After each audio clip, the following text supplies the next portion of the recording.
Little bastard, you still dare to be stubborn when you are about to die. Su Wudao was awakened by a bucket of freezing cold water, and then he felt a burning pain on his body. He opened his eyes blankly and saw a strange man standing in front of him with a grin. His face was full of twisted pleasure, as if he hated him. Wait, what's going on? Before Su Wudao was fully awake, another whip shadow fell fiercely with the sound of wind. The severe pain made him gasp. Anger instantly surged into his heart. Su Wudao wanted to rush up and tear this bastard to pieces, but found that his limbs were firmly imprisoned by heavy chains. At the same time, strange memories suddenly flooded into his mind, making him finally understand his situation. It turned out that he traveled to the world of snow, and the original owner of this body was also called Su Wudao, a genius disciple of Qingsheng sect. Because he seriously injured the son of the great elder, Zhao Kun, in a competition, leaving him bedridden for 3 days, this caused the disaster. The great elder and Zhao Kun jointly framed him for stealing the green lotus sword art. What's more hateful is that his childhood sweetheart, Lu Qingyao, who grew up together, actually put drugs in the wine to help frame him for the benefits promised by the great elder. After sorting out the whole story, Su Wudao looked around, and his eyes finally fell on the weak girl who bowed her head and sobbed. This is Lu Qingyao. As if she felt his gaze, Lu Qingyao shrank away from his sight, and her fingers twisted the corners of her clothes nervously. Su Wudao felt it was extremely ironic. Just for that little bit of profit, she could betray years of friendship without hesitation. Little beast, you are caught red-handed. What else do you have to quibble about? Zhao Kun's harsh voice brought him back to reality. The man who kept whipping him was his rival in love, Zhao Kun, who was also obsessed with Lu Qingyao. Su Wudao gritted his teeth. The innocent are innocent. I have a clear conscience. The head of the sect, Lu Shorin, had no intention of listening to his explanation. He turned his majestic eyes to Lu Qingyao, who had been lowering her head. Are you sure you saw it with your own eyes? As Lu Qingyao's biological father, the pressure emanating from Lu Shorin, coupled with Zhao Kun's fierce stare, made Lu Qingyao tremble all over. In the end, she nodded gently. Yes, that I saw it with my own eyes. It was true. Su Wudao completely saw the true face of this fence-sitter. Lu Shorin exchanged glances with the great elder Zhao Wuya, and then announced the verdict. Su Wudao, you stole the sect's heavy punishment, and your crime is extremely serious. From now on, all your cultivation will be abolished, your hands and feet will be broken, and you will be expelled from the Qingcheng Mountain Gate, and you will never set foot in Qingzhou. Despair flooded his heart like a tide. Puff! A mouthful of stagnant blood suddenly spurted out, and Su Wudao's consciousness began to blur rapidly. A strong desire to survive and overwhelming resentment are detected. Meet the binding conditions. Background editing system officially activated. A cold, emotionless mechanical sound suddenly sounded in the sea of consciousness that was on the verge of breaking. Newbie gift package distribution. Initial editing points 1000. Current situation detected. Doomed to die. The system provides the following background editing options. Please choose as soon as possible. 1. A hunter's orphan at the foot of Qingqing Mountain. 1 point required. Slightly improve physical fitness. 2. The son of a guard of a small caravan passing through Qingzhou. 300 points required. Obtain basic swordsmanship and a small amount of money. 3. A branch of declining martial arts family in Qingzhou. 800 points required. Obtain incomplete internal skills and weak connections. 4. Su Xiao, the King of Beiliang, the third son who has been missing for 18 years. His soul lamp is still alive. 1000 points required. Extremely high risk. May cause turbulence in the world line. Success rate unknown. Golden finger. What are the first 3 options? Survive? Only the 4th one. Su Xiao, the King of Beiliang. Mankiller. The god of war in the spring and autumn period. The one who protects his children the most. Become his son? In the original owner's memory, the King of Beiliang clearly had only 2 sons and 2 daughters. But since the system can list them, Su Wudao's consciousness roared wildly in the system space. Edit. Choose the 4th one. The 3rd son of King Su Xiao of Beiliang. Use all editing points. Confirm the selection. Consume editing points 1000. Start editing background. Warning. Editing the relationship of high-powered figures will cause a huge burden on the host's soul. Please be prepared. Indescribable pain instantly seized his soul as if to tear his consciousness apart and then forcibly reassemble it. The scene in front of him was distorted and blurred. The stone walls of the dungeon, the swaying firelight, Zhao Kuan's hideous face, all turned into chaotic blocks of color. Only the cheap jade hairpin in Lu Qingyao's hair was still clear, dazzling enough to make him nauseous. The body trembled violently and uncontrollably under the restraint of the iron chain. The veins on the forehead were bulging, and beads of sweat as big as beans instantly soaked the tattered prison uniform. He suddenly let out a suppressed groan. A very faint, yet bloody, Liangzhou accent leaked out unconsciously from between his teeth. Damn, you're still playing tricks when you're about to die. Seeing this, Zhao Kuan grinned even more fiercely and winked at the two burly execution disciples next to him. Go, break his scapula for me first. The two execution disciples walked forward with cruel smiles on their faces, and the specially made sharp iron spikes in their hands flashed coldly under the firelight. Lu Qingyao closed her eyes subconsciously. Lu Shouren and Zhao Wuya still sat still, with indifferent expressions. Just when the flashing iron spike was about to pierce Su Wudao's shoulder blade. Buzz!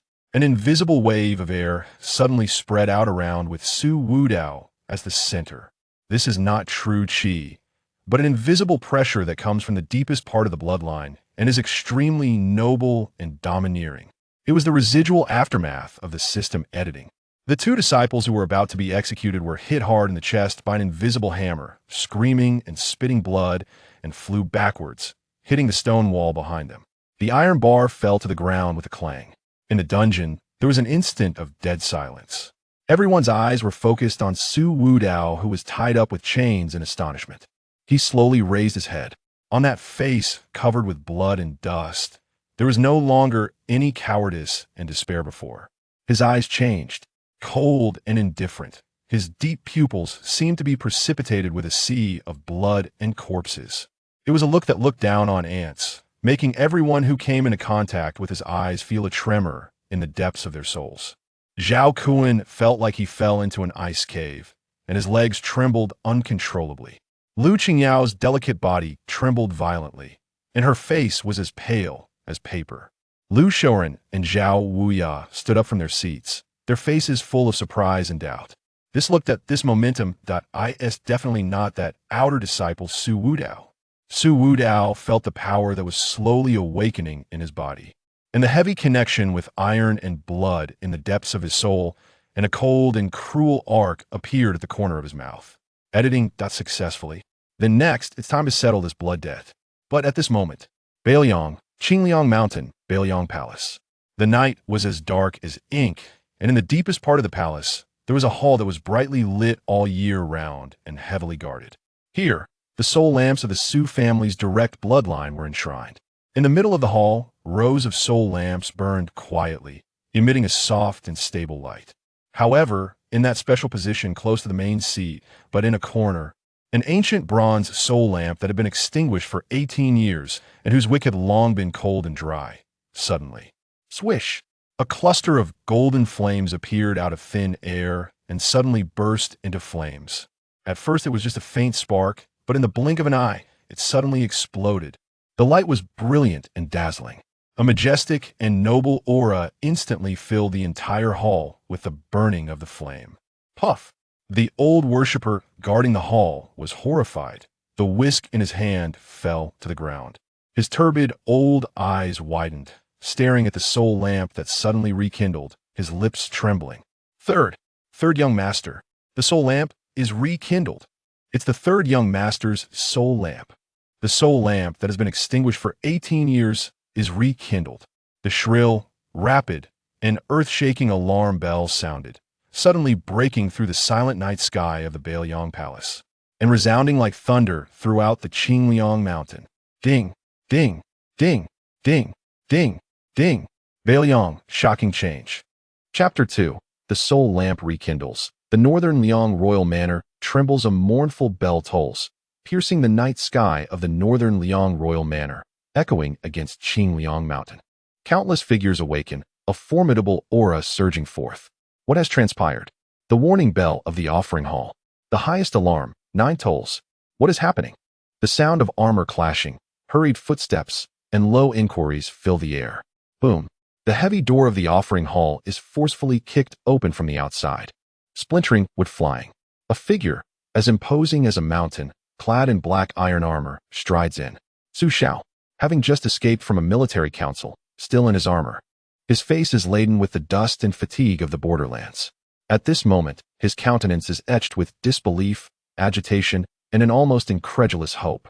His gaze fixes upon the center of the hall, where the resplendent soul lamp shines. Golden flames leap and dance, reminiscent of a dream long forsaken during the midnight hours of the past 18 years. Su Xiao, the butcher of men, trembles violently in his iron frame. Each step toward the soul lamp is heavy, his tiger-like eyes bloodshot, warmth blurring his vision. He extends his hand, fingers quivering, yearning to touch the flames, but retracts suddenly, fearing that it may be but an illusion, shattering at the slightest contact. 18 years have passed. His wayward son, the child he believed to have long departed from this world. No doubt. A choked sob escapes from the depths of the northern Liang king's throat, laden with sorrow, regret, and a joy that bursts forth from his chest. My king, father. Several figures rush in, their expressions a mixture of disbelief and shock. Li Yishan, his scholar's robe disheveled, elegance stripped away, wears a face filled with astonishment. Su Weisheng, his exquisite features devoid of frost, struggles to conceal his emotions. His beautiful eyes locked on the lamp. Chu Lushan, a figure as corpulent as a mountain of flesh, moves swiftly, his small eyes sparkling with intensity, fixated on the rekindled soul lamp. The astonishing scene before them captivates their minds. The soul lamp, extinguished for 18 years, has reignited. Each person present comprehends the significance of this moment. Li Yishan is the first to react, hastening forward to inspect the soul lamp and the formation, confirming its authenticity. He suddenly turns to Su Xiao, his voice trembling with excitement. My king, it's true. The third young master's soul lamp has truly reignited. Su Xiao whirls around, seizing Li Yishan's shoulders with a grip powerful enough to crush his shoulder blades. His eyes blaze crimson, his voice hoarse as he roars. Yishan, say it again. It is indeed true. The soul lamp's flame endures, life still exists. The third young master remains among us. Li Yishan nods emphatically, resolute in his affirmation. Ha ha. Ha ha ha. Su Xiao laughs towards the heavens. His laughter, initially restrained, crescendos, reverberating through the offering hall, causing dust to cascade from above. Ultimately, his laughter is tinged with tears. The butcher of men weeps. He strikes his fist against a nearby stone pillar, as thick as a person's embrace. Crack. The pillar is riddled with spiderweb-like fissures. After the ecstasy comes a volcanic eruption of rage. His son, the wayward son, missing for 18 long years, must have endured unimaginable suffering and countless grievances. Investigate.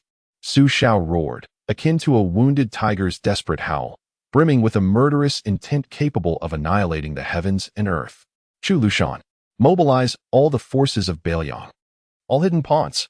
I shall excavate 3 feet into the earth to retrieve my wayward son. He must be found alive. No, he must be alive. He is undoubtedly still breathing. A torrent of wrath surged forth, causing the temperature within the Beiliang royal residence to plummet, chilling to the bone. At your command. Chu Lushan's corpulent form trembled. Without hesitation, he bowed in acquiescence. I shall ensure that the third young master is brought back safe and sound. Beiliang, this colossal war machine, this slumbering behemoth, sprang into action with unprecedented terrifying efficiency, reignited by a flickering soul lamp. Countless top-secret directives cascaded from Qingliang Mountain, dispersing to every corner of the Liang dynasty, targeting the predatory North Mang and the chaotic martial world. Numerous dormant agents of darkness were awakened, and countless concealed powers began to assemble with fervor. The singular objective, at any cost, to locate the third young master of the Beiliang royal family, Su Wudao. Chu Lushan swiftly mobilized the intelligence apparatus, gathering reports from all directions. His brow furrowed as he processed information from a certain region, Qizhou. The data flow was alarmingly chaotic and blocked. Several key nodes experienced delays in transmission, with even some agents going dark. It appeared that an unseen force was covertly obstructing surveillance, perhaps erasing traces. Was it the hounds of the Liang court? The spies of North Mang? The forces of the martial world? Chu Lushan squinted, a glint of cold light flashing in the creases of his eyes. Regardless of who they were, Anyone bold enough to lay a finger on the third young master at this moment would face the full wrath of Beiliang. Those who dared would meet their demise. A sinister smirk curled at the corners of the rotund man's lips, his chubby face betraying a murderous aura. Meanwhile, in Chisho, within the dungeons of the Chicheng sect, the air was cold and damp, thick with the stench of rust, decay, and blood, intertwining to create a nauseating atmosphere. Su Wudao was shackled to the stone wall by dark iron chains, his prison garb tattered and stained with blood and dirt. Yet, he was a stark contrast to his former self. The original's cowardice and despair had been obliterated by betrayal and the activation of a system, leaving behind a chilling calm. In this moment, he embodied the indifference of one who has traversed through despair and seized a glimmer of hope, now gazing down upon his enemies. Deep within his veins, a faint yet regal and domineering power began to awaken, like a gentle stream, slowly nourishing his battered body and parched soul. The bloodline of the Beiliang royal family stirred within him.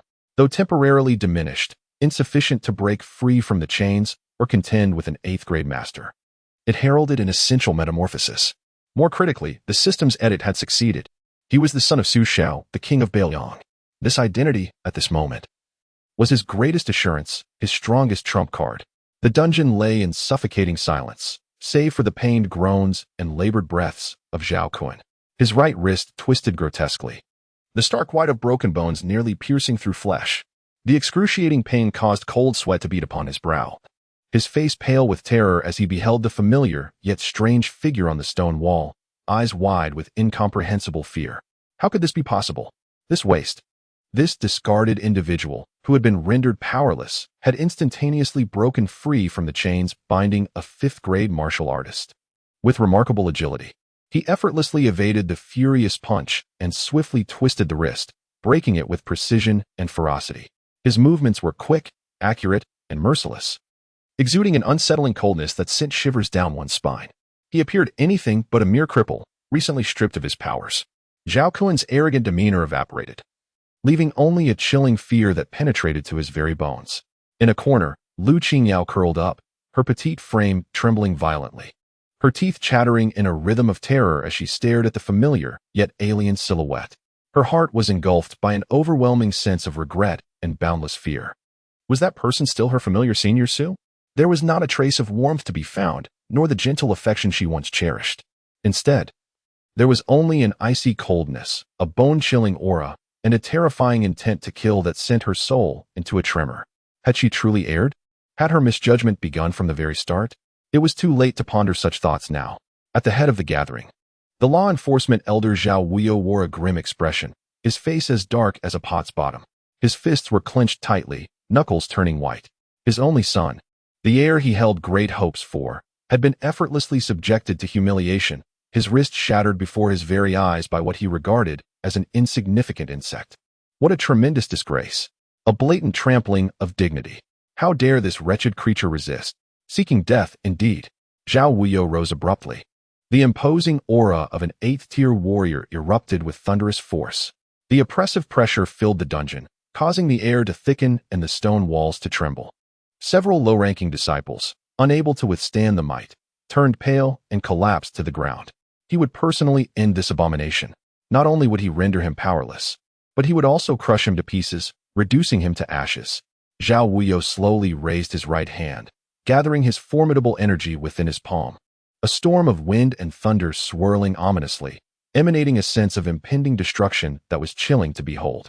This strike was fueled by true fury, employing all his strength, intent on grinding this insolent boy, along with his unsettling gaze, into dust. Before the palm struck, a fierce wind sliced across Su Wudao's cheek, causing him pain. The overwhelming force locked onto him, binding his body as if ensnared by invisible shackles, rendering him immobile. The might of an 8th-tier master was indeed formidable. Yet, Su Wudao bore no trace of fear upon his face. He slightly lifted his chin, a smirk of disdain curling at the corner of his lips. Do you think you can kill me? Are you even worthy of that? In a fit of rage, Zhao Wuyo unleashed his full power, preparing to imprint his palm upon Su Wudao's chest in that fleeting moment. Those unrelated to the affairs of the northern Liang Wangfu retreat. The sudden roar echoed like a thunderclap from the heavens, rolling in from outside the dungeon. The sound was not loud, yet it contained an unrivaled authority. Coupled with the iron-blooded ferocity, forged in the crucible of countless battles. The overwhelming momentum surged forward, intent on crushing everything in its path. Boom! The heavy iron door of the dungeon, alongside the surrounding solid stone walls, instantly cracked under this booming command, sending shards of stone tumbling down. Zhao Wuyo's expression drastically shifted, his palm strike halting abruptly. This voice, this immense pressure. Northern Liang. How could it appear here? A tempest of dread surged within him, a premonition of calamity engulfing his heart. Before he could contemplate further, a figure, swift as a specter, enveloped in an icy, bone-chilling killing intent, shattered the faltering prison door, breaking through the stagnant air, and boldly emerged at the entrance of the dungeon. The newcomer stood tall like a spear, clad in dark, form-fitting attire that accentuated his muscular physique. His countenance was severe, with sharp features. His eyes, keen as a hawk's, coldly surveyed the disarray of the dungeon. There was no deliberate display of a menacing aura about him. Yet, an overwhelming presence, one forged in the crucible of battle and seemingly clawed from the depths of death, instilled a profound sense of dread in all present, including the 8th-rank Zhao Wuyo, who trembled at the very core of his being. Zhao Wuyo gazed in astonishment at the mysterious figure in black who had intruded, and instinctively glanced at Su Wudao, whose expression was indifferent, as if he had everything under control. Could it be that this wretched creature was truly connected to the Northern Liang royal household? Such an absurd thought flashed through his mind. Impossible. Absolutely impossible. What status does Su Wudao possess? An orphan, unaware even of his own parentage. How could he possibly be linked to the exalted Northern Liang royal family? But there was no time for such considerations, regardless of his identity. This wretch must perish today. There could be no lingering threats. A fierce glint flickered in Zhao Wuyo's eyes as his resolve to kill solidified. He halted, his right palm gathering strength once more, his vital energy surging uncontrollably, and without hesitation, he struck towards the close proximity of Su Wudao. First, he would eliminate this wretched creature and obliterate all traces. Then he would devise a way to deal with these damned northerners. Chapter 3. The Northern Liang's Cavalry Captain. Welcoming the third young master seeking death. The man in dark robes, witnessing Zhao Wuyo's audacity to continue his lethal assault, shifted his form, leaving behind a fleeting shadow. Just as Zhao Wuyo's concentrated force was about to deliver a fatal blow to Su Wudao's chest, a swifter and more formidable arm, akin to an iron claw, precisely interposed itself before Su Wudao. Bang! A muffled sound erupted within the confines of the dungeon. Zhao Wuyo's furious strike was resolutely intercepted by this timely arm, remaining utterly unyielding. The force of their collision radiated outward from the point of impact, stirring up dust and causing chains to clatter ominously. Zhao Wuyo felt a terrifying force surge towards him, numbing his entire right arm, causing his blood to surge and a sweet taste to rise in his throat. He staggered back 3 paces before steadying himself, his expression one of sheer horror. How could this be? Who was this person? His full-force strike, as an 8th-grade martial artist, was so effortlessly neutralized, even leaving him injured? He gazed incredulously at the figure standing before Su Wudao, the man in dark robes. This man, having withstood the attack, stood tall and unyielding as a pine tree, his demeanor cold and imbued with lethal intent. I shall reiterate, who bestowed upon you the audacity to strike at those under the protection of the Northern Liang Prince's residence? The mention of the Northern Liang Prince's residence resonated like thunder in Zhao Wuyo's ears, reverberating in the hearts of all conscious members of the Qingqing sect. Lu Shouren's pupils constricted to pinpricks, a chill coursing from his feet to the crown of his head. Zhao Wuyo's complexion turned ashen, his lips trembling as he pointed a quaking finger towards Su Wudao, his voice quavering with fear. The Northern Liang Prince's residence? You all. What brings you here? He is merely. The man in dark robes showed no inclination to respond, scarcely casting a glance in his direction. His name was Lin Tu, the cavalry captain of the Northern Liang Iron Cavalry. Commissioned by the prince to investigate clandestine matters, he happened upon Qingzhou, when a special token at his waist suddenly grew warm. This token, a gift from the prince, contained the essence of the fabled soul lamp of the long-lost third young master, designed to sense bloodlines. The token's warmth guided him towards Qingqing Mountain. Lin Tu did not dare to delay. He followed the guidance swiftly, breaching the Qingqing sect's domain. As he approached the dungeon, the token became exceedingly hot. In the next moment, the iron token levitated on its own, hovering in the air, slightly trembling, directing towards the figure bound by chains upon the stone wall. Lin Tu's heart was resolute, free from doubt. He strode forward, disregarding the stupefied sect leader Li Shouren and the trembling elder Zhao Wuyo, directly approaching Su Wudao.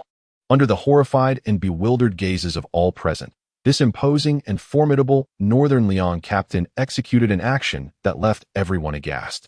With decisive and unhesitating movements, he subdued his murderous aura, his expression solemn, and knelt heavily on one knee upon the filthy stone ground. The clash of armor against the surface produced a resounding thud. Lin Tu lowered his head deeply, his voice tinged with an uncontainable excitement and fervor, accompanied by a sense of relief and trepidation. Had he arrived even a moment later, the consequences would be unimaginable. He raised high the gleaming black iron token, its front emblazoned with a bold and domineering character for Su. On the reverse, the unique three-headed dragon emblem of Beiliang, shimmering with a cold, dignified luster in the firelight. Subordinate Lin Tu of the Beiliang Iron Cavalry, at the behest of His Highness, humbly welcomes the third young master back to the manor. The last two words crashed down like a violent thunderclap. The entire dungeon was rendered utterly still. Li Shouren shook violently, nearly losing his footing, his aged face drained of color, cold sweat instantly saturating his back. The third young master? The son of the Beiliang king. Su Zhao's third son? The one rumored to have perished 18 years ago? Absurd. How utterly absurd. Yet the Beiliang military token could not be counterfeit. The fearsome officer before him, radiating an aura of menace, was undeniably genuine. The fervent excitement and respect emanating from him were not feigned. Zhao Wuyi felt as though his blood had frozen, his teeth chattering uncontrollably, producing a disconcerting clatter. Had he just attempted to kill this third young master? What had his unworthy son done to this esteemed figure? It was over, utterly over. Fear surged like a tidal wave, drowning his reason in an instant. In the corner, Lu Qingyao could no longer maintain her composure, her legs buckling as she collapsed to the ground. She pressed her mouth tightly shut, yet tears streamed down uncontrollably. The third young master, Su Shixiang, Su Wudao, was actually the son of the Beiliang king, the one who wielded power over the realm, commanding an army of 300,000. Even the emperor feared him? That cowardly senior brother whom she had betrayed and maligned, believing she could sacrifice at will, was destined to become one of Beiliang's future rulers? An overwhelming sense of absurdity and boundless terror seized her heart, rendering her breathless. She recalled Su Wudao's cold indifference when he was bound, and the way he looked at her, devoid of emotion, even tinged with a hint of mockery. That gaze felt as if it regarded a lifeless object. Regret, endless regret gnawed at her heart like 1,000 serpents, causing her to curl in pain. What had she truly done? Zhao Kuan had long forgotten the agonizing pain of his severed wrist, his bloodshot eyes widening, his pupils filled only with pure terror and despair. The third young master of Beiliang? Had he just insulted the third young master of Beiliang? Struck the third young master with a whip? Even sought to shatter the third young master's peepa bone? No. No. A foul, hot wave surged from his loins, instantly soaking his trousers. It was over for him, over for the Zhao family, and perhaps even for the Qingqing sect. Silence enveloped the dungeon.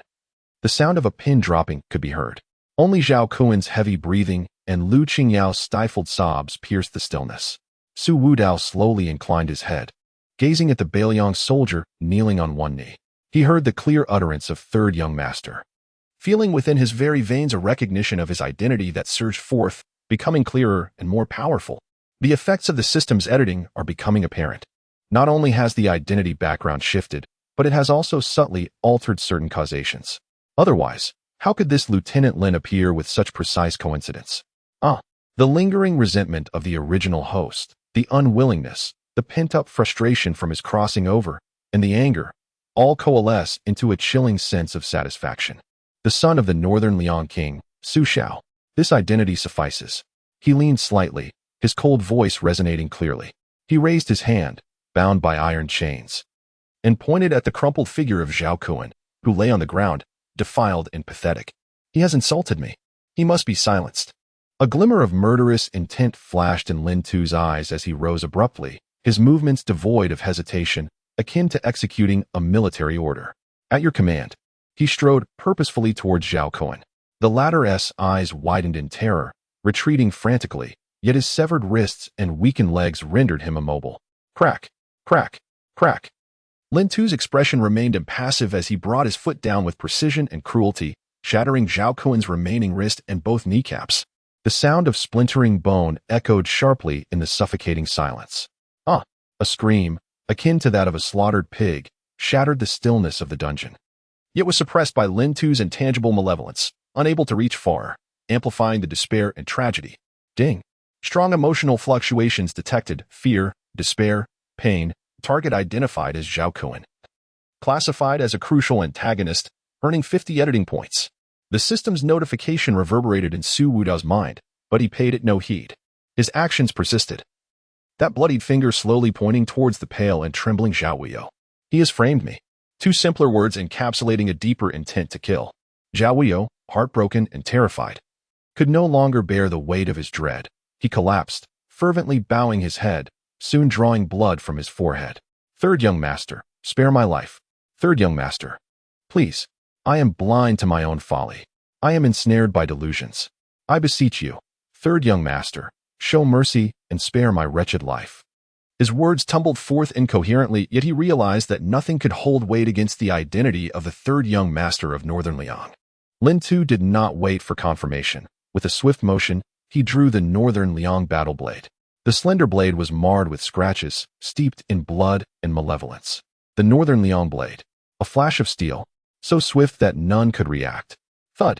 A head, adorned with expressions of fear and supplication, soared into the air. Warm blood spouted forth like a fountain, splattering against the stone walls and floor. Zhao Wuyo's headless corpse swayed, crashing heavily to the ground, convulsing a few times before succumbing to silence. Blood spattered the scene. The rich scent of blood permeated the air. The dungeon once again fell into a suffocating stillness, leaving only Zhao Kun's faint whimpers and Lu Qingyao's quiet sobs in the corner. Su Wudao's cold gaze ultimately settled upon the former childhood companion, now a crumpled figure on the ground. His expression bore no anger, no resentment, only an unfathomable indifference. Next, it will be your turn, he silently vowed within. But this reckoning could wait. Lin Tu sheathed his sword with a swift and decisive motion, then knelt once more on one knee. Young master, this place is tainted. Shall we set forth immediately to return to Beiliang? Chapter 4. Iron hooves tread the mountains. Qingqing's demise. Zhao Wuyo's head rolled to the ground, his eyes wide open, reflecting the terror and pleading of his final moments. Warm blood splattered, staining the damp stone walls and floor, while a pungent metallic scent rapidly permeated the air. In the dungeon, an eerie silence fell once more, thickened by a palpable despair. Lu Shoren trembled violently, collapsing to the ground, his face ashen, utterly devoid of strength to lift his gaze. It was over, utterly finished. In the corner, Lu Qingyao's sobs abruptly ceased. She stared at the headless corpse, at the glaring pool of blood, and at Su Wudao, whose expression on the stone wall remained unsettlingly motionless. Her heart felt as though it were gripped by a frigid hand, slowly being crushed. Su Wudao turned slowly, his cold gaze landing upon Lu Qingyao. There was neither anger nor resentment, not even disdain. Instead, it was a detached indifference, akin to watching ants or lifeless objects, once childhood companions. In his eyes she now appeared as mere dust needing to be swept away. To embrace the future, one must sever ties with the past. This woman was one of the roots of the original owner's obsessions and the final threshold to his complete transformation. He raised his hand, still shackled by iron chains, pointing towards the crumpled, weeping figure. His movement was slow, yet imbued with an undeniable resolve. She, who conspired against me, betrayed me. His voice was calm, devoid of any emotional inflection. Lin Tu understood immediately, a murderous intent rekindling in his eyes. No further command was necessary. The young master's will was the military order itself. Lu Qingyao suddenly lifted her head, her tear-streaked face filled with terror and supplication. She opened her mouth to speak, yet no sound emerged. She saw Lin Tu's cold countenance and the blood-stained Beiliang battle blade at his waist. No. Please, Su Shixiao. Brother Wudao. I was wrong. I truly was wrong. Her fragmented pleas finally escaped her throat, laced with a sobbing tone, rendered pitiful to the core. She crawled towards Su Wudao, desperately attempting to grasp the hem of his trousers. She regretted it, genuinely regretted it. If time could be reversed, she would never have given false testimony, nor betrayed him. She would do anything to atone. Su Wudao slightly turned aside, evading her touch. His face remained a mask of impenetrable indifference, as if keeping her at an insurmountable distance. Atonement? It was too late. From the moment she chose betrayal, everything had been predetermined. Let her suffer worse than death. He spoke softly, as if deciding on a trivial matter. To kill her outright would be too merciful. Fear and despair were the most fitting punishments for a traitor. Lin Tu bowed slightly. As you command. He approached Lu Qingyao, whose last flicker of hope was extinguished. Succumbing to an abyss of darkness, she collapsed to the ground, relinquishing her struggle, left with nothing but a desolate whimper. Ding.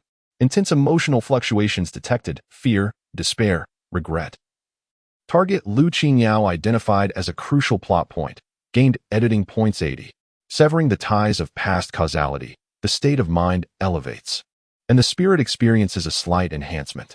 The system's notification sounded, yet Su Wudao paid it no heed. He turned his gaze toward Lin Tuesday. Let us depart and return to Beiliang. However, Lin Tu did not respond immediately. Instead, he listened intently. After a moment, his expression grew serious. Young master outside. Rumbling, rumbling.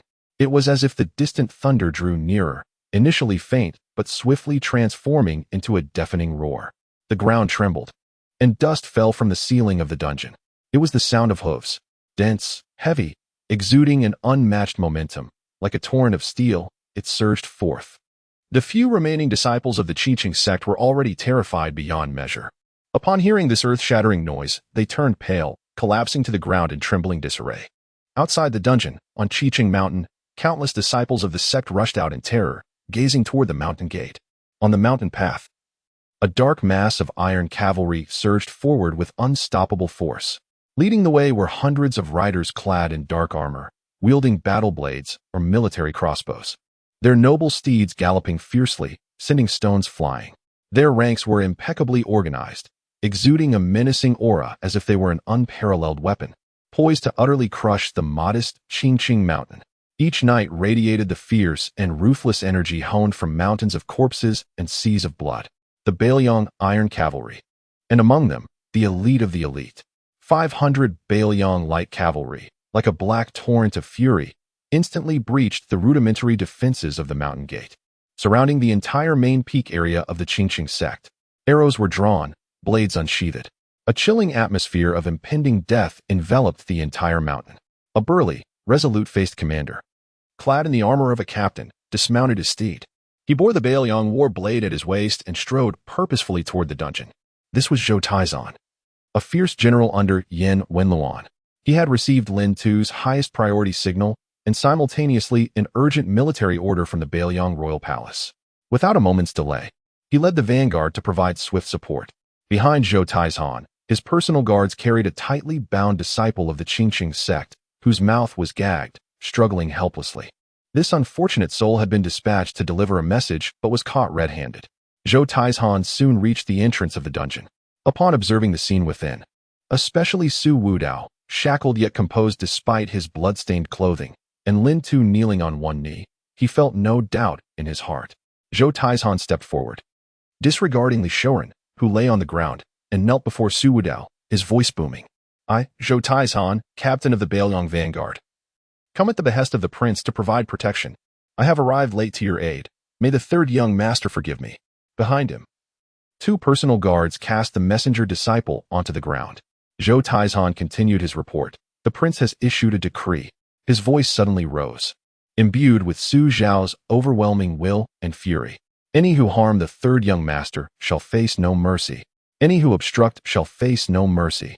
Within the Qiqing sect, those audacious enough to imprison and humiliate the scions of the Wang family, showing disrespect towards the royal house, shall face a fate unworthy of mercy.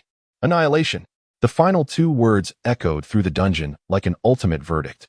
Lu Shouren was utterly shattered, tears streaming down his face as he prostrated himself in madness. Spare me. Spare me. General, spare me. Third young master, spare me. It is all Zhao Wei and his son. They are the culprits. I have been deceived. Su Wudao signaled Lin Tu to free him from his shackles. The obsidian chains snapped apart with ease. He flexed his wrists, feeling the power within him gradually reviving, along with a deep-seated yearning emanating from his very veins. The might of the Beiliang Wangfu was more formidable and swift than he had anticipated. He emerged from the dungeon, flanked on either side by Lin Tu and Zhou Taizan, his loyal protectors. Outside, the sunlight was blinding. Hundreds of Beiliang cavalry stood in formation, their cold armor glinting ominously in the light, resembling a forest of steel. The remnants of the Qingqing sect's disciples and elders were herded to the center of the square, kneeling in a trembling mass, shivering with fear and despair, which spread like a plague. Su Wudao stood elevated, surveying those below who begged for mercy. His gaze swept over the tear-streaked face of Li Shoren and the once mighty elders, now reduced to the state of strays. This was the fate of the weak. In this world, without power, there is no dignity, not even the right to exist. He slowly raised his hand. The square fell into an immediate silence. All held their breath, awaiting the final decree. Su Wudao's voice, though soft, resonated clearly across the mountaintop. From this day forth, Qingzhou shall know no Qingqing sect. As his words settled, Zhou Taizhan abruptly drew his battle blade and swung it forward. Kill! The chilling command ignited the onset of slaughter. At once, 500 Beiliang cavalry roared in unison, their voices shaking the very earth.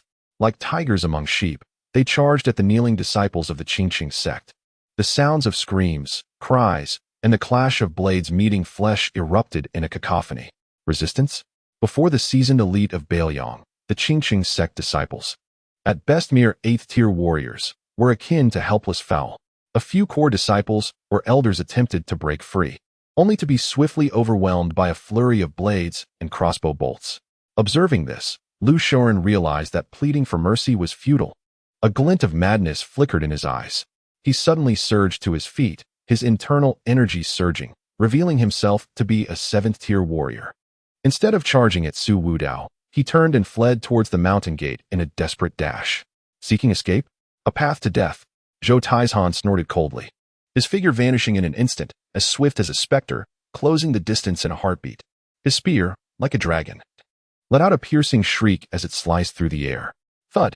The spear accurately pierced through Lu Shoren's back, propelling him several feet forward before he was violently impaled against the stone tablet at the mountain gate, upon which the 3 characters of Qingqing sect were inscribed. Blood stained the stone crimson. Lu Shoren stared wide-eyed, unable to close his eyes in death. Ding! A surge of intense emotional fluctuations detected: fear, despair, resentment. Target individual Lu Shoren classified as a significant antagonist. Elimination successful, earning 100 editing points. Ding! A considerable wave of emotional fluctuations detected: fear, despair, shock. The Qingqing sect's annihilation has had a profound impact, earning 850 editing points. The system's notifications rang out in succession, yet Su Wudao's expression remained composed. He observed the northern Liang army efficiently rooting out the remnants and collecting the spoils of war. Techniques, manuals, elixirs, medicinal herbs, gold and silver treasures. The accumulated wealth of the Qingqing sect over centuries now wholly belonged to him. Although these techniques appeared crude in his eyes, perhaps they could be submitted for study and analysis by the system, or bestowed upon his future subordinates. As he gazed at the skyrocketing editing and fortune points on the system interface, a thought of enhancement surged within Su Wudao for the first time. Should he directly elevate his realm? Or strengthen his innate talents, such as the extraordinary sword heart or the indomitable physique? Or perhaps summon an editor to create an utterly loyal and formidable ally? For instance, a grandmaster of the sword? Or a strategist of unmatched cunning? The choices seemed plentiful. Chapter 5. Initial Reinforcement. A taste of power atop Qingqing Mountain. The scent of blood still lingered in the air. Su Wudao stood at the edge of the plaza, gazing down upon this peak, freshly baptized in crimson. The annihilation of a sect that had endured for centuries was accomplished in the blink of an eye. Such is the might of power, such is the strength of Beiliang. He closed his eyes, allowing his consciousness to delve into the system interface. Editing points. 1,000. Zhao Wuyo and Li Shoren had contributed the majority of the editing points, complemented by the shockwave of Qingqing sect's destruction, resulting in a substantial gain. 1,000 editing points was sufficient to initiate several endeavors. The journey back to Beiliang was unlikely to be uneventful. In the realm of Qingzhou, where chaos reigned, one could never predict who might emerge unwittingly. First and foremost, enhancing his own strength was imperative. System. Inquire about the editing points needed to elevate to the 6th rank martial artist realm. Ding. To ascend to the 6th rank, Peak of Kaishan, a consumption of 300 editing points is required. 300 points was not exorbitant. A 6th rank martial artist possessed a torrent of true energy within, capable of shattering stone and sculpting the very landscape, thus acquiring a preliminary means of self-preservation in the martial world. System. Edit to obtain the optimized version of Beiliang Army's body refinement technique, Iron Floating Pagoda Method, Introductory Chapter, along with the Little Vajra body talent. How many editing points are necessary? Among the myriad body refinement techniques within the Beiliang Army, the Iron Floating Pagoda Method was said to be derived from the indestructible power of the Buddhist Vajra, emphasizing defense and vitality. The system's optimized version would surely yield even better results. Adding the Little Vajra body talent would further enhance defense and the speed of vitality recovery. Ding. Editing Iron Floating Pagoda Method. Introductory Chapter, System Optimized Version, and adding the Little Vajra body talent. Enhancing basic defense and vitality recovery speed requires a consumption of 500 editing points. 500 points, though not cheap, represented a long-term investment in body refinement and talents, whose value would only become more apparent with time. Furthermore, acquiring both the realm elevation and foundational body refinement for 800 points offered exceptional cost-effectiveness. This was foundational work, the most prudent choice. With a subtle shift in thought, he commanded the system to consume 800 editing points, executing the ascension to the pinnacle of the 6th rank, and obtaining the Iron Floating Pagoda Method. Introductory Chapter along with the Little Vajra body talent. Ding. Editing in progress. Please wait. A peculiar warmth surged within him. Not true energy, but a more fundamental, primal force, seemingly acting directly upon the very depths of his flesh and bone. His body began to tremble uncontrollably. Muscle fibers humming with a delicate resonance. A faint golden sheen surfaced upon his skin, subtle yet imbued with an indomitable quality. Crackling sounds emanated from deep within his bones, as if they were being reforged and recombined. This sensation was both alien and familiar, as if his body were being forged into a weapon of human form. He felt a tidal wave of power surging within him, flooding into his limbs and bones. The original owner's feeble true energy was instantly dispersed, replaced by a vast, solid inner strength, rapidly gathering and amplifying within his dantian. This sensation of power enveloped him with unprecedented clarity. At this moment, this body truly belonged to him, providing him with the means to establish himself in this world. At the entrance of the dungeon, Lin Tu and Zhou Taizhan stood by, acutely aware of the unusual aura emanating from Su Wudao. This presence was both formidable and restrained, exuding an indescribable pressure. They distinctly observed a fleeting glimmer of golden light flicker across the young master's form, accompanied by a muted resonance deep within his bones. Was this a manifestation of body refinement or a breakthrough of some extraordinary martial technique? Regardless of its nature, it stirred a profound tremor in their hearts. Indeed, the son of the royal house was extraordinary. His innate talent and demeanor were anything but ordinary, evoking a natural sense of reverence. Su Wudao slowly opened his eyes, a flash of golden light momentarily flickering in the depths of his gaze. Clenching his fist, he reveled in the surging power coursing through his palm. At the pinnacle of the 6th grade, his true energy was abundant, and his physique resilient. It was evident. Qingqing Mountain had been utterly reduced to ruins. After the Northern Liang cavalry confiscated all valuables, a great fire was set to this once thriving sect. Billowing smoke rose to the heavens, heralding the end of an era. Draped in a clean robe and adorned with a Northern Liang soldier's cloak, Su Wudao set forth alongside Zhou Taizhan and Lin Tu, each leading a squad of elite light cavalry, totaling 500 men, who safeguarded their journey. Departing the territory of Qingzhou, they raced northward towards Northern Liang. The official roads were sparsely populated with merchants, and a chilling atmosphere pervaded the air. The soldiers of Northern Liang moved with precision and discipline, their horses' hooves shattering the silence. Su Wudao rode atop a prized steed captured from the Qingqing sect, maintaining a steady pace in the midst of the formation. He refrained from riding a Northern Liang cavalry horse, as it would attract too much attention. While acclimating to the surge of power within him, he keenly observed his surroundings. Zhou Taizhan occasionally glanced back at him, his eyes reflecting curiosity and scrutiny. The sudden emergence of this third son of the royal house contrasted starkly with the frail and ailing figure spoken of in rumors. Lin Tu, on the other hand, maintained a demeanor of utmost respect. Having personally validated the token and confirmed the bloodline, he exhibited unwavering loyalty to Su Wudao. As the convoy approached a perilous stretch known as Wolf Slope, the terrain steepened, flanked by dense forests, and the narrow road was easily defensible yet hard to assault. At dusk, the setting sun bled crimson across the slope, casting an ominous hue.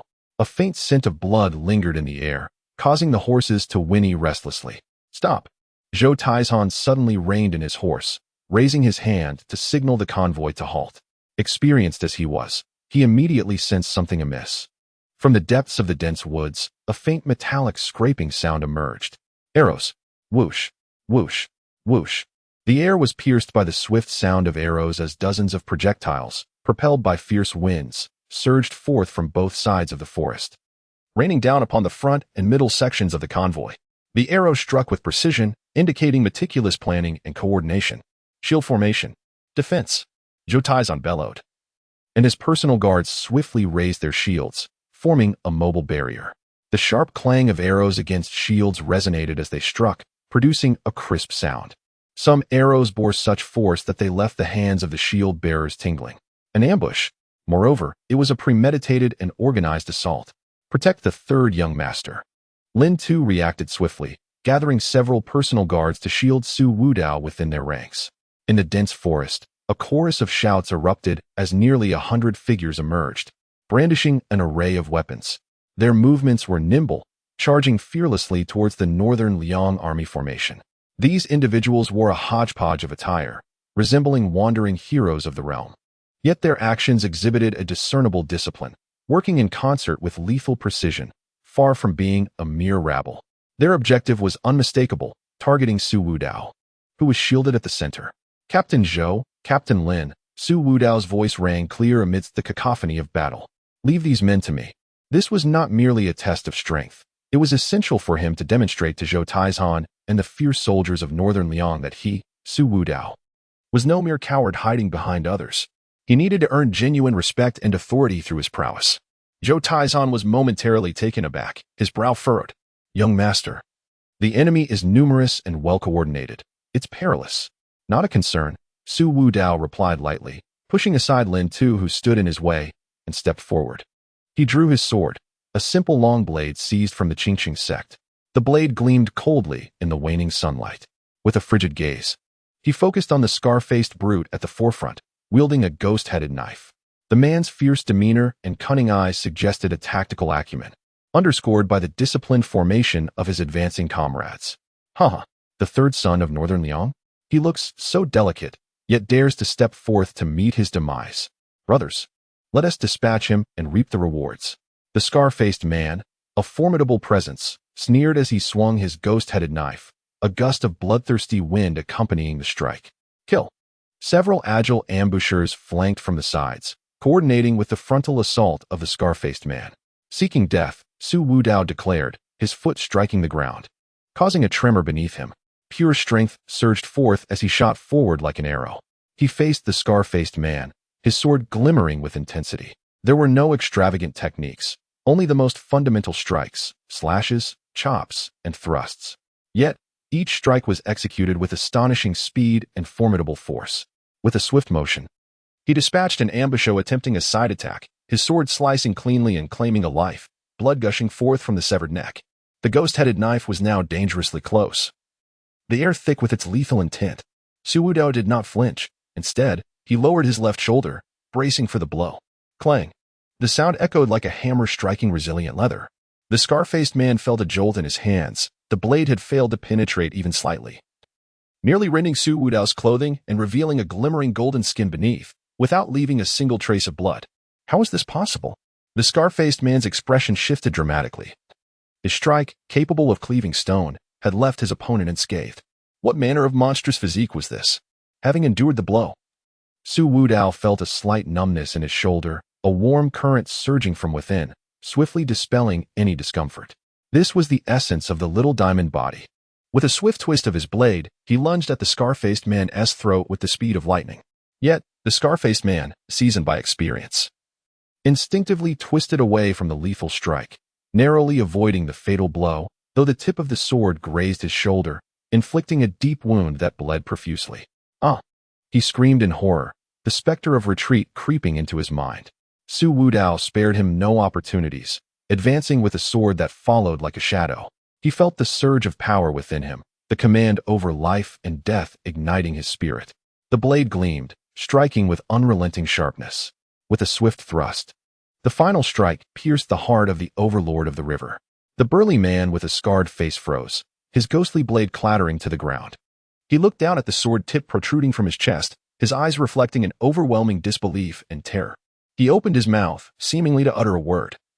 Yet only torrents of blood flowed forth. He fell straight, lifeless. A notification resonated in his mind. Ding. Intense emotional fluctuation detected. Fear, despair, shock. Target. Overlord of the river. Deemed a critical plot point.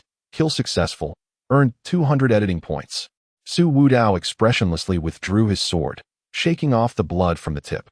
He cast a glance at the corpse of the overlord, his gaze sweeping over the ambushers, momentarily halted by the death of their leader. The ambushers lay sprawled in pools of blood, severed limbs scattered, and the air was thick with the nauseating scent of rust. The dusk at Wild Wolf Slope was stained a deeper crimson. Standing firm with his sword, droplets of blood slowly fell from the tip, splattering onto the withered grass. He had slain 3 men, each with a single, lethal blow. His movements were clean and decisive, devoid of hesitation. The ruthless energy drawing the attention of the veteran soldiers of Beiliang. Is this truly the frail third young master of the Wang family, as rumored? This decisive ferocity indeed bore the spirit of Beiliang. Zhou Taizhan exchanged a complex glance with Lin Tu, a mix of awe and newfound respect evident. This third young master was far from ordinary. Zhou Taizhan stepped forward decisively. His fingers were rough, yet his movements were meticulous. Soon discovering something at the nape of the scarred man's neck. A small iron piece, intricately engraved with peculiar patterns, embedded beneath the flesh. Young master, take a look. Zhou Taizhan presented the iron piece. Chapter 6, Shadows of Ambush. The blooming heart of the sword. The patterns on the iron plates were sinister and did not belong to any known faction, neither military nor civilian. Su Wudao examined several other corpses, discovering identical iron plates in similar positions. These were not the work of ordinary bandits. Lin Tu's voice lowered as he inspected the weaponry, finding the same markings on the inner side of the grips. The weapons, though diverse in make, bore the hallmark of expert craftsmanship, resembling assassins or mercenaries hired with substantial riches. Assassins? Mercenaries?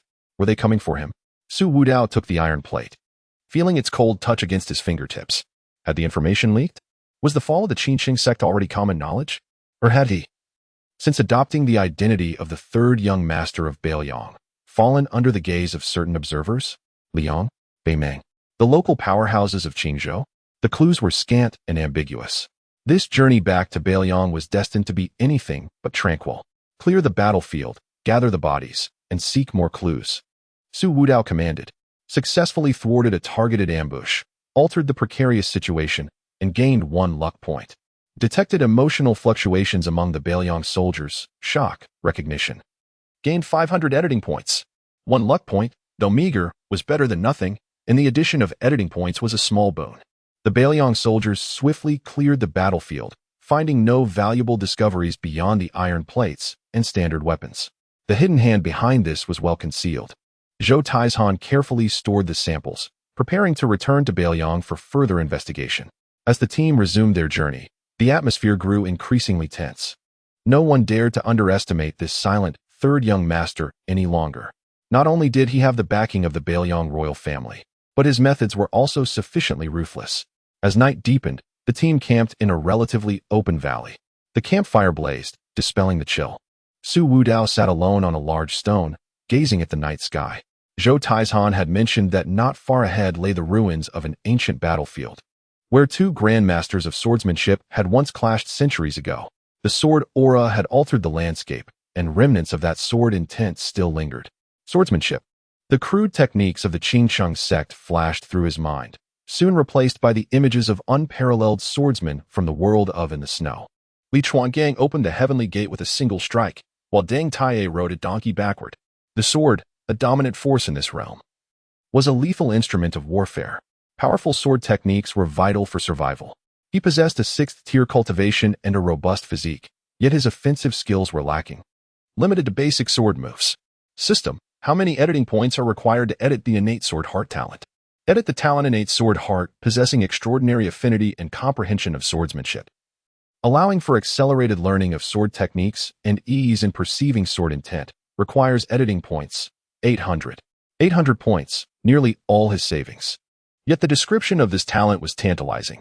Extraordinary affinity, accelerated learning, and ease of comprehension of sword intent, an ideal enhancement tailored for a master of swordsmanship. It was worth it. In this world, any investment that could rapidly enhance one's strength was worthwhile, especially one concerning fundamental talents. System: consume 800 editing points. And edit sword heart. An ineffable sensation suddenly enveloped him, not a mere increase in power or enhancement of physique, but a stirring from the depths of his soul. Countless insights, perceptions, and understandings regarding the sword surged through him like a torrential flood, cleansing his spirit. It seemed as if myriad subtle, sharp energies, imperceptible to ordinary mortals, converged upon him, creating a wondrous resonance. At that moment, his comprehension of the sword underwent a profound transformation. The sword was no longer a cold piece of iron. It became an extension of his arm, a manifestation of his will. This was instinct, a gift, born to wield the sword. On the other side of the camp, Zhou Taizhan and Lin Tu were engaged in hushed discussions, remaining vigilant. The soldiers of the Northern Liang army were either polishing their weapons or meditating, alert to their surroundings. Su Wudao stood up. He did not consciously intend to do anything. Rather, his hand instinctively grasped the ordinary long sword at his waist. Clang! The sword was drawn, emitting a clear, resonant sound. He gazed at the blade in his hand, feeling an unprecedented intimacy, as if the sword had come to life, synchronizing with his heartbeat. The sounds of the wind, the crackling of the campfire, and the rustling leaves in the distance faded away. In his world, there remained only the sword in his grasp and the ethereal sharpness pervading the air, particularly from the direction of the ancient battlefield. A faint yet piercing sword intent lingered. Was it a call? A resonance?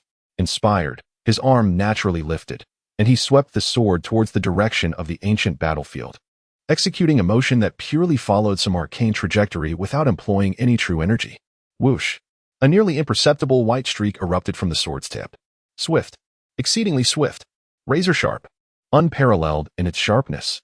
The white streak cleaved through the night, streaking across dozens of yards, striking a towering boulder by the valley entrance. Silence reigned. The white streak vanished into the boulder. In the next moment, a clear cracking sound echoed. The massive stone split smoothly in half, the upper portion crashing down. The cut as smooth as a mirror. Buzz, buzz. From the direction of the ancient battlefield, faint sounds of sword resonance emerged, as if the lingering sword intent had been stirred. Within the camp, an instant of deathly silence ensued. Everyone was stunned into immobility by this sudden spectacle. Zhou Taizhan abruptly turned his head, his gaze darting between the cracked boulder and the sword-wielding Su Wudao, his facial muscles taut. Lin Tu's body stiffened, his eyes fixated on the sword in Su Wudao's hand. Sword energy unleashed. So concentrated, so fierce. At least of the 7th rank, no. Approaching the pinnacle of the 6th rank in swordsmanship. Yet the 3rd young master clearly. Su Wudao himself was also taken aback. He looked down at the sword in his hand, the subtle sensation of fatigue from that previous swing distinctly apparent. That strike. Was it he who had executed it? Without employing much true energy, was it more of a feeling? An instinctual application of the sword? A born sword heart? Indeed, merely an unconscious swing born of innate talent, yet wielding such formidable power. As the extraordinary talent for swordsmanship manifested, it resonated with the ancient battlefield's sword intent, inducing profound emotional turbulence, shock, and awe, garnering 500 editing points. The system information flowed through his consciousness. He gradually sheathed his sword, the blade seemingly still resonating with a peculiar, faint hum. Raising his gaze, he met the mixed expressions of astonishment and curiosity from Zhou Taizhan and Lin Tuesday. The surrounding soldiers of the Beiliang army dared not make a sound, their eyes filled with reverence. Zhou Taizhan suppressed the tumultuous waves within his heart, stepping forward with a voice that, despite his utmost effort to maintain composure, came out somewhat hoarse. Young master, what manner of sword technique is this? Chapter 7. The sword's aura stunned the phoenix. Observing in secret, Zhou Tieshan's voice shattered the oppressive silence, laced with incredulity and curiosity. All eyes converged upon Su Wudao, whose recently sheathed sword still seemed to emanate a lingering power. The atmosphere grew tense. That strike appeared to have been rather audacious. Su Wudao cleared his throat, breaking the stifling quietude, an expression of perfectly measured nonchalance gracing his features. Just now, it was merely a feeling, a casual practice. Casual practice? The muscles in Zhou Tieshan's cheeks twitched imperceptibly. Releasing sword energy that cleaved through boulders was merely casual practice? The nonchalance of this third young master surely diverged from that of the average person. Lin Tu remained silent, his fist clenched, his chest rising and falling subtly. He gazed at Su Wudao's silhouette, his eyes burning with fervor, nearly igniting with intensity.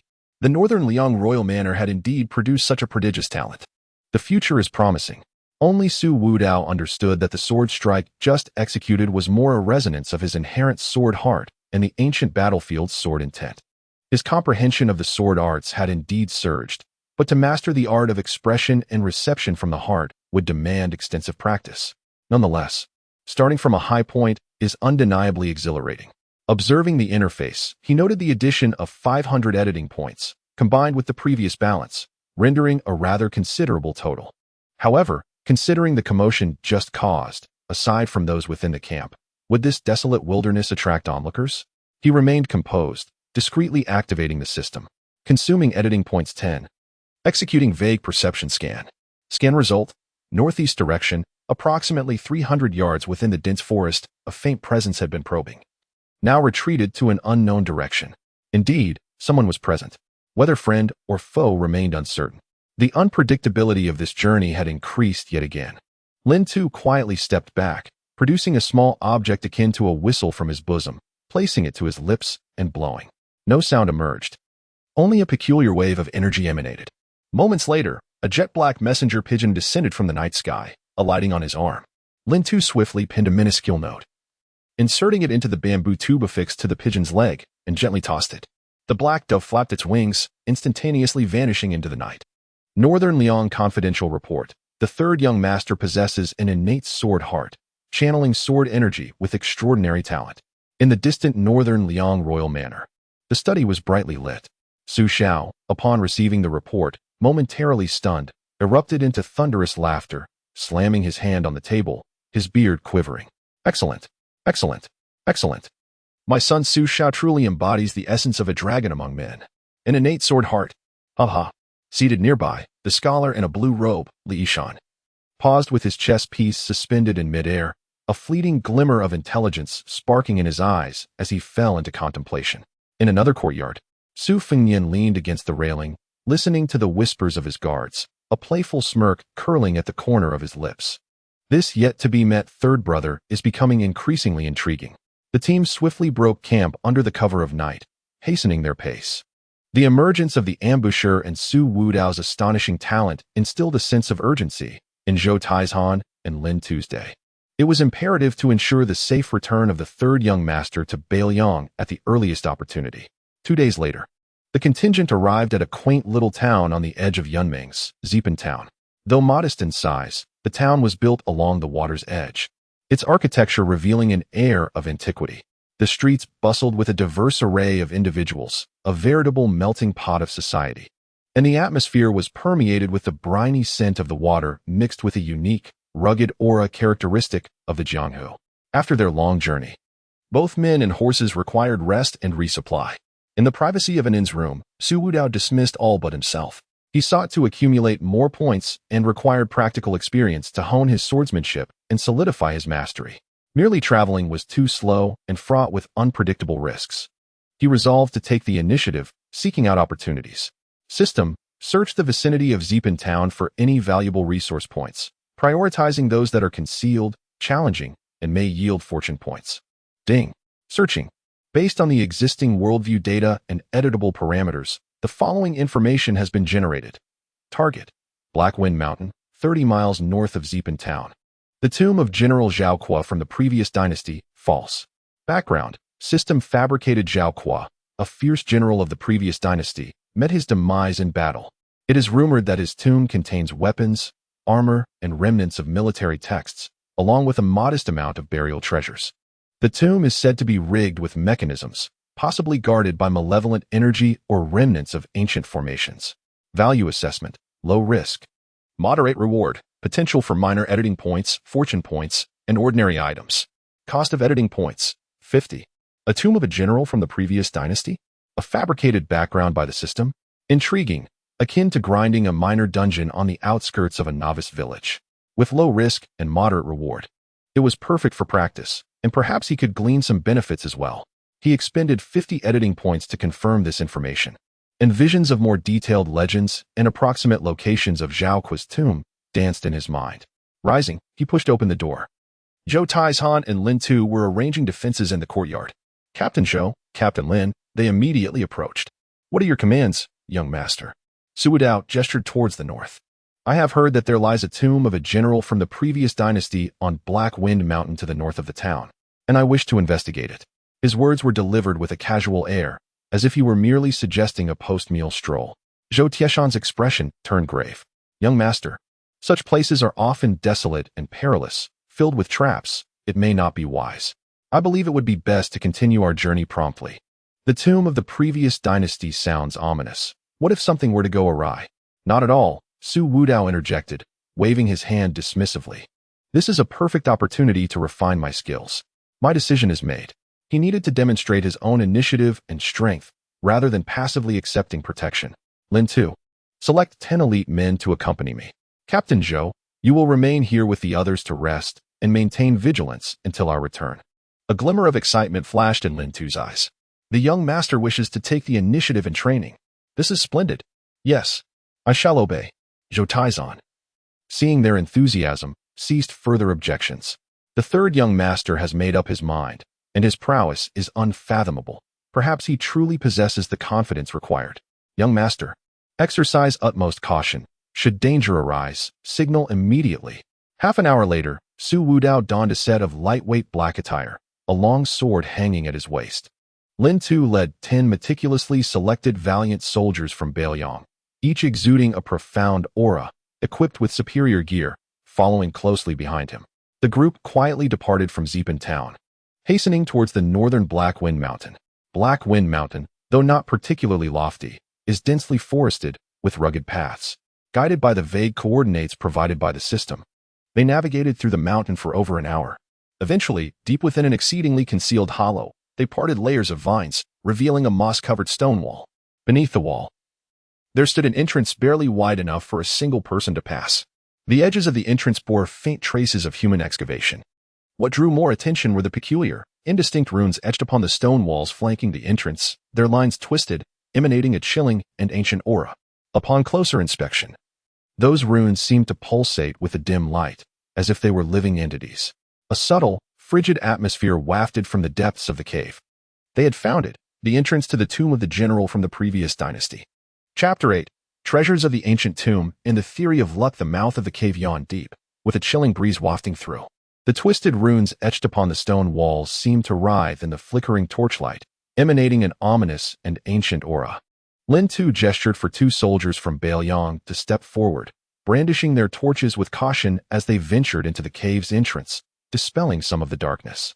My lord, this place is eerie. Allow me to proceed first, Lin Tu insisted, positioning himself protectively before Su Wudao, his expression grave. The entrance was narrow, barely allowing passage for a single person, making it perilous to evade any potential ambush. Su Wudao waved his hand dismissively, signaling that it was of no concern. He took a step forward, his gaze sweeping across the inner walls of the cave. Indeed, approximately 3 feet above the ground, several nearly camouflaged thin wires stretched across, their other ends connected to an unseen mechanism deep within the cave ceiling. Below, a few slightly lighter-colored stone slabs lay incongruously against the surrounding darkness, a classic ancient trap, simple yet effective. Had the original occupant been present, they might have fallen victim to its cunning design. Without further ado, Su Wudao unsheathed his long sword. With a flash of steel, he struck with such swiftness that the trajectory was nearly imperceptible. The wire snapped with a series of sharp sounds, falling to the ground. He then tapped the edges of the differently colored stone slabs with the sword's tip. A faint click echoed from below, suggesting that something had shifted. The sequence of actions flowed seamlessly, devoid of hesitation. Lin Tu and the Beiliang soldiers behind him were taken aback by the swiftness of this method of disarming the trap. How remarkably decisive, they thought. Rather than relying on trial and error, he had directly dismantled the core mechanism. This young master not only possessed extraordinary talent in swordsmanship, but also exhibited remarkable acuity regarding traps and mechanisms. Su Wudao sheathed his sword and stepped boldly into the cave. To him, the trap was indeed trivial. The modern mindset, coupled with the strength and speed of a 6th-tier martial artist, along with his innate sword intuition, allowed him to navigate it with ease. Inside the cave lay a downward-sloping passage, the air thick with dust and the scent of decay. After traversing roughly 100 paces, the path opened into a spacious stone chamber measuring about 10 paces on each side. At the center of the chamber rested a stone coffin, its lid firmly sealed. Scattered in the corners were fragments of shattered pottery, decayed wooden remnants, and rusted weapon shards, their original shapes nearly indistinguishable. The burial items were pitifully few, most having completely deteriorated. The Beiliang soldiers, holding their torches aloft, surveyed the surroundings, their disappointment evident. After all their efforts, they had stumbled upon such a meager grave? Lin Tu furrowed his brow, signaling his subordinates to remain vigilant and not to underestimate their surroundings. Su Wudao walked directly to the stone coffin, his attention not on the debris, but rather on the ground beside the coffin. There lay a dull jade pendant, appearing to be a fragment of a larger piece, accompanied by several pages of deep yellow animal hide, their texture unusual. He bent down to retrieve the pendant and the remnants of the hide.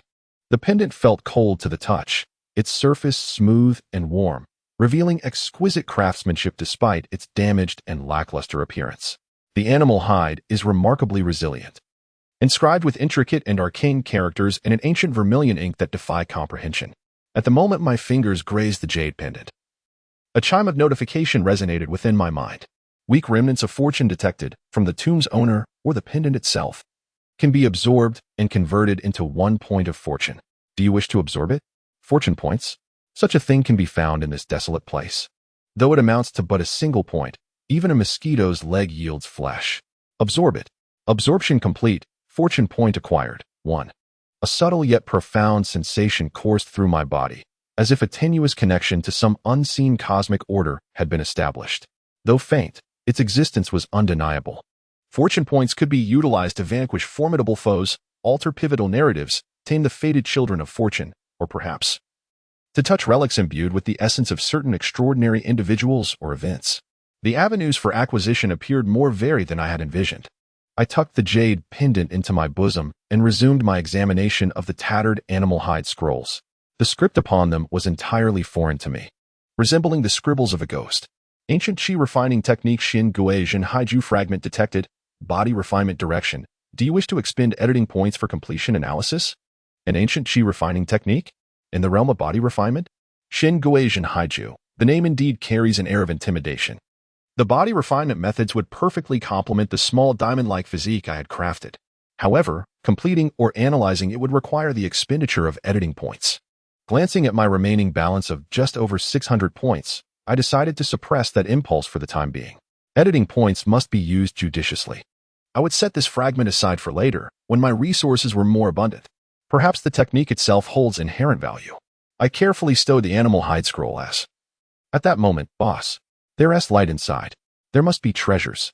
The exclamation, laced with urgency, accompanied by the clatter of chaotic footsteps, echoed from the entrance. Lin Tu's expression shifted dramatically. He swiftly drew his blade, positioning himself protectively before me. The other soldiers of Beiliang reacted instantaneously, unsheathing their weapons and forming a defensive formation. Eyes warily trained on the entrance. Uninvited guests had breached the tomb. In mere moments, 5 or 6 rugged men clad in tattered leather jackets, wielding machetes and iron picks, burst into the chamber. Leading them was a burly man with a face marked by excess and eyes glinting with malice. Initially, their attention was drawn to the stone sarcophagus at the center of the chamber, but their gaze quickly swept across the well-equipped and formidable soldiers of Beiliang, a flicker of caution crossing their features. Yet, when their eyes landed on me, noting my youthful visage and the recent act of collecting items, the caution was swiftly supplanted by avarice, especially when they caught sight of the seemingly exquisite scabbard of my sword at my waist. The glint of greed intensified in the scarred man's eyes.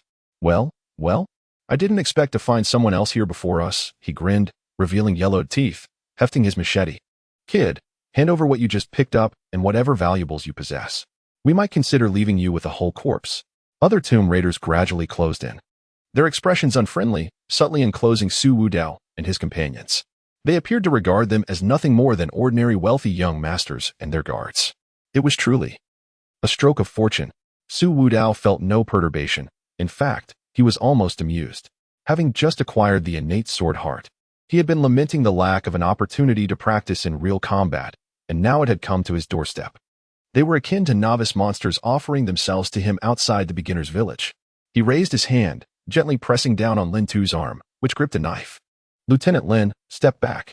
Lin Tu was taken aback, glancing at Su Wudao's calm profile. Young master, these ruffians are merely a chance for me to hone my skills. Su Wudao stated in an unperturbed tone, as if discussing a trivial matter. Hone your skills? Lin Tu and the other soldiers from Beiliang were momentarily stunned. Although the adversaries appeared to be a disorganized mob, each radiated a fierce aura, clearly seasoned cutthroats. The young master intends to take action himself. Before they could react, Su Wudao had already stepped forward. Clang! The long sword was drawn once more, its sound resonating clearly. This time, there was no earth-shattering sword energy. Only pure, lightning-fast movements. The burly man, upon seeing this, let out a sinister laugh and charged forward with his machete. Ignorant wretch! Die! The blade swept down with a menacing wind. Su Wudao neither flinched nor evaded. With a flick of his wrist, he responded. Clang! The long sword struck precisely at the side of the machete, a surge of clever force emanating, causing the scarred man to feel his grip tremble violently. The machete veering off course involuntarily. Su Wudao advanced, his sword darting forth like a viper, swiftly penetrating the burly man's throat at an oblique angle. Gush! Blood erupted. The sinister grin on the scarred man's face froze, his eyes bulging in disbelief as he stared at the sword tip that had pierced his throat, his body collapsing weakly. All of this transpired in the blink of an eye. The remaining Tomb Raiders had yet to comprehend the situation when their leader had already met his demise. Boss, kill him. After a brief moment of shock, fury, and fear ensued. The remaining Tomb Raiders charged forward, eyes ablaze. Su Wudao stood resolute, his mind tranquil. The innate sword heart's gift manifested vividly at this moment. Every movement of the adversaries, every breath, even the slightest tension in their muscles, appeared crystal clear to him. Flaws were everywhere. He did not even need to think. His body and the sword in his hand seemed to possess their own consciousness, effortlessly discovering the most efficient and effective means of attack. Basic sword techniques, executed by him, bore a nimbleness and ferocity that was elusive and untraceable. Whoosh! The blade swept through, severing the wrist of one Tomb Raider wielding a knife. Amidst the screams, Su Wudao sidestepped another slash, countering with a swift thrust that pierced through the ribs, puncturing the heart. Gush! Another one fell. The battle had transformed into a one-sided massacre. Su Wudao's swordsmanship is not flamboyant. Rather, it can be described as unadorned and straightforward. Yet, each strike is executed with precision and lethality. His footwork, seemingly casual, invariably positions him in the most opportune spot, deftly evading attacks while delivering his blade to the enemy's vital points. Lin Tu and the soldiers of Beiliang watched in astonishment. Is this truly mere foundational swordplay? How can it possess such terrifying destructive power in the hands of the third young master? Have we been taught differently?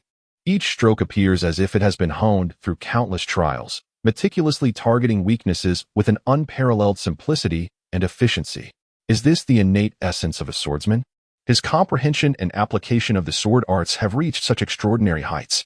In the span of mere moments, 4 out of 5 Tomb Raiders have already fallen, leaving only a diminutive man, whose face turns pale with fear, discarding his weapon and attempting to flee down the passage.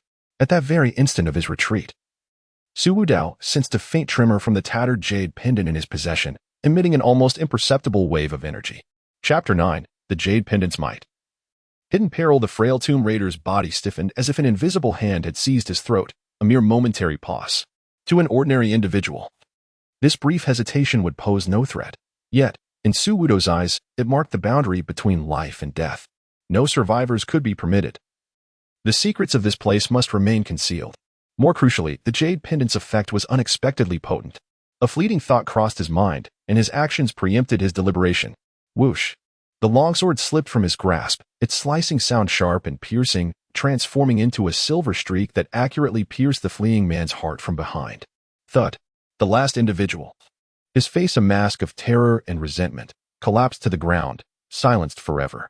The stone chamber fell into an eerie stillness, interrupted only by the crackling of the burning torch and the increasingly pungent scent of blood. Su Wudao stepped forward, withdrawing the longsword from the body. Its blade remained smooth, unblemished by blood. With a casual flick, a few droplets of blood splattered against the stone wall. His fingertips instinctively brushed against the jade pendant hidden beneath his clothing. The cool sensation persisted, but the strange aura had vanished without a trace. Indeed, it was this object. For those harboring malevolent intentions, it could generate a suppressive aura, causing mental disarray and inducing delays in their movements. Though its effect was not overwhelmingly strong, in a duel between experts, even a fleeting lapse could determine life or death. This system-fabricated ancient tomb had proven to be a generous introduction gift. Ding. 5 malicious targets eliminated, earning 50 editing points. Even a mosquito's leg is meat. Lin Tu hastily approached Su Wudao, his gaze sweeping across the 5 corpses on the ground before returning to Su Wudao's composed visage. This decisive demeanor in slaughter. This calmness far beyond his years. He swallowed hard, clasped his fists, and bowed deeply. Young master, divine might. Aside from these 2 words, he could conjure no more fitting expression. The soldiers from Beiliang behind him wore expressions of reverence. This 3rd young master not only possessed astonishing talent, but his disposition was also chillingly resolute. He was a born warrior of Beiliang. Su Wudao nodded slightly, carefully stowing away the jade pendant and the remnants of the animal skin scroll. This jade pendant might prove more beneficial than anticipated. The fragment of the Xian Guizhen Haiju, though its specific utility remained unknown, bore the tags of ancient and body refinement, indicating its value. An important supplement to the future system of martial arts, it must not be underestimated. Let us tidy up and depart. Yes. Lin Tu immediately commanded the soldiers to erase all traces, dragging the bodies to a corner of the stone chamber for concealment. Half an hour later, the group silently exited Black Wind Mountain, retracing their steps back to Zipin Town. The entrance to the tomb was once again concealed with vines and rubble, as if no one had ever set foot there. Su Wudao refrained from mentioning the jade pendant and the animal skin book to anyone. An innocent man may be guiltless, yet possessing a treasure can invite trouble. The system was his greatest secret, and these unexpected gains required discretion. Upon returning to the inn, twilight was approaching. Zhou Taizan, upon seeing their safe return, finally eased the anxiety that had gripped him. Young master, did you obtain anything? Su Wudao waved his hand dismissively, indicating that it was merely an abandoned grave, nothing of particular significance. He refrained from elaborating further and retreated to his room, needing to reflect on the day's revelations and to strategize his next steps. Currently, he possessed 700 editing points and 3 fortune points. These figures were far from sufficient to forge a formidable background and strength. He must hasten to the Northern Liang to leverage the resources and influence of the Northern Liang royal family, enabling him to accumulate points and enhance his capabilities more swiftly. As he pondered, his keen senses detected an unusual presence. Outside the window, several seemingly casual figures ambled about, their gazes fleetingly sweeping over the room where he resided on the 2nd floor of the inn. They were not ordinary townsfolk. Their movements exuded a trained air of stealth, consuming 5 editing points to execute target locking and analysis. Analysis result: 3 unidentified individuals are monitoring from different positions around the inn. Initially assessed to possess malicious intent, their strength is estimated to be between 7th and 8th rank. Indeed, he had been targeted. Was it due to that previous sword strike, or had his identity related to Northern Liang been exposed? Or perhaps it was a combination of both. Zipin Town was a place rife with complexities, situated near the notorious waters of Yunmings, a locale fraught with peril. It was clear that lingering here was unwise. He rose and pushed open the door, locating Zhou Taizan and Lin Tuesday. Prepare immediately. We shall depart the town under the cover of night and head towards the Northern Liang border. Zhou Taizan hesitated. Young master, traveling at night poses greater risks. The risks have already found us, Su Wudao interrupted, his tone flat. We are being watched. Upon hearing this, Lin Tu's expression darkened, a fierce glint flashing in his eyes. Let my subordinates eliminate them. We need not raise alarm. Su Wudao shook his head. Their strength is formidable, and their numbers unknown. A direct confrontation may not be advantageous. We must vacate this treacherous place as swiftly as possible. Zhou Taizan no longer hesitated. Understood. I shall make the arrangements immediately. Half an hour later, as night fell completely, Su Wudao and his companions quietly led their horses away from Zipin Town, racing northward. The sound of hooves was muffled by the darkness, and they moved like a black arrow aimed towards Northern Liang. After approximately 2 hours, they distanced themselves from the official road and entered a dense, primordial forest. They were nearing the boundary between Northern Liang and the other states of the Liang dynasty, a locale seldom trodden by human feet. The forest was eerily silent, devoid of the usual sounds of insects or birds, and even the rustle of leaves in the wind seemed oppressively muted. Moonlight filtered through the sparse branches, casting mottled shadows on the ground. adding an air of the uncanny. The seasoned Lin Tu and Zhou Taizan pulled their reins almost simultaneously. Something is amiss. It is too quiet here, Lin Tu warned, drawing his sword from its sheath. 10 soldiers from northern Liang quickly dispersed, forming a tight defensive circle around Su Wudao, vigilantly scanning the shadowy depths of the forest. Zhou Taizan approached Su Wudao, his expression grave. Young master, the situation appears dire. There may be an ambush. With a swift motion, Su Wudao dismounted his steed, his hand resting upon the hilt of his sword as he surveyed his surroundings. An almost imperceptible aura of malice permeated the air, akin to a tangible spider's web ensnaring the hearts of all present. Captain Zhou, Su Wudao commenced, his voice resonating with remarkable clarity amidst the deathly silence of the forest. Is it true that Beiliang is currently beset by both internal strife and external threats? Zhou Taizan, momentarily taken aback, was puzzled by the young master's inquiry at such a critical juncture, yet he responded in a grave tone. Indeed, young master, Beiliang is under the watchful eye of the northern Mang, with the Liang court harboring suspicion and suppression from within, compounded by the infiltration of various factions from the Jianghu. It is, without a doubt, a precarious situation. He paused, casting a glance at Su Wudao. The prince and the young master have long awaited your return. Your reappearance bears significant implications for Beiliang. What remained unspoken was that this significance also heralded the onset of tumultuous upheaval. A long-lost scion, suddenly resurfacing with extraordinary talents, could undoubtedly stir the already intricate dynamics of Beiliang. While some anticipated his return, others undoubtedly dreaded it. Su Wudao nodded, refraining from further inquiry. He discerned the unspoken undertones within Zhou Tieshan's words. The path to his return would not be devoid of obstacles, and Beiliang was far from a monolithic entity. This was fortuitous. The greater the chaos and complexity, the more impactful his presence as a variable would be, thus enhancing his opportunities to accrue influence. At that moment, whoosh, a sound, exceedingly subtle and nearly imperceptible, sliced through the air. In the darkness, a single cold star suddenly ignited, darting like lightning, silently cleaving the night sky. Its target was none other than the very center where Su Wudao stood. Chapter 10. Repelling the Assassins, Clues Pointing to Danger. Lin Tu's eyes widened with fury as he swung his blade with ferocity. A cold star cleaved through the night, leaving only a fleeting shadow in its wake. The poisoned crossbow bolt, silent as the grave, flew straight for Su Wudao, the core of their formation. Clang. The sound of metal striking metal resonated, sparks flying. The bolt was narrowly deflected, embedding itself into a stout tree trunk, its fletching buzzing incessantly, while the arrowhead glowed a sinister blue. Almost simultaneously, shadows twisted within the forest. Swish, swish, swish. A dozen phantoms erupted like wraiths, their movements uncanny, the gleam of their blades chilling, working in perfect harmony to shatter the rudimentary formation of the Beiliang guards. The atmosphere was thick with murderous intent, as cold as ice water cascading over one's head. This was a meticulously planned ambush. Form up. Protect the young master. Zhou Taizan bellowed, clashing with a black-clad assassin. Though the Beiliang soldiers were startled, they remained composed, fearlessly confronting the onslaught.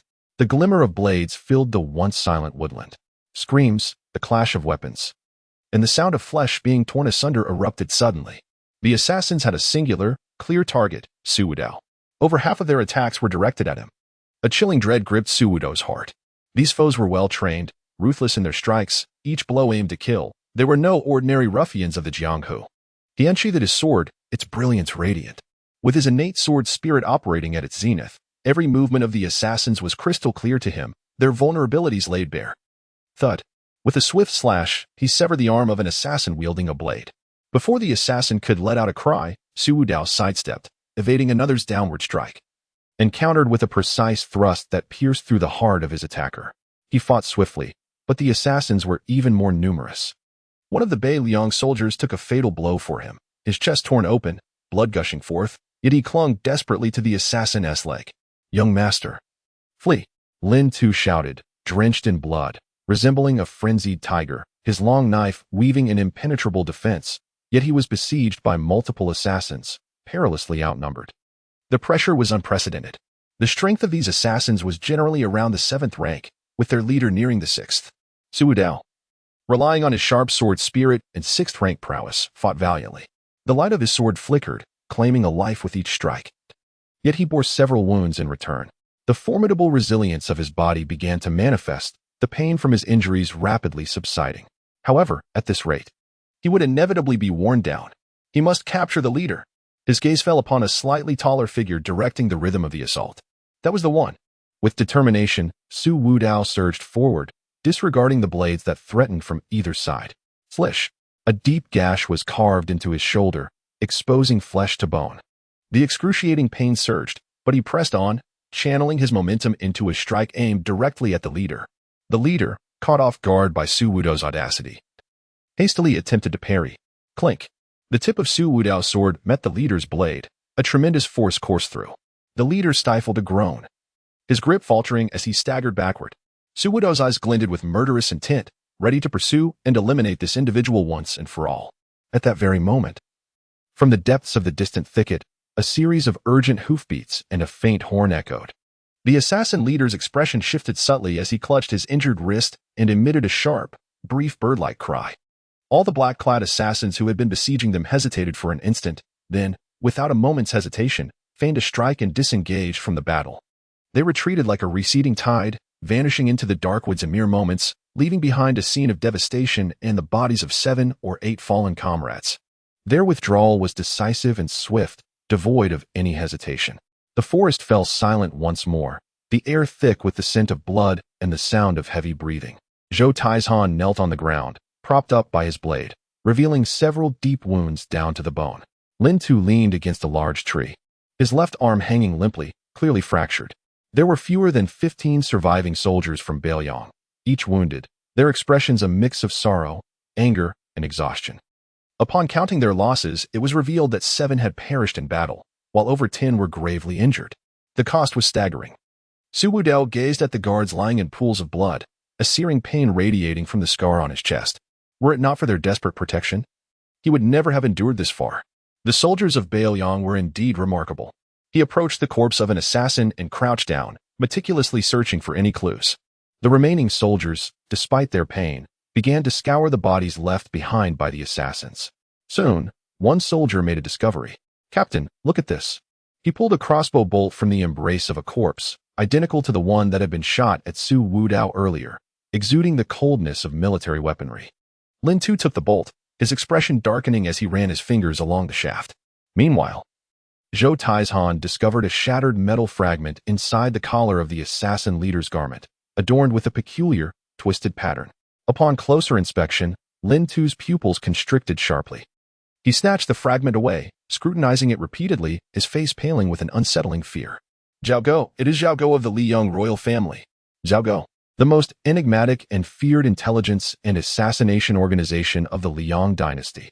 Zhou Taizhan and the surviving soldiers from Beiliang turned pale at the mention, their eyes igniting with fierce anger.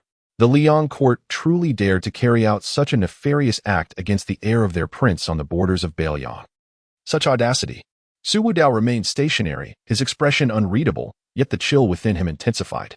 Indeed, his return had stirred the nerves of certain individuals. The Liang royal family did not wish to see a gifted descendant of the Su family return to Beiliang. Ding successfully repelled the assassination by Zhao Go. Thwarting the conspiracy against Beiliang's future, beginner acquired 1,500 editing points and 3 luck points. The system's notification chimed in at an opportune moment. 1,500 editing points and 3 luck points, heavy in weight, earned at the cost of 7 elite lives from Beiliang. "Captain Lin, Captain Zhou." Su Wudao began, his voice tinged with huskiness. "Immediately secure this matter, along with the fragment of the token and the crossbow bolt, with the highest level of encryption, and send it back to the royal palace via the Falcon." "Yes." Lin Tu, enduring the pain, solemnly accepted the evidence. A specially trained hunting falcon swiftly soared into the vast night, carrying the wrath and warning of Beiliang, heading towards Qingliang Mountain.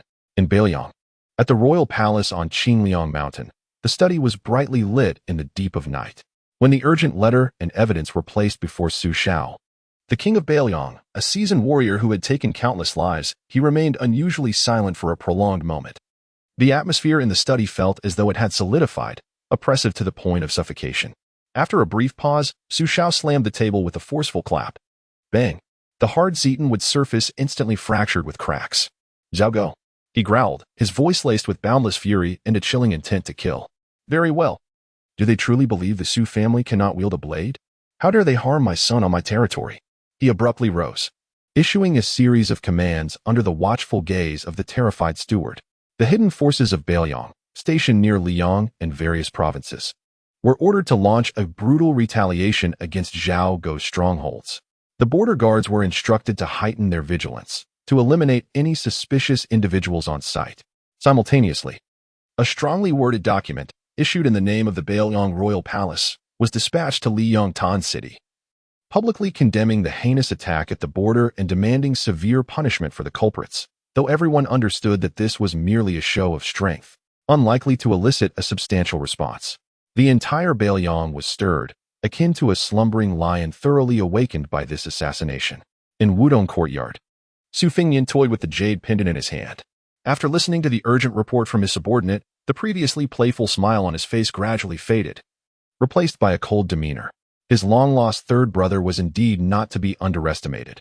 His emergence had already attracted the ambush of Zhao Gou. Intriguing.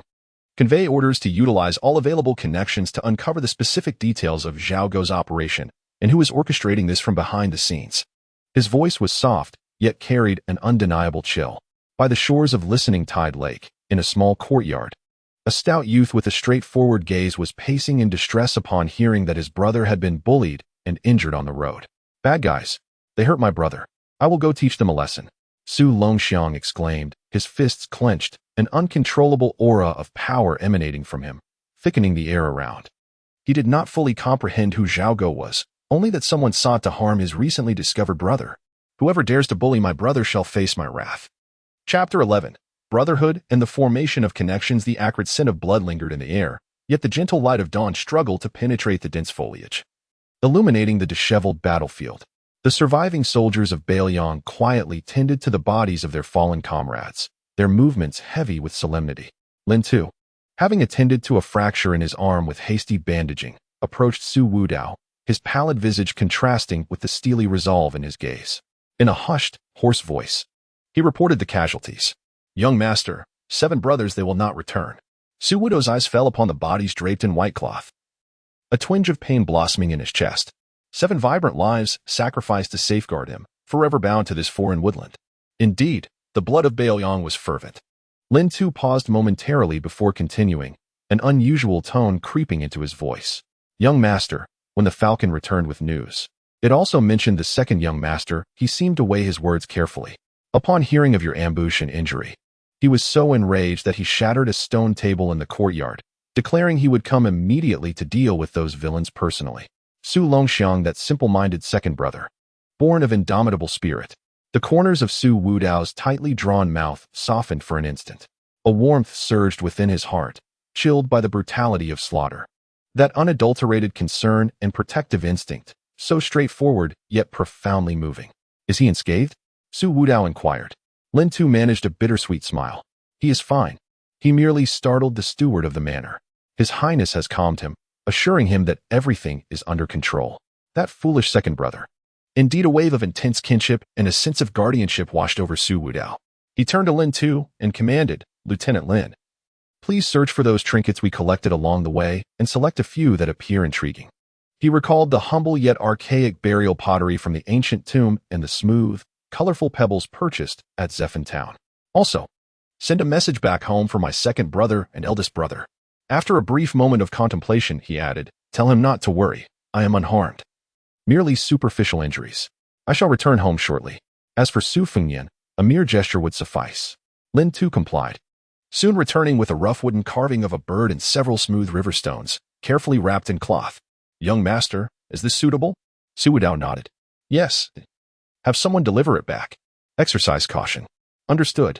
In the cool mountains of Beiliang, within the Wudong Courtyard, Su Fengnian reclined on a soft couch, idly toying with a warm jade pendant as he listened to his subordinates' reports. Upon hearing of Su Wudao's ambush, Zhao Gou's involvement, and the subsequent arrangements, the habitual nonchalance faded from his expression. Moments later, a servant presented an unassuming cloth parcel along with a message. The third young master sends word that he is well and shall return shortly. Su Fengnian unwrapped the cloth bag, revealing a wooden bird and a few ordinary stones.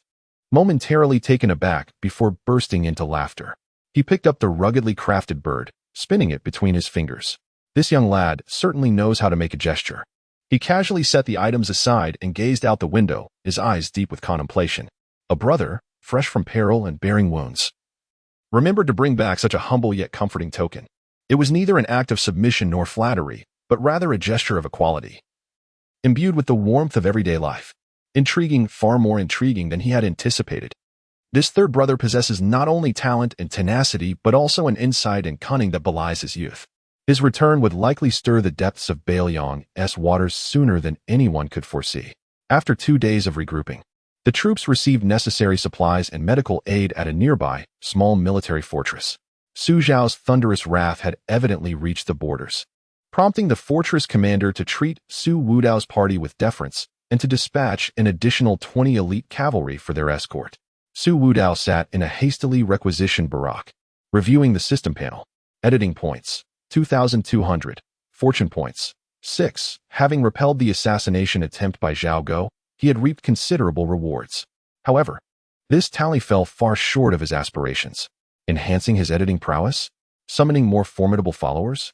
Both required a vast accumulation of points. This assassination was merely the beginning. The royal family of Liang's apprehension was now evident, and within Beiliang, not everyone would welcome his return. A century after Su Zhao, the matter of succession in Beiliang was already delicate. The sudden emergence of a remarkably gifted third son, capable of threatening Su Fengnian's position, would undoubtedly cause unrest among certain factions. It was imperative to swiftly bolster his strength while simultaneously weaving his own network of connections. Relying solely on the protection of the Beiliang royal residence was insufficient. He needed a force that truly belonged to him. The system, relationship editing. Perhaps it was worth exploring. It required little expenditure yet could lay the groundwork for future endeavors. He began to sift through potential targets in his mind. They could not be high-ranking officials, as that would attract attention and involve complex relationships. Nor could they be confidants of Su Zhao or Su Fengnian, as editing them would be challenging and the results uncertain. Ideally, he sought mid-level officers, those with a measure of power yet relatively peripheral, possessing straightforward personalities and susceptible to subconscious influence. The system swiftly identified a character that met his criteria. Target character, Shirley. Identity, Deputy General of the Tiger Howl Camp in Beiliang Border Forces. Strength, 7th grade. Personality, honest, loyal, somewhat dull. Hindered in promotion due to lack of scheming. Network, simple, no apparent factional background. This was the one. Su Wudao focused intently, commencing the editing process on the system interface. Editing type, relationship edit, unidirectional influence. Editing target, Su Wudao. Editing content, adding background. In his childhood, Su Wudao, when lost in Qishou, once bestowed upon the destitute Shirley a half-piece of dry rations during a time of hunger and cold. Although this act of kindness was modest, it left an indelible mark in Shirley's subconscious, fostering a natural fondness and a subtle sense of gratitude towards the name and image of Su Wudao. Consumption. Editing points 150. Editing complete. The effects will gradually manifest when the target intersects with the host. 150 points is not a steep price. This seemingly inconsequential move may yield unforeseen benefits in the future. At the very least, within the military, an additional source of potential goodwill is never unwelcome. Having concluded these matters, Su Wudao rose and stepped through the door. The sunlight was just right, and the air was imbued with the distinctive dryness of the northern lands. Zhou Taizhan and Lin Tu had already organized the troops, and the newly added 20 cavalrymen were spirited and well-equipped. "Young master, we are ready to depart." Su Wudao mounted his horse. "Let us return home." The procession set forth once more, heading northward. This time, the atmosphere was palpably different. With the support of the military fortress and a clearly defined escort, the journey progressed much more smoothly. The landscape gradually grew desolate. Yet a palpable aura of solemnity lingered in the air. Occasionally, one could glimpse the swift figures of northern Liang scouts patrolling the distance, their silhouettes darting across the wilderness. The air carried the scent of rust and wind-blown sand. 2 days later, a magnificent silhouette slowly emerged on the horizon. It was not the familiar sight of blue bricks and white walls typical of the Liang territory, but rather a fortress constructed of enormous black rocks. The towering city walls loomed like a great beast in repose, fierce and silent. The crenellations atop the walls resembled bared fangs, while numerous banners emblazoned with the character for Su fluttered in the wind, producing a resonant sound. An overwhelming, steely aura, hardened by the trials of war, surged forth. Even from a distance, one could sense the astonishing power and unvoiced pressure emanating from the fortress. Upon catching sight of the citadel, Zhou Taizhan, Lin Tu, and all the soldiers of northern Liang instinctively straightened their spines, their faces reflecting a mixture of reverence and pride. Young master, Zhou Tieshan's voice quivered with excitement. Ahead lies Tiger Head City, the foremost stronghold on the border of northern Liang, the iron bastion guarding the southern gateway, Tiger Head City. At last, they had arrived. Chapter 12. The Tiger's Head Stronghold. Welcomed by the royal mansion as we drew nearer to the Tiger's Head City, the atmosphere became increasingly oppressive, heavy with the scent of iron and blood. The wilderness echoed with the mournful whispers of the wind, stirring up clouds of dust. The frequency of patrolling scouts from Beiliang surged dramatically. No longer mere solitary sentinels, they now appeared as entire squadrons of cavalry, clad in formidable armor. With standardized Beiliang blades hanging at their sides, their faces stern and exuding the fierce aura of seasoned warriors. These patrols, upon seeing the token presented by Lin Tu and the small Sioux flag within the ranks, did not question us. Instead, they silently reined in their horses, clearing the path and offering a salute. Their movements were synchronized, reflecting a military discipline unique to their ranks. This wordless acknowledgement held more power than any spoken praise. Su Wudao tightened his grip on the reins, gazing at the increasingly distinct silhouette on the horizon. It was not merely a city, it was a slumbering black behemoth. The walls, constructed entirely of massive black rock, presented a cold, unyielding beauty against the vast northern sky. The surface bore the scars of battles long past, marks of time and war that served as its medals. Countless Sioux flags with golden characters fluttered atop the fortress, resembling a tide of darkness. This was Beiliang, brutal, domineering, yet indestructible. The convoy arrived at the city gates. The towering entrance loomed like the throat of a colossal beast, swallowing the soldiers and merchants passing through. The gatekeeper, a robust man with a thick beard clad in heavy armor, awaited us with a retinue of loyal soldiers by his side. He had evidently received prior notification, his gaze scanning the ranks until it finally settled on Su Wudao.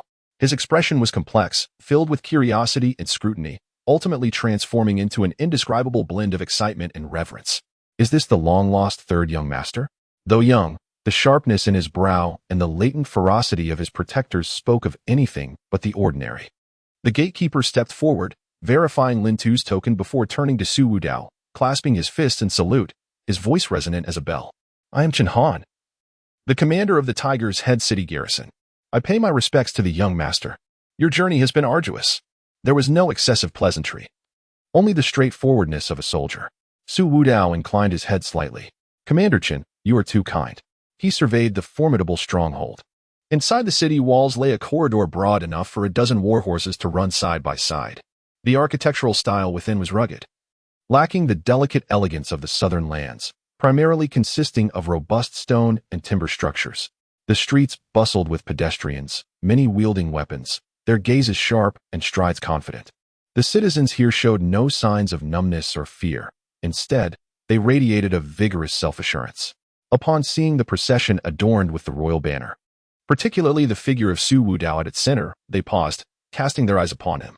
Their gazes held no trepidation towards power. Rather, they were imbued with heartfelt support and curiosity. This land belonged to the Sioux family. The people inhabiting this territory placed their trust in the Sioux clan. This realization warmed Su Wudao's heart. Chen Han personally led the way, guiding the convoy to the finest inn within the city. Young master, the official welcoming party dispatched by the royal mansion has already arrived and awaits you at the inn. Your injured men shall receive the finest medical attention. Within the relay station, a middle-aged man, clad in the attire of a northern Liang commander, with a slightly portly build and a shrewd expression, hastened forward to greet. Behind him trailed several dozen fierce bodyguards, equipped with superior gear compared to Lin Tu and his companions. I am Qian Biao, the deputy commander of the royal guards of the northern Liang, sent by the prince to welcome the third young master. Qian Biao exclaimed, his face beaming with a respectful yet efficient demeanor. Chulishan's people?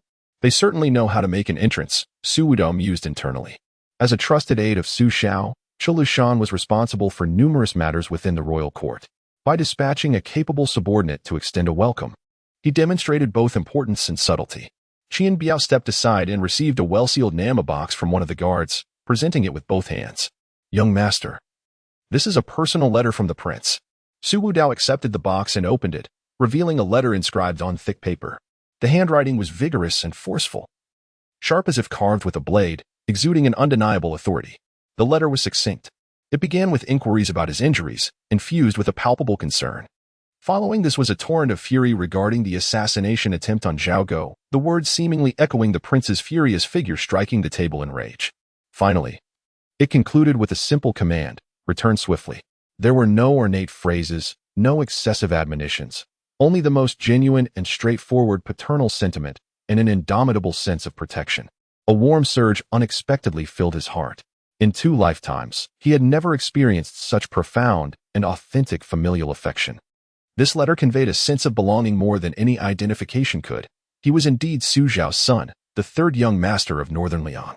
Observing Su Wudao's emotional response, Qian Biao seized the moment to speak.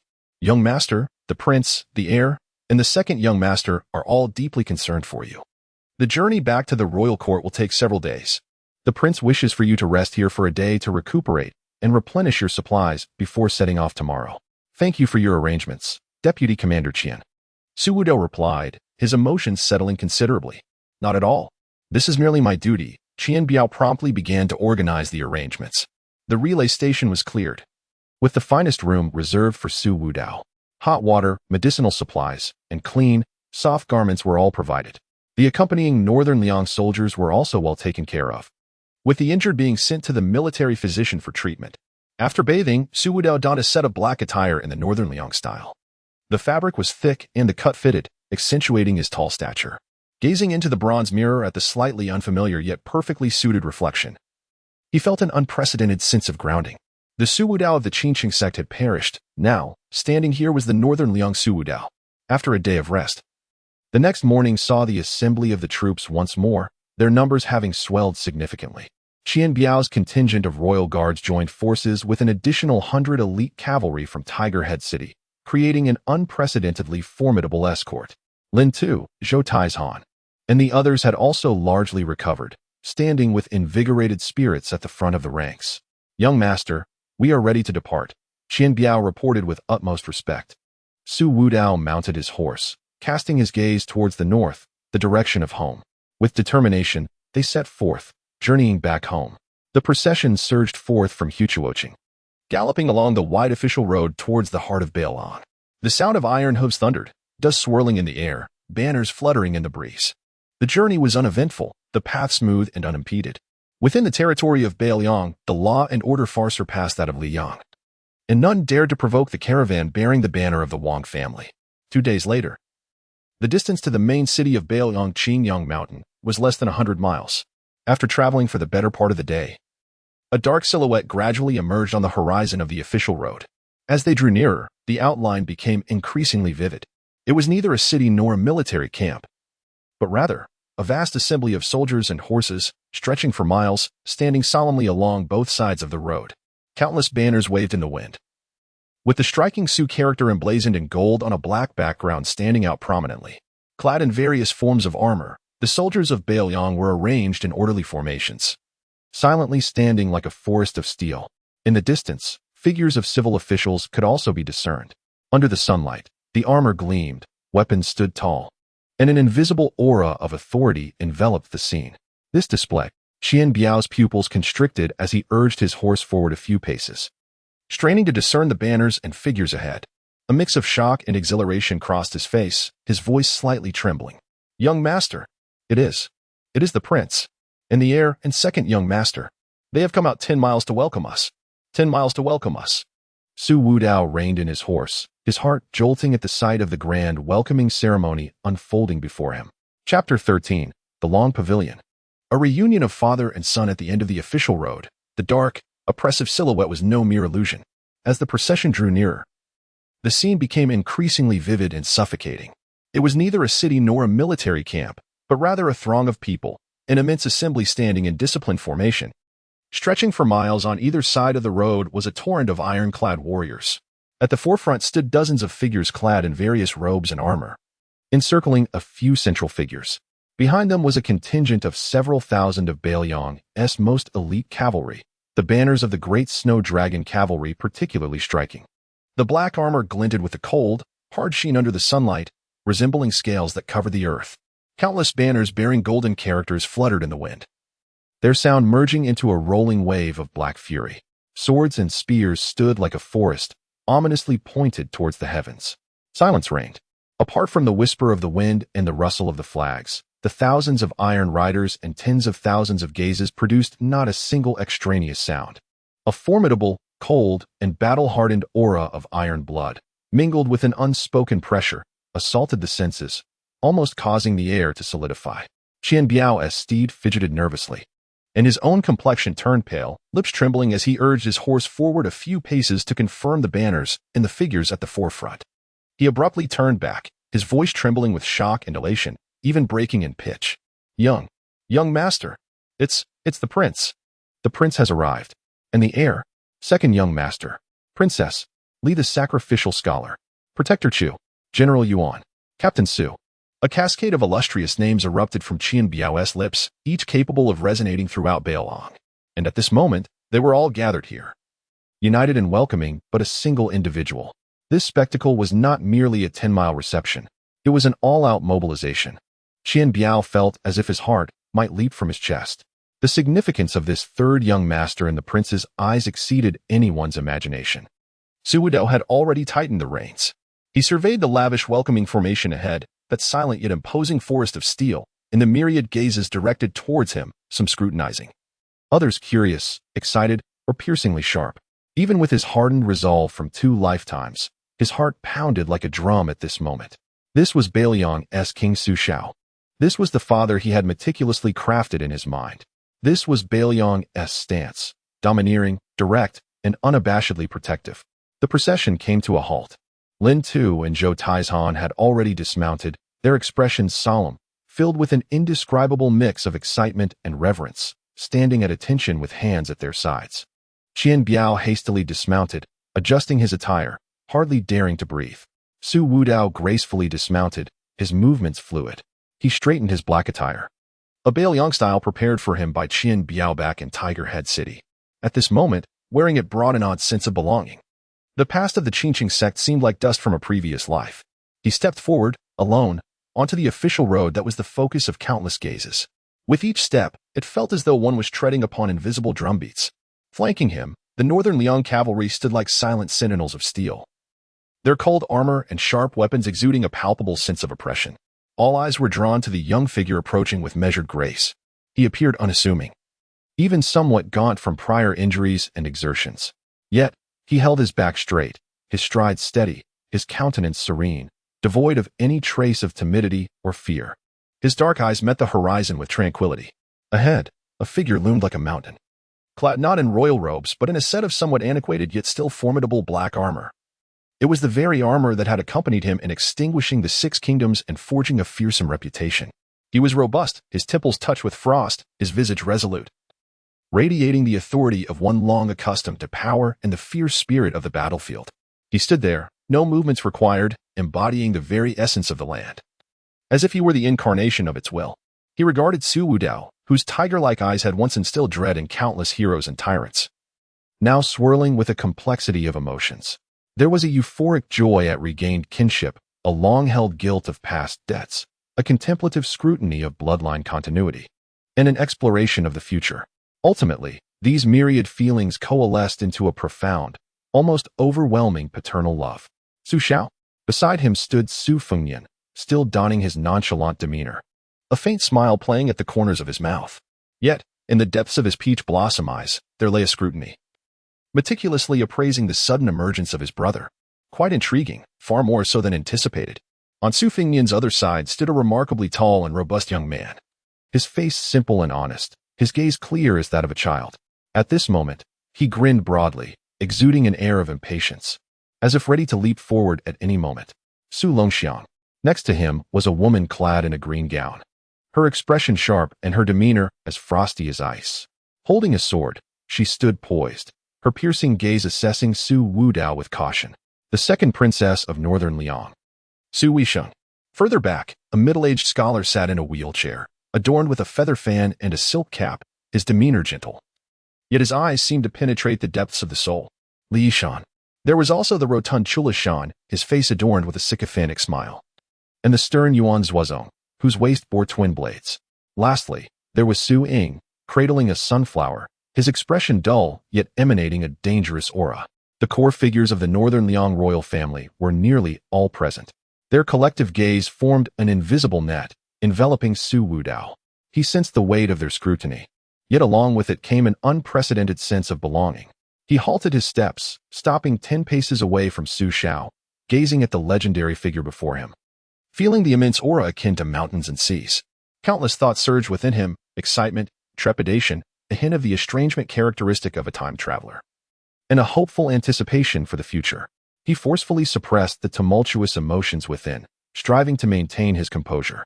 This was the path he had chosen, and it was a reality he must confront. He straightened his back, lifted his chin, and calmly met the gaze of those complex tiger-like eyes. Then, with a respectful clasp of his fists, he bowed deeply, performing a gesture befitting a junior. His voice was clear and steady, imbued with a youthful clarity, yet it carried an unwavering resolve that belied his years. I, Su Wudao, pay my respects to my father. Chapter 14. Recognizing Blood Ties. Brothers meet for the first time. Child Su Wudao, I pay my respects to my father. The 7 words resonated clearly and steadily, imbued with the youthful clarity of a boy, yet exuding an unexpected composure beyond his years. It was as if thunder had erupted in the stillness of the official road. The formidable figure of Su Xiao, the King of Beiliang, clad in worn armor, trembled violently. A battle-hardened hero who had extinguished 6 kingdoms, instilling fear across the land, now found his fierce eyes suddenly reddened, misted with unshed tears. He fixed his gaze upon the figure before him, the son he had been separated from for 18 long years, whom he had believed to be lost to the world. So strikingly similar. The intensity in the boy's brows and eyes mirrored his own youthful self, and even more so, the woman who had haunted his dreams. This was his son, his Wudao. Su Xiao's throat tightened as he suppressed the tumult of emotion surging within him, striding forward with fervor, paying no heed to the dignity of the King of Beiliang. He seized Su Wudao's arm, his grip like a vice, almost embedding his iron-like fingers into flesh, the force astonishing. He scrutinized the boy's face meticulously, from brow to bridge of the nose, then to lips, as if attempting to reclaim the 18 years of absence through mere sight. His voice, hoarse and laden with uncontainable excitement and tremor, broke forth. Good, truly good, my Wudao, you have returned. 18 years, a full 18 years. How I have longed for you. The words caught in his throat, the iron-willed man momentarily at a loss for coherent speech.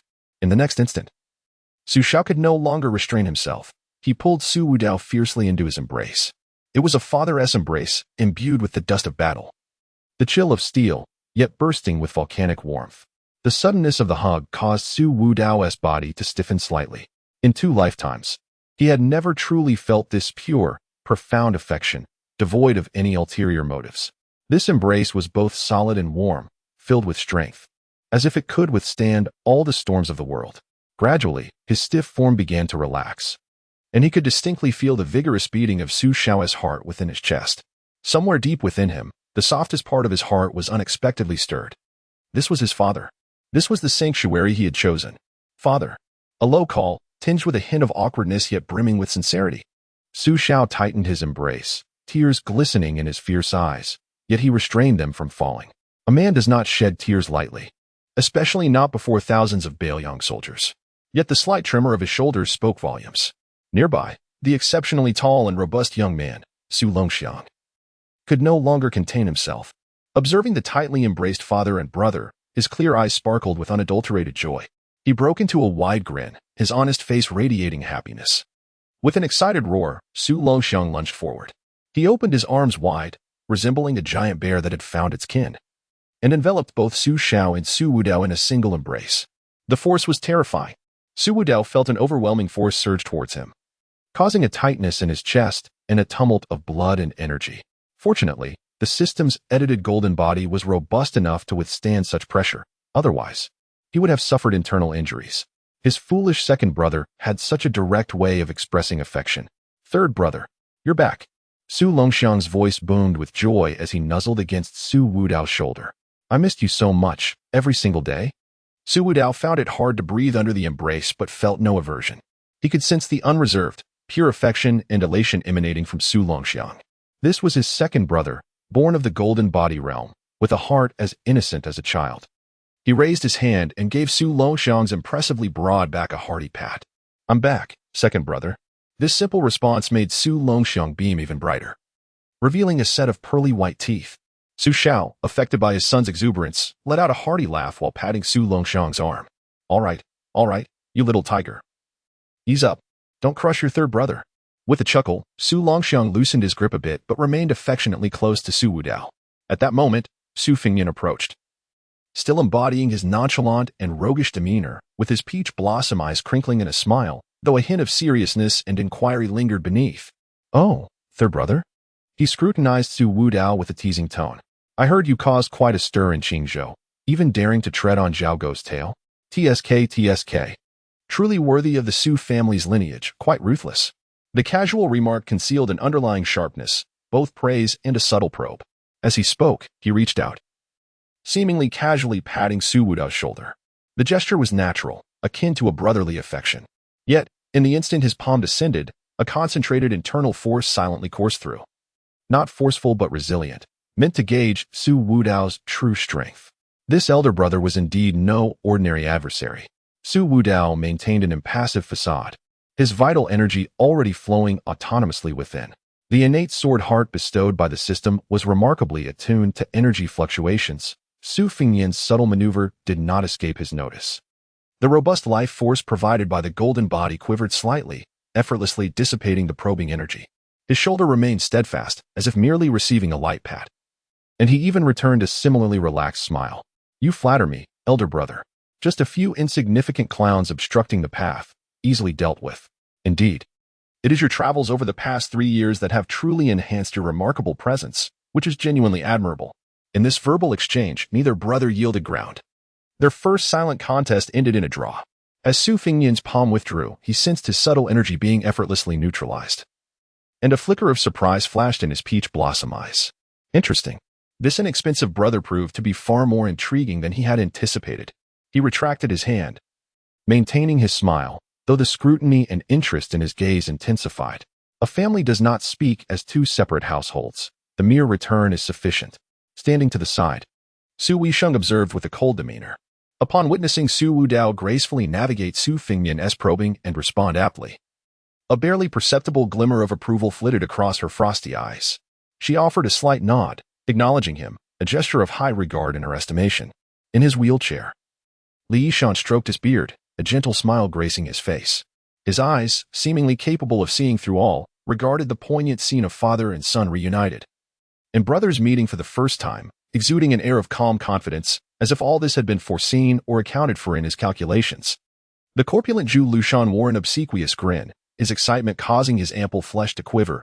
He longed to approach and extend greetings but restrained himself due to the circumstances. Yuan Zuozong, with a stern visage and unsheathed twin blades at his waist, stood more erect, his eyes reflecting satisfaction. Suing, clutching a sunflower, still bore his usual dull expression, though he seemed to steal a few more glances at Su Wudao. Surrounding them were the thousands of solemn Northern Liang cavalry and dozens of Northern Liang's civil and military elites, all witnesses to this deeply moving yet subtly tumultuous moment.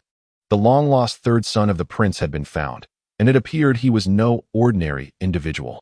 The bond between father and son was profound, and the brothers appeared harmonious on the surface.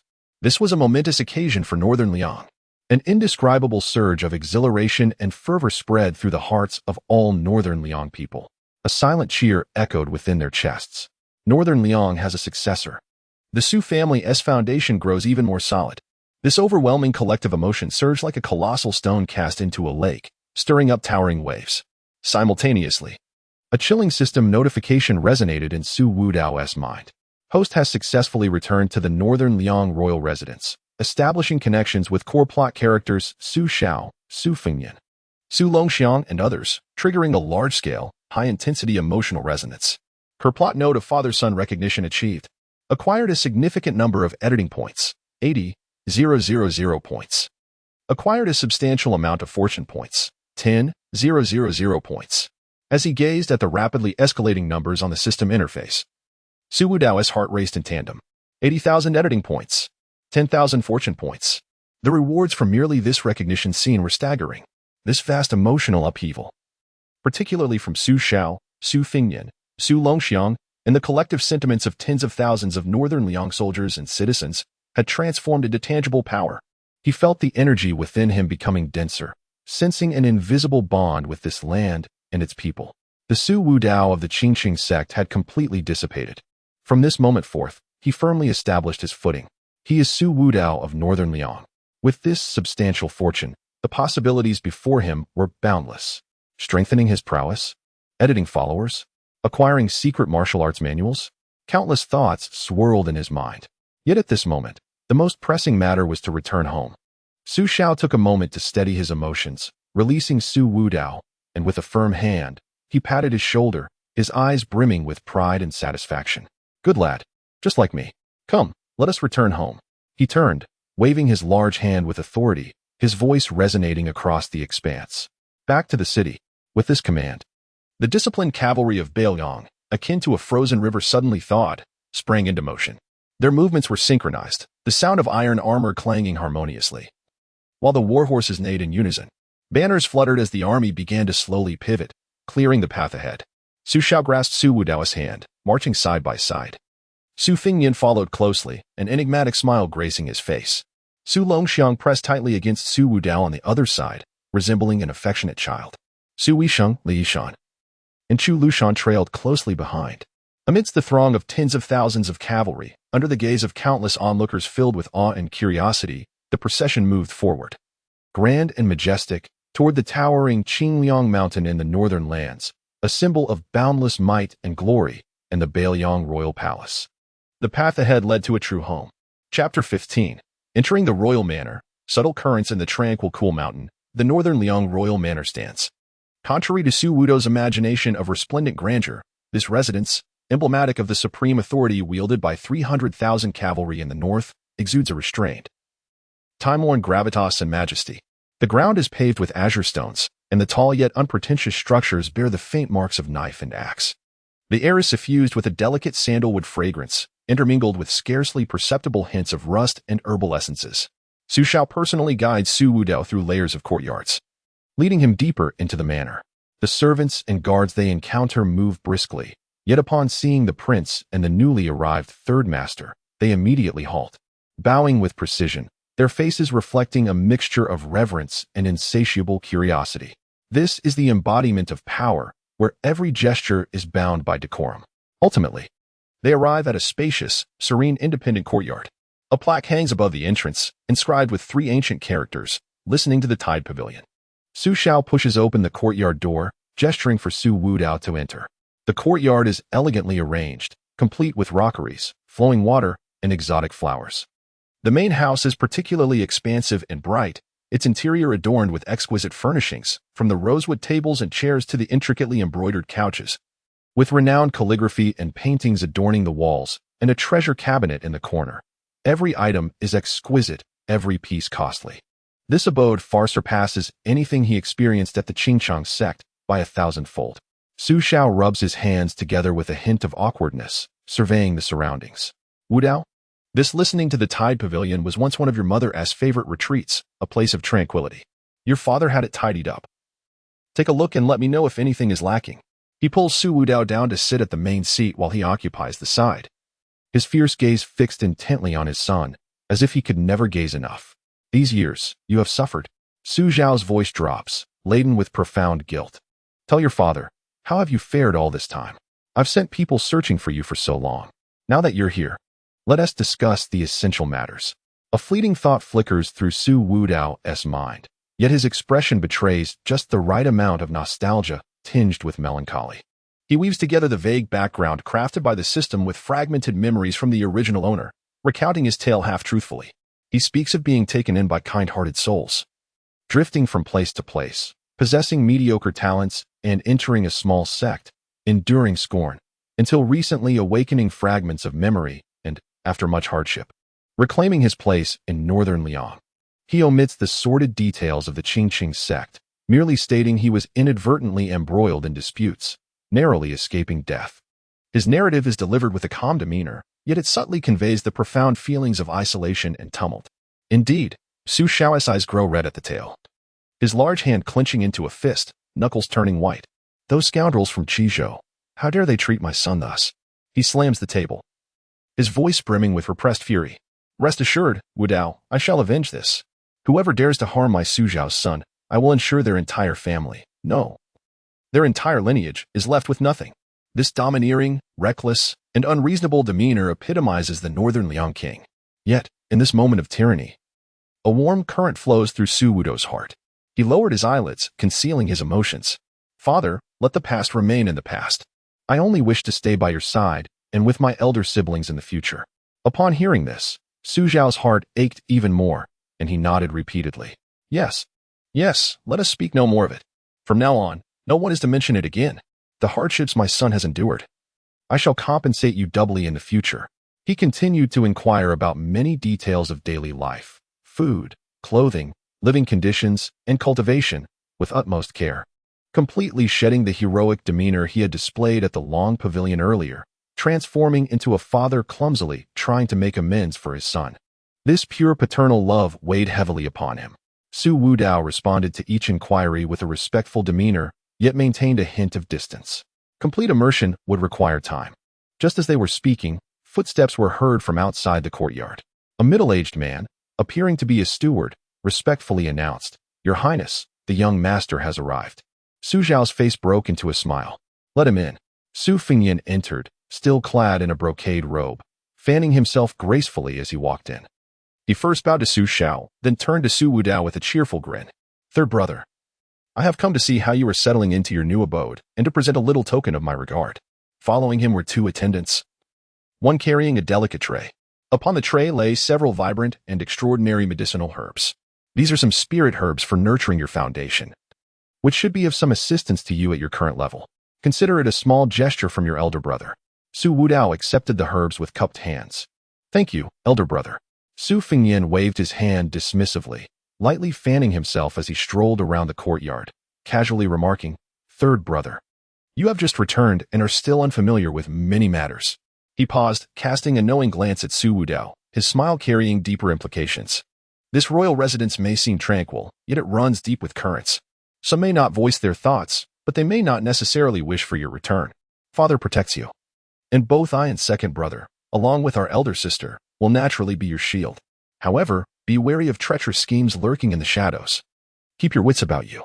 This was both a warning and a reminder. His elder brother's thoughts were indeed profound. Su Wudao understood in his heart, but maintained an impassive facade. "Thank you for your counsel, elder brother. Wudao shall take note." Seeing his calm reaction, Su Fengyan said no more, engaging in light conversation before taking his leave. No sooner had he departed than those sent by Su Weisheng arrived. They brought several thick scrolls and delivered a message. The scrolls contained an overview of the current military affairs of Beiliang and a briefing on the distribution of major forces. The message was a direct quote from Su Weisheng. "Familiarize yourself with Beiliang as soon as possible. Here, both strength and intellect are indispensable. Cold, straightforward, yet immensely practical."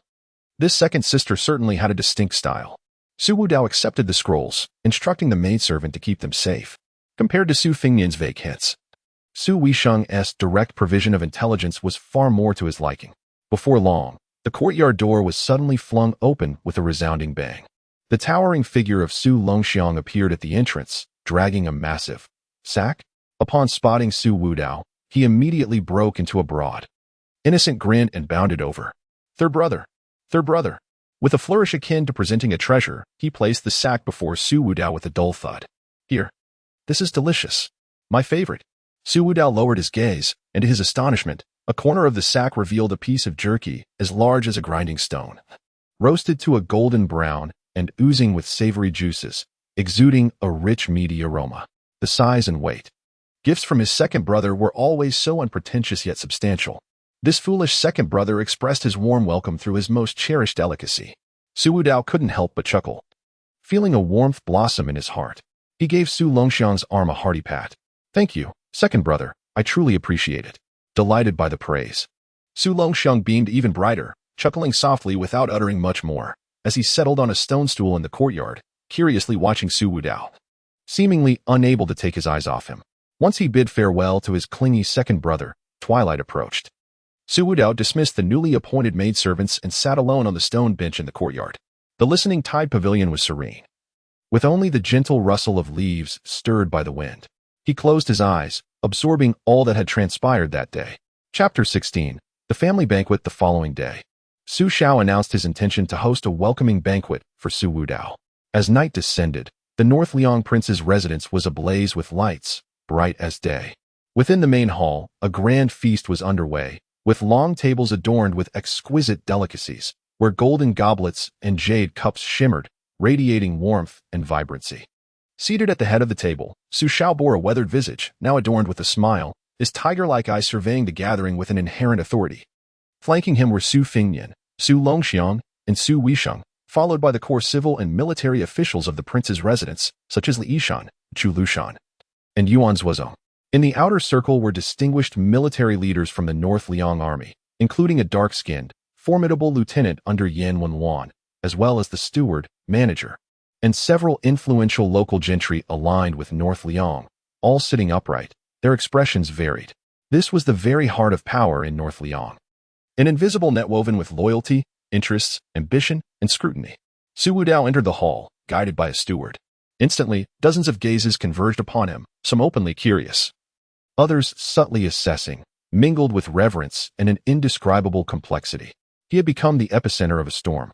Unfazed, Su Wudao advanced steadily, his demeanor calm, devoid of either fear or arrogance, halting at the reserved space near Su Xiao. This composure stirred a subtle shift in many who were observing intently. Su Xiao raised his hand, gesturing for Su Wudao to take a seat, then lifted his cup, his voice resonant. "Ladies and gentlemen, we gather today for a singular purpose." His authoritative gaze swept the room. "My son Wudao, lost for 18 years, has finally returned to North Liang. From this day forth, he shall be recognized as my third son, the third young master of the North Liang prince's residence." His proclamation echoed with conviction, a declaration, a warning. "Come, Wudao. Allow me to introduce you." Su Xiao set down his cup and began to present the assembled guests. From Li Yishan and Chu Lushan to military generals and local gentry representatives, he introduced each with warmth and pride, his affection unmistakable. Once the introductions concluded, the atmosphere grew lively again. The first to rise in a toast were the heads of the local gentry and a few lower-ranking officials from the prince's residence. They approached briskly, their faces adorned with obsequious smiles. "Congratulations, Your Highness, on reclaiming your son. This is a momentous occasion for North Liang. The third young master possesses the grace of dragons and the spirit of phoenixes. One can immediately discern his greatness. His future is limitless." Flattering words flowed incessantly. As cups were presented one after another, Su Wudao stood, responding with composure. He spoke little, merely raising his cup in return, drinking deeply. His movements were fluid, his manners impeccable, yet there lingered an innate sense of distance, neither overly familiar nor disrespectful. This impenetrable demeanor caused those who sought to engage him in conversation to retreat, disappointed. Not far away, Su Fingyan fanned himself, his peach blossom eyes glimmering with interest as he observed the unfolding scene. This third young master is more intriguing than anticipated. Not merely a figure of status devoid of substance. Li Yishan gently stroked his beard, the murkiness of his aged eyes concealing a glimmer of wisdom. He possesses commendable lineage and a composed disposition, a promising talent, albeit in need of refinement. After several rounds of toasting, a slightly plump middle-aged official with a seemingly simple visage, yet shrewd eyes, approached with a wine cup in hand. This man, one of Chu Lushan's trusted aides, was renowned for his social finesse. With a warm smile on his face and a notably loud voice, he addressed Su Wudao. "Third young master, I raise a cup in your honor. It is said that you have traversed the world for 18 years, facing myriad challenges. Might you share some extraordinary tales to enlighten us?" While this query appeared to enliven the atmosphere, it subtly concealed an intent to probe Su Wudao's past and the depths of his character. Chu Lushan leaned forward slightly, his squinted eyes glinting with calculation. He needed to ascertain the true nature of this suddenly emerged third young master, whether he was friend or foe, a potential ally or an obstacle. All eyes turned once more to Su Wudao. He lifted his cup and gently clinked it against the officials. "You flatter me, my lord," he replied, taking a modest sip. "My experiences in the world have been nothing more than a struggle for survival amidst turmoil. There are no remarkable tales to tell. Were it not for the mercy of heaven, I might have long since become a mere skeleton in the wilderness. To return alive to Beiliang is already a stroke of fortune." With this understated remark, he attributed all his hardships to divine compassion, revealing not the slightest hint of brilliance. He then shifted the conversation, a flicker of curiosity crossing his face. I have heard that the Wang residence is filled with talent and amusing anecdotes. Might I inquire about any memorable experiences you have had under command or choose command to share with a newcomer such as myself? The ball was deftly returned, and the official smile faltered, unprepared for such a slippery response that turned the tables on him. He chuckled awkwardly, mumbling a few vague replies before excusing himself. Chu Lushan's corpulent form quivered slightly, and his gaze upon Su Wudao grew more serious. This young man is no easy opponent. Su Wudao set down his cup, his demeanor remaining calm. Such trivial tactics are hardly sufficient to uncover my true nature. At that moment, a dark-skinned subordinate officer from the military strode forward with a commanding presence, exuding the fierce aura of a battlefield veteran. "Third young master, I toast to you," he declared, his voice rugged and resonant. "In our ranks, we do not indulge in convolutions. Let us honor you with a straightforward gesture." He raised a bowl nearly 3 times the size of a standard cup and downed its contents in one swift motion, his throat working as the bowl was turned upside down. Cheers erupted around him. The officer wiped his mouth and fixed an intense gaze on Su Wudao. "Third young master, I am responsible for guarding the western ramparts. Recently, the northern Mang barbarians, in their folly, sent a scouting party our way, only to be dispatched by my brothers. I wonder, what are your thoughts on these northern Mang?" This inquiry, seemingly casual, was in fact a test of his stance on military matters and his understanding of Beiliang's greatest adversary at present. The military personnel place greater importance on strength and insight. Without hesitation, Su Wudao similarly picked up a large bowl, signaling the attendant to fill it. The fiery liquor coursed down his throat, sharp and intense, yet he remained unfazed, consuming it in one gulp. Setting down the bowl, he turned his gaze towards the deputy general, his tone clear and articulate. What the general referred to must be the incident 7 days prior, when a 100-man reconnaissance team from Beimang was ambushed and annihilated 30 miles north of the western rampart by the general's Black Wind camp, correct? He paused momentarily before adding, "In that battle, we sustained only 3 minor injuries while eliminating 107 enemies, seizing 92 warhorses and 110 curved sabers." This information, meticulously noted during his review of the documents sent by Su Wisheng yesterday, now flowed from him with remarkable precision. The deputy general's pupils constricted sharply, disbelief washing over his features. He had not anticipated that this recently returned third young master not only possessed knowledge of this minor skirmish, but also the precise time, location, and outcomes. Such details could not have been gleaned through mere hearsay. Had he been covertly monitoring the military affairs of Beiliang all along? A chill silently crept up his spine. This third young master was far from the simpleton he appeared to be. Taking a deep breath, he clasped his fists and bowed deeply, his tone becoming exceedingly respectful. "Your insight is remarkable, my lord. I am in awe." The hall fell into a profound silence. Many gazes directed at Su Wudao, their expressions transformed. What began as scrutiny and curiosity had evolved into genuine regard, even trepidation. In his debut, he had unveiled an impenetrable depth and astonishing command of information. Su Fingyan's fan paused momentarily, his peach blossom eyes glimmering with heightened interest. How intriguing, truly intriguing. It seems Beiliang is destined for more excitement. Li Yishan raised his cup, taking a delicate sip, a barely perceptible satisfaction flickering in his murky gaze. The sharpness began to reveal itself. He understood the art of concealing one's prowess while also knowing when to flex one's muscles. The timing was executed flawlessly. Su Xiao observed his son's performance, pride swelling in his eyes as he erupted in laughter. "Excellent. Truly deserving of being my Su Xiao's son. Let us drink." The atmosphere ignited once more, yet this time, the focus surrounding Su Wudao shifted from mere testing and curiosity to a more intricate, profound undercurrent. The family banquet continued, cups clinking and laughter echoing. Chapter 17, A Battle of Words. Establishing authority, the banquet continued, with cups clinking and the cacophony of voices rising in waves. The probing attempts by Chu Lushan's confidants yielded no results, as the military officers were instead left in awe, creating a subtly charged atmosphere within the hall. The earlier curiosity and scrutiny had now become intertwined with a sense of caution and evaluation.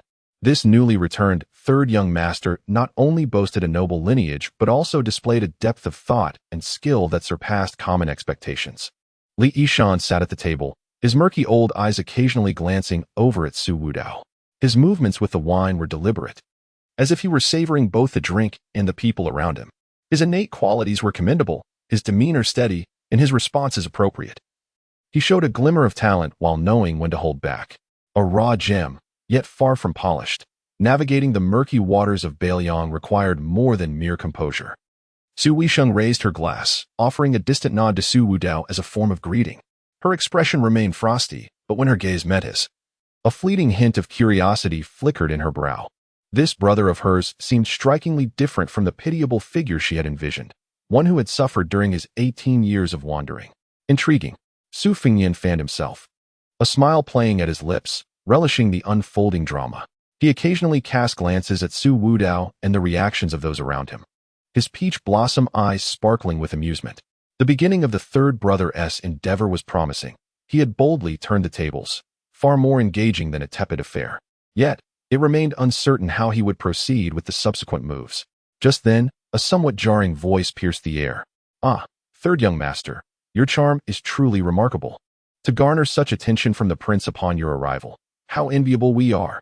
The speaker was a young man in his 20s, clad in the garb of a general's nephew, swaying slightly with a hint of inebriation, his eyes betraying unabashed jealousy and resentment. He was the grandson of an esteemed general from Beiliang, and his pride often stemmed from his ancestors' achievements. With a swaying gait, he approached Su Wudao's table, his voice neither too loud nor too soft, yet sufficient for nearby tables to overhear.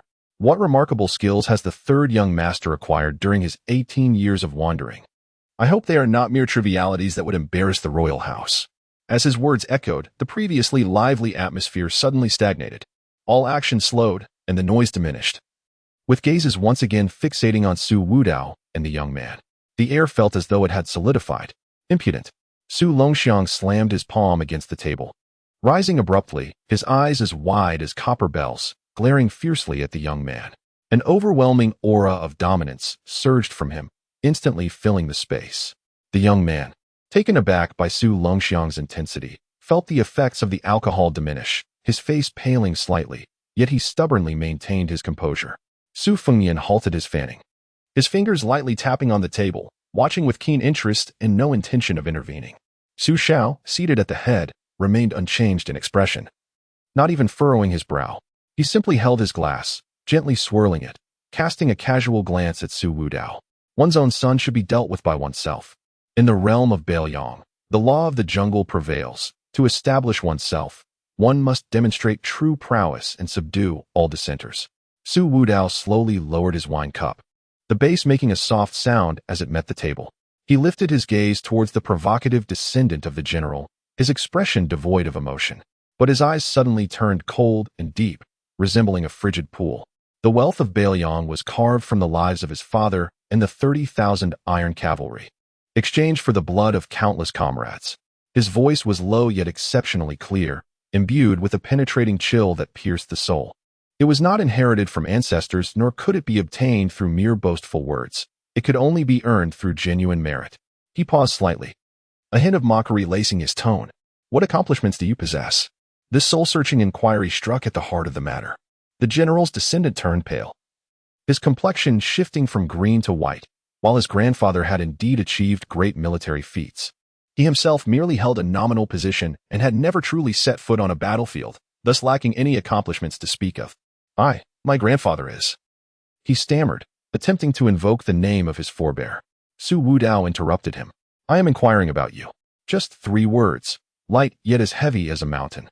Su Wudao gradually rose to his feet. Though not particularly tall, he exuded an indescribable sense of oppression, the aura of a 5th-tier martial artist, no longer consciously restrained, pressed down upon the general's descendant like a tangible force.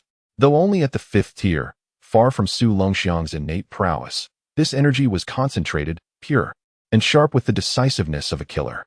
The descendant felt a chill surge from his feet to his crown, his legs trembling, nearly unable to support him.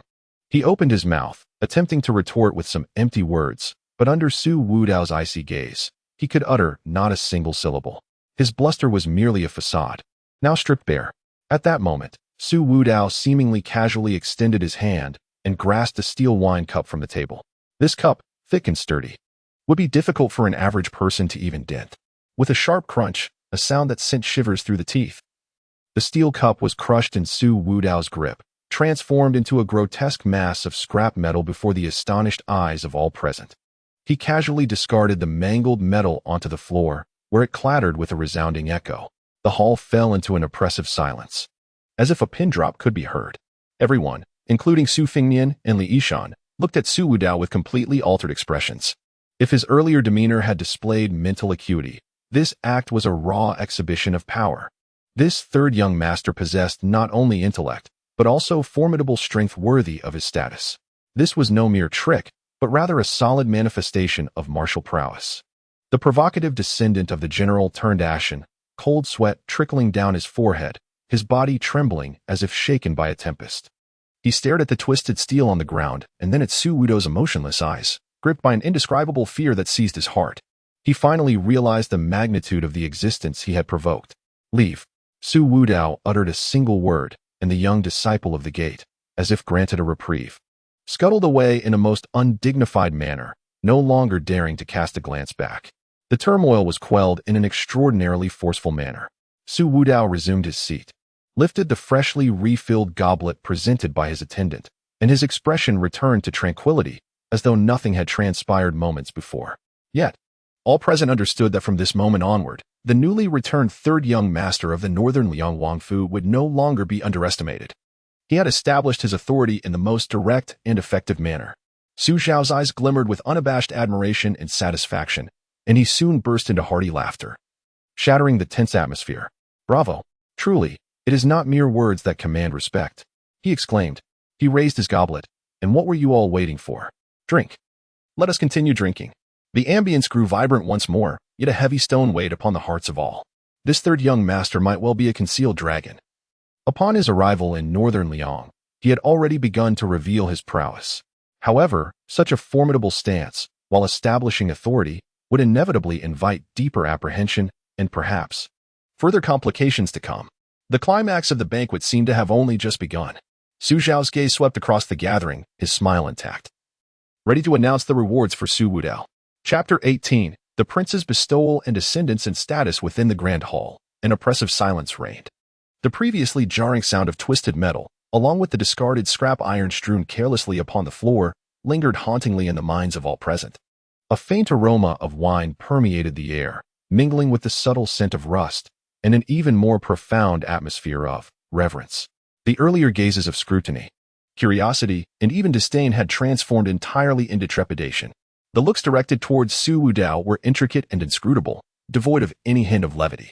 This recently returned third young master had, in the most direct and audacious manner, embedded his fangs deeply into the formidable terrain of Beiliang.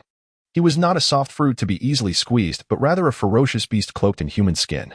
Li Yishan held his wine cup, his fingers unconsciously caressing its rim, as a subtle ripple of emotion stirred in the depths of his murky old eyes. Such fierce tactics and resolute disposition. The authority had indeed been established, yet such brilliance could easily lead to fragility. Su Fengnian paused in his motion of fanning himself, an unusual glimmer flashing in his peach blossom eyes. How intriguing, truly intriguing. His younger brother exhibited a ferocity more direct than anticipated. It seemed the Beiliang Wangfu was poised to become thoroughly animated. Chu Lushan's corpulent figure leaned back slightly, the flesh on his face twitching involuntarily, while a mix of cold light and astonishment flickered in his narrowed eyes. What a clever lad, so well concealed. This strength and cunning were far from ordinary. Trouble, great trouble. Su Wisheng remained seated, his demeanor cool, though his fingers tightened slightly around his teacup. Fifth-grade cultivation, crushing a steel wine cup? This power, combined with such intellect, would surely concern the king. At the head of the table, Su Xiao finally shattered the stifling silence. He did not scold, but instead erupted into a hearty laugh, his voice resounding throughout the hall, causing the beams to vibrate. Aha! Excellent! What a statement. Not relying on ancestral protection, nor merely on boastful barking. Well said. He gazed at Su Wudao with unabashed admiration and pride. This was indeed his Su Xiao's progeny. Overbearing, protective, and vengeful. Su Xiao rose, surveying the assembly, his laughter subsiding as an air of authority enveloped the hall once more. My son Wudao, having wandered for 18 years and endured great hardship, shall today receive his due honors. His voice resonated clearly and powerfully, reaching every corner of the room. I hereby declare All present held their breath, aware that the main event was at hand. I bestow upon you 100 battle-hardened veterans as your personal guard, led by the valiant Captain Chen Ming. They shall immediately heed the commands of the third young master. As his words fell, a robust and resolute middle-aged commander, clad in the armor of a captain, emerged from the ranks of the officers, striding boldly into the hall. He knelt on one knee, his voice booming like thunder. I am Chen Ming, leading 100 veteran soldiers of Beiliang, here to pay my respects to the third young master. I pledge my life to serve you. 100 battle-hardened veterans, and led by the fierce Captain Chen Ming. This was not merely a guard, it was an elite force that could be wielded directly. The prince had just furnished the third young master with formidable allies. A collective gasp echoed throughout the hall. Many individuals exhibited expressions of astonishment. This reward was exceedingly weighty. Chu Lushan's countenance darkened instantly, his fingers gripping the wine cup turning pale from excessive pressure. The personal guard. It was Chen Ming, this resolute individual, leading the charge. What is the prince intending? Is he allowing this young man to meddle in military affairs directly? Li Yishan coughed gently, a flicker of complexity flashing through his murky eyes. Is the prince anxious? Or does he hold extraordinary expectations for this child? Such favoritism verges on a double-edged sword. Su Fingyan once again waved his fan, albeit at a slower pace, a playful smile adorning his face. The generosity of his father was indeed extravagant. It appeared he was resolutely determined to compensate this long-lost son. Quite well, the waters of Beiliang are becoming increasingly intriguing. Su Weisheng lifted his teacup, taking a delicate sip, his cool visage betraying no emotion. The intentions of his father grew ever more inscrutable. Yet, this third brother undoubtedly possessed the capacity to stir the winds of change. Su Xiao disregarded the astonishment of the crowd and continued his proclamation. He unfastened from his waist a completely black insignia, neither gold nor iron, intricately engraved with the emblem of the Beiliang royal house, cradling it in his palm. Furthermore, I bestow upon you a resource allocation token from the royal household. With this token, certain resources from the royal treasury may be utilized as one sees fit.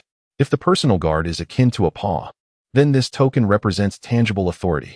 The weight of those 4 words, to act as one sees fit, was enough to overwhelm the nerves of the vast majority present.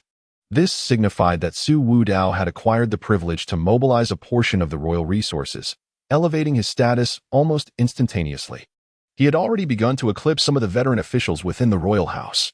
The audience erupted into utter chaos. Envy, jealousy, fear, disbelief.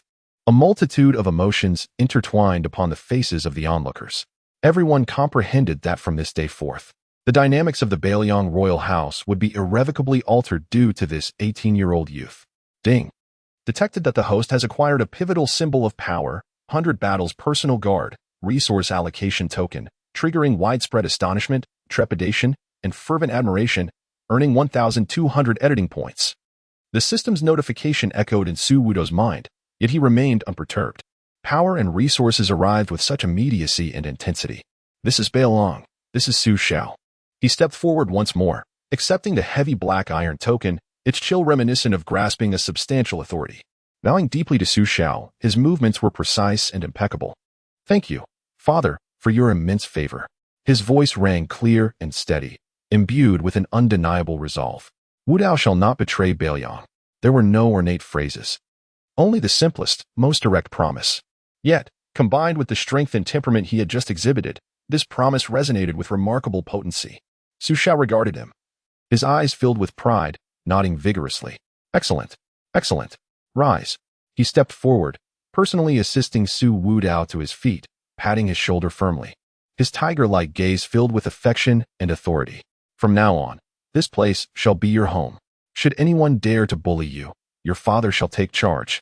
This utterance vividly encapsulates the essence of favoritism and protection.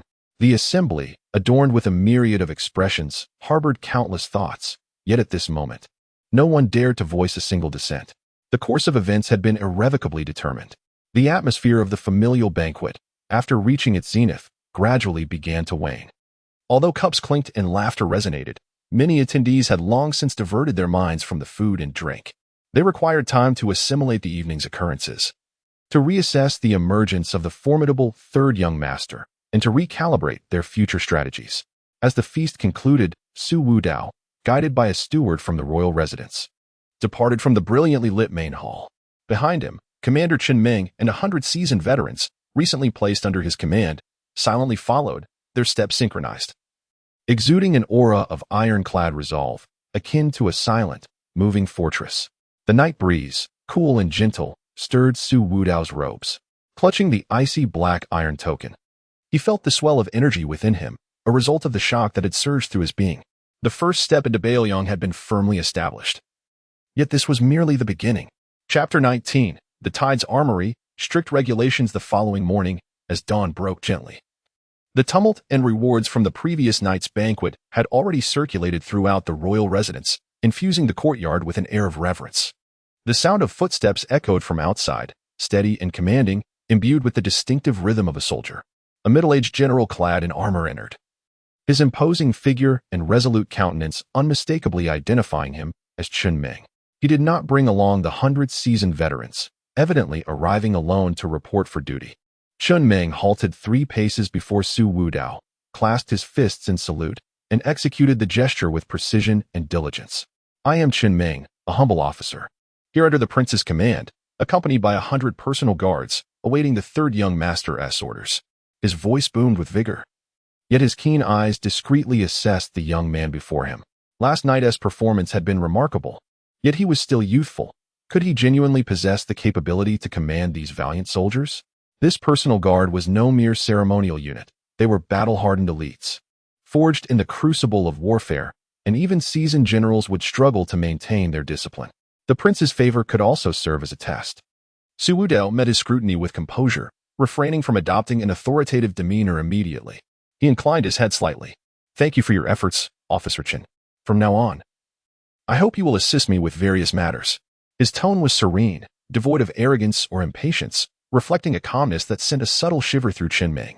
Unhurried and composed, he possessed a depth of character not to be underestimated. Su Wudao continued, his voice steady. The 100 brothers are esteemed veterans of Beiliang. Their duty to protect me is not only their responsibility, but also my honor. Training and provisions will remain unchanged, if not improved. Should you require anything, Officer Chen, you may use this token to procure supplies from the royal residence. He extended a dark iron token. Chen Ming accepted it with both hands. Its chill and weight signified not merely resources, but also trust and delegation of authority. This third young master appeared to understand the art of winning hearts. Displaying a blend of firmness and subtlety, it seemed that his new superior was more formidable than anticipated and perhaps even more worthy of allegiance. I understand, my lord. Chen Ming again clasped his fists, his demeanor now imbued with sincerity and respect. If there is nothing further, I shall take my leave to attend to my brothers. Proceed, Su Wudao gestured, and Chen Ming turned away, his steps still steady. Yet his mind was now filled with calculations. As he watched Chen Ming's departing silhouette, Su Wudao reclaimed the token. Winning hearts is not an overnight endeavor. Respect is foundational, strength is protective, and the judicious application of both benevolence and authority is the path to longevity. Chen Ming was a man of potential, yet he required time to be refined. The immediate priority was to enhance his own strength. A 5th-tier cultivation level sufficed in a minor sect like the Qiqing school. But in Beiliang, amidst the tumultuous landscape of the martial world, it was woefully inadequate. The editing points acquired last night, combined with the previous surplus, amounted to a considerable total. However, he was not eager to elevate his rank or edit his background hastily.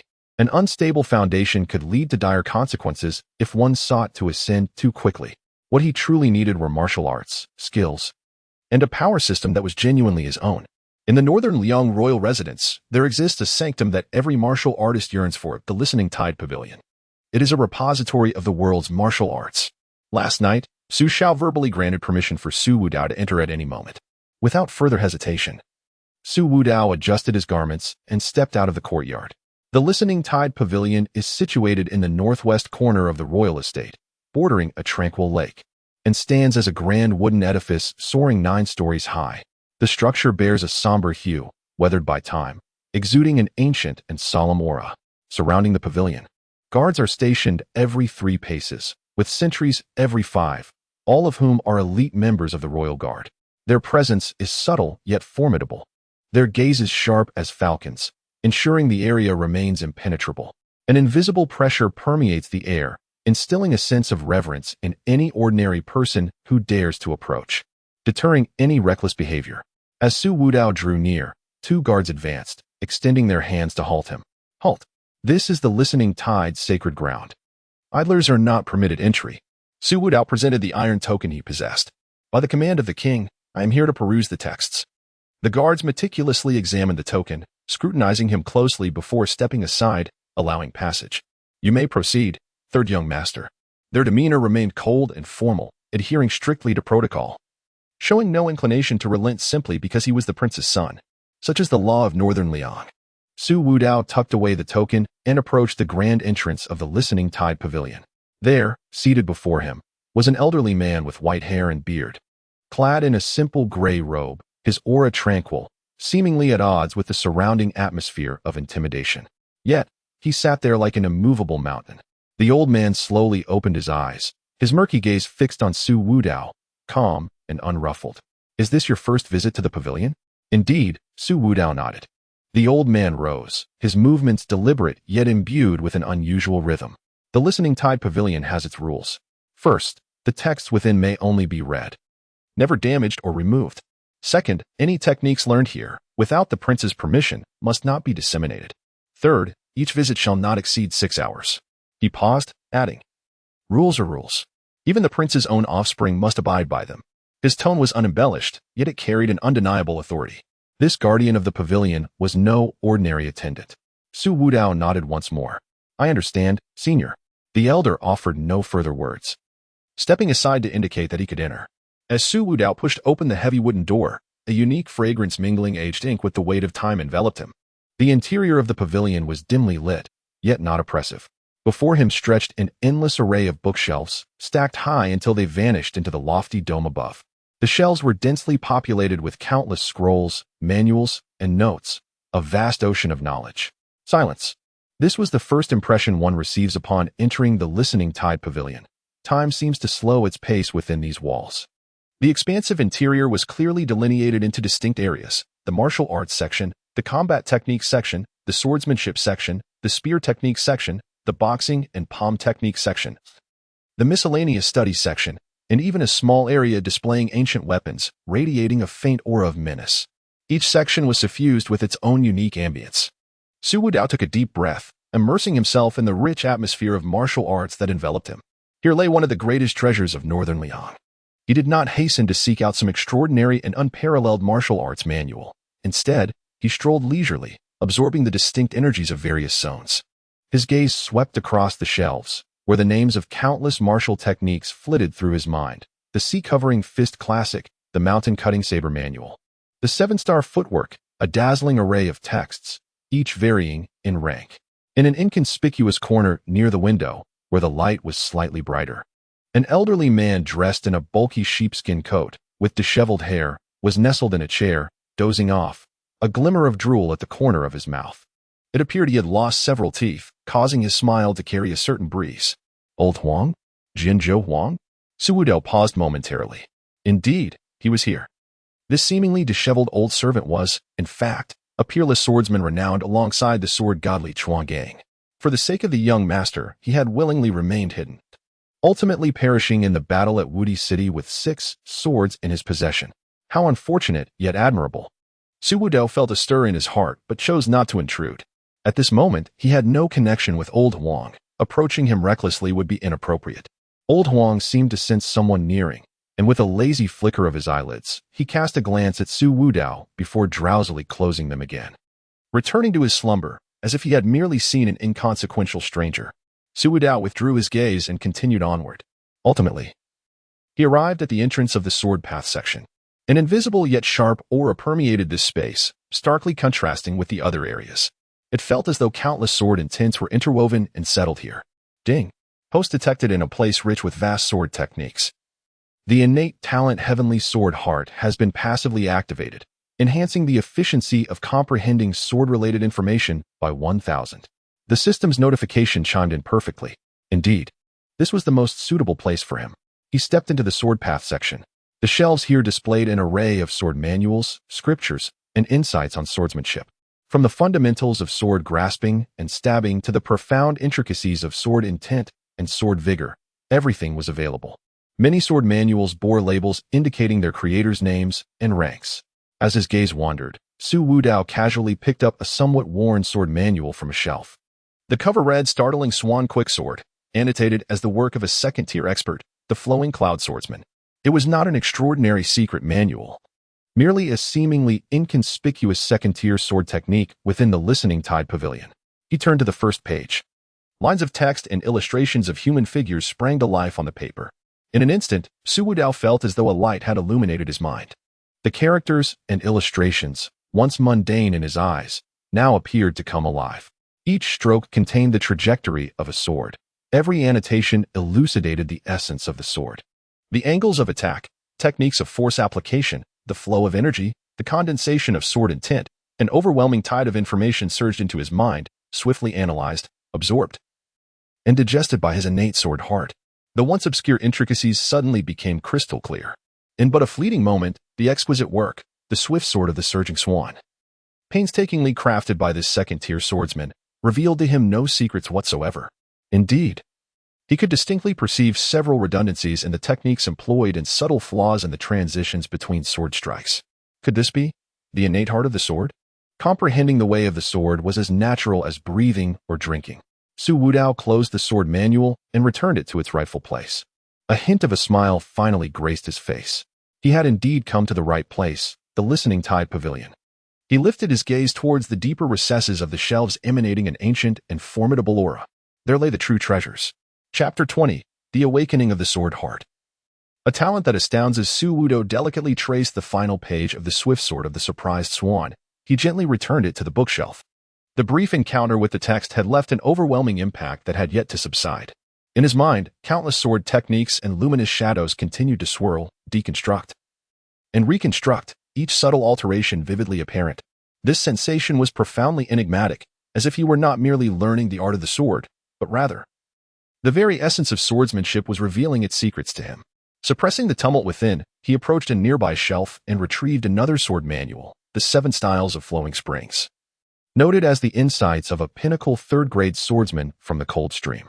Upon opening the pages, he found that, unlike the fierce and swift nature of the swift sword of the surprised swan, this style emphasized an unbroken flow, akin to water's gentle yet firm currents.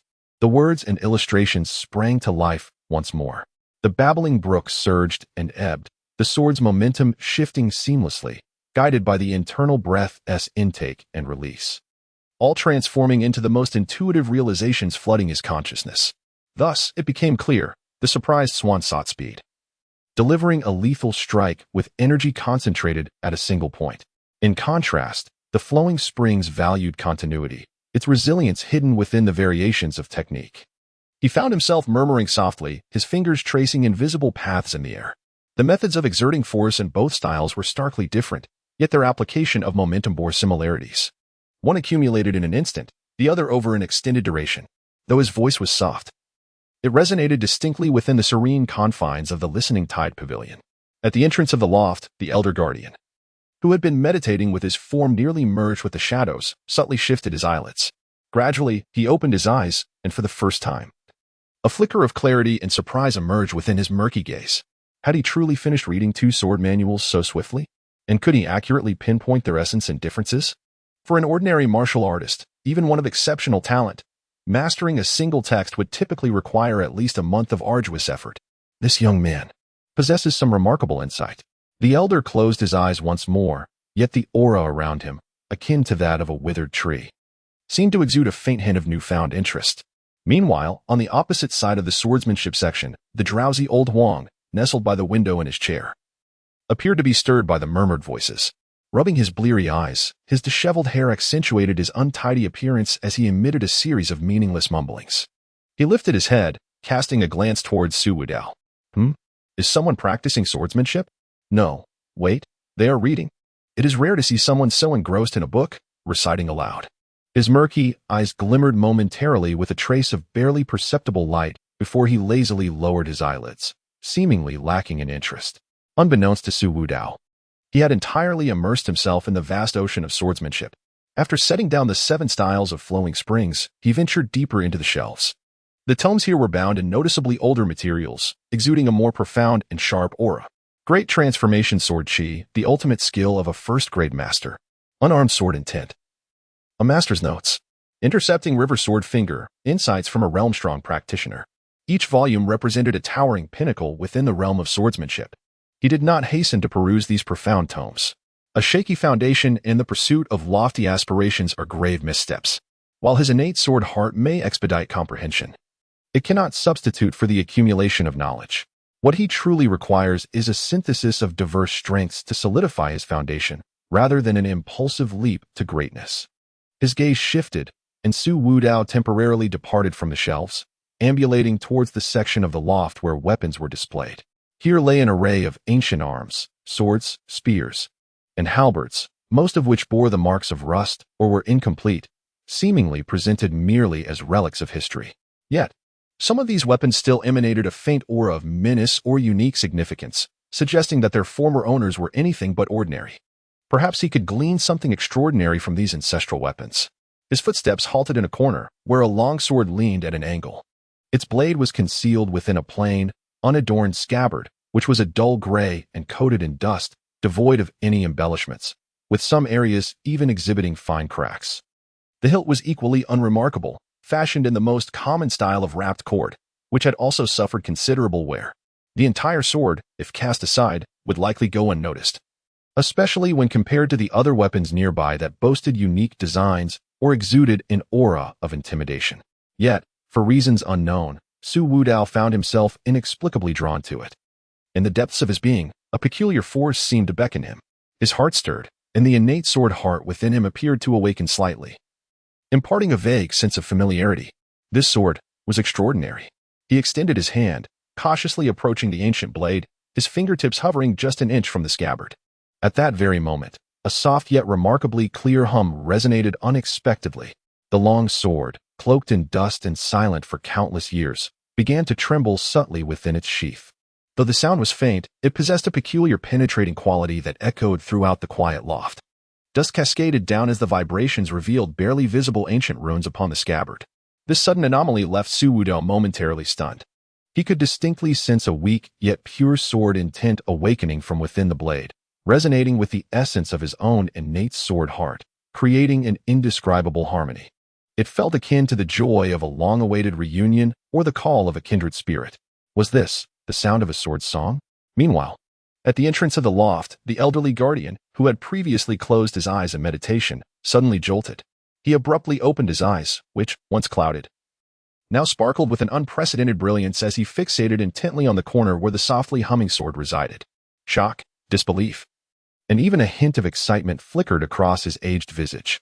He rose abruptly, his movement a stark contrast to his earlier sluggishness, and he instinctively exclaimed, "The sword song chooses its master.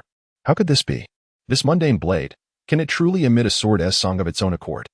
The old man felt a tumultuous wave of emotion surge within him. He was acutely aware of the origins of this sword. It was bequeathed by a remarkable predecessor of the swordsmanship art, who once proclaimed that this sword possessed a spirit, and could only be wielded by those of pure heart and innate talent in the sword path. Since the passing of that esteemed figure, the sword had been enshrined in the Listening Tide Pavilion, gathering dust for decades. Countless aspirants, claiming to be prodigies of swordsmanship from the northern Liang, had attempted to draw forth its power under the auspices of the royal family, yet all had met with silence. It lay there like an unyielding stone, quietly forgotten. However, today, this newly returned third young master had not even touched it, yet had awakened the sword's long-dormant resonance. A natural-born genius of swordsmanship. These 5 words reverberated heavily in the old man's heart. The royal family was surely about to unveil a true dragon. In a corner, the languid old Huang, who was about to doze off again, was abruptly roused by the clarity of the sword's ringing. He straightened up suddenly, his previously bleary eyes now wide with astonishment, staring at Su Wudao and the vibrating sword. The laziness and scruffiness that had enveloped him vanished in an instant, replaced by a keen interest and a hint of surprise. "Well," old Huang exclaimed, revealing his toothless gums, his voice tinged with barely contained excitement. "This young lad is rather intriguing. To evoke the mundane sword-s resonance is no trivial feat, achievable by just anyone. This lad harbors a great secret." Without further hesitation, he rose from his chair, brushed off the filthy, oversized sheepskin coat he wore, and strode purposefully towards Su Wudao. At that moment, Su Wudao also regained his composure. He felt the ancient sword's warmth and beckoning, and noted the unusual reactions of the pavilion's guardian and the scruffy old man. His understanding of his innate sword heart deepened further. This gift was not merely about enhancing comprehension. It seemed to grant him the ability to communicate and resonate with certain extraordinary entities. The ancient sword before him was undoubtedly one such entity. His gaze shifted to the approaching old Huang, and then glanced at the excited expression of the pavilion's guardian. It appeared that the first day in the Listening Tide Pavilion was destined to be anything but tranquil. Old Huang approached swiftly, carrying a faint scent of sweat and hay. He circled around Su Wudao and the still humming ancient sword, expressing his astonishment with a series of clicks of his tongue. The pavilion's guardian hurried over as well. His expression grave, his eyes fixed on Su Wudao filled with scrutiny and amazement. This sword was entwined with significant destinies. Chapter 21. The Diamond Body. Striking the stone tablet as the resonant sounds of the sword gradually faded, the ancient long sword returned to a state of quietude. With the dust on its sheath having noticeably diminished, revealing glimpses of its remarkable material beneath, Su Wudao stood rooted in place, the lingering sensation of a wondrous resonance still tingling at his fingertips. This innate talent proved to be far more advantageous than he had anticipated. Old Huang approached with a shuffling gait, the greasy sheepskin coat he wore exuding a potent aroma. He circled Su Wudao twice, his murky eyes scanning him from top to bottom. "Hey, kid," Old Huang grinned, revealing a gap-toothed smile. "What's your name? The one practicing swordsmanship?" This old man was indeed extraordinary. Su Wudao composed himself, bowing slightly with a demeanor that was neither servile nor arrogant. "I am Su Wudao, a junior. Honored to meet you, Elder Huang." He did not allow the man's disheveled appearance to instill any sense of disdain within him. In this world, where dragons lay hidden amidst the snow, it is often those who appear unremarkable that turn out to be the true masters. The elder in charge of the pavilion hastened to follow, his earlier solemnity and rigidity completely dissipated, replaced by an unmistakable astonishment and eagerness. His gaze towards Su Wudao was laden with complexity. "Third young master, the one who just roused this sword was indeed you?" The elder's voice quivered, tinged with urgency for confirmation. Su Wudao nodded calmly. "It was merely a stroke of luck." "Luck?" The elder scoffed lightly. "Such innate talent cannot possibly be encapsulated by the mere notion of luck." Regaining his composure, he turned his attention back to the ancient sword, his tone now imbued with solemnity and nostalgia. "This sword is named Listening to the Wind, a treasured weapon belonging to a predecessor of swordsmanship known as Wind Traveler from a century ago. The Wind Traveler once stated that this sword possesses a spirit, and only those with exceptional talent and a compatible disposition can awaken it. Ever since the predecessor's passing, the Listening to the Wind sword has remained dormant. Never did I expect it to resonate again today due to your presence." Listening to the Wind. So that is its name. The elder regarded Su Wudao with newfound respect. It is indeed a blessing for Beiliang to have a third young master endowed with such extraordinary swordsmanship. Old Huang, listening nearby, chuckled heartily and nudged Su Wudao with his elbow. "Did you hear that? A prodigious sword talent. Merely wielding a sword won't suffice. In this day and age, one must possess a robust physique as well. Come, there's a stone over there to test your strength, shall we?" He gestured towards a relatively open area deep within the pavilion. "Testing my physique? That sounds excellent. A perfect opportunity to ascertain the quality of my nascent diamond body." The elder, having altered his perception of Su Wudao, immediately concurred. "Elder Huang is correct. With such extraordinary talent, if your physical prowess is equally remarkable, your future accomplishments will be limitless. Please, follow me." He took the lead with a demeanor far more respectful than before. Su Wudao followed closely behind the two, making his way towards the designated area. Within the Listening to the Tide Pavilion, they were not the only three present. A few other martial artists, either members of the royal household or distinguished disciples of Beiliang, were scattered about, perusing various texts. Although the sound of the Listening to the Wind sword had been subtle, it had nonetheless caught their attention. At this moment, whether overtly or covertly, the focus of everyone in the pavilion had turned towards Su Wudao, a recently returned illegitimate son, who had managed to awaken a slumbering spirit sword that had lain silent for a century. Such a turn of events was steeped in intrigue and allure. Several figures silently converged, maintaining their distance, eager to witness the unfolding events. Soon, 3 individuals arrived at a clearing. At the center of this expanse stood a massive black stone monument. The monument towered approximately 10 feet high and measured 5 feet wide, its surface a deep obsidian hue adorned with archaic patterns that exuded a weighty aura reminiscent of a formidable mountain. Inscribed upon the stone were two majestic characters, Dragon Elephant. Is this the fabled Dragon Elephant Monument? The standard artifact to test the prowess of the body in the Vajra realm? The Elder Guardian elucidated. This is the Dragon Elephant Monument, imbued with a fragment of the Dragon Elephant's might. Its weight is unparalleled. Only pure physical strength can budge it. An ordinary ninth-grade martial artist would be as powerless as an ant attempting to shake a tree before it. Only those who have entered the Vajra realm and possess formidable physicality can barely move it. He paused, casting a glance at Su Wudao. This monument also serves as a measure of the strength within the Vajra realm.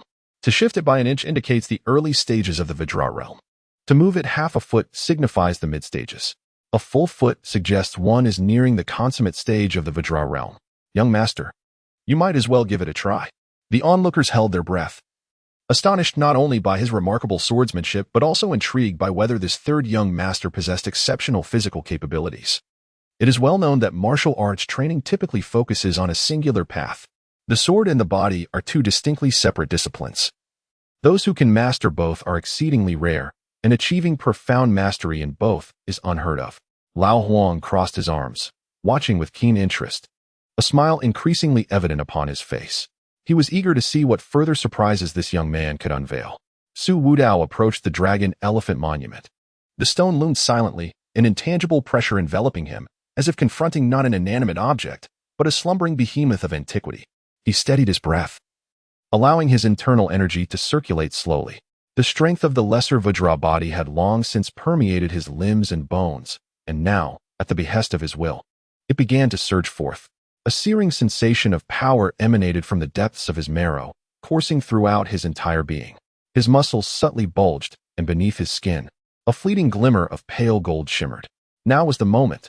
Su Wudao raised his arms, the sinews tightening. His palms firmly pressed against the icy surface of the stone monument. The touch was solid, exceptionally heavy.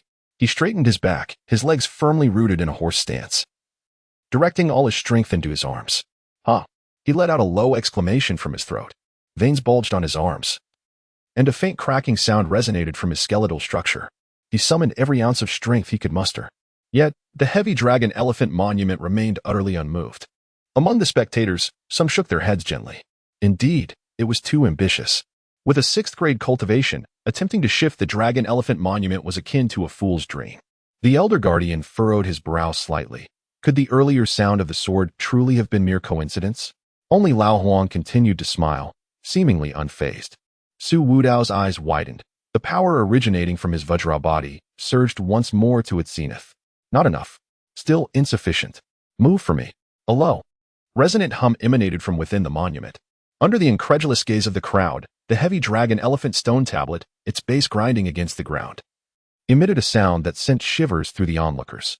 It was indeed being pushed. Though slow and laborious, it was undeniably in motion. An inch, 2 inches, 3 inches. Su Wudao's face flushed crimson, sweat trickling down from his brow, his arms trembling slightly, clearly exerting every ounce of his strength. Yet he did not relent. His teeth clenched. He continued to channel his power. Ultimately, the tablet moved forward by approximately half a foot before coming to a halt.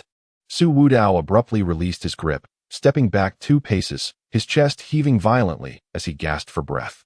Success. The lesser diamond body truly lived up to its name. Silence enveloped the area, so profound that one could hear a pin drop. All spectators, including the elderly guardian, stared wide-eyed as if witnessing an extraordinary phenomenon. It moved. It had indeed shifted by half a foot. Was this the physique of a mid-stage 5th-grade diamond realm? Yet, he clearly possessed only 6th-grade cultivation. How could this be possible? By heavens, a 6th-grade cultivator pushed the Dragon Elephant tablet half a foot? Am I seeing things? A monster. He is undoubtedly a monster. Whispers erupted like a boiling pot, buzzing with astonishment and disbelief. A swordsmanship talent unparalleled in 1,000. And a physique nearing the 5th-grade diamond. Is he even human? The guardian trembled with excitement, his beard quivering as he gazed at Su Wudao. It was an expression that transcended mere shock, resembling the fervor of one beholding an extraordinary treasure. The Northern Liang royal family is truly poised to unleash a dragon. Moreover, a fierce dragon adept in both sword and body. This must be reported to the prince immediately. And to Mr. Li. The smile on old Huang's face widened, his eyes shimmering with brilliance, nearly overflowing with enthusiasm. What a remarkable lad. Truly impressive. Ha ha. He patted Su Wudao on the shoulder with considerable force. Such a physique. Full of vigor. This lad was far more intriguing than he had anticipated. With a clear sword heart and a diamond physique, and yet merely a 6th grade. TSK, the future holds limitless potential. The young master is surely destined to gain an extraordinary younger brother. Su Wudao steadied his breath, feeling the surging blood and the fatigue from his exertion, yet his heart burned with fervor. The dual display of swordsmanship and physical prowess proved that his visit to the Listening Tide Pavilion was indeed worthwhile. Yet, this was merely the beginning. His gaze once again drifted deeper into the pavilion, contemplating the ancient and formidable legacies that lay within. Moreover, he pondered the ripples this event would send through the northern Liang royal family. The strategic mind of the strategist Li Yishan would soon learn of all that had transpired here. Chapter 22. The Eye for Talent. The attic trembles in the midst of an eerie silence. The surroundings were so still that one could hear a pin drop. Everyone was frozen in place, their gazes fixated on the dragon elephant stone tablet that had been pushed half a foot away, as well as on the young boy before it, who was panting slightly. He had moved it, half a foot, a physique of the mid-stage of the 5th grade diamond realm. Yet, the aura emanating from him was clearly that of a 6th grade. A soft gulp echoed, piercing through the stillness. A 6th grade cultivation. Shifting the dragon elephant tablet by half a foot. Surely, I must be dreaming? This physique is utterly absurd. With unparalleled talent in swordsmanship and such formidable physical strength. This is a monster. The murmurs erupted at last, boiling over like water reaching a rolling boil, filled with disbelief and astonishment. The elder guarding the pavilion trembled with excitement, his face flushed, gazing at Su Wudao with an almost fervent expression. The northern Liang royal palace. Indeed, a peerless dragon of sword and body refinement is about to emerge. This matter must be reported to the prince at once. And to Mr. Li. Ha. Bravo, young man. Truly impressive. Old Huang's boisterous laughter shattered the clamor as he stepped forward, his large hand slapping Su Wudao's shoulder with significant force, nearly causing him to stagger. This old man possesses extraordinary strength. Su Wudao steadied himself, feeling the tumult of energy and the fatigue following his exertion, yet his heart burned with fervor. The minor achievement in Diamond Body has indeed lived up to expectations. This moment of astonishment should garner quite the reaction. After his applause, Old Huang eagerly exclaimed, "Mere strength is not enough. We must see how well you can withstand a beating. Come, there is a wind tunnel over there. Let us test it out." He gestured towards a narrow passageway on the other side of the attic, from which a faint howling wind could be heard. The wind passage? A place designed to test a martial artist's protective true energy and physical resilience. The elder guarding the pavilion now regarded Su Wudao as a treasure, quickly agreeing. What Elder Huang says is absolutely correct. Third young master, please follow me. He took the lead once more, his attitude so respectful that the surrounding royal family members and disciples were left in astonishment. Is this still the stern and austere guardian we once knew? Su Wudao adjusted his breath and followed closely behind. The gathered crowd instinctively moved along, unwilling to miss the forthcoming spectacle. What kind of performance could a prodigy capable of shaking a stone tablet display within the wind passage? Before long, they arrived at the entrance of the wind passage. The corridor was deep and dark, its stone walls etched with runes, and powerful gusts of air surged forth from within, emitting a low, howling sound that made the garments of those present flutter. The elder explained, "This is the wind passage, where formations summon the winds of the 9 heavens, capable of sweeping away ordinary 6th grade martial artists. Entering it will not only test your protective true energy, but also the strength of your body and foundation." Su Wudao flexed his wrists. Perfect, a chance to test the defenses of the diamond body. He took a deep breath and stepped forward. Whoosh! A turbulent gust enveloped him in an instant, akin to countless invisible blades slicing through the air, the formidable force attempting to hurl him away. His feet sank slightly, and vital energy surged forth from within, enveloping his entire being, while he summoned the strength of his indomitable physique to stabilize his stance. Crack! The air currents collided against the unseen barrier of vital energy, producing a series of delicate explosions. His body swayed gently amidst the tempest, his garments clinging tightly to him, outlining a figure that, while not excessively imposing, radiated an extraordinary solidity. Steady now. Such potent vital energy. A 6th-tier cultivation level, yet capable of withstanding such fierce winds.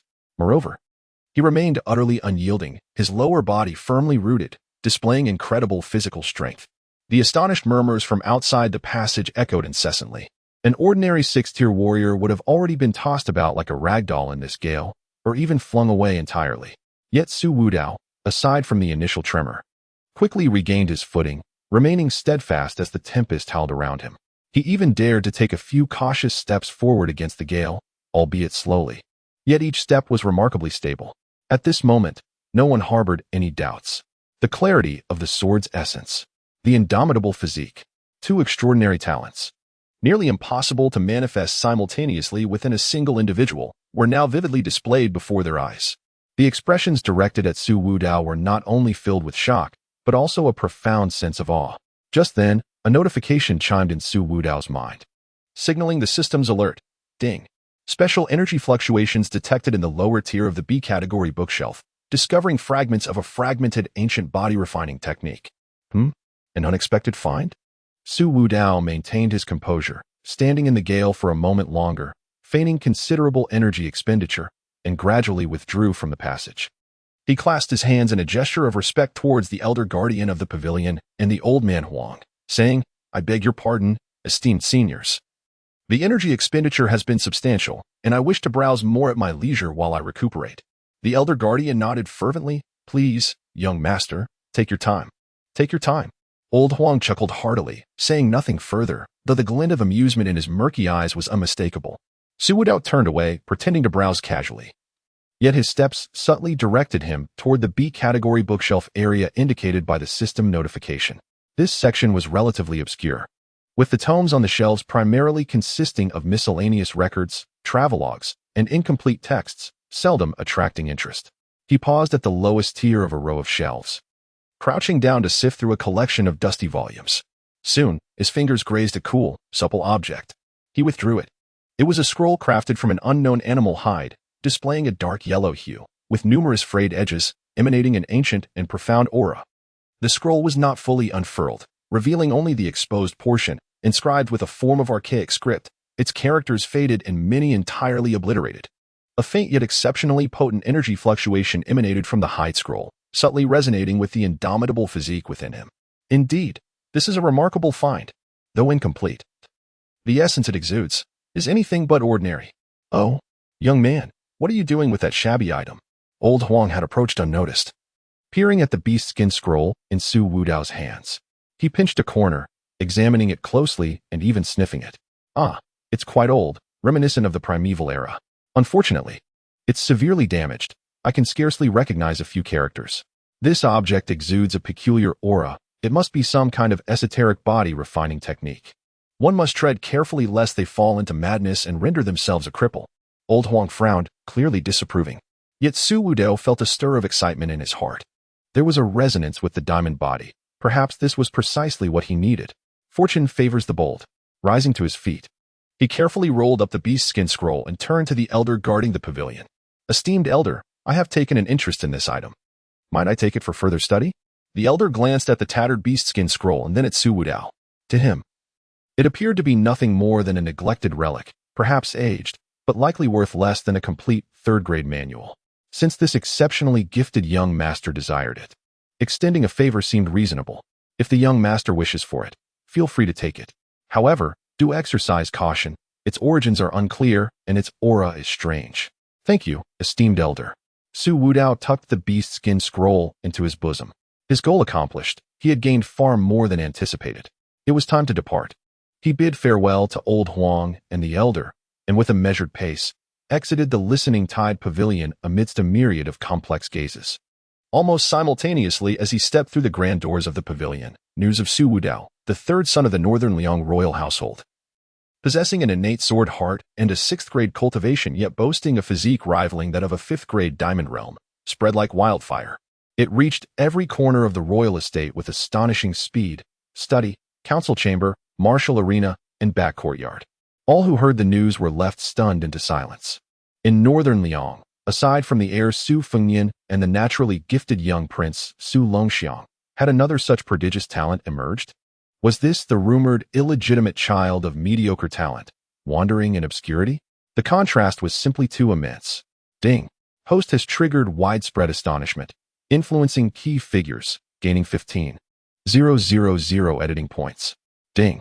Host has altered the perceptions of the Northern Liang elite, impacting an important plot point, gaining 500 fortune points. The succession of notifications ringing in his mind caused a slight smile to tug at the corners of Su Wudao's lips. An immense influx of points. This turn of events was indeed profitable.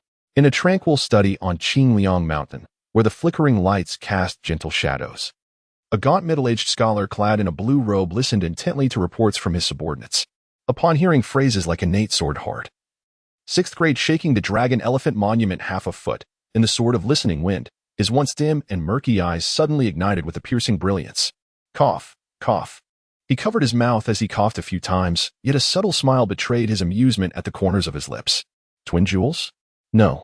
Li Yishan set aside the scroll he was holding, murmuring softly, his voice barely audible, perhaps. It is another, more pure and more domineering Qilin.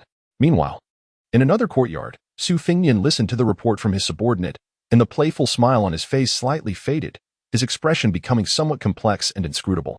Chapter 23, The Sutra of the Dragon and Elephant Suppressing the Prison in Beiliang. Su Wudao returned to the independent courtyard allocated to him in the royal palace, gesturing to dismiss all attendants. The door closed, isolating him from all external prying eyes. His visit to Tingxiao Pavilion had yielded results far beyond his expectations. Yet it also clarified a stark reality. At the 6th rank of cultivation, he remained woefully inadequate amidst the turbulent tides of Beiliang and the world beyond. He approached the desk and took a seat, his consciousness sinking into the depths of his mind. System panel, host, Su Wudao, identity, 3rd son of King Su Xiao of Beiliang, edited.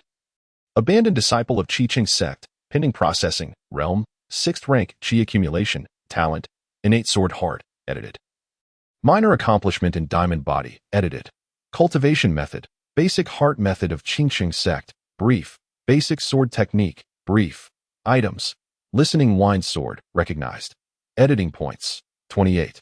500, fortune points, 550, establishing authority at the family banquet and showcasing his talents at Tingxiao Pavilion had proven remarkably effective, particularly at Tingxiao Pavilion, where he had stirred the ancient sword and shaken the stone tablet, capturing the attention of nearly all the high-ranking officials within the palace. His shock points surged by 15,000, while his fortune points increased by 500. This exemplified the formidable power derived from the convergence of information disparity in the system. His fingertips gently tapped the surface of the desk. Now that he had amassed sufficient points, he could proceed with the next phase of his plan. He retrieved the ancient beast skin scroll he had found in the depths of Tingxiao Pavilion. It felt icy to the touch, exuding a raw, domineering aura that resonated faintly with the diamond body within him. System, scan this item. Ding. Scan complete. Item name, fragment of the ancient body refinement. Dragon and elephant suppressing prison technique. Fragment, quality, unknown, great potential. Description, suspected to be a fragment of a powerful body refinement method from ancient times, containing a trace of the true essence of dragon and elephant power, highly compatible with the host's diamond body talent. Note, the cultivation method is severely incomplete, with over 90% of the energy operation route missing. Self-cultivation poses extreme risks, with potential consequences ranging from meridian rupture to catastrophic bodily explosion. The dragon and elephant suppressing prison technique. Indeed, a remarkable find. The high risk associated with self-cultivation did not surprise Su Wudao. If it were a complete top-tier technique, it would hardly be relegated to the depths of Tingxiao Pavilion. However, its incompleteness presented him with the opportunity to utilize the system for editing.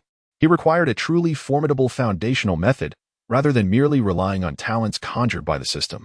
Though the diamond body was powerful, it lacked a corresponding cultivation method, akin to possessing a treasure mountain yet being unable to access its gates. The dragon and elephant suppressing prison technique was the key. However, this key required the system to repair and refine it. Editing a complete top-tier technique would undoubtedly incur significant costs. Gazing at the towering figure of over 18,000 editing points, he realized this represented nearly all of his current accumulation. Was it worth it? Undoubtedly. Power was the fundamental basis for survival in this world. In Beiliang, surrounded by formidable adversaries, with the young lurking like a tiger, in the martial world fraught with perilous uncertainties, lacking sufficient strength, One cannot even contemplate compensating for regrets or safeguarding the Northern Liang. Self-preservation becomes a challenge. Su Fengyan benefits from the groundwork laid by Li Yishan, the concealed protection of Old Huang, and the collective resources of Northern Liang. Su Wudao, aside from the newly acquired identity, finds his greatest reliance in this editing system. It is imperative to swiftly transmute potential into tangible power. System, based on Dragon Elephant Suppressing Prison Technique, incomplete. Integrate with my minor accomplishment diamond body characteristics to craft a comprehensive top-tier body refinement technique. Please confirm the editing requirements and direction. Host. Su Wudao carefully organized his thoughts to convey clear instructions. The requirements were as follows. First, the power must be formidable enough to suppress all foes, in line with the domineering style of Northern Liang. Second, it must perfectly harmonize with my diamond body, ideally complementing the sword heart talent. Third, the cultivation speed should be rapid, yet the foundation must remain solid, devoid of significant risks. Fourth, the technique's potential should be sufficiently high, capable of supporting cultivation beyond the realm of terrestrial immortals. Requirements confirmed. Commencing simulation assessment. Assessment complete, based on the host's requirements. Utilizing Dragon Elephant Suppressing Prison Technique, incomplete, as the core, integrating the characteristics of the diamond body, a complete technique has been optimized. Estimated cost, 25,000 editing points. Do you confirm the edit? 25,000 points. This expenditure would nearly deplete 80% of his savings. Su Wudao hesitated not for a moment. Confirm the edit. Editing points have been deducted. Editing the technique. A hum resonated on the system panel. The number representing editing points dwindled almost instantaneously, leaving a solitary 500 points. A wave of profound mental fatigue surged through Su Wudao's mind, as though a vast amount of energy had been extracted. Yet he forced himself to endure, fixating on the transformations occurring within the system panel. In the center, radiant light erupted, and countless intricate, arcane runes materialized, colliding, merging, dissolving, and regenerating, akin to a miniature universe evolving. The ancient beast skin patterns and inscriptions of Dragon Elephant Suppressing Prison Technique, incomplete, disintegrated in the brilliance, transforming into the most fundamental energy runes. The pale golden radiance representing the minor accomplishment diamond body, also fused within, being absorbed and deciphered by those runes. The simulation process was exceedingly complex, far surpassing previous edits of identity and talent. Time seemed to stagnate in that moment. It is unclear how long passed, perhaps merely an instant, perhaps several hours. Suddenly, the light on the panel converged, all runes coalescing into a brand new scripture. Ding. Technique editing complete. Acquired a new technique. Northern Liang Dragon Elephant Suppressing Prison Scripture Complete Version Quality. Celestial Grade Upper Tier. Capable of Growth Characteristics. Unparalleled Dominance. Dragon Elephant Power. Indestructible Diamond. Prison Suppression. Spirit Locking. Sword Body Unity. Weak. Description. Based on Dragon Elephant Suppressing Prison Technique. Incomplete. Fused with the intricacies of the diamond body, this top-tier body refinement divine skill is tailor-made for the host. Cultivating this technique allows the condensation of the dragon elephant avatar, commanding the mountains and rivers, and bestowing an indestructible physique. The technique contains a trace of soul suppression intent, providing a degree of resistance against mental attacks. Through systematic optimization, a faint resonance with the innate sword heart has been established, suggesting the potential for the development of a unique integration of sword and body in the future. Notably, this technique bears a subtle connection to the destiny of Beiliang, and its cultivation within the confines of Beiliang yields superior results. The Beiliang Dragon Elephant Suppression Sutra has been acquired. In the very instant the system's notification echoed, an indescribable torrent of immense information surged into Su Wudao's mind. It encompassed the entirety of the Beiliang Dragon Elephant Suppression Sutra, from the overarching principles to each layer of cultivation methods, from the subtle variations in the flow of true energy to the profound essence of visualizing the dragon and elephant. From the processes of refining muscles, bones, and skin to the steps of condensing the dragon elephant's dharmakaya, countless images, texts, and insights inundated his consciousness like a flood breaching its banks. The scripture was esoteric, domineering, and arcane. Each character seemed to encapsulate the immense power to suppress heaven and earth. The echoes of dragon roars and elephant trumpets reverberated throughout his spiritual realm. A colossal phantom, standing tall and imposing, gradually coalesced in his mind, exuding an overwhelming aura of authority. Su Wudao let out a muffled groan, his body swaying slightly. The volume of information was staggering, and its impact was profound. Yet, he gritted his teeth, striving to absorb and assimilate this divine technique crafted specifically for him. After a considerable duration, the torrent of information began to subside. Su Wudao slowly opened his eyes. Although his spirit remained weary, an entirely different aura emanated from him. A sense of dominance and weightiness, inherent to the technique itself, began to manifest within him. The cultivation method had been successfully acquired. Chapter 24. The roar of the dragon and elephant startles the royal manor. Ascending to the 5th rank, Su Wudao sat cross-legged on a meditation cushion within the hidden chamber. His hands forming seals as the principles of the Northern Liang Dragon and Elephant Restraining Prison Sutra flowed through his consciousness. The initial circulation of his vital energy diverged markedly from that of the Qingqing sect. A fierce and domineering essence surged forth from deep within his meridians, sweeping through his limbs and bones. It was neither gentle guidance nor a soft approach. It was a brutal expansion, a forceful breakthrough. The meridians throbbed with waves of pressure. Yet they were accompanied by a liberating sensation as a dormant power was awakened. His skin radiated a faint golden glow, as the minor accomplishment of the Vajra body was activated, emitting a low, resonant hum, akin to a slumbering giant beast roused from its slumber. The two forces resonated with one another, causing the circulation of vital energy to accelerate several-fold. Within his dantian, the vital energy blazed like a fire fueled by the addition of more wood, rapidly expanding in strength.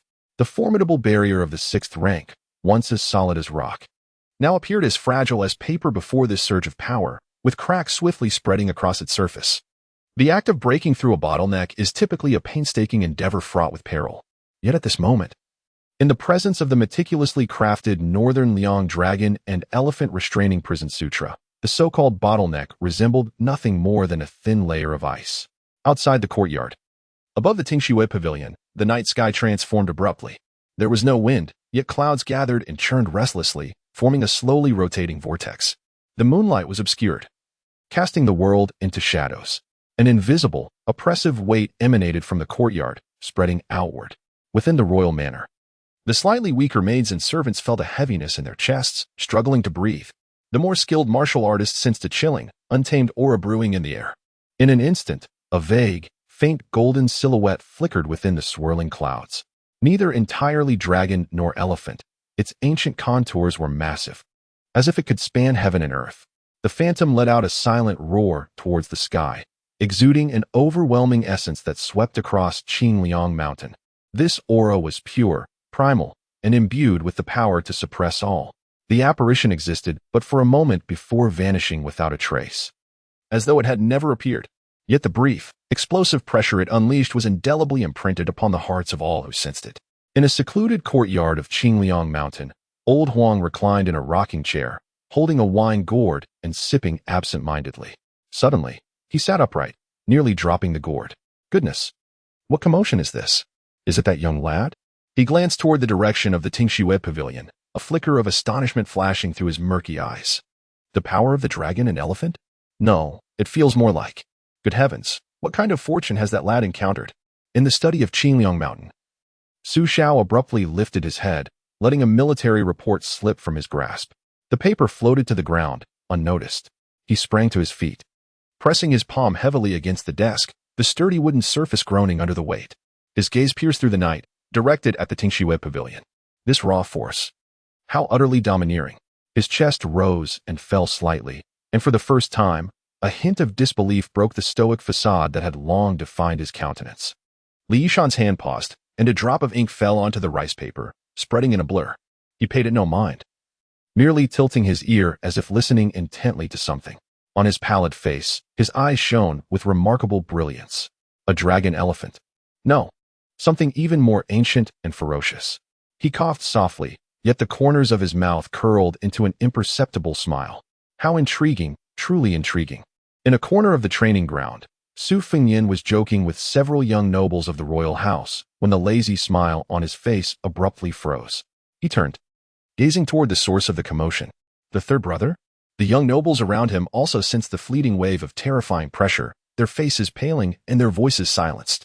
Throughout the royal residence, in secluded meditation rooms and shadowy corners, numerous formidable presences were simultaneously stirred.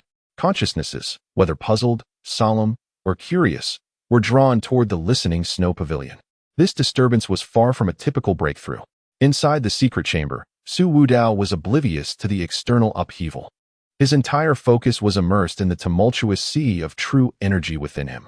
The operation of the Northern Liang Dragon Elephant Prison Sutra accelerated, growing ever more vigorous.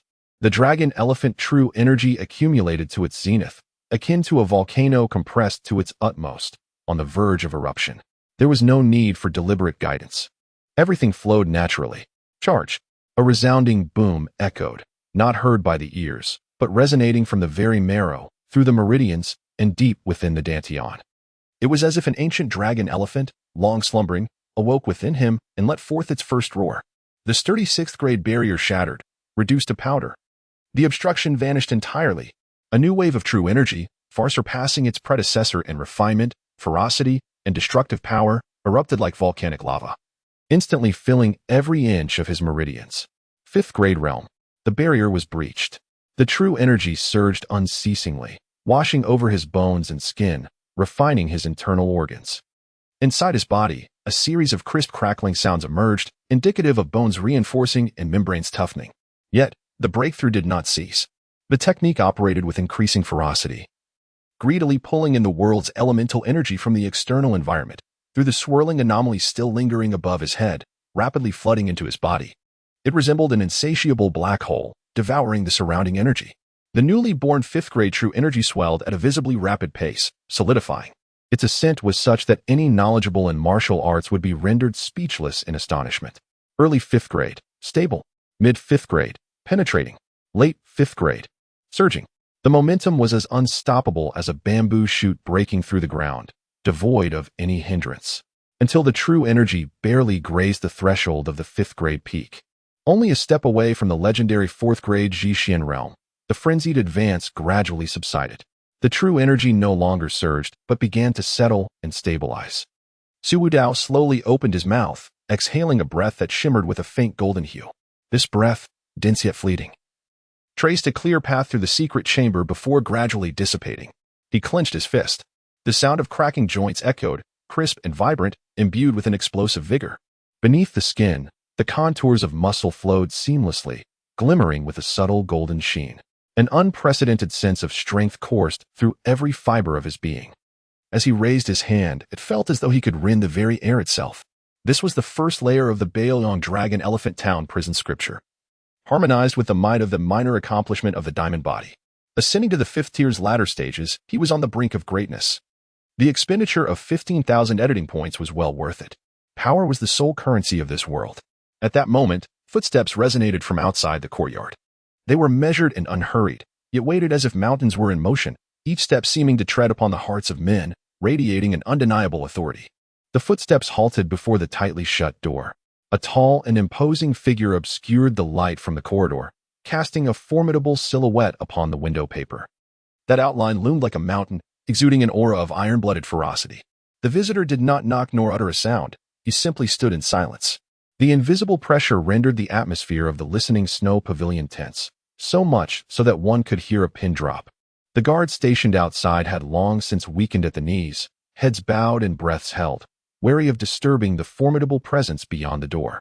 It was none other than Su Xiao, the King of Beiliang. He had come in person. Chapter 25. A Knight of Five Ranks. Su Xiao was overwhelmed with joy, while Feng Yin felt the weight of pressure. Su Wudao gathered his thoughts. The golden arrows of energy in the secret chamber had long since dissipated. He could distinctly sense the imposing aura outside, as solid as a mountain. The Northern Liang King, Su Xiao. This presence was even more direct and substantial than what he had felt in the main hall of the royal residence, imbued with scrutiny and anticipation. He straightened his slightly disheveled attire and pushed open the stone door of the secret chamber. Outside, the corridor was dimly lit. Su Xiao's tall figure nearly obscured the light, casting a shadow that enveloped Su Wudao. Their gazes locked. Su Xiao's face revealed no emotion. The pressure surged like a tidal wave. Su Wudao calmly stepped forward. Ha. Good. The silence was shattered by a thunderous, exuberant laugh. Su Xiao suddenly threw his head back and laughed heartily, his voice resonating like a great bell, causing the snow atop the corridor pillars to tumble down. His laughter pierced the night sky, echoing throughout Qingliang Mountain and resonating across half of the Northern Liang royal residence. My son Wu Dao, truly a child of the Qilin. Heaven bless our northern Liang. He stepped forward, his palm, akin to a fan, landed heavily on Su Wudao's shoulder. Slap. Su Wudao stood motionless, his physique at the late 5th rank withstanding the impact. The brilliance in Su Xiao's eyes intensified, his joy nearly overflowing. Father, Su Wudao spoke, his tone calm. Just then, hurried footsteps approached. Li Yishan appeared at the entrance of the courtyard, still bearing the appearance of someone unwell, yet his face now showed rare excitement and gravity. He first glanced at the remnants of the celestial phenomenon in the night sky, then turned his gaze to Su Wudao, his fingers twitching slightly.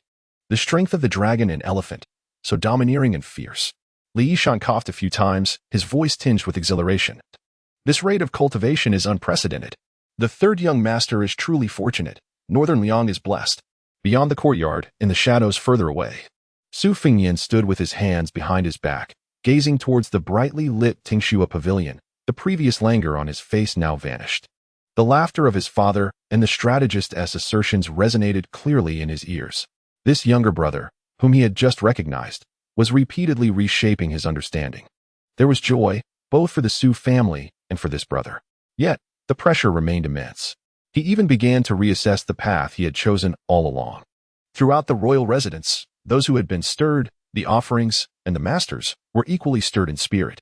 In a single day, advancing directly from the 6th rank to the late 5th rank, just a step away from the 4th rank of Zhixian? What caliber of technique was the fleeting dragon and elephant shadow? Previously, he had thought the third young master merely possessed extraordinary talent. But now it seemed he was truly a prodigy of the heavens. The opportunities presented at Tingchao Pavilion were astonishing indeed. The earlier condescension and skepticism, to varying degrees, had evaporated before the overwhelming strength and shocking phenomena, transformed entirely into reverence. The third son has undeniably established his unassailable status as a prodigy within the northern Liang royal residence in the most direct manner. Su Xiao grasped Su Wudao's hand and strode back to the main hall of the listening snow pavilion. Well done, my boy. You bring pride to your father, Su Xiao said, placing a firm hand on Su Wudao's shoulder, urging him to sit down, while he himself took a commanding seat across from him. A smile unwavering on his face. Your recent seclusion created quite a stir. Speak. What benefits have you gained? Su Wudao did not conceal anything. He succinctly recounted the origins and effects of the Northern Liang Dragon Elephant Suppression Sutra, omitting any mention of the system's existence. Attributing his success solely to the ancient heritage of the Listening Tide Pavilion and the synergy with his innate talent. The Northern Liang Dragon Elephant Suppression Sutra? Su Xiao pondered the name, relishing its grandeur. What an impressive title. So domineering. Just to my liking. He thumped his thigh with enthusiasm. From now on, should you require any resources, be it medicinal herbs, secret manuals, or manpower, do not hesitate to approach your father. The Northern Liang royal residence shall spare no expense to ensure that this little dragon of ours is well nourished. His words resonated with certainty. Su Wudao felt a warmth bloom within. Beep. Due to the host's cultivation provoking a phenomenon in the heavens and earth, he has successfully astonished the Northern Liang King Su Xiao, strategist Li Yishan, heir Su Fengyan, and numerous high-ranking core members of the royal residence. Northern Liang King Su Xiao, emotional fluctuations, elation, astonishment, pride. Shock points 5,000. Strategist Li Yishan, emotional fluctuations, astonishment, admiration, curiosity. Shock points 3,000. Heir Su Fengyan, emotional fluctuations, surprise, scrutiny, pressure. Shock points 1,500. Royal residence worshippers, experts, group, emotional fluctuations, horror, reverence. Shock points 3,500. Total shock points gained, 13,000 points. Current editing points, 16,500 points. Current fortune points, 550 points. The points surged once more, a direct feedback of his prowess. Su Xiao inquired further about the details of his cultivation, to which Su Wudao responded meticulously. The father and son engaged in conversation for a considerable time, until the sky began to brighten. Only then did Su Xiao depart with a satisfied smile. The commotion within the listening snow pavilion did not escape the notice of the observant. Overnight, the news of Su Wudao, the third son of the Northern Liang royal residence, whose cultivation had spurred a dragon and elephant phenomenon, skyrocketing from the 6th to the late 5th tier, spread like wildfire throughout the entire royal estate. Subsequently, It disseminated with astonishing speed among the various factions within northern Liang City that were keenly observing the movements of the royal residents. Those lurking in the shadows hastened to relay this vital intelligence. Spies from the Liang royal family, agents from Beimang, and eyes from various sects in the martial world all contributed to an elevated assessment of this third son of northern Liang, who had recently acknowledged his heritage. A wielder of an innate sword heart, having achieved a minor mastery of the diamond body, and now endowed with a formidable legacy. His cultivation speed was nothing short of monstrous. The threat and future potential he represented necessitated a re-evaluation. Such prominence, however, brought not only awe and attention but also scrutiny, probing, and potential targeting from the shadows. Within the royal residence, it is conceivable that there exists a cohort of peers whose suppressed brilliance breeds envy. Beyond its walls, those adversaries who regard Beiliang as a thorn in their side would find no delight in witnessing the emergence of yet another prodigious talent. Su Wudao bid farewell to Su Xiao and retreated to the secret chamber. The augmentation of his strength bestowed upon him an unprecedented sense of control, however. It also illuminated the stark realization that, even at the late stage of the fifth tier, he remained insufficiently equipped. In this tumultuous era, he could not afford a moment's complacency. Just as he prepared to further solidify his realm and acclimate to the surging power within him, a series of somewhat frivolous footsteps echoed from outside the courtyard, accompanied by hushed yet audible discussions. "Have you heard? The third young master caused quite a stir last night," one voice remarked with a hint of disdain. "Umph, who knows if the prince has shown favoritism and employed some secret method to forcibly elevate him?" Another voice chimed in. "Indeed, even if he is a genius, how can one ascend from the 6th tier to the 5th tier in a single night? I refuse to believe it." Chapter 26. Do the rodents of the granary dare to be arrogant? The clamor of Tingqiao Pavilion, overnight, became the focal point of discussions throughout the entire northern Liang royal residence. News of the third young master Su Wudao, accompanied by the auspicious signs of the dragon and elephant, breaking through several realms to reach the late stage of the 5th rank, was akin to a boulder cast into a tranquil lake, stirring up tumultuous waves. Among the populace, there were those who held reverence, others who felt envy, and naturally, there lurked the jealousy and scheming of those hidden in the shadows. Chu Lushan sent over congratulatory gifts, several boxes of mundane supplements that lacked any significance. And even the customary pleasantries felt perfunctory. The gifts from the butcher seemed more like a silent proclamation. Following this, subtle difficulties arose targeting Tingqiao Pavilion and the 100 elite guards under Su Wudao's command. Chun Ming's face was as dark as water as he strode swiftly into the main hall of Tingqiao Pavilion. Fresh from the royal granary, he was nearly unable to contain his pent-up anger. Third young master, Chun Ming clasped his fists, his voice subdued. Su Wudao had just concluded an enlightening session with the Northern Liang Dragon Elephant Prison Scripture, and the surging power within him was gradually settling, becoming as deft as an extension of his own limbs. He raised his hand, signaling Chen Ming to dispense with formalities. "What is it?" Chen Ming unsheathed the dagger at his waist and placed it heavily on the table, producing a dull thud. "My subordinates went to collect the monthly cultivation resources, elixirs, maintenance oil for weaponry, and some healing potions.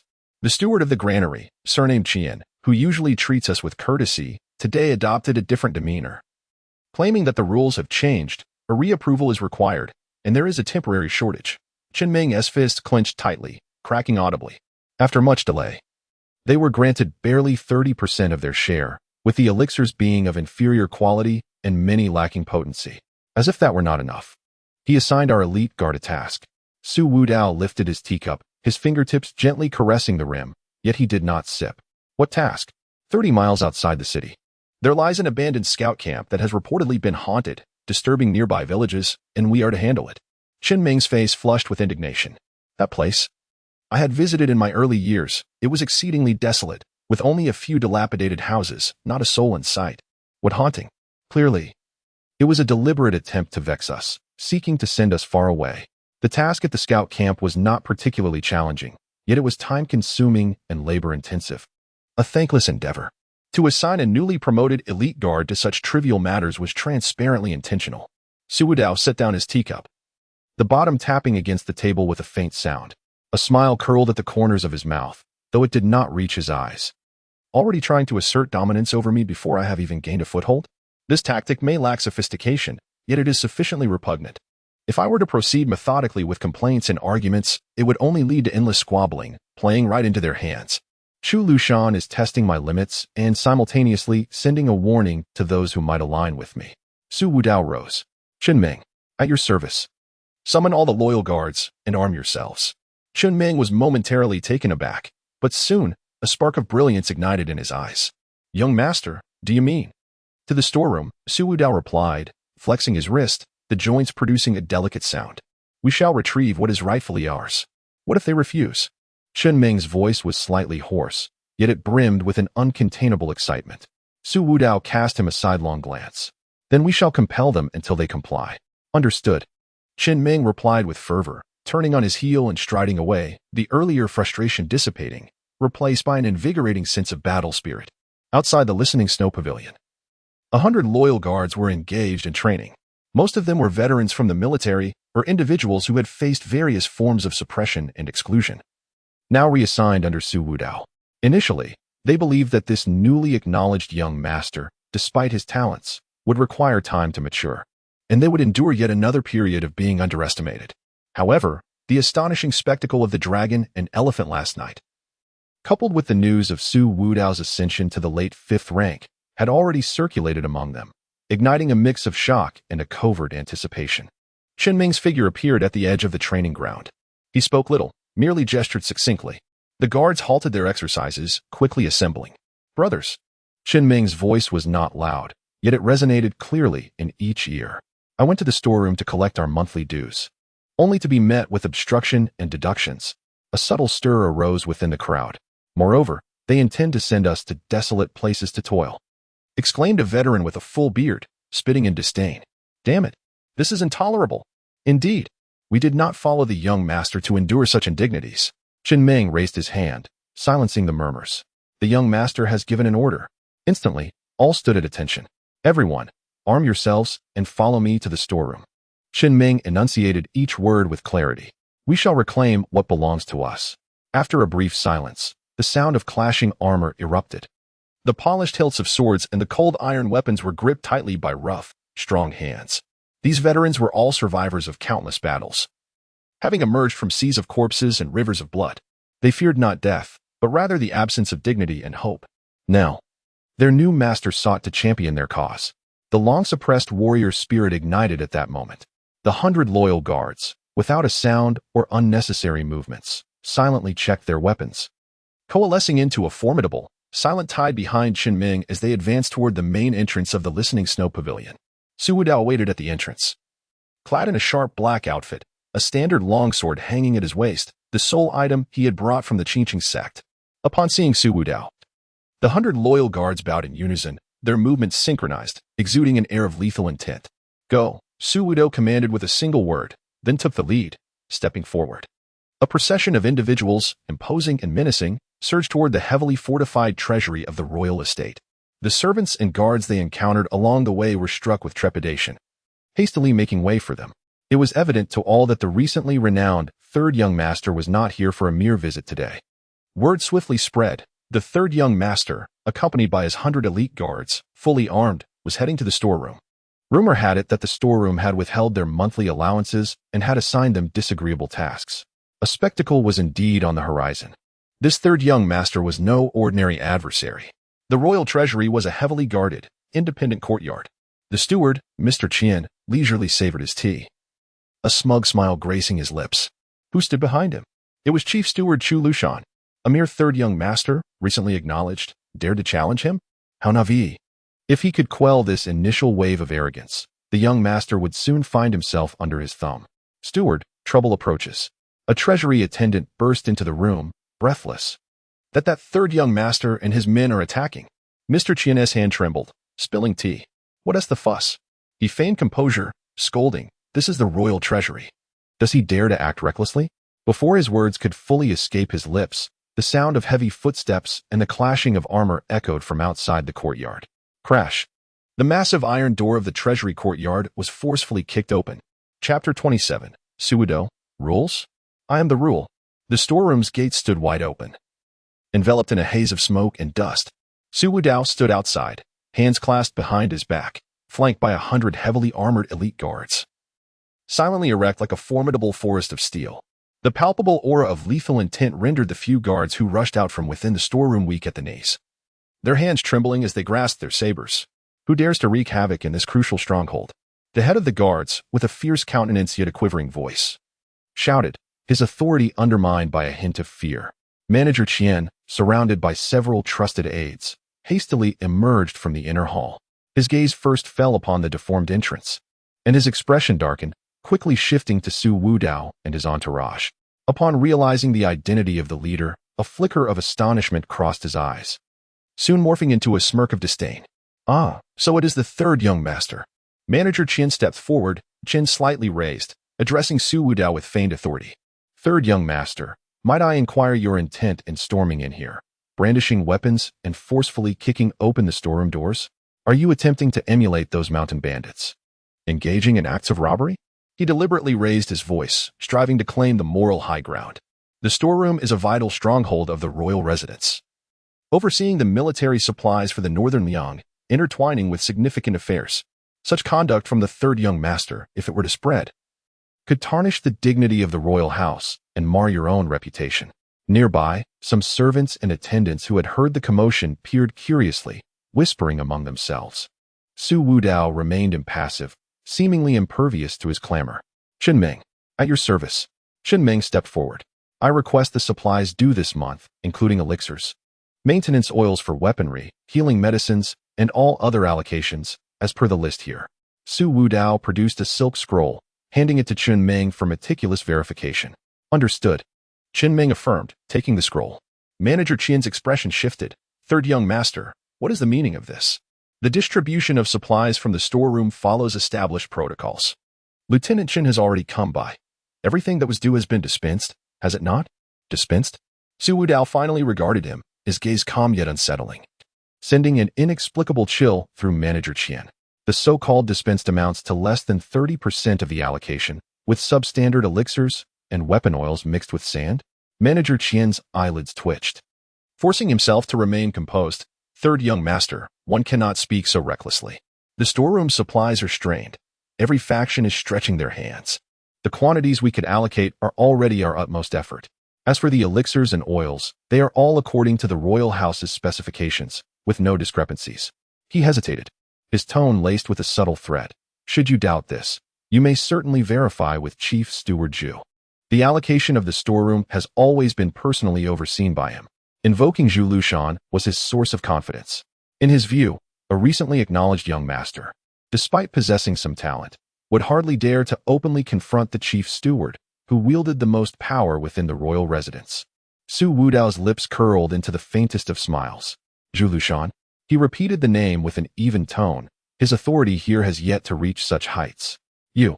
Qian Guanshi was choked with indignation, his face alternating between shades of blue and white. I shall reiterate.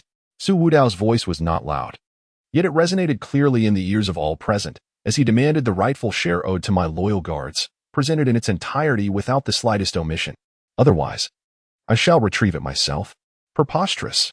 A trusted guard behind Qian Guanshi could no longer contain himself, admonishing, third young master, do not act recklessly. This is the treasury of the Wang residence, not a place for your unruliness.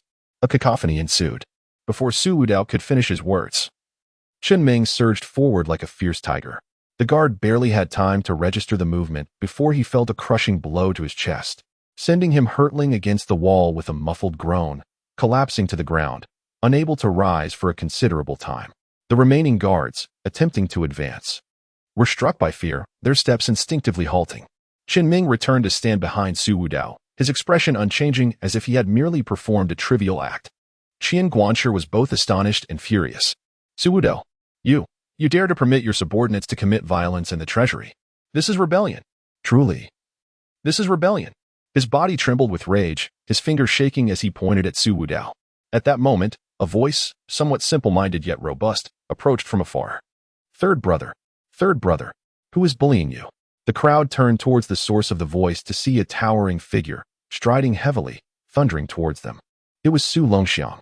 He scratched his head with a hand the size of a fan, surveying the tense atmosphere in the courtyard, his gaze landing on Su Wudao, revealing a look of confusion. Third brother, are they denying you what is rightfully yours? Su Longxiang inquired in a deep, resonant tone, his eyes sweeping over Qian Guanshi and the others, exuding a pure yet terrifying aura that rendered Qian Guanshi and his companions as if they had plunged into an icy abyss. Born of adamantine, a titan among men. This was indeed the little tyrant of the Beiliang Wang residence, a formidable man capable of slaying a bull with a single blow. Cold sweat immediately beaded on Qian Guanshi's forehead, and the earlier bravado dissipated significantly. No matter how audacious he had been, he dared not act with impunity in the presence of Su Longxiang. This second young master was truly one to strike, and even to kill would be deemed inconsequential. Second young master. Qian Guanshi managed to force a smile more grotesque than tears. It's all a misunderstanding. All a misunderstanding. Su Wudao glanced at Su Longxiang and nodded in acknowledgement. Brother, your arrival is most timely. He turned to Chen Ming. What are you still hesitating for? Go inside and account for the supplies. Every item on the list must be accounted for, not a single one less. Anyone who dares to obstruct shall be thrown out without hesitation. Understood. Chen Ming responded in a low voice, waving his hand. Dozens of loyal guards roared in unison, surging towards the treasury doors like wolves and tigers. Stop them! Stop them! Qian Guanshi shrieked, his voice breaking. He and his few trusted aides, along with the treasury guards, steeled themselves to block the advance. However, these pampered treasury guards were no match for the seasoned veterans of Beiliang who had emerged from the sea of corpses and blood. A series of dull thuds echoed as fists and feet collided, accompanied by a few short, anguished cries. In but a moment, all the warehouse personnel attempting to obstruct them were subdued by Su Wuda's loyal guards with swift and decisive blows, unceremoniously tossed into a corner of the courtyard. Forming a heap, their methods were direct and efficient, devoid of any hesitation. Su Wudao did not spare a glance at these individuals, striding straight into the warehouse. Chen Ming, holding a list, accompanied by several capable guards, began meticulously searching through the mountainous pile of supplies, counting them with diligence. Qian, the warehouse manager, sat slumped on the ground, his face ashen. He realized he had struck an iron wall this time. Su Wudao, you have forcefully breached the warehouse, showing utter disregard for the law. I shall report you to the prince. I will have you punished. Qian shouted in despair, his voice filled with hopelessness. Su Wudao paused before a shelf lined with elixirs, picked up a jade vial, opened it to sniff, and casually tossed it back. He turned to gaze at the seemingly deranged Qian. Report me? His tone was calm. You may do so. I wish to see, in my father's eyes, whether I, as his son, am guilty of seeking rightful military supplies for my brothers who fight and die under my command, or if you, as the warehouse manager, are more culpable for embezzling military funds and undermining troop morale. Qian's breath hitched. Do not forget, father has recently bestowed the Northern Liang Prince's third son's edict. Su Wudao's voice was as chilling as winter's frost. With this token, I possess the authority to access resources throughout the royal estate. If I wish to scrutinize the warehouse accounts, I can uncover every detail at any moment. He approached Qian, towering over him. Do you truly believe the records of this warehouse can withstand scrutiny? Those inferior quality elixirs, those short-weight supplies, those fraudulent claims, all of them can be accounted for, can they not? Qian's complexion turned pale as paper, devoid of color. Cold sweat poured from his forehead, nose, and back, soaking his garments. The words check the accounts struck him like the sharpest daggers, piercing his heart. The warehouse records were a tangled mess. He was acutely aware of how many dubious dealings and shameful secrets lay within. In ordinary times, with Steward Zhu's protection, no one would dare to investigate. But this third young master, wielding the princess edict and being the princess' own son, was a force to be reckoned with. If he were determined to investigate, even Steward Zhu might not be able to shield him. If those deficits were exposed, Qian would likely find himself without a grave. Realizing the gravity of his situation, Qian could no longer maintain his composure. His legs buckled, and he collapsed to the ground, trembling uncontrollably. Third young master, spare my life. Please. Spare me. At that moment, Chen Ming had already completed the inventory of all the required supplies, neatly stacked in the courtyard. Young master. All items have been accounted for, Chen Ming reported. Su Wudao nodded. In addition to these, procured double the elixirs, healing ointment, and sufficient high-quality iron armor and finely crafted blades to equip 100 of our elite guards. Chen Ming was momentarily taken aback, but soon comprehended the situation. Qian. The steward abruptly raised his head, disbelief evident in his eyes. Third young master, this is against the rules. Rules? Su Wudao scoffed. When you were embezzling military supplies, did you adhere to the rules? Now you wish to speak of propriety? This is merely compensation for your negligence towards my personal guards and the time you have wasted. Should you dare utter another word, I shall personally inspect your private residence to uncover the extent of your embezzlement over the years. Upon hearing this, Qian was struck as if by lightning, instantly silenced, no longer daring to voice any dissent.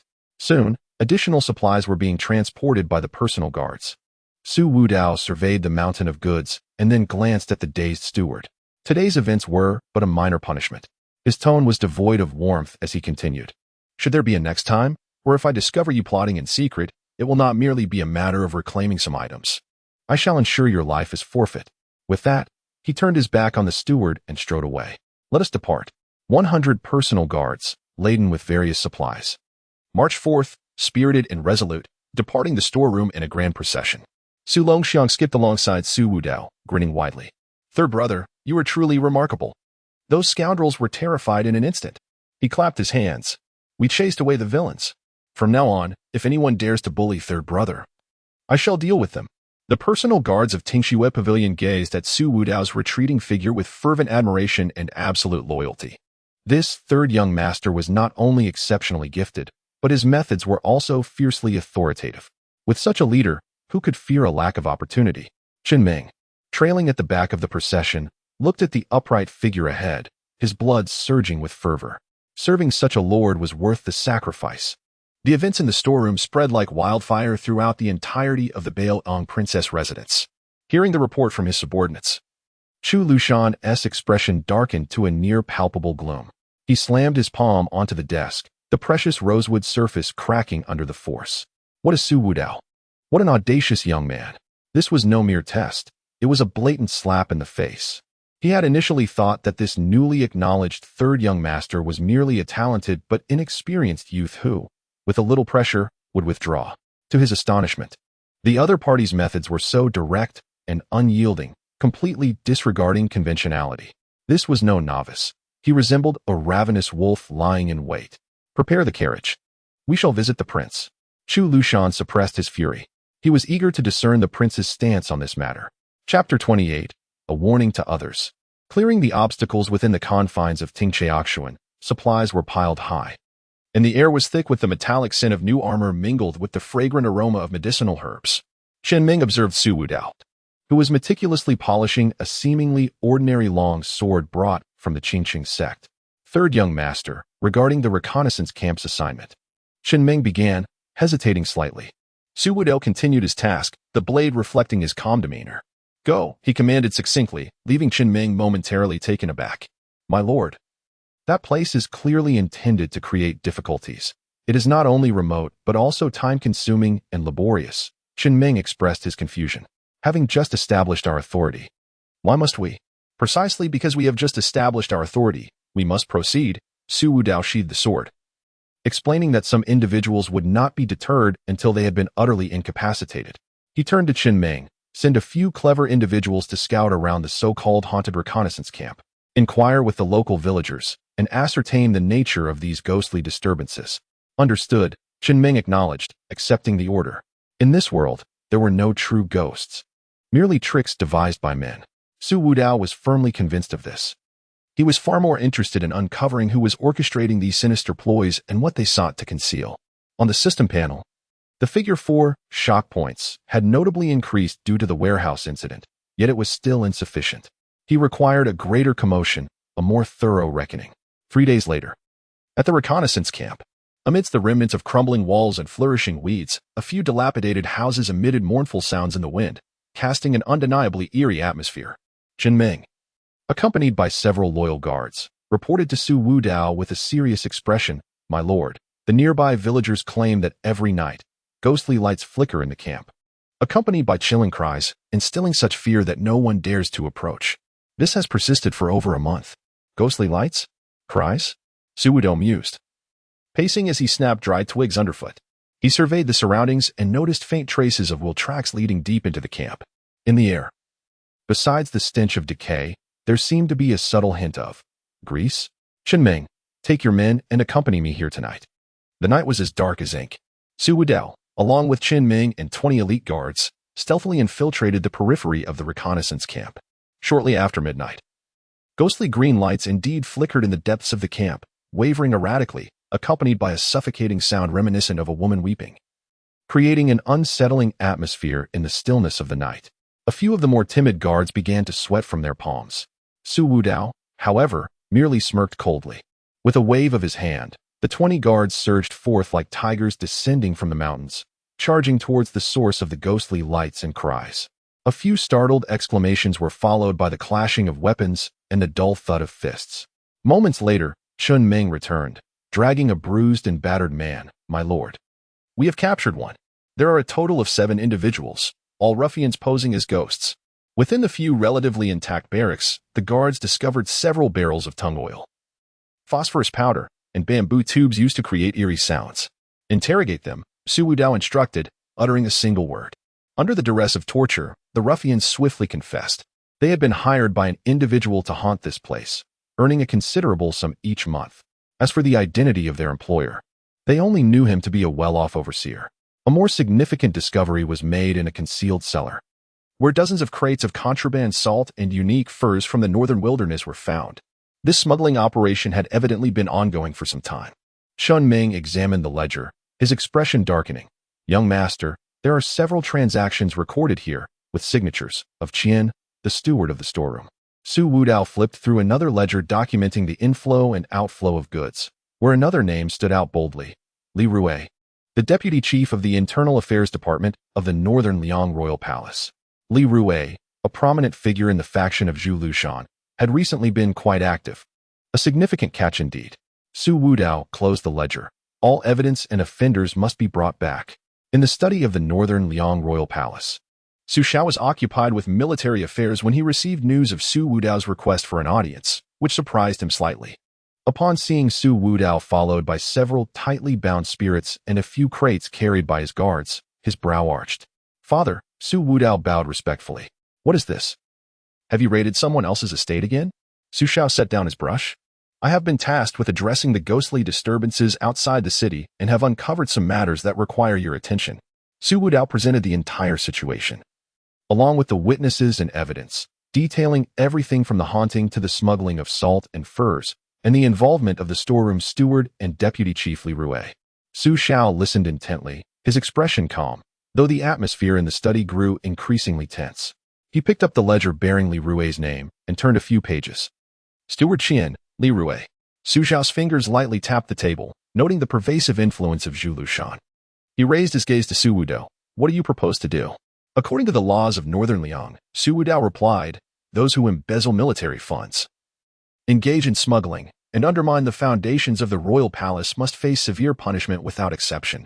A hint of an enigmatic smile finally appeared on Su Xiao's face. Very well, I shall entrust this matter entirely to you. Within the palace, no one shall interfere. He tossed a token representing the royal laws of punishment to Su Wudao. I am eager to see your methods. In the royal training grounds, though it was not a day for drills, numerous stewards, guards, and notable officials had gathered. This was due to the third son Su Wudao's intent to publicly adjudicate a significant case. Steward Qian was dragged in like a dead dog, his face pale and his body limp. Soon after, Deputy Chief Li Rui arrived, escorted by a group of personal guards. Li Rui remained somewhat composed, though his complexion was not favorable. Su Wudao, what is the meaning of this? You summoned this chief without cause. What do you intend to do? Li Rui held his head high. Su Wudao stood upon the elevated platform, flanked by Chun Ming and a mountain of evidence. Deputy Manager Li, I trust you are well. Su Wudao's voice, though not loud, resonated clearly throughout the assembly. I, on my father's command, am here to thoroughly investigate the smuggling case involving the scout camp. With both eyewitnesses and material evidence at hand, Deputy Manager Li, do you have anything to say? Li Rui scoffed derisively. Utter nonsense. Smuggling? I have always acted in accordance with the law. How could I engage in such nefarious activities?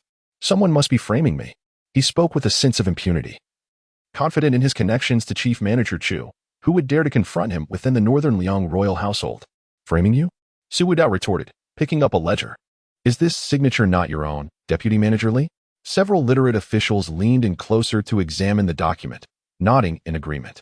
These illicit salt and the northern Mang furs, where did they originate? To whom were they sold? What profits were made? Are you brave enough to confront this evidence? Li Rui's expression changed subtly, yet he maintained his defiance. To fabricate charges is no challenge. Su Wudao, do not presume that, as the prince's son, you can wantonly slander a court official.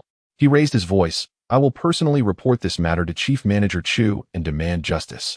As his words fell, a commotion arose from the crowd. Chu Lushan, surrounded by his loyal subordinates, parted the throng and entered. His face was inscrutable, revealing neither joy nor anger. Upon seeing Chu Lushan, Li Rui felt as though he had encountered a savior. Chief Manager Chu, your timing is impeccable. Su Wudao has slandered me. Chu Lushan did not glance at him, but instead turned his attention to Su Wudao on the platform. Su met his gaze, serene and unperturbed. Chief Manager, your presence is fortuitous. I was just about to render judgment. He raised the law enforcement token high. Qian Guanshi, as the chief overseer of the royal treasury, has embezzled military supplies and participated in smuggling. His crimes are egregious. He is to be immediately dismissed from his post, with all assets confiscated, imprisoned in the water dungeon, and await further punishment. Upon hearing this, Qian Guanshi fainted in shock. Li Rui, Su Wudao's voice sharply intensified. As the deputy manager of the Internal Affairs Court, you have violated the law, colluded with unscrupulous merchants, smuggled prohibited goods, and lined your own pockets. The evidence is irrefutable. I hereby sentence you. Li Rui's complexion turned ashen, and he began to tremble. Su Wudao, you dare. I am a court official. With Chief Manager Chu present, you cannot. Your cultivation is revoked. You are banished from northern Liang City, never to set foot within its bounds again. Su Wudao articulated each word with resolute clarity. No. Li Rui let out a desperate scream. Chu Lushan's face darkened, his fist clenched tightly, knuckles whitening. He opened his mouth to speak, but then noticed Su Xiao had appeared at the edge of the training ground, quietly observing the unfolding scene. The king was present. This decree had his silent approval. Chu Lushan's fury surged within him, yet he could only suppress it with great effort. Seize him, Su Wudao commanded.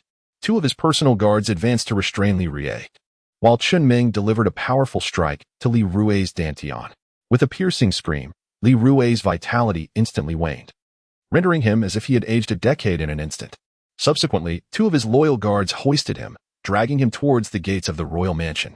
The martial arts arena fell into an eerie silence, as all present were struck dumb by Su Wudao's thunderous display of power. This third son not only possessed terrifying talent, but also executed his decisions with ruthless determination, showing no mercy even towards the men of Steward Chu, dismissing them without a second thought. Ding. The host publicly pronounces judgment, employing a firm hand to cleanse internal traitors, instilling fear in the nefarious, triggering widespread astonishment, and earning 15,000 shock points. Ding. The host alters the fate of a significant plot character, Li Rui, garnering 500 fortune points. The system's notifications echoed within Su Wudao's mind. He met the gaze of Chu Lushan, who returned with a chilling and malevolent stare. Su Wudao remained unfazed. Today's events were merely the beginning. Addressing the crowd, he spoke as if directly to Chu Lushan. In Beiliang, there is no room for vermin. Should anyone dare to extend their hand, I shall sever it without hesitation. With that, he turned and descended from the high platform. Chu Lushan, silent, swept away in a flourish of his sleeves, his silhouette emanating an uncontainable fury. The internal cleansing had reached a temporary conclusion. Yet Su Wudao understood that this was but a mere ripple on the surface of the deep waters of the Beiliang royal household. A far greater storm loomed on the horizon. He required more formidable strength and additional hidden cards. Chapter 29, On the Training Ground. The generals assert their dominance on the training ground. Shouts echoed incessantly as the troops of Beiliang engaged in their daily drills. Su Wudao stood to the side, flanked by his loyal guards, who stood like spears behind him. A robust young officer had just concluded a sparring session with his companion. He casually tossed his wooden spear to another and strode purposefully towards Su Wudao. Following him were 3 or 5 other young commanders, equally resplendent in their armor, exuding an air of arrogance. The newcomer was none other than Li Hu, the son of Li Kuan, the deputy commander of Beiliang. He halted 3 paces before Su Wudao, his bell-like eye surveying him from head to toe. With a broad grin revealing his gleaming white teeth, he proclaimed in a booming voice that resonated for all to hear. I have long heard of the third young master's extraordinary talents, a once-in-a-century martial genius. As the training ground gradually fell silent, Several soldiers paused in their movements, their gazes fixed intently on this exchange. Witnessing this encounter, it was clear that Su Wudao possessed an extraordinary demeanor. Li Hu then shifted his tone, laced with unabashed provocation, questioning the authenticity of Su Wudao's prowess. He paused, striking the hilt of his sword, producing a resonant metallic clang. Dare you step onto the field, so that my brothers may witness your skills? Do not merely engage in empty talk, or only dare to confront those defenseless stewards in the storeroom. At these words, Chen Meng and the others behind Su Wudao darkened in countenance, their grips on their weapons tightening instinctively, fury igniting in their eyes. The young officers accompanying Li Hu displayed expressions of amusement, tinged with mockery and schadenfreude. The atmosphere on the training ground became palpably tense, as if one could hear a pin drop. Impudent! A personal guard of the listening snow pavilion could no longer restrain himself, stepping forward with a palpable aura of menace. Li Hu cast a sidelong glance at him, his lip curling in disdain. What is this? The third young master's men can only rely on their authority to bully the weak? Third brother, he insults you. I will smash him. A hearty voice boomed like thunder. Su Longxiang, with hands as large as fans, had clenched his fists, the joints cracking ominously. An overwhelming aura of raw power emanating from him as his eyes blazed crimson, ready to charge like a raging bull. He cared not for reason, only aware that someone was bullying his third brother. Second brother. A calm voice interjected, neither heavy nor light, yet it abruptly halted Su Longxiang's furious advance. Su Fengmian, having arrived at the training ground unnoticed, placed a seemingly casual hand on Su Longxiang's broad shoulder and gently shook his head. Su Longxiang grumbled a few discontented words. Nostrils flaring, yet obediently ceased his advance, still glaring at Li Hu with eyes that seemed capable of devouring him whole. Su Fengmian released his hand and stepped forward, positioning himself alongside Su Wudao. His gaze swept over Li Hu, then back to Su Wudao, maintaining a demeanor of nonchalance. Though few noticed the subtle movement of his fingers hidden within his sleeve, a glimmer of sharpness flashing momentarily in his eyes. At this moment, all eyes are riveted on Su Wudao. How will this newly ascended third young master respond to such a blatant and humiliating provocation? Will he choose to defuse the situation and swallow his pride, or will he retaliate with thunderous might? Su Wudao's expression remains inscrutable, yet within his profound gaze flickers a cold light, almost indifferent, as if observing a mere jester. He strides forward a couple of steps, closing the distance to Li Hu, so near that Li Hu can sense an intangible yet profoundly oppressive aura emanating from him. Brotherly, do you wish to spar with me? Su Wudao inquires, his voice calm and devoid of any tumult, yet imbued with an undeniable authority. Li Hu feels a twinge of discomfort under Su's gaze, but recalling his purpose and the scrutiny of his fellow soldiers behind him, he steels himself and responds, I wouldn't dare to call it sparring. I merely wish to witness the third young master's prowess, and allow the young men of the Beiliang army to see if you truly deserve the privilege of standing before us and enjoying the most bountiful resources of the royal household. His words position him as a spokesperson for all the young leaders of Beiliang, subtly insinuating that Su Wudao is unworthy and merely a debauched scion relying on his status. Su Wudao regards Li Hu with an unruffled demeanor, as though appraising an inanimate object. This scrutiny unnerves Li Hu, yet is swiftly eclipsed by his burgeoning pride and ire. He cannot fathom that Su Wudao would dare to engage him in front of so many witnesses. After all, he has endured the rigors of military life, hardened by battles. How could he fear a sheltered young master, newly arrived? Today, he is determined to bring Su Wudao to disgrace, silencing those who extol him, and demonstrating to the royal household who truly embodies the future of the Beiliang army. Since Brotherly is so inclined, Su Wudao finally responds, his voice not loud but resonant enough to reach every ear in the training ground. I shall gladly oblige. A flicker of concealed triumph and cruelty flashes in Li Hu's eyes. As anticipated, Su Wudao, for the sake of his reputation, must accept the challenge. As long as he engages, Li Hu has myriad ways to make him appear foolish in public. However, Su Wudao pivots his tone, remaining monotone yet laced with a chilling undertone. Weapons are blind. Should any harm occur, do not hold me accountable for my ruthlessness. At these words, Li Hu, instead of growing angry, bursts into laughter, his voice booming and reverberating. Rest assured, third young master, if I, Li Hu, should prove inferior and sustain injury, I shall harbor no grievances. What I fear is that the third young master lacks the courage to strike with conviction. He muses inwardly, you, a mere youth, even with some talent, could never inflict harm upon me. Such hubris is astonishing. Today, you shall learn that in the Beiliang army, it is strength forged by iron and blood that prevails. Su Wudao refrains from further words, simply extending his hand, palm up, his movements calm and unhurried. May I borrow your blade? The smile on Li Hu's face falters slightly. The surrounding soldiers erupt in a clamor, their voices a cacophony of confusion. What does this mean? To challenge a competitor armed with their own weapon, while already underestimating them, is nothing short of a blatant affront. Li Hu was momentarily taken aback, his face flushed with a blend of indignation at the utter contempt and astonishment at Su Wudao's unexpected audacity. Gritting his teeth, he unsheathed the long-cherished Beiliang war blade, the scabbard worn from years of use. He thrust the hilt towards Su Wudao, his expression laden with scorn and a flicker of anger at being belittled. Well, young Master San indeed possesses courage. Please. Internally, he scoffed at the audacity of this seemingly inexperienced youth, who, emboldened by the prince's favor, dared to challenge him with his own blade. What a farcical jest. Today, Li Hu would demonstrate what true martial prowess entailed, leaving Su Wudao in disgrace. He could almost foresee the clumsy manner in which Su Wudao would wield the sword, easily bested by his own skill. Su Wudao extended his hand, firmly grasping the weighty blade. The cold steel sent a shiver through his palm, its hilt smooth from years of Li Hu's grip, still retaining a trace of warmth and vigor from the earlier confrontation. Yet, as his fingers enveloped the hilt, a subtle, almost imperceptible affinity emanated from the blade, as if this humble weapon forged from iron had awakened a faint spirit in his grasp. A barely discernible smile played at the corners of his mouth as he casually spun the blade. The motion, seemingly effortless, flowed with an elegance that was difficult to articulate. Suddenly, a resonant and prolonged blade song erupted from the heavy Beiliang war blade, reminiscent of a dragon's roar or a tiger's growl. The sound reverberated through the silent training ground, echoing and causing a buzzing in the ears of the onlookers. Li Hu's mocking grin froze, shattering into disbelief and shock as he stared at the familiar weapon in Su Wudao's hands, his eyes nearly bulging from their sockets. This was his blade, the trusted companion of countless battles, honed over years of training, now seemed to come alive, singing a melody of submission in the hands of this unfamiliar individual.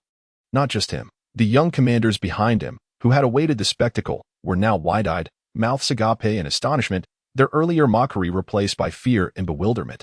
Even Su Fengnian, who had maintained a nonchalant demeanor regarding Su Longxiang, now displayed a glimmer of intrigue in his eyes. A subtle deepening of the smile at the corners of his mouth, captivated by the unfolding scene.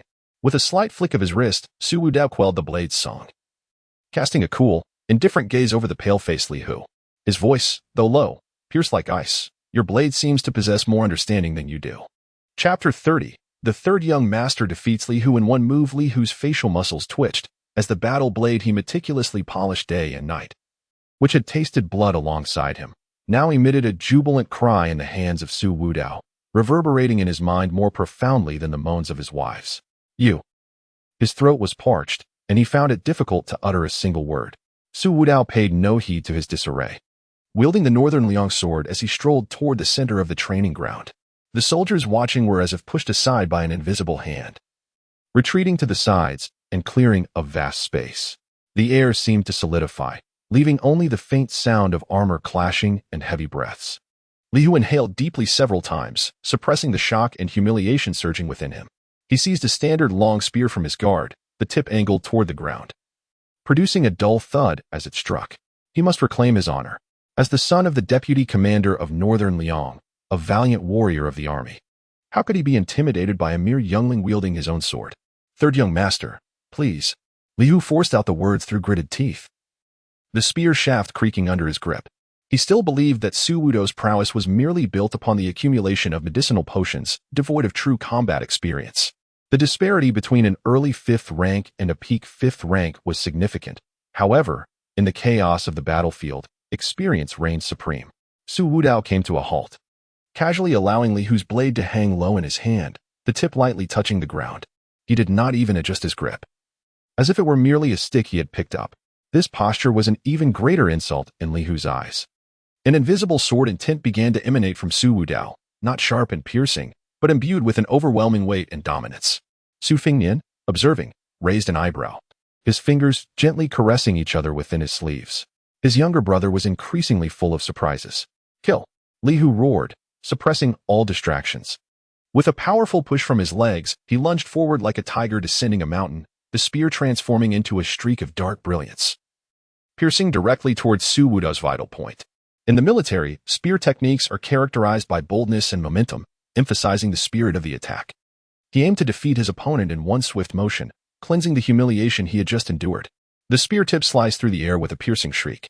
Su Wudao remained still, merely shifting his wrist at the moment the spear approached his body. Clang! Li Hu's blade was deftly redirected by Su Wudao's sword sheath, altering its course and grazing beneath Su Wudao's ribs. The movement was remarkably simple, yet exquisitely refined, with Li Hu's strike missing its target and his strength waning. He exposed a significant opening in his defense. A wave of terror surged through him as he attempted to retract his spear in defense, but it was already too late. Su Wudao stepped forward, closing the distance. Li Hu felt a sudden blur before his eyes as an overwhelming force struck his wrist. Crack! The sound echoed sharply as Li Hu's wrist shattered, a tide of excruciating pain engulfing him instantaneously. The long spear slipped from his grasp, clattering to the ground with a resounding thud. At that moment, a cold blade pressed against his throat. It was his own battle sword, its tip glinting ominously. Mere inches from his Adam's apple, the frigid, piercing sensation felt as though the scythe of death were poised at his throat. Should Su Wudao advance even an inch further, a gruesome fate would ensue. The entire exchange transpired with astonishing swiftness, blurring the line between predator and prey. In one fleeting moment, Li Hu stood as a formidable tiger, only to be rendered as helpless as a fish upon the chopping block in the next.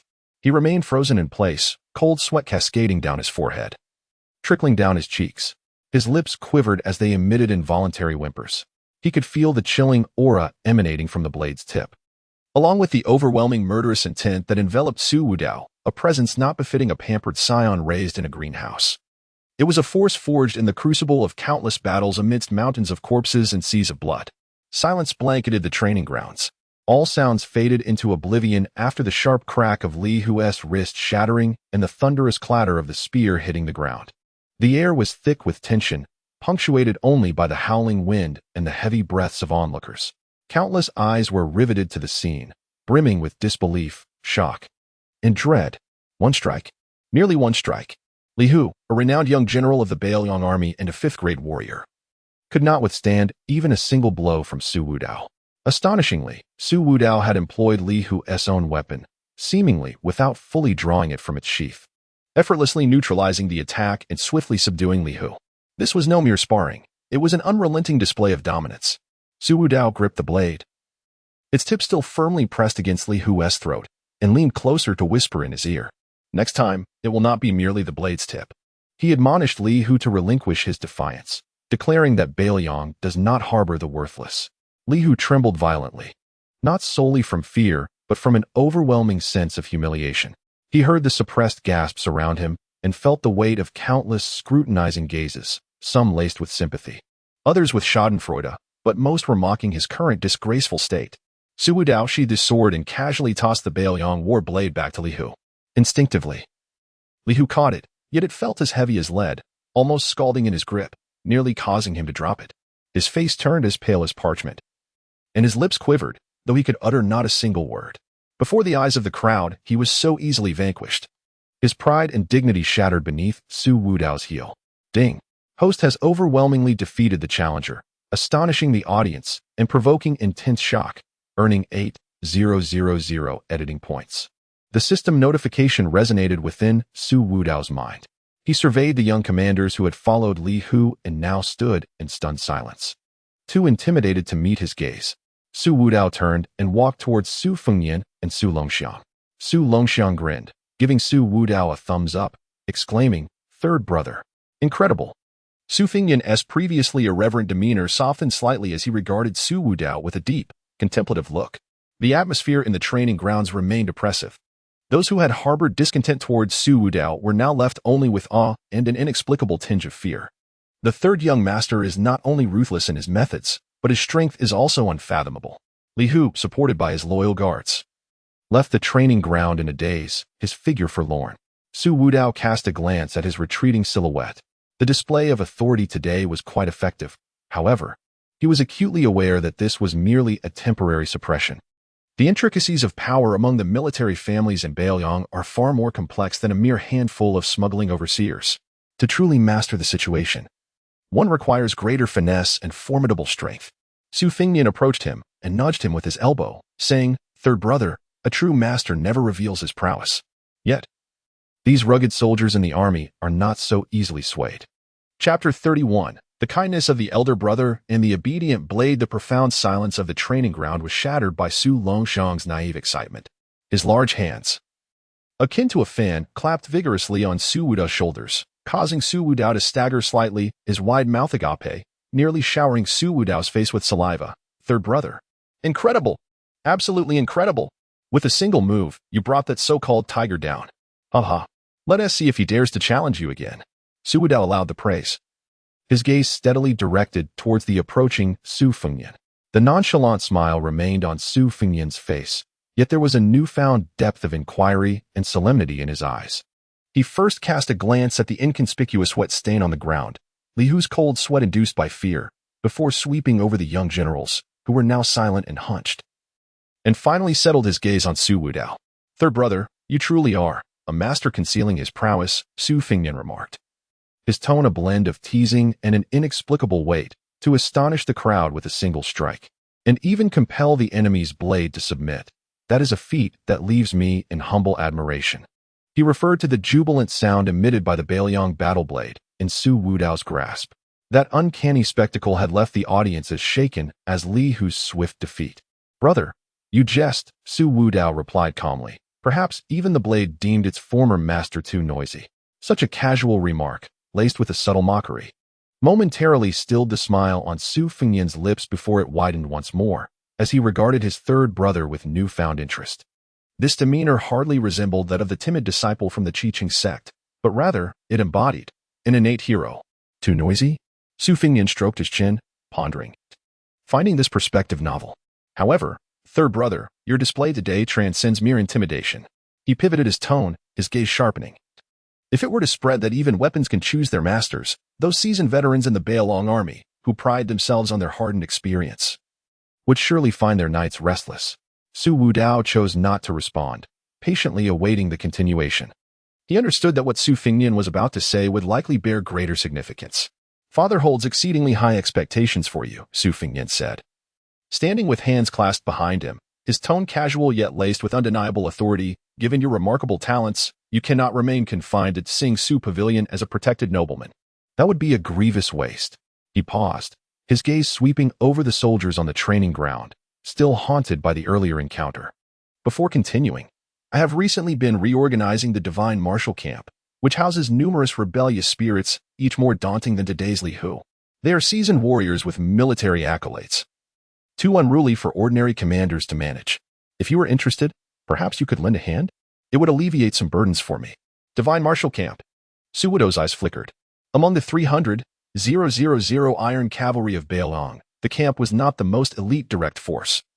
Yet its members were often seasoned veterans or fierce generals relegated for past mistakes, most difficult to discipline, and yet filled with untapped potential. Su Fengnian tossed this hot potato over, claiming it was to ease his worries, yet it was likely more a test and observation. Was this truly the goodwill of an elder brother? Su Wudao understood all too well. His elder brother was profound in thought, far from the nonchalant demeanor he presented. This was both a trial and an opportunity. Should he succeed in conquering the formidable Shinshur camp, his standing within the Beiliang army would far surpass the hollow title of a prince's third son. Since his elder brother had spoken, he would naturally comply. Without a hint of hesitation, Su Wudao agreed resolutely. A flicker of surprise crossed Su Fengnian's eyes, seemingly taken aback by his swift acquiescence. He had anticipated that Su Wudao might refuse or haggle. Excellent. Such audacity. Su Fengnian clapped his hands in delight, his smile now genuinely warm. The appointment of the Shinshur camp commander would be finalized by tomorrow. Military affairs were intricate, and if his third brother had any uncertainties, he was welcome to inquire at any time, or he could go directly to ask their father. He added suggestively, their father was even more eager for him to achieve success, so he could rightfully bestow upon him more valuable gifts. A barely perceptible smile tugged at the corners of Su Wudao's mouth. He had long anticipated Su Zhao's protective nature. "Thank you, elder brother. Family is family." There's no need for formalities. Su Fengyan waved his hand, casting a meaningful glance at Su Wudao. You may manage to make your blade obedient, but I wonder, can you similarly tame those proud and fierce warriors of the Shenshi camp? Third brother will surely succeed. Su Longxiang interjected eagerly, nodding vigorously with a deep voice. If those rascals misbehave, third brother can just spank them, just like today with that Li Hu. At this, Su Fengyan couldn't help but chuckle, ruffling Su Longxiang's hair. Indeed, let your third brother discipline them. Longxiang, you should learn more from your third brother in the future, understand? Su Longxiang responded with an O that suggested he understood only partially, his gaze still filled with admiration for Su Wudao. The turmoil at the martial arts arena truly settled only after the departure of the three Su brothers. However, the tale of the third young master Su Wudao defeating Li Hu with a single strike, accompanied by the self-claiming blade, spread like wildfire throughout the entire Beiliang royal residence and the army. On the way back, Su Wudao was deep in contemplation. He appreciated Su Fengyan's goodwill. The Shenshi camp was indeed an excellent place for honing oneself and establishing a foundation, and the Beiliang army might reign supreme. To truly secure a foothold and gain a voice, one must exhibit formidable strength and cunning. As for those unruly troublemakers, Su Wudao's gaze turned icy. He had no qualms about employing a more direct and forceful approach to ensure they understood what obedience entailed. System, how many editing points do I currently possess? Beep. The host currently possesses 8,800 editing points, having previously defeated Li Hu to gain 8,000, plus whatever remained. 8,800 points. A smirk curled at the corners of Su Wudao's lips. The Shenshi camp, you say? Perhaps it is time to prepare a welcome gift for them. And let all of Beiliang witness just how great a storm Su Wudao can stir. His elder brother remarked that a knife must be obedient, just as a person should be. He took note of this wisdom.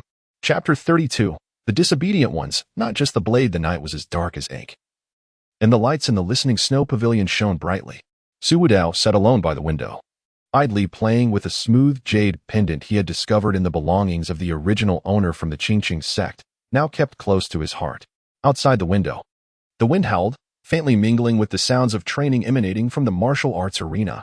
This was the daily routine of the Northern Liang army.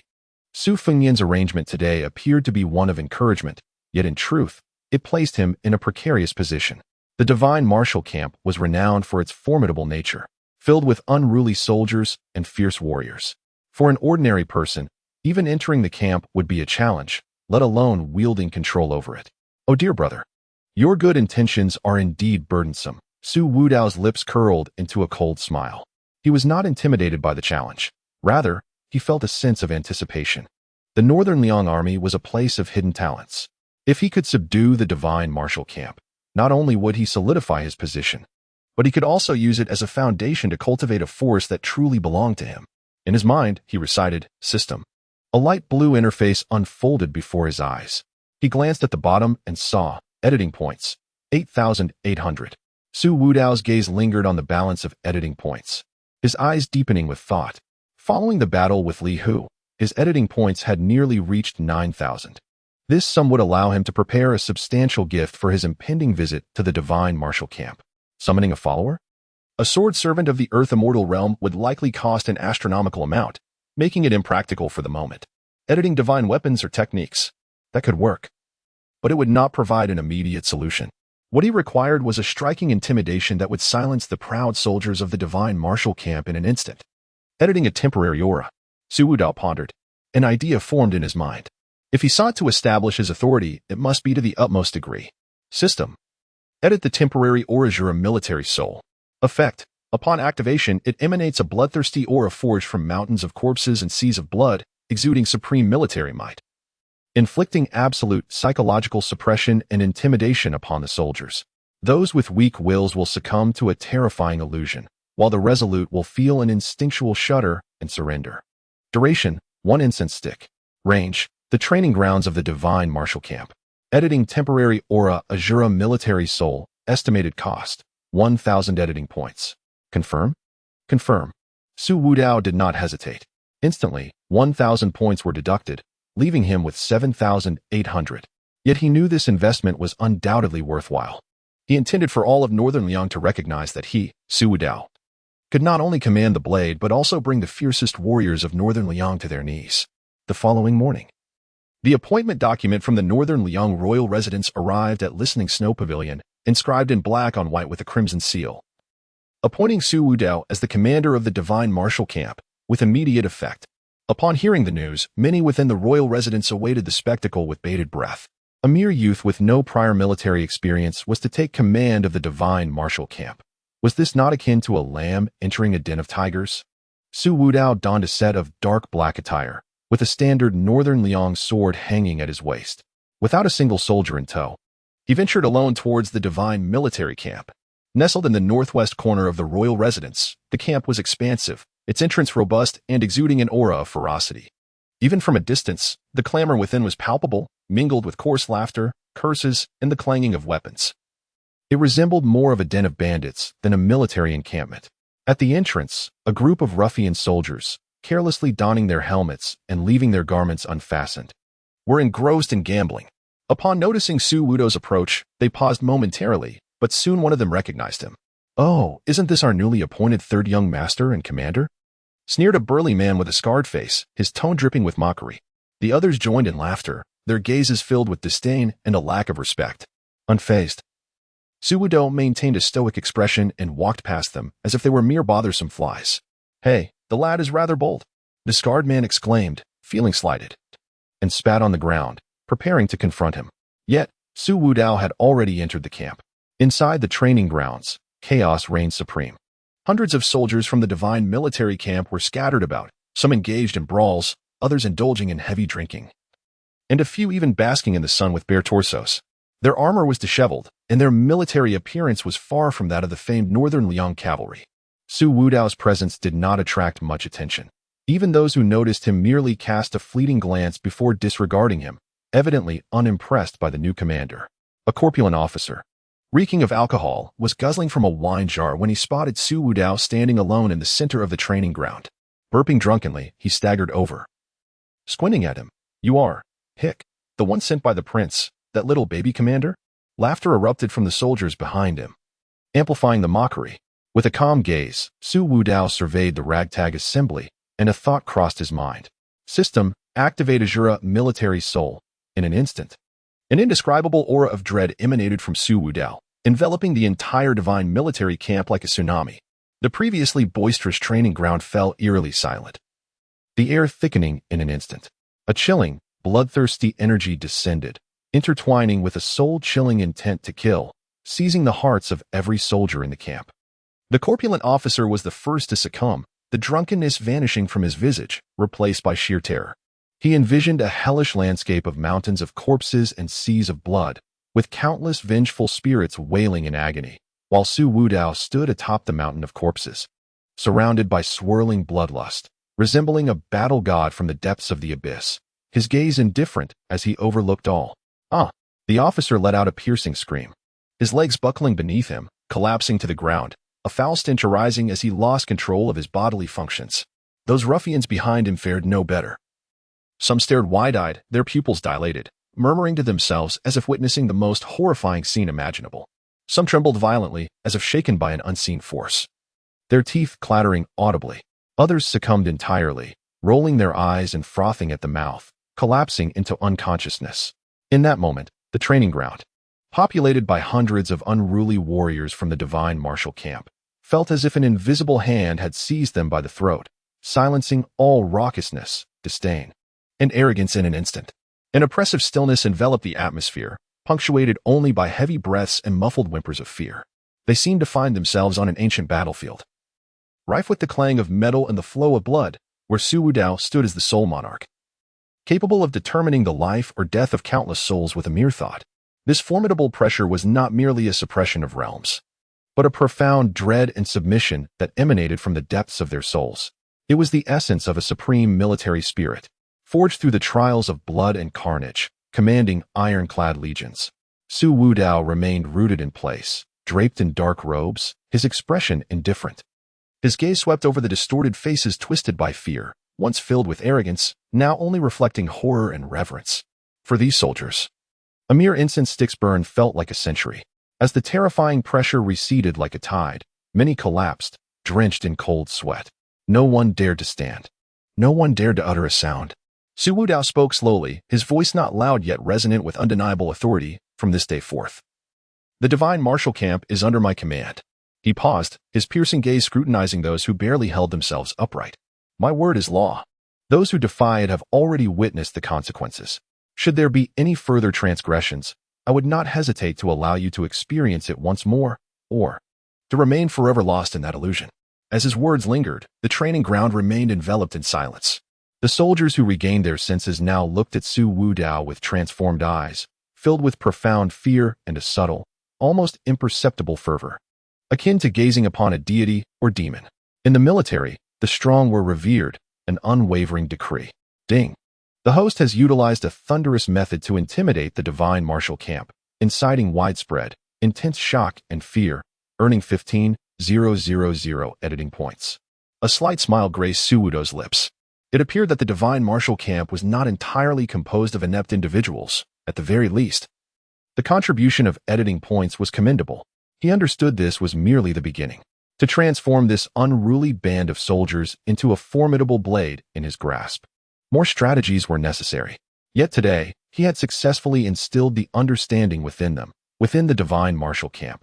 Those whose blades were swiftest, sharpest, and most disobedient would meet a dire fate.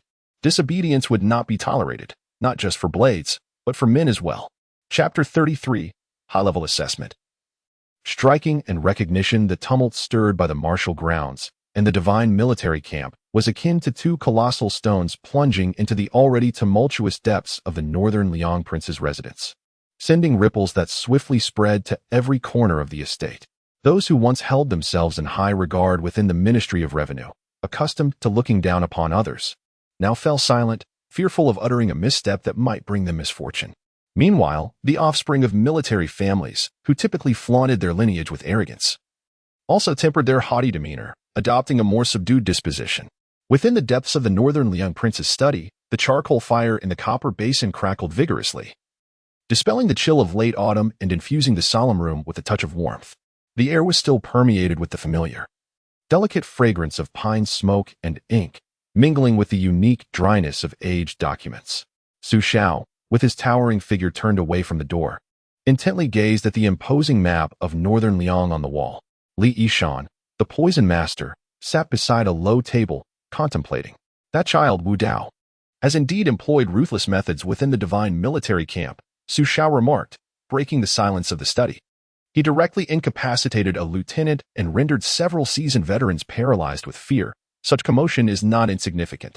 Li Yishan, holding a cup of tea that had long since cooled, gently set it down, the base clinking softly against the table. Your Highness, without such a thunderous approach, how could one possibly subdue that group of proud and fierce warriors in the divine military camp? A glimmer of admiration flickered in his eyes. These individuals are the epitome of rebellious spirits. Ordinary measures of appeasement would merely fall on deaf ears. The third young master's methods are swift, precise, and ruthless, effectively severing their spines and instilling a genuine sense of reverence.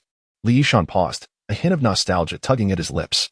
In those days, when your Highness first assumed command of the troops, your own aura of decisiveness in the face of defiant veterans was perhaps even more formidable than that of the third young master today.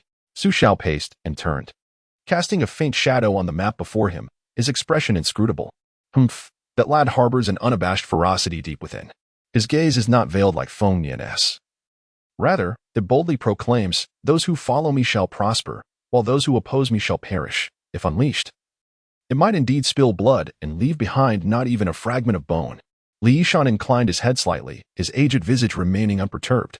Your Highness, the current situation in northern Liang is fraught with internal strife and external threats. Such ferocity is precisely what we require.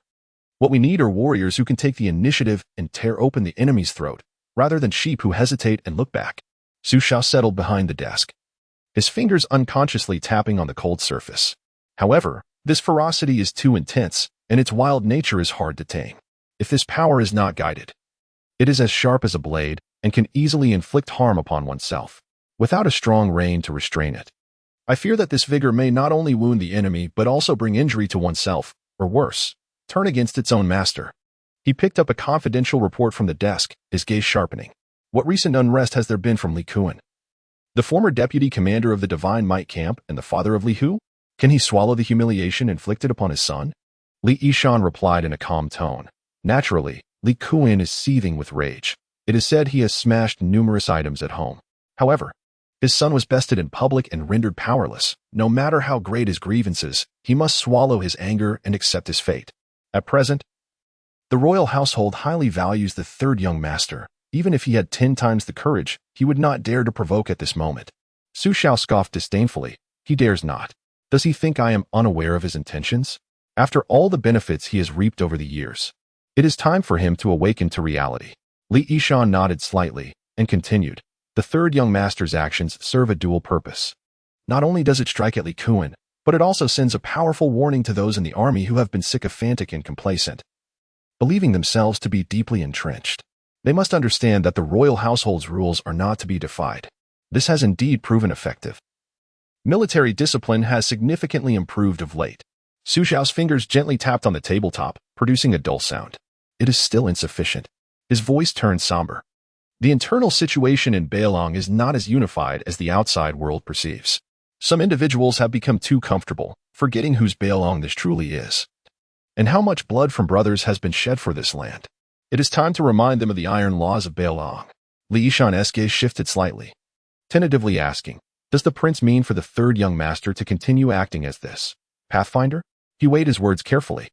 A flicker of unmasked approval crossed Su Xiao's eyes, accompanied by a hint of paternal pride. He possesses the capability and the decisive nature required.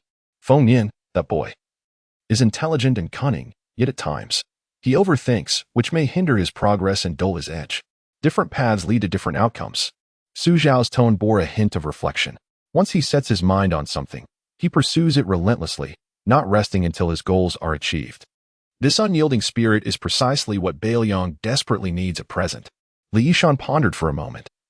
Concern etched on his brow. The third young master is indeed a gem in the rough. With a bit of refinement, he will undoubtedly become Beiliang's towering pillar. However, his brilliance is currently too pronounced, and his actions seem almost reckless, driven solely by impulse.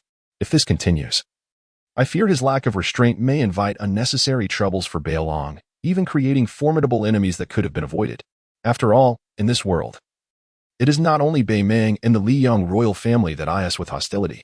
Upon hearing this, Su Xiao slammed his hand on the table with a resounding thud, his tone brimming with a commanding presence. As long as I am here, the sky of Beiliang shall not fall.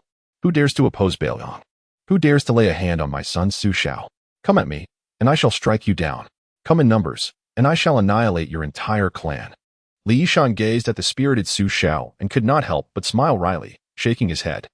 The prince's reputation is undoubtedly formidable enough to deter petty villains and safeguard Beiliang without concern. However, the young third master still has a long road ahead. The prince cannot be a shield forever. It is essential to provide appropriate guidance and instill in him the wisdom of when to endure and gather strength, and when to unleash his might. He cannot be allowed to charge recklessly forever. Yet Su Xiao waved his hand dismissively, seemingly indifferent. These truths of life he will come to understand in due time. If he is not allowed to venture forth, to truly encounter setbacks and suffer a few blows, how can he truly mature?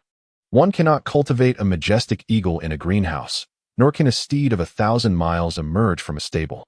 The youth should possess some edges and fervor. It is entirely fitting. My son Su Xiao should embody the spirit. If he were to become like those old foxes in the court, cautious and hesitant, what would that make him but a shadow of the true sons of Beiliang? Li Yishan redirected the conversation. What, in your esteemed opinion, should be done next for the third master? He cannot remain in the royal palace indefinitely, nor can he focus solely on the meager territory of the divine martial camp. Su Xiao replied solemnly. Naturally, he must be placed in the military for rigorous training. The 30,000 iron cavalry of Beiliang is the very foundation of our existence. This child, Wu Dao, possesses extraordinary martial talent and a deep understanding of the way of warfare. He is destined for this path. Only in the true crucible of battle can this raw gem be polished to brilliance. Li Yishan nodded in agreement. Your words ring true. One must take a horse out for a gallop to reveal its true nature. However, where does the prince intend to send him? Su Xiao's gaze returned to the grand map of Beiliang on the wall, his eyes sharp as an eagle, scanning every inch of the territory. Ultimately, his finger decisively landed on a crucial pass along the northern border. That place is known as Longjiba. Longjiba. Su Xiao's voice suddenly turned cold, tinged with a hint of murderous intent. This nail driven into the throat of Beilang's northern frontier is on the verge of rusting through. Duan Kuei, that incompetent fool, guards such an essential stronghold, yet only seeks pleasure, allowing his military to become so lax. If Longjiba were to fall, the northern gate of Beiliang would be wide open, and the iron hooves of the northern Mang could surge in, reaching deep into our territory. Li Yishan lifted the cup of tea that had long since gone cold, taking a gentle sip, seemingly attempting to quell the weight in his heart with the bitterness of the tea. The commander of Longjiba, Duan Kuei, is indeed a troublesome issue. This individual possesses a measure of brute courage, yet lacks strategic acumen and any understanding of military discipline. The troops are disorganized, their morale languishing, resembling nothing more than a disarrayed assembly of sand. More troublesome is his close affiliation with the local power, the Haishi Zhao family, entrenched in the Longji Fortress region, nearly as if they share the same trousers. The Haishi Zhao family, which rose to prominence through the smuggling of arms and trafficking in contraband, has woven an intricate web of influence along the border, effectively establishing themselves as the local warlords. That fool Duan Kuei has likely long been satiated by the Zhao family's gold and beauties, reduced to a mere pawn in their hands. Upon hearing this, Su Zhao's eyes glinted with a cold light, and he scoffed, not merely satiated. They have brazenly smuggled military supplies across the border, and I fear the intelligence on our defenses has been thoroughly compromised. This Haishi Zhao family has been causing turmoil along the border for years and is on the verge of amassing considerable power. If we do not decisively uproot them now, we shall indeed be nurturing a tiger for the impending peril, should the Longji fortress fall and the northern Mang army press upon us. Our northern defense in Beilong would be in grave jeopardy, with consequences too dire to contemplate. The charcoal in the copper basin emitted faint crackling sounds. Yet the atmosphere in the study grew particularly grave due to the matter concerning Longji fortress. Su Xiao paced before the cartographic map, his tone resolute. The situation at Longji fortress is far-reaching and intricate. It must not be entrusted to outsiders. If news leaks out, it could provoke unforeseen calamities. Li Yishan, with a profound gaze, regarded Su Xiao. Does your highness have a suitable candidate in mind? Su Xiao's gaze drifted slowly from the Longji fortress on the map back to the location of the royal residence, his eyes filled with contemplation. Feng Yan, that young man, possesses a steady temperament and is resourceful, capable of thoughtful deliberation in the face of challenges, making him suitable for overseeing the overall strategy. He shifted his tone. Conversely, Wu Dao, with a fierce disposition and decisive nature, brims with unyielding vigor and sharpness, making him perfect for the role of a vanguard, cutting through obstacles with ferocity. Su Xiao paused briefly, as if weighing his options, before making a final determination. Let the two brothers proceed together to Longji Fortress. Feng Nian shall mastermind the operation. Holding the central command, Wu Dao shall lead the offensive, clearing away hindrances. One will strategize from the rear, while the other charges into battle. A harmonious blend of intellect and might, stability and action, perfectly complementing each other's strengths. Upon hearing this, Li Yishan's eyes revealed understanding, and he nodded slightly. Your Highness's plan is excellent. Firstly, it will decisively resolve the pressing threat posed by Longji Fortress, thereby fortifying our northern border defenses. Secondly, it serves as an exceptional trial for both young gentlemen, allowing them to mature amidst genuine turmoil. However, Li Yishan added with a hint of concern, young Master Wu Dao is currently quite conspicuous and acts without much restraint.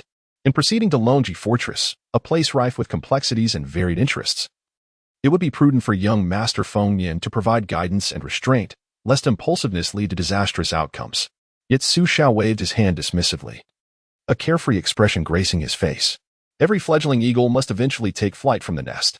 If they are not allowed to venture forth and personally experience the tempest of life, how can they truly comprehend the vastness of the heavens and the depth of the earth? He paused for a moment, his voice imbued with a paternal concern, though still retaining its firmness. Feng Yan, being steady and composed, would keep an eye on Wu Dao. Wu Dao's sharpness could also compel Feng Yan to grow at a swifter pace, fostering a sense of responsibility within him. This journey serves not only as a trial of their individual abilities, but also as an opportunity for the two brothers to truly bond and cultivate a tacit understanding. Yet, that child Wu Dao, sigh. Su Xiao let out a gentle sigh, laden with complex emotions, both anticipation and worry. He hoped that Feng Nian would look after him a bit more, ensuring that Wu Dao's overly sharp tactics would not cause him to injure himself before he could harm his adversaries. Furthermore, he hoped they would refrain from dismantling Longji Fortress outright, for restoring that place would be quite costly. The final remark carried a subtle hint of jest, easing the previously tense atmosphere. Li Yishan, listening nearby, was also filled with myriad thoughts, reflecting on how truly remarkable each of the prince's two sons was in their own right. Su Shao took a deep breath, as if steeling himself, and then called out, "Bring the heir and the third young master here." The guards outside responded promptly and departed. Chapter 34, Changes at the Border. Brothers assigned. Su Shao briefly recounted the intelligence regarding Longji Fortress. Duan Kuei had colluded with the Haishi Zhao family, engaging in arms smuggling and leaking military secrets. "I require you to investigate this matter at Longji Fortress and provide me with a thorough account," he commanded. Su Fingnian furrowed his brow and inquired, "Father, what rank does the garrison commander Duan Kuei hold? What is the standing of the Haishi Zhao family in the area? Are there detailed records available?" His series of questions struck at the heart of the matter. Su Shao regarded him with approval. Duan Kuei is a 4th-rank Zhaowu captain, commanding 3,000 station troops. The Haishi Zhao family appears as merchants but secretly maintains private soldiers, monopolizing border trade and engaging with certain tribes of the North Mang. The specific documents will be sent by the Bureau of Clarity shortly. Su Fingnian fell into contemplative silence, evidently analyzing the situation rapidly. Su Wudao stood silently beside him. The terms Longji Fortress, Haishi Zhao family, smuggling, and leakage swirling in his mind. This was no trivial matter akin to the Qingqing sect's petty squabbles. The risks and opportunities intertwined were immense. Ding. A special storyline task has been detected. Clear the Longji Fortress. Task requirements. Thoroughly investigate the collusion between Garrison Commander Duan Kuei and the Haishi Zhao family. Eliminate traitors and stabilize the border. Task rewards. Substantial editing points, fortune points, and a chance to acquire special items, techniques, or clues about followers. The system notification chimed in at the perfect moment. Su Wudao felt a stir within. Indeed, tasks that pertain to the core interests of Beiliang and alter critical plot trajectories offer generous rewards. "Father, I will certainly fulfill this mission," Su Fingnian declared, clasping his hands in respect. Su Wudao also spoke up, "I accept the command." At that moment, hurried footsteps echoed from outside the study, accompanied by an earnest shout. "Father! Father! I want to go too." Su Longxiang's robust figure squeezed into the room, his face brimming with eagerness. He had caught wind of the plans for his brother's journey. Su Shao looked at his innocent and sincere young son, a rare warmth flickering across his face. "Xiang'er, the road to Longji Fortress is perilous and long. I am not afraid," Su Longxiang declared, thumping his chest. "I can protect my elder brothers. Who dares to bully them, I will flatten them." Born with extraordinary strength, he was a match for any ordinary expert.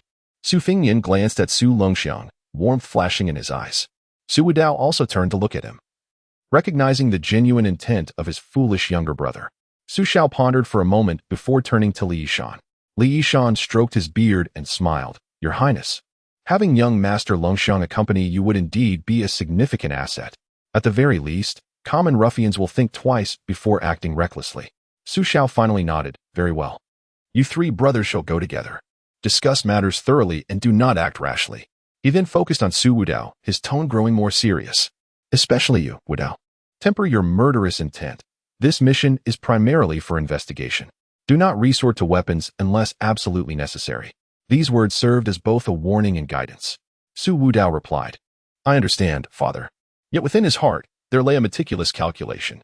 Should any foolhardy soul dare to provoke him, he would not hesitate to allow the Dragon Ridge Fortress to accumulate a few more restless spirits.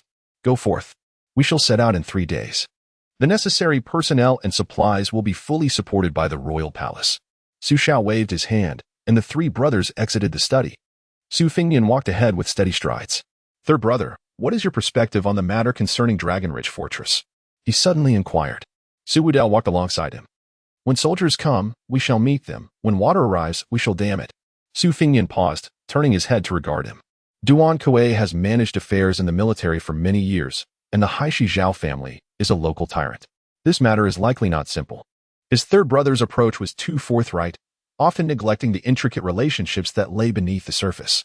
Su Wudao replied, "No matter how convoluted the thread, there is always an end. Grasp the end of the thread, pull with force, and clarity will ensue." Su Fingnian retorted, "What if that end is tied to explosives?" Su Wudao responded, "Then we must sever the fuse before it detonates." Their conversation was brief, yet it revealed their individual styles of action. Su Fingyan chose not to elaborate further, casting a deep glance at Su Wudao. This brother of his was more elusive than he had imagined. Upon returning to the listening snow pavilion, Su Wudao immediately began to devise a plan. Editor points, 22,800, fortune points, 0. The intimidation of the divine martial camp had garnered him 15,000 editor points, adding to his previous total, a substantial amount indeed. System. How many editor points are required to elevate the follower sword slave i.e. to the initial stage of the earthly immortal realm? To elevate the follower sword slave i.e. to the initial stage of the earthly immortal realm, an estimated consumption of 50,000 editor points is required. 50,000 points. Su Wudao furrowed his brow slightly. This expenditure exceeded his expectations. It appeared that the earthly immortal realm was a considerable threshold. He momentarily abandoned this thought. How many points are required to elevate my innate talent innate sword heart to a higher level? Innate sword heart is already one of the top-tier swordsmanship talents. Further enhancement requires special opportunities or the consumption of vast amounts of fortune points for source evolution. Current editor points are insufficient for the prompt.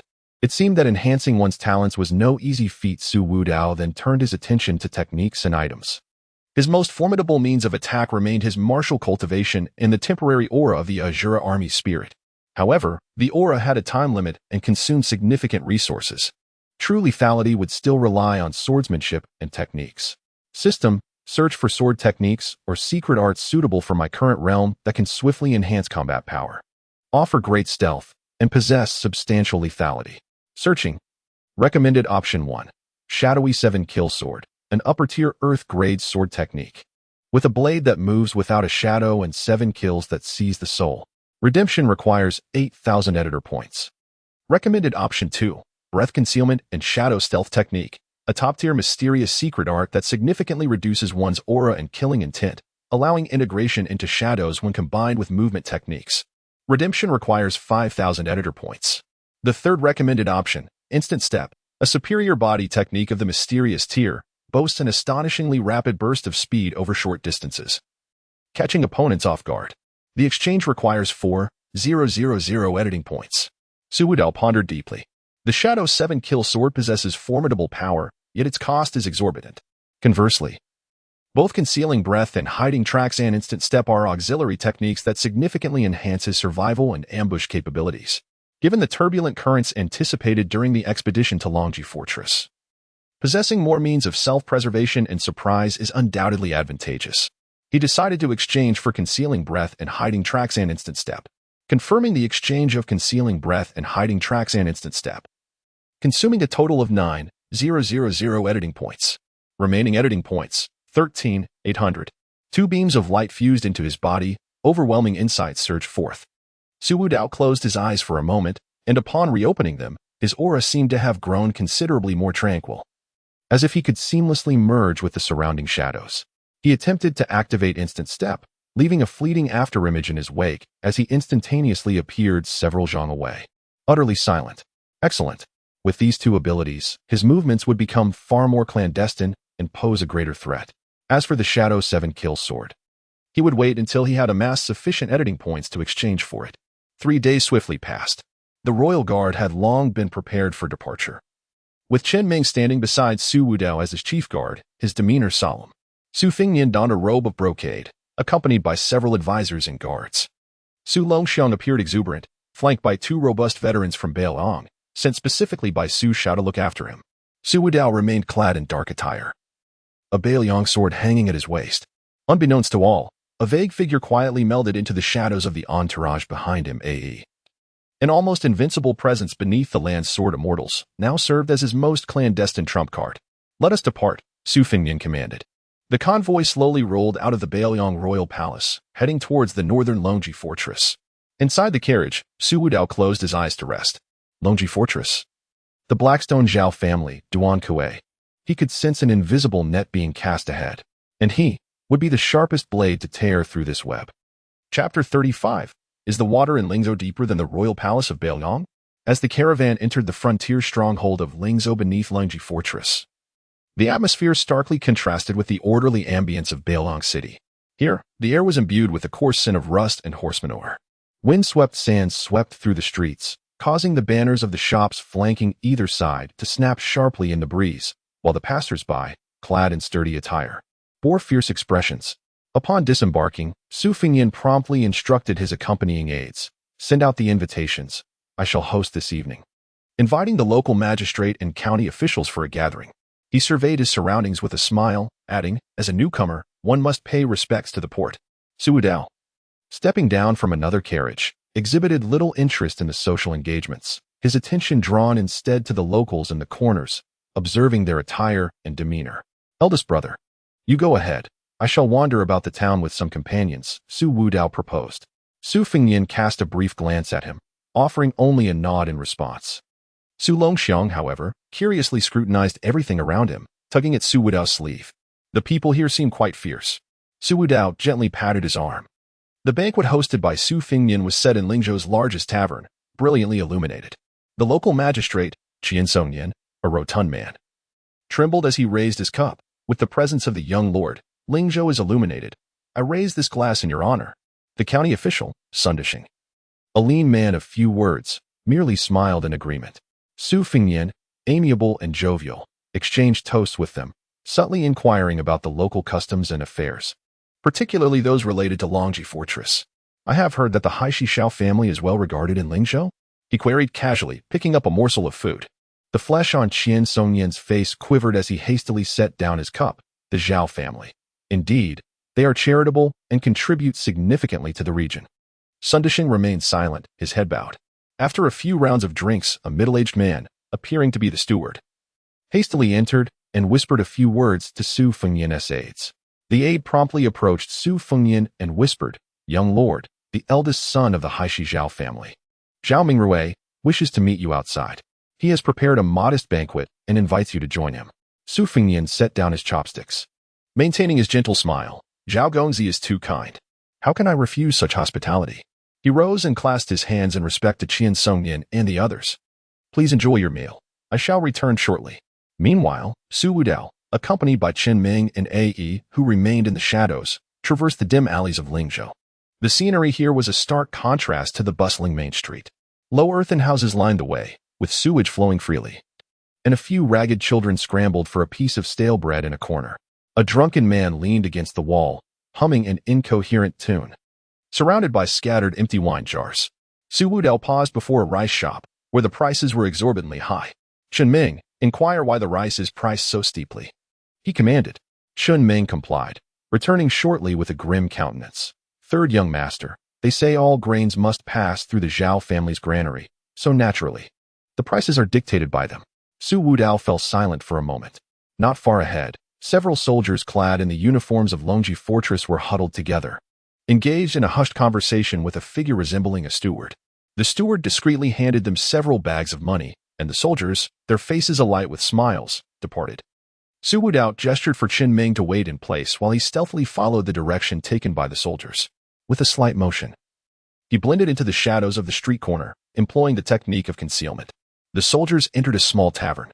After a brief moment of anticipation, Su Wudao also stepped inside, choosing a corner table to sit. He casually ordered some food and drink, but his full attention remained fixated on the soldiers. One of the soldiers, evidently intoxicated, began to slur his complaints. "Damn it, General Duan only knows how to make us serve the Zhao family like beasts of burden, withholding most of our pay while all the benefits line their pockets. Shu, keep your voice down. Are you looking to get killed?" His companions hastily covered his mouth. "What is there to fear? In Lingzhou, who dares provoke the Zhao family? Our General Duan has to bow and scrape before young Master Zhao." Su Wudao raised his cup and took a sip. A notification echoed in his mind. Ding.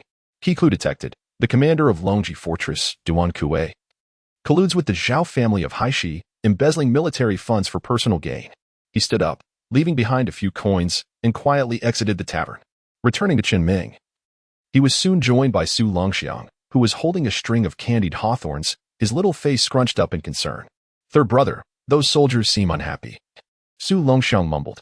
"How can you tell?" Su Wudao inquired. "They carry a bitter aura about them," Su Longxiang replied earnestly. In the evening, the three brothers were settled in their lodgings when Zhang Ming, the commander of Longji Fortress known as the Iron Bear, came to pay his respects. He was a formidable figure, broad-shouldered with a bushy beard, clad in armor, exuding an imposing presence. "I am Zhang Ming. I pay my respects to the heir, the third young master, and young Master Longxiang." Zhang Ming knelt on one knee, his voice booming. General Zhang, please rise. Su Fengyan raised his hand, adding, my father often speaks of the hardships faced by the soldiers of Longji Fortress, and your contributions are commendable. Zhang Ming stood up, a smile plastered on his face, though it appeared somewhat forced. Your Highness, you flatter me. It is my duty to defend our territory. I cannot afford to be negligent. How are the military affairs at Longji Fortress? Are there any difficulties? Su Fengyan asked directly. Zhang Ming's eyes darted momentarily. As for military matters, everything is as usual. The soldiers are diligent in their drills, and our defenses are solid. However, the border is harsh, and there are occasional shortages of supplies. But the brothers manage to cope. He sidestepped the critical issues, offering vague responses. Su Wudao observed with a cold gaze, opting not to interject. The man exuded a robust vitality, yet the valiant spirit expected of a soldier was shrouded beneath a layer of slickness. After bidding farewell to Zhang Ming, it wasn't long before Zhao Mingrui, the eldest son of the Haishi Xiao family, arrived. Zhao Mingrui, in his mid-20s, donned exquisite garments, his face as refined as jade. And he fanned himself gracefully with a folding fan, exuding charm and confidence. I have met the heir, the third young master, and young master Longxiang. Zhao Mingrui offered a deep bow, displaying impeccable manners. There is no need for excessive courtesy, young master Zhao. Su Fengyan smiled in return, expressing admiration upon hearing of the Zhao family's charitable deeds in Lingzhou. Zhao Mingrui unfurled his fan, adorned with exquisite landscapes, and humbly stated that his family's modest reputation was of little consequence. His father often advised him that being in Beiliang meant he should alleviate the prince's burdens and contribute to the region. Though his words were humble, a certain pride emanated from him. I have prepared a modest wine for you three young gentlemen. I kindly invite you to partake, allowing Mingrui to extend his hospitality. Su Fengyan replied, your generosity, Zhao Gongzi, is duly noted by my brothers and me. However, after today's journey, we shall surely visit on another occasion. Zhao Mingrui did not press the matter further. After exchanging a few pleasantries, he took his leave. As he turned away, Su Wudao caught a fleeting, subtle smile at the corner of his lips. Su Longxiang suddenly spoke. Elder brother, third brother, that individual carries a fragrance that is quite unpleasant. As night deepened, the study flickered with candlelight. Su Fengyan spread out a map of Lingzhou, marking several locations with red ink. Qian Songyan was greedy, while Sun Dixing was cowardly. The official circles in Lingzhou appeared to be thoroughly infiltrated by the Zhao family, pointing to various sites on the map. Su Fengyan noted the Zhao family's extensive enterprises scattered throughout Lingzhou, grain shops, cloth stores, taverns, and even several mines, all inextricably linked to them. He turned to Su Wudao. Have you discerned anything today? Su Wudao recounted the information he had gathered from the tavern. Military funds are being embezzled, and there are clandestine dealings with the Zhao family. Su Fengyan furrowed his brow, realizing that Duan Kue, the Zhaowu captain, was deeply entrenched in corruption. Moreover, Su Wudao added, though the soldiers are physically capable, their ranks are disorganized, and their morale is disheartened. How can such an army defend Longji Fortress? Su Fengyan sighed. The Zhao family has operated here for many years, weaving a complex web of connections. Duan Kue is of the military, while the Zhao family is a local serpent. Their collusion is indeed troublesome. He tapped the table thoughtfully.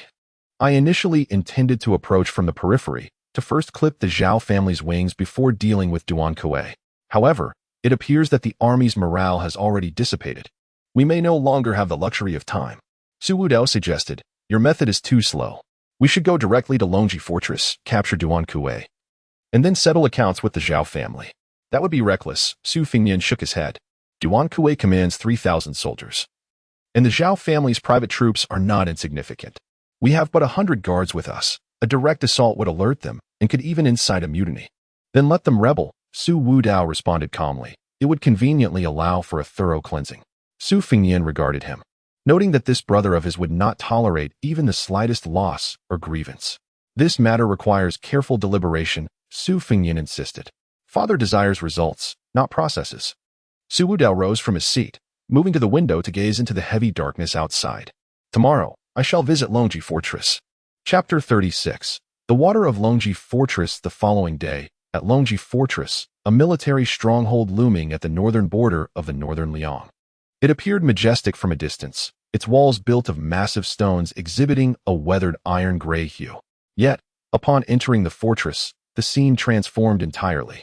The patrolling soldiers were disorganized, their armor askew, and some were even huddled in corners, laughing quietly. In the training grounds, activity was sparse, and the long spears on the weapon racks were coated in dust. Su Fingnian frowned slightly, refraining from uttering a word, merely absorbing the sights before him. Su Wudao, expressionless, emanated a chill in his demeanor. "Where is General Zhang?" Su Wudao's voice was not loud, yet it caused the leading soldier to falter in his steps. The soldier turned back, his face adorned with a hint of obsequiousness. "Third young master, the general is attending to military affairs. I shall inform him at once." "No need," Su Wudao replied, striding forward. "I shall go myself." He made his way directly to the general's quarters. Inside, General Zhang Ming was engaged in revelry with several trusted lieutenants. Their table a chaotic mess of cups and plates. "General, the third young master has arrived." The soldier burst in, flustered. Zhang Ming set down his cup, his jowls trembling as he rose, the scent of alcohol lingering about him. "Which third young master?" Before he could finish, Su Wudao had already entered the quarters.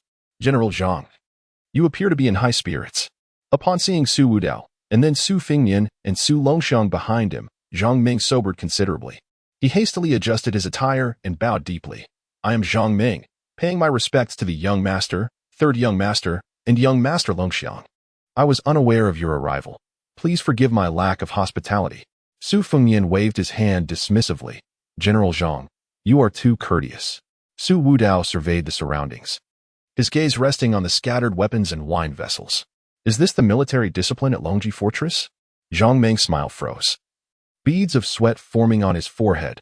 "Third young master, the border is harsh, and the soldiers occasionally need a moment to relax." "Occasionally?" Su Wudao stepped forward. "Since my entry into the fortress, I have observed soldiers in disarray, their equipment neglected, and their military demeanor lacking. Is this what you refer to as occasional relaxation?" His voice remained calm, yet it carried an invisible weight. Zhang Ming bowed even lower. "Third young master, you discern well. There may be some misunderstanding. The soldiers are indeed diligent in their training."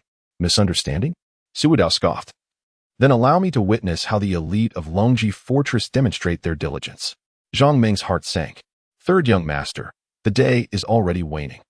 Does General Zhang believe that my brothers and I are unworthy of reviewing the troops of Longji Fortress?" Su Fingnian interjected, his tone gentle yet laden with pressure. Zhang Ming hastily waved his hands. "I would not dare. Your words are too heavy. I absolutely did not mean that." He glanced at Su Wudao, and then at Su Fingnian, inwardly lamenting. This third young master was indeed formidable from the onset. Then, Su Wudao continued. "Let us gather the troops for inspection. I wish to see if the soldiers of Longji Fortress are still fit for battle." Zhang Ming, resigned, could only comply. "I shall obey your command."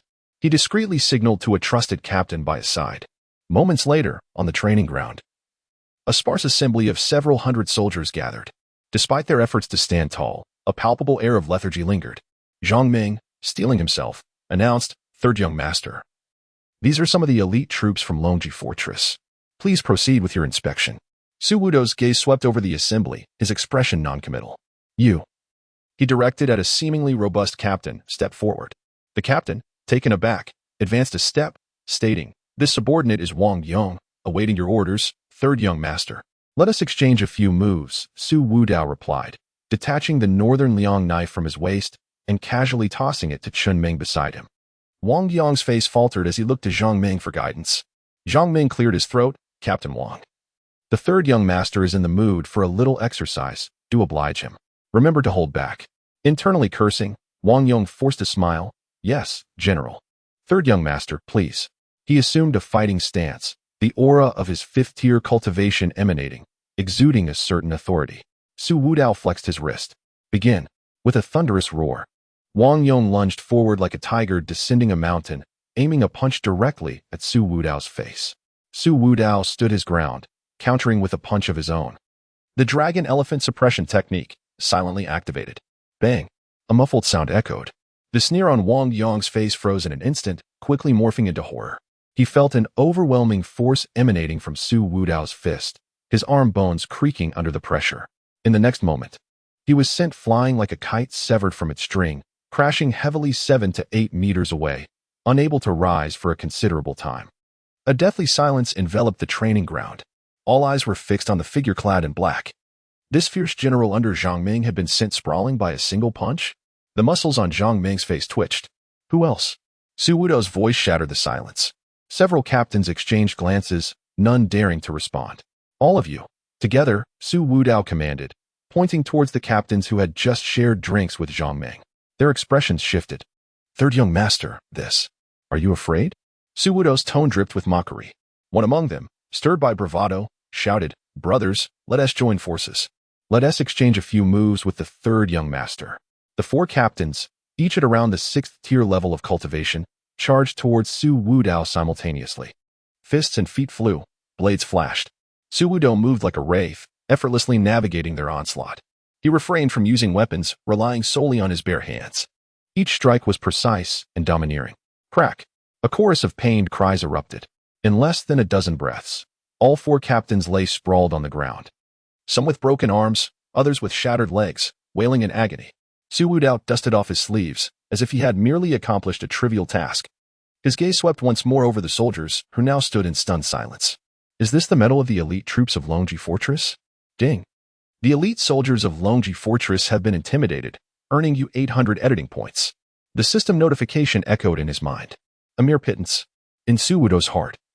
There was no turbulence. These soldiers were as ineffectual as mud that could not support a wall. Yet among the crowd, the eyes of some mid-ranking officers and young soldiers gradually ignited with an unusual light, a mixture of reverence and yearning for strength. Zhang Ming's face turned ashen. Yet he was compelled to force a smile, saying, Third young master, your valor is unparalleled. I am in admiration. Admiration?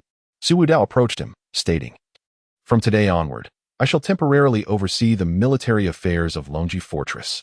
Do you have any objections? A tremor coursed through Zhang Ming's heart. I dare not. He understood that today's events could not end amicably. This third young master was resolute in his intent to make an example of him. Meanwhile, Su Fengyan, accompanied by several trusted confidants and guided by a local, was inspecting various storages within the military fortress. The clerk. The records for the incoming military provisions and their consumption appear to be inconsistent, Su Fengyan remarked, pointing to several entries in the ledger. The clerk, surnamed Li, wiped his brow, my lord. This may be due to an oversight during registration. Please allow me to verify it more thoroughly. Su Fengyan remained noncommittal, flipping through the accounts of weapons and armor. His seemingly casual inquiries were, in fact, incisively probing. Why has the arrow tower at the back wall of the fortress remained unattended for years? I have heard that there are often carts coming and going at night. What are they transporting? Clerk Li stammered, perspiration pouring down his face. Su Fengyan ceased his questioning, meticulously noting down the inconsistencies. His men had already been discreetly investigating. Seemingly inconspicuous cooks, stable hands, and old soldiers often provided unexpected leads. As night deepened, Su Longxiang played in the courtyard, chasing a lost wild rabbit. In his pursuit, he unknowingly wandered to a secluded corner at the back of the fortress. There stood an abandoned watchtower, surrounded by overgrown weeds. Su Longxiang halted, tilting his head. He sniffed the air. There's a scent of bad people inside, he murmured. Within the watchtower, faint sounds of metal grinding could be heard. In the brothers' temporary quarters deep into the night, Su Fengyan unfurled a simplified map of Longji Fortress, marked with several red circles. The accounts were chaotic, and the military provisions were severely lacking. Zhang Ming's subordinates were likely not very clean. Su Fengyan's fingertip traced the map, adding, I have discovered a hidden tunnel exit at the southwest corner of the fortress, where nocturnal activities frequently occur. Su Wudao sat by the window, polishing a newly acquired short blade, one he had borrowed from a defeated lieutenant. The Blackstone Zhao family? Most likely. Su Fengyan nodded. The Zhao family had embedded numerous agents within the fortress, and Zhang Ming's collusion with them was likely more than mere embezzlement of military funds. Smuggling arms and even leaking military intelligence were possibilities. Su Wudao's tone remained calm. This matter is more complex than we anticipated. Zhang Ming is merely a puppet on the surface. Behind him lies the vast web of the Zhao family. Then let us first tear apart this web. Su Wudao sheathed the short blade. Third brother, third brother. Su Longxiang rushed in, rubbing his eyes, exclaiming that there were many villains hiding in the decrepit building on the back mountain. I can smell them, he insisted. Su Fengyan exchanged a glance with Su Wudao. Decrepit building? Su Fengyan inquired. Yes. It's dark and there are all sorts of clanging sounds inside. Su Longxiang gestured animatedly. Su Fengyan pondered for a moment. An abandoned watchtower? He then turned to Su Wudao. It seems our discoveries all lead to the same location. The secrets of Longji Fortress are far deeper than a mere ledger. What are Zhang Ming and the Haishi Zhao family truly plotting? Su Wudao rose to his feet. I shall go take a look. Su Fengnian replied, I will accompany you. He looked at Su Longxiang. You must stay here and wait for our return. Su Longxiang nodded vigorously, yes. Rest assured, elder brother and third brother. Chapter 37. The young master fishing in the dead of night. The night was as dark as ink, enveloping Longji Fortress in a profound silence. Su Fengnian lightly tapped his fingertip on the map, indicating the location of the abandoned watchtower. Third brother, the broken tower referred to by Longxiang. Combined with the exit of the underground passage I discovered, and the discrepancies in the ledgers, all point to this place. Su Wudao continued to polish his short blade, its edge reflecting the flickering candlelight with a faint glimmer. Zhang Ming is merely bait. It is the Haishi Zhao family who are the true fishers, Su Fengnian remarked. Their ambitions are considerable: arms, provisions, and possibly even military intelligence. Had we not intervened, Longji Fortress would likely have been hollowed out by them. He pondered for a moment. I have a strategy that may cause them to falter. Su Wudao inquired, what is it? Tomorrow, I shall have someone spread the word that the royal household is auditing the accounts of Longji Fortress, promising results within 3 days. Concurrently, I will casually let the officials in Lingzhou know that my father has some reservations regarding the recent dealings of the Haishi Zhao family at the border. A smile curved at the corners of Su Fengnian's lips. With this dual approach, they will have no choice but to feel anxious.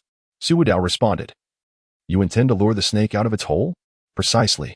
Should they wish to destroy incriminating evidence or transfer ill-gotten gains, tonight until tomorrow night presents the optimal opportunity. This plan is indeed straightforward. Su Wudao agreed. I will assist you. Tomorrow, I shall intensify the patrols within the fortress, particularly at the key checkpoints, to apply sufficient pressure on them. Excellent. That abandoned watchtower shall serve as our fishing platform. He turned to Su Wudao. Third brother, we must proceed with utmost caution. The Zhao family is deeply entrenched in Lingzhou, and there are their supporters within the fortress. Even a cornered dog may leap over the wall. Su Wudao sheathed his short blade. A dog that leaps over the wall can be dealt with. He rose. I will make the necessary arrangements. The following day, the atmosphere within Longji Fortress grew suddenly tense. Su Wudao personally led a team to conduct inspections throughout the fortress. Wherever he went, any soldier displaying disarray in uniform or lax in training was met with a swift reprimand. Several low-ranking officers, who had been overbearing due to their connections with Zhang Ming, attempted to assert their seniority but were promptly stripped of their ranks and expelled from the military camp. His iron-fisted methods instilled fear across the entire fortress. Simultaneously, Su Fengnian's trusted aides were discreetly disseminating information within Lingzhou City and Longji Fortress. Have you heard? The young master has brought a skilled accountant. Those long-standing debts of Longji Fortress may soon be exposed. Indeed, I also heard that the prince has long harbored dissatisfaction with the recent actions of the Haishi Zhao family. This time, he seems poised to take action. Rumors spread like wildfire. Zhang Ming, restless in his quarters, felt beads of sweat trickle down his brow. General, the third young master has disposed of 7 or 8 of our brothers today, and his methods are ruthless. A trusted lieutenant reported hastily. Zhang Ming slammed his fist onto the table. This Su Wudao is nothing but a stubborn stone in a cesspit. Foul and unyielding. He paced back and forth. What is being said on the Zhao family's side? The captain, young Master Zhao, has sent word, stating that tonight at the hour of the rat, we shall proceed as originally planned. Our personnel must coordinate meticulously, leaving no room for error. Zhang Ming gritted his teeth. The original plan? In such circumstances, do they dare to proceed as intended? What if the 2 young masters of the Su family discover this? He dared not think further. The captain continued. Young Master Zhao believes that the rumors circulating from the heir's side are merely a fade, intended to sow confusion among them. The more critical the moment, the more one must remain composed. As long as we get through tonight, deliver the goods, and settle the accounts, they will have no tangible evidence against us. Zhang Ming felt somewhat reassured. That Zhao Mingrui has always been a strategist. Perhaps he had indeed been overly anxious. Pass the orders down. Those on duty tonight must be fully alert. Especially at the lookout tower in the back mountain. No one is to approach. Understood. Nightfall descended once more. The moon concealed behind clouds, the wind howled ominously. The abandoned lookout tower stood shrouded in dense foliage. The chirping of insects seemingly swallowed by the oppressive atmosphere. Su Wudao, accompanied by Chun Ming and a dozen elite guards, lay in wait in the shadows, akin to crouching leopards. Each individual held their breath, merging with the night. Time trickled by, the hour of the rat approaching. Several furtive figures, cloaked by the darkness, emerged from the tunnel at the southwestern corner of the military fortress, stealthily making their way toward the abandoned lookout tower. Their movements were swift, indicative of seasoned practitioners. Shortly after, another group of about 10, clad in the military garb of Longji Fortress, appeared from the opposite side of the tower. Led by a trusted subordinate of Zhang Meng, the two parties converged before the tower, exchanged hushed words, and then entered together. Inside the tower, sounds of shuffling and the clatter of heavy objects soon filled the air. Su Wudao signaled. The encirclement closed in silently. Within the tower, a man resembling a steward from the Zhao family directed his subordinates to lift heavy boxes from a concealed compartment. Move with more efficiency. These goods, along with several boxes of ledgers, must be transferred before dawn. Nearby, Zhang Meng's confidant urged, hurry. The third master's men are still patrolling the fortress. Should they be alerted, we will face dire consequences. The Zhao steward scoffed. What is there to fear? Once this matter is concluded, you will not be deprived of your rewards. As for that third master of the Su family, a mere young pup, can he truly cause any upheaval? At that moment, a low command suddenly rang out from outside the tower. Attack. The voice, though subdued, resonated like thunder in every ear. Trouble. There is an ambush. The Zhao steward's expression shifted drastically. Torches blazed to life inside and outside the tower, illuminating the surroundings as brightly as day. The figures of Su Wudao's elite guards surged from all directions, steel blades drawn, a palpable aura of menace surrounding them. Surround them. Not a single one must escape. Qin Meng commanded fiercely. Within the watchtower, the Zhao clan members and Zhang Meng's confidants erupted into chaos. Charge out. Let us fight. Several martial artists from the Zhao clan, formidable in their own right, took the initiative, attempting to breach the encirclement at its weakest point. Blades flashed and clashed, intertwining in an instant. Su Wudao's personal guards, seasoned veterans of countless battles, coordinated seamlessly, momentarily withstanding the onslaught. Yet among the Zhao clan's practitioners, two fifth-tier experts, fearless and ruthless, began to create a discernible gap. Seeking death, Qin Meng bellowed, brandishing his sword, ready to engage.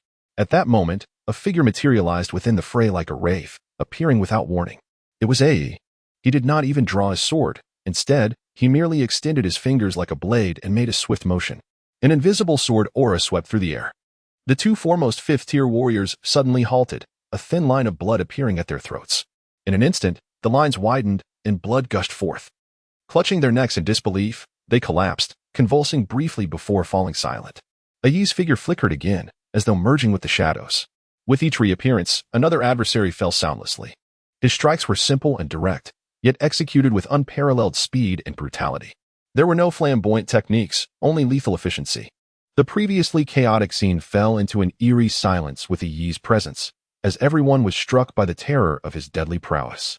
The remaining Zhao clan members and Zhang Meng's confidants, witnessing the fleeting corpses on the ground and the deathly figure gliding among them, dropped their weapons with a clatter. Their will to resist crumbled utterly. No, please don't kill me. I surrender. I will reveal everything. The Zhao clan steward was the first to kneel, pale and trembling. The others followed suit, surrendering en masse. Su Wudao stepped forth from the shadows, glancing at the fallen bodies and then at the quaking captives. Qin Meng, take a head count and seize the spoils, especially the ledgers. None should be missing. Understood, third young master. Qin Meng acknowledged the command. Soon, boxes of smuggled arms, contraband, and numerous ledgers documenting extensive illicit dealings were retrieved from within the watchtower and laid before Su Wudao.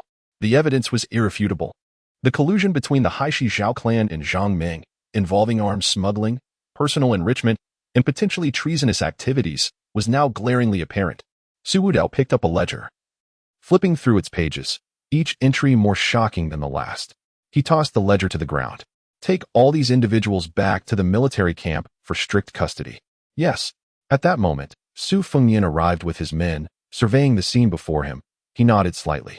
Well done, third brother. Su Wudao replied, now? It is time to net our quarry.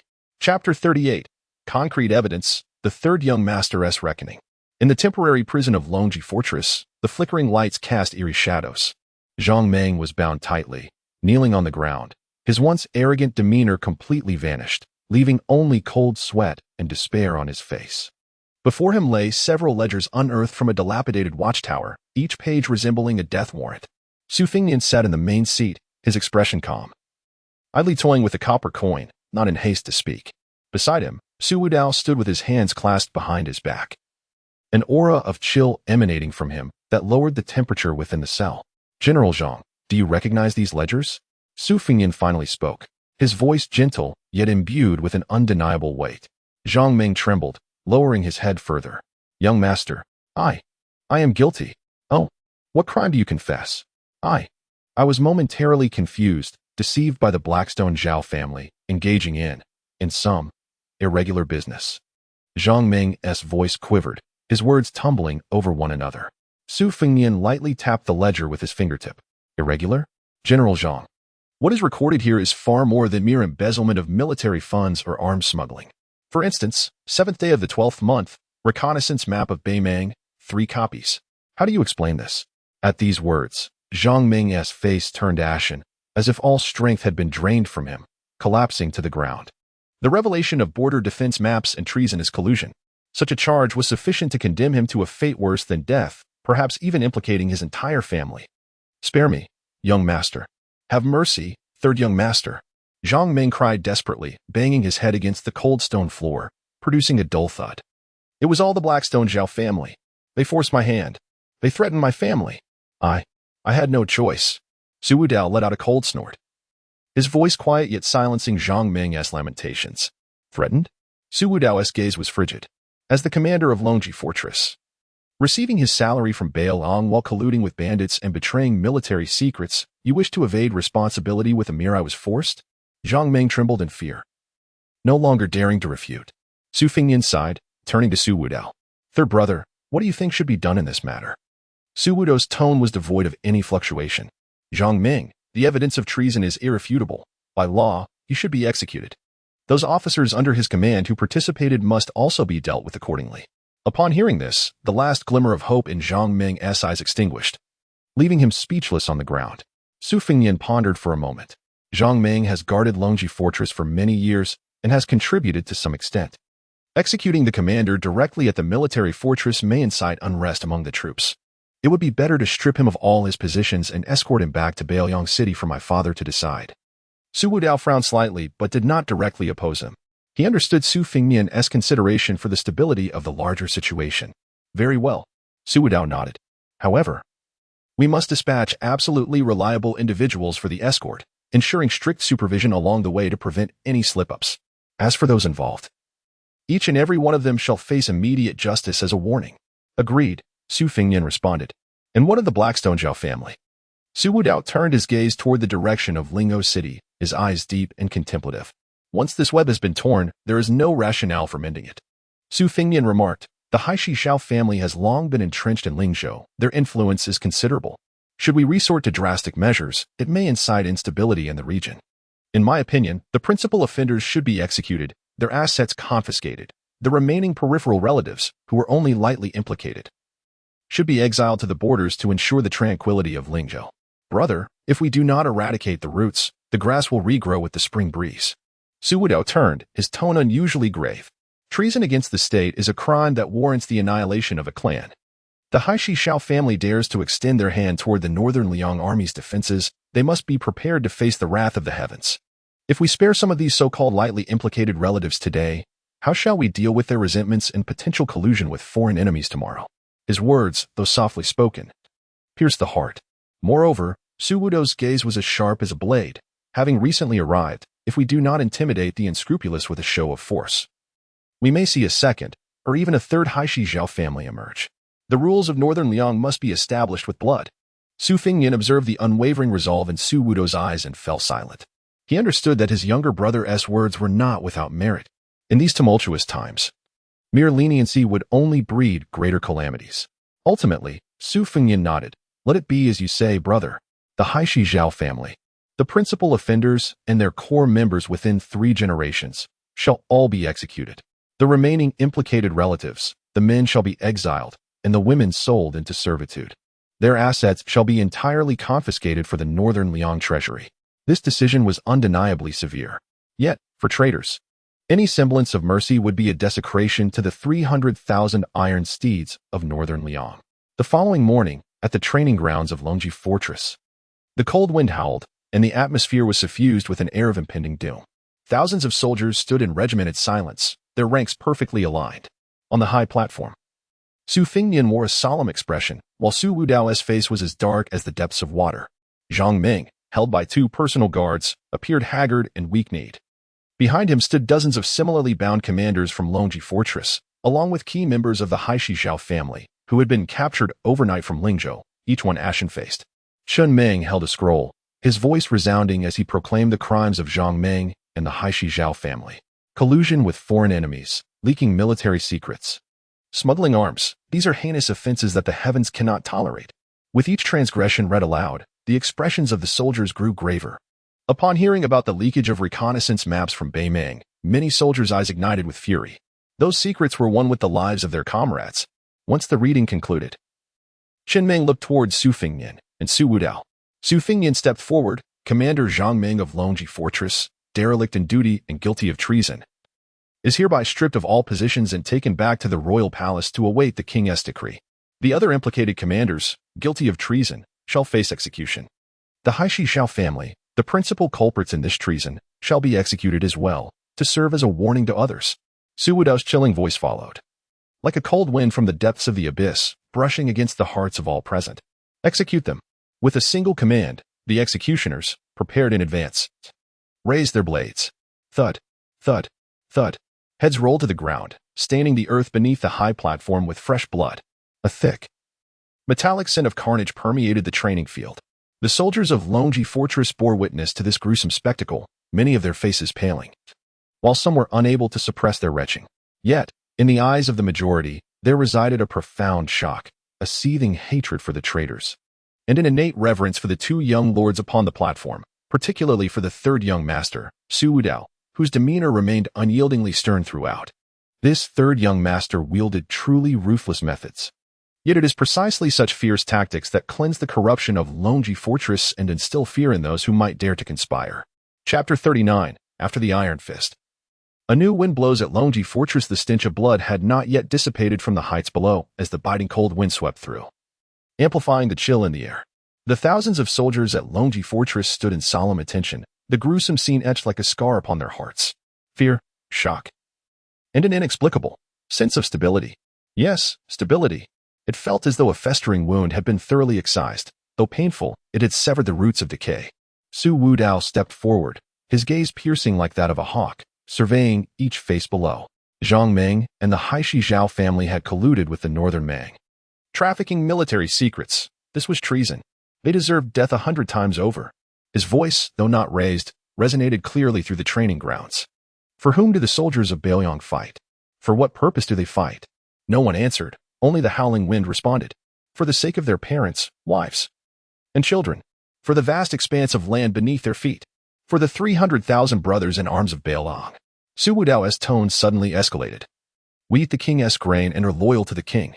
It is our sacred duty to defend our territory and protect our people.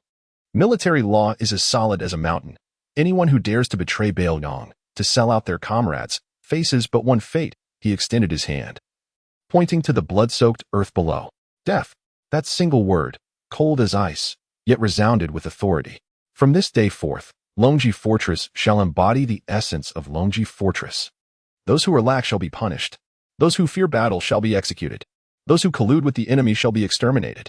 His words, stark and forceful, struck deep into the hearts of the soldiers. The bloodlust of the warriors seemed to be rekindled by this fierce rhetoric. In the eyes of many young soldiers, fear gradually faded, replaced by a long-suppressed fervor. Su Fingnian seized the moment to speak, his tone softening slightly. Esteemed soldiers, what my 3rd brother has articulated is the iron law of Beiliang. Eradicating the pests is to ensure that Longji Fortress, this sharp blade at the border, remains ever sharper. From this day forth, all military supplies, rations, and arms shall be allocated in full. Those who achieve merit shall be rewarded. Those who possess capability shall be promoted. He paused, his gaze sweeping over several mid-ranking officers who had maintained their composure during the recent turmoil or had performed commendably during Su Wudao's military discipline enforcement. Chen Ming. The humble servant is here. Chen Ming stepped forward. Lead a team to reevaluate the roster of officers at Longji Fortress. Any with a blemished record. Those who merely occupy positions without merit shall be dismissed. We shall select capable and responsible individuals from the ranks to fill the vacancies. This matter must be completed within 3 days and reported to me for the third young master's review, Su Fingyan instructed. Understood. In the following days, Longji Fortress underwent a comprehensive overhaul from top to bottom. Su Wudao practically resided in the training grounds and barracks, personally supervising drills, from formations to combat techniques. The standards were so stringent that even the seasoned veterans found it unbearable. Any sign of laziness or deceit was met with immediate military justice from Su Wudao. His formidable prowess and unwavering authority revitalized the military discipline of Longji Fortress. Meanwhile, Ai moved like a phantom through the shadows, silently traversing both the inside and outside of Longji Fortress, drawing upon the information provided by the system, alongside the results from interrogating the captured servants of the Zhao family and the loyal confidants of Zhang Ming. The more insidious remnants of the Zhao clan and the diehard followers of Zhang Ming were systematically unearthed. There were no public trials, no superfluous words. Often, those who had conspired in the shadows the night before would vanish by the next day, leaving only a discreet pool of blood, quickly washed away by the morning dew. This silent purge instilled a more profound chill than public executions ever could. The undercurrents within Longji Fortress, which had previously harbored a semblance of hope, were now utterly silenced. The downfall of the Blackstone Zhao family sent shockwaves throughout Lingzhou. Local powers, who had thrived under the Zhao family's dominance, fell into a hushed silence, terrified that the flames of retribution might engulf them as well. In stark contrast, the common folk of Lingzhou, particularly those who had suffered under Zhao oppression, clandestinely rejoiced, harboring a newfound respect for the formidable methods employed by the Northern Liang royal court. Su Fingyan found himself preoccupied with the vast enterprises and intricate webs of interests left in the wake of the Zhao family's collapse. His approach was astute. He needed to placate the locals while ensuring that the interests of Northern Liang remained intact, leaving him in a constant state of busyness. As night fell, the quarters of Longji Fortress, once a barracks, had transformed into a temporary abode for the two brothers. Su Longxiang had long succumbed to slumber, his rhythmic snoring filling the air. Su Fingyan gazed out at the cold moonlight, holding a cup of warm wine. He turned to Su Wudao, who sat before him, meticulously polishing a Northern Liang dagger, and remarked, "Third brother, your handling of the affairs at Longji Fortress has been commendable. Your swift and decisive actions have effectively quelled any dissent." Su Wudao continued his task without pausing. "It is your strategic foresight, elder brother, that is paramount. Drawing the snake out of its hole and capturing it all in one fell swoop ensures no future threats remain. Your recent enforcement of military discipline, while stern, has yielded significant results." Su Fingyan took a sip of his wine, noting, "Yet, caution is warranted. Excessive rigidity can lead to downfall. Power is a double-edged sword, wielded rightly. It serves justice, but misused, it wreaks havoc upon both adversaries and allies alike." Su Wudao raised his gaze, a glimmer of sharpness in his eyes. "Do you believe I am too bloodthirsty?" "Not bloodthirsty," Su Fingyan replied, "but I am concerned you may become enraptured by the immediate gratification of brute force. The world is complex and multifaceted. Mere aggression cannot subdue it entirely. At times, persuasion and cunning can prove more effective than the sharpest blade." "I comprehend your sentiment." Su Wudao sheathed his sword, declaring, "For friends, I shall lay bare my heart. For enemies, I shall eradicate them without mercy. This world allows for no leniency. I seek only the most direct means to protect those I hold dear." He paused, a subtle softness creeping into his tone, such as Northern Liang and "my future family." Su Fingyan regarded him, recognizing in his younger brother a resolute determination that contrasted yet resonated with his own. Su Wudao resembled a sword drawn from its sheath, gleaming with brilliance and unyielding in its advance. In contrast, he preferred to conceal his edge, plotting before acting. "Together as brothers, we shall fortify the future of Northern Liang." Su Fingyan raised his cup. Su Wudao picked up a teacup from the table, gently clinking it against his brother's. In that moment, beneath the moonlight, the two brothers exchanged a smile, an unspoken understanding flowing through the air. A few days later, the military affairs of Longji Fortress had essentially returned to a state of order. The newly appointed officers diligently fulfilled their respective duties, fostering stability among the troops and elevating their morale. Su Fingyan, surveying the rejuvenated fortress, addressed Su Wudao, stating, "For now, Longji Fortress is secure. It is time for us to return to Beiliang City and report to Father. Su Wudao nodded in agreement. This expedition to Longji Fortress had not only eradicated internal strife and intimidated nefarious elements, but had also deepened his understanding of the world's harsh realities and the significance of power. Yet, what awaited them upon their return to Beiliang City? How would Su Xiao perceive his long-lost third son? What ripples would this significant operation at Longji Fortress create in Beiliang, and even at the court of Liang? A glimmer of anticipation mingled with cold resolve flickered in Su Wudao's eyes. The winds of change were beginning to stir. Chapter 40. The Death Warriors of Eagle Cry Gorge. United brothers breaking the killing trap setting forth from Longji Fortress, the journey back was imbued with a heavier solemnity than the outbound trip. Although Zhang Ming's swift and decisive actions against the Haishi Zhao family had purged the threat, it had nonetheless cast considerable ripples within the officialdom of Lingzhou. Ripples that had yet to settle. As the convoy progressed, Su Fengyin would occasionally draw back the curtains of the carriage to gaze contemplatively at the fleeting scenery outside. His brow furrowed in thought. Su Wudao, for the most part, kept his eyes closed in repose, engaging in brief exchanges with the similarly taciturn AE from time to time. Su Longxiang, though still as straightforward as ever, seemed to sense the invisible pressure emanating from his elder brothers after witnessing the bloody scenes at Longji Fortress, and he no longer made his usual ruckus. On the third day of travel, less than 200 miles remained to Beiliang City. A swift horseman galloped from the rear, brandishing the flag of the Beiliang Royal Manor. Report. Young Master, Third Young Master, a secret letter from Mr. Li. The knight dismounted and presented a tightly sealed letter. Su Fengyin took it, broke the seal, and as he scrutinized its contents, his brow gradually knitted in concern. Elder brother, what is it? Su Wudao opened his eyes, a glint of alertness flashing within. Su Fengyin handed him the letter. News from our master. It is likely that our actions at Longji Fortress have perturbed certain individuals. We are being warned that there may be adverse actions directed at the core of the royal manor, particularly against you and me. Su Wudao remained impassive after reading. As anticipated, with the Zhao family thorn removed, some will inevitably be unable to contain themselves. Li Yishan's intelligence network seldom falters, Su Fengyin stated solemnly. Issue orders for the entire team to remain vigilant, increase our pace, and strive to reach the forward post before nightfall. Yes. Chen Ming responded, swiftly relaying the commands. The convoy's speed noticeably quickened, and the atmosphere grew tense. As dusk fell, the setting sun painted the horizon in a resplendent crimson hue. The convoy was then traversing a perilous gorge known as Eagle Cry Gorge. Towering cliffs flanked both sides, with only a narrow official road winding through, rendering the terrain exceedingly treacherous. Suddenly, the scout at the forefront reined in his horse, raising his right arm to signal a halt. What is the matter? Chen Ming urged his steed closer. The scout's expression was grave. General Chun, there are obstacles ahead on the road. They appear to be newly erected. Su Fengyin exchanged a solemn glance with Su Wudao, both recognizing the gravity of the situation. Be wary of deception, Su Fengyin warned sharply, before his words could fully dissipate. Calamity struck. A cacophony of piercing sounds erupted as dozens of poisoned crossbow bolts rained down from the cliffs, targeting the center of the convoy. Protect the young master. Third young master.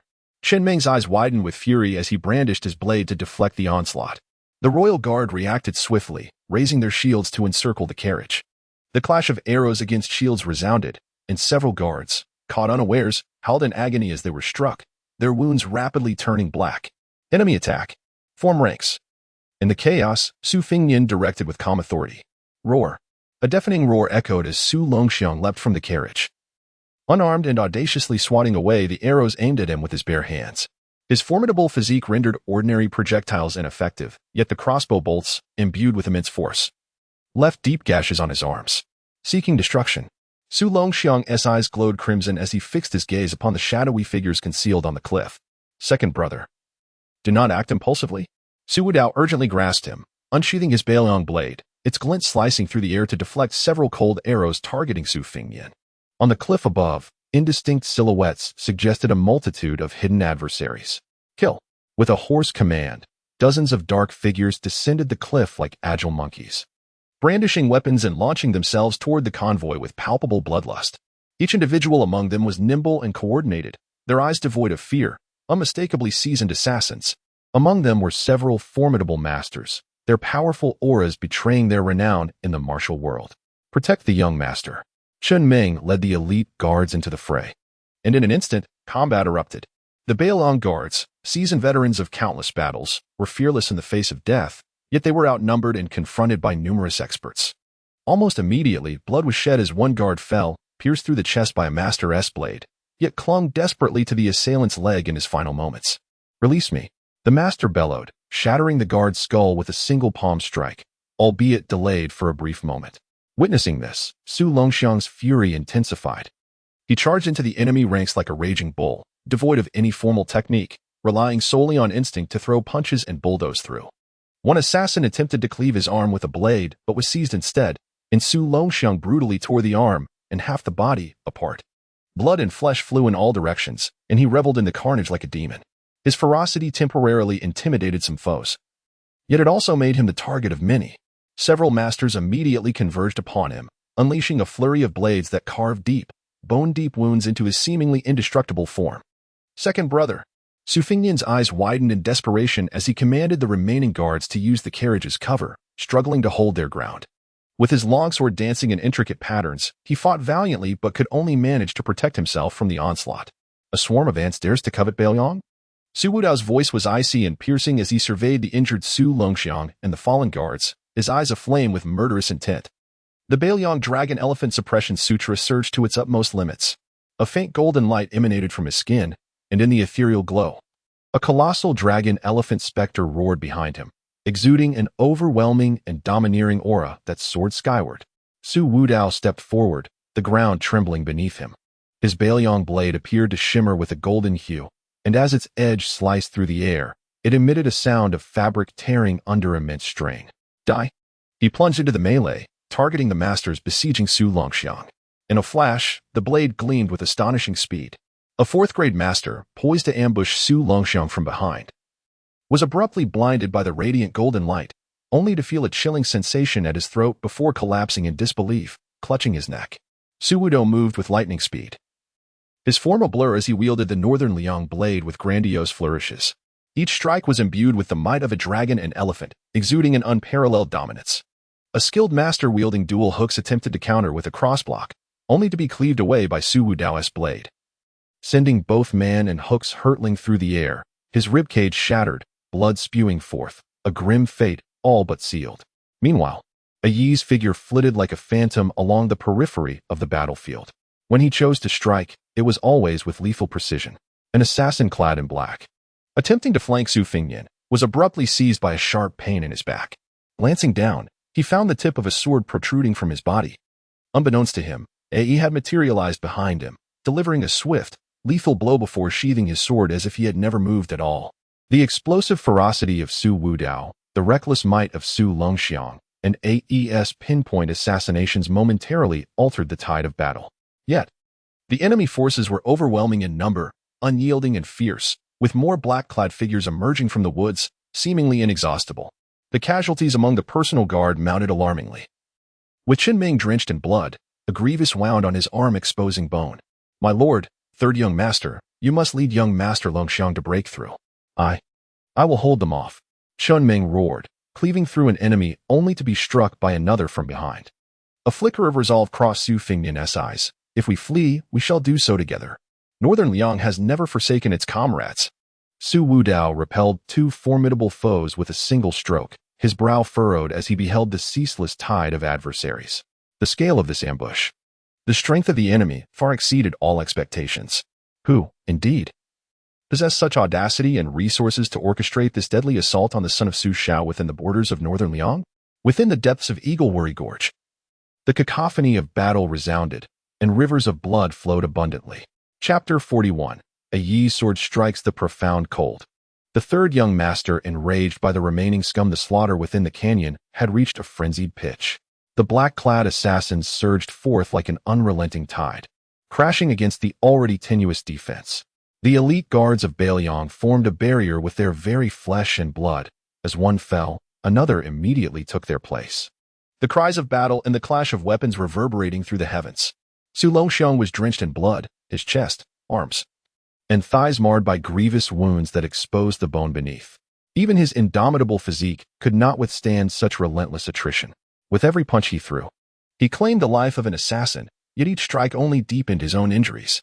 Suddenly, a skilled foe seized an opening. a poisoned dagger plunging deep into Su Longxiang's side. A guttural roar of agony escaped his lips as he retaliated, delivering a punishing blow that shattered the assailant's bones. But he could no longer bear the weight of his wounds. His massive form swayed and then collapsed to one knee. Gasping for air as blood poured from his mouth and nose. Second brother. Su Wudao severed the bodies of 2 assassins in front of him, his heart ablaze with a mix of rage and urgency upon witnessing Su Longxiang's grievous fall. He yearned to rush to his brother's side. Yet he found himself ensnared by 3 equally formidable assassins, their blades dancing perilously close, rendering him momentarily trapped. Su Fengnian directed the remaining guards to shield Su Longxiang, though he himself bore numerous injuries. His swordplay remained elegant, yet his strength was waning. At that moment, a figure, previously blending in among the ordinary assassins with an inconspicuous aura, suddenly exuded an overwhelming presence. A fierce and unparalleled sword intent surged skyward, striking directly at the heart of the conflict. The figure, like a specter, darted past Su Wudao and Yi's battle. With a singular focus on the core of their defense, Su Fengnian, "Young master, be cautious." Chun Ming bellowed, desperate to intervene, but he was firmly held back by 2 enemies. His left arm gashed to the bone, blood gushing forth. Su Fengnian felt a chilling aura creeping up from behind, the razor-sharp sword energy threatening to slice through his skin. He struggled to turn, positioning his sword to block the impending attack. System, edit follower, sword slave AE, profound realm. Su Wudao roared within his heart, ready to spare no effort. Consume 800 editing points. Confirm edit sword slave AE, initial stage of profound realm. Confirm. In an instant, a shadow materialized behind Su Fengnian, moving faster than the eye could comprehend. Clang. The resounding clash of metal echoed. The assassin's determined strike was deftly parried by an ancient longsword. As the dust settled, a man clad in a simple gray robe, unremarkable in appearance yet exuding an air of formidable depth, stood resolutely behind Su Fengnian, none other than AE. It was as if he had existed there since time immemorial. The assassin's pupils constricted in shock. "Who are you?" he rasped, bewilderment lacing his voice. He offered no reply. His gaze was fixed solely on the sword and the adversary before him. In the next heartbeat, the sword was unleashed, without any earth-shattering grandeur, nor dazzling swordplay. There was only an exquisite swiftness, unparalleled precision, and a ruthless ferocity. The assassin from the realm of the finger had faced countless battles, and upon encountering this sudden formidable foe, he immediately drew his sword to defend himself, unfurling a swordsmanship that was indeed remarkable. Yet, under Yi's blade, all his techniques appeared clumsy and laughable. Yi's sword seemed to anticipate every one of his movements, each strike directed toward his most vulnerable and fatal weaknesses. The sound of clashing blades echoed like raindrops on banana leaves. In but 3 to 5 exchanges, a piercing scream shattered the battlefield. The assassin's right arm, along with the long sword in his grip, was severed by AE in a single stroke. Blood gushed forth like a fountain. The assassin's face was etched with disbelief and terror. How could there be such a vast disparity, even among those of the same realm? He could scarcely perceive how his opponent wielded the sword. Escape. This thought was the only one racing through his mind. He gritted his teeth against the excruciating pain, forcibly stamping his left foot against the ground, retreating rapidly in a bid to vanish into the mountains. AE's figure, relentless as a parasite, closed in on him in an instant. Without a moment's hesitation, without the slightest delay, the blade flashed again. A head soared into the air, frozen in a visage of horror and despair. The headless body fell, blood sprang forth like arrows, collapsing in defeat. AE sheathed his sword with an elegant fluidity, as if he had merely crushed an insignificant insect. The battlefield, struck by this abrupt scene, fell into an uncanny silence. All the black-clad assassins engaged in combat witnessed their leader's effortless demise. It was a shudder that resonated from the very depths of their souls. They feared not death, but this overwhelming annihilation, devoid of any resistance, shattered their psychological defenses. He has slain the commander. A monster. This is a monster. Seizing this fleeting opportunity, Su Wudao felt the fervent energy of the Beiliang dragon elephant suppressing prison sutra surge within him, golden vitality erupting forth. Kill, he bellowed, as the Beiliang blade transformed into a golden streak, leading the charge against the dazed assassins. To avenge fallen brothers. The remaining guards were stirred by a surge of courage, rallying behind Su Wudao for a final counterattack. The tides of battle shifted in an instant. Stripped of their highest combat strength and leadership, coupled with shattered morale, these assassins could no longer muster an effective resistance. Su Wudao surged into the fray like a tiger among sheep, each strike infused with boundless fury and intent to kill, reaping the lives of his enemies. A.E., like a specter, glided along the periphery of the battlefield, effortlessly dispatching any stray foes or stubborn insurgents attempting to retaliate. In a mere quarter of an hour, not a single black-clad figure remained standing within the confines of Eagle's Cry Ravine. The air was thick with the nauseating stench of blood. Leaning on his blade, Su Wudao's chest heaved violently, new wounds adorning his body. Yet he paid them no mind. Elder brother. How's second brother? He hastened to Su Fengnian's side. Su Fengnian's expression turned grave as he supported the unconscious Su Longxiang. Checking for his breath, there was still life, yet the injuries were too severe. Immediate medical attention was imperative. Chen Meng, dragging his severely wounded body, counted the remaining personnel. His voice choked with emotion. My lord, the third young master, of the 50 loyal guards we brought, only 18 remain. Su Fengnian gazed upon the ground strewn with corpses and the valiant guards who had perished in unwavering loyalty, closing his eyes in sorrow. Su Wudao glanced at A.E., who stood silently as if never having moved, then at the gasping Su Longxiang. This ambush had come at a grievous cost. A.E., remain vigilant. Yes, master. A.E.'s figure blended into the twilight. Su Fengnian opened his eyes to mobilize such a multitude of death warriors, led by someone from the guiding Xian realm. Their target has been us from the very beginning. Lingzhou, no, the entire northern Liang seems poised for a storm. Chapter 42, Return to the Royal Manor. Ripples of aftermath. The lingering stench of blood in Eagle's Cry Gorge hung heavily in the air. The setting sun casting a crimson hue upon the multitude of corpses scattered across the ground, further amplifying the atmosphere of desolation. Second brother. Second brother. Su Wudao rushed to Su Longxiang's side, disregarding his own injuries as he pressed his palm against his brother's chest. The searing blood soaked through his robes. A sight that was both shocking and heart-wrenching. He could sense the powerful essence of his brother's vitality ebbing away, his life force rapidly waning. System, added Su Longxiang. Enhance self-healing capabilities, accelerate injury recovery. Su Wudao urgently implored within, his tone filled with desperation, not caring about the cost. Consume 1,500 editing points. Confirm editing Su Longxiang. Bestow enhanced self-healing, significantly, and accelerated injury recovery, remarkably. Confirm. A warm current surged forth from Su Wudao's body, flowing through his hand and into Su Longxiang. Before the naked eye, the edges of Su Longxiang's ghastly wounds seemed to shimmer with a faint golden light, and the flow of blood began to slow. His tightly furrowed brow relaxed slightly. Although still unconscious, his breathing stabilized a fraction. With a sigh of relief, Su Wudao felt the tension in his heart ease a little. Su Fengnian soon arrived, and upon witnessing the improvement in Su Longxiang's condition, the tautness in his expression began to soften. He surveyed the surroundings, his gaze falling upon the lifeless bodies of the fallen guards, sorrow etched in his eyes. Chen Meng, account for the casualties, gather intelligence on the enemy, particularly that swordsman of the enlightened realm. Su Fengnian commanded in a low voice, tinged with fatigue and restraint. Leave 10 men to handle the battlefield, the rest. Immediately escort Longxiang back to the royal manor. Ride swiftly. Yes, young master. Chen Meng replied hoarsely, clutching his wounded left arm, before turning to make arrangements. Su Wudao carefully lifted Su Longxiang, passing him to the approaching guards. As he gazed upon his brother's pallid face, the murderous intent in his eyes had yet to dissipate.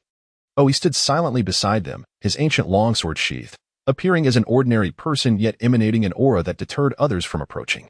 As night fully descended, Su Wudao and Su Fengnian, accompanied by the remaining 18 guards and the bodies of their fallen comrades transported by horse-drawn carts, embarked on their journey back to Beiliang City.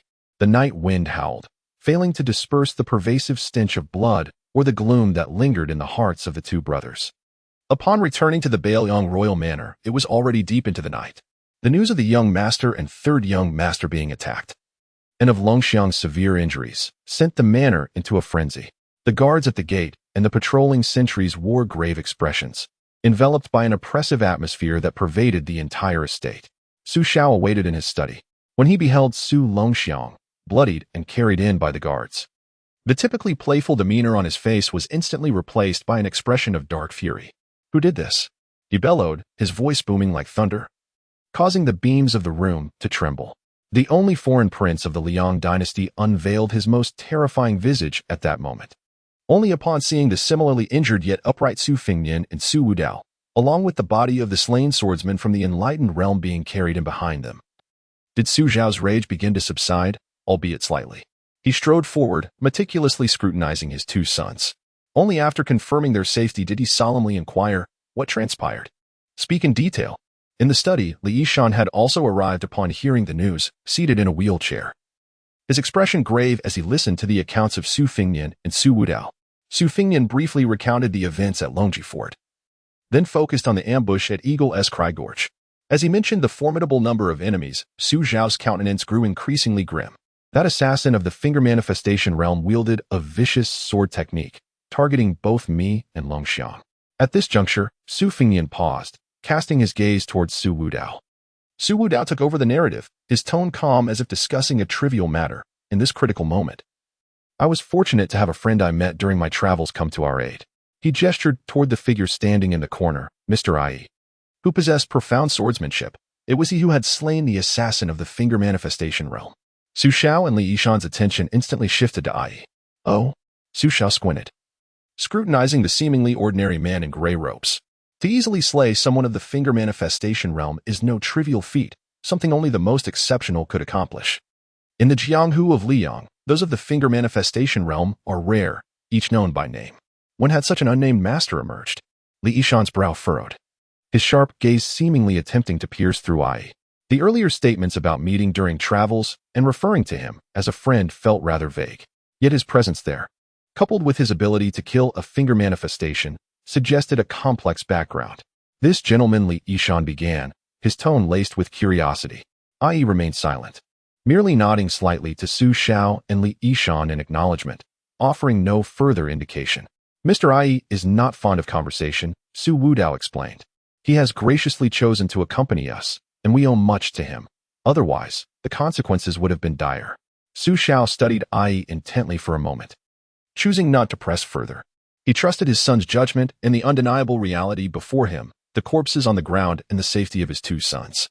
Having an extraordinary master capable of slaying a finger manifestation realm assassin by his third son's side was undoubtedly a boon, at least for the present. Li Yishan, however, fell into deep contemplation.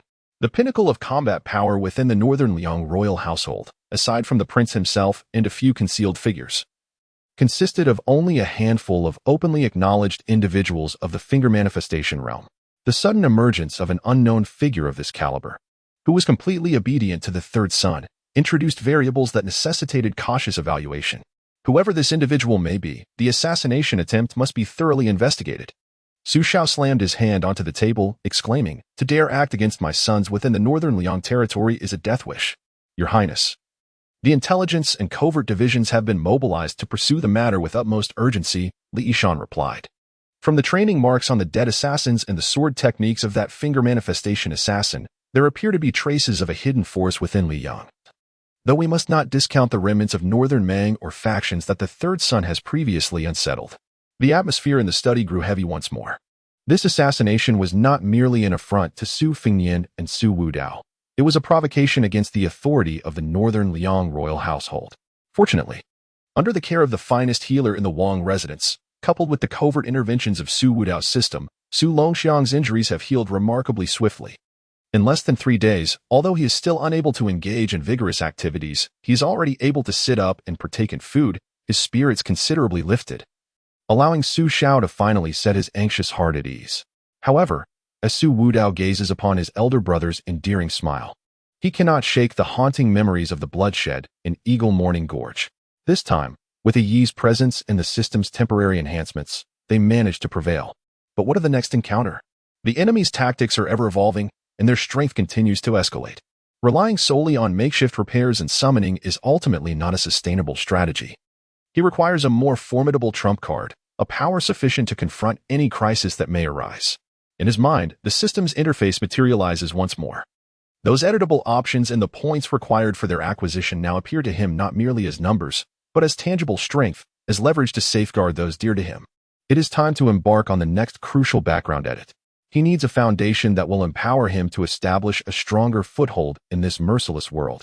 Chapter 43. A new ace emerges. The winds of turmoil in the royal mansion grow stronger. The smoke of the eagle's cry gorge seems not yet fully dissipated.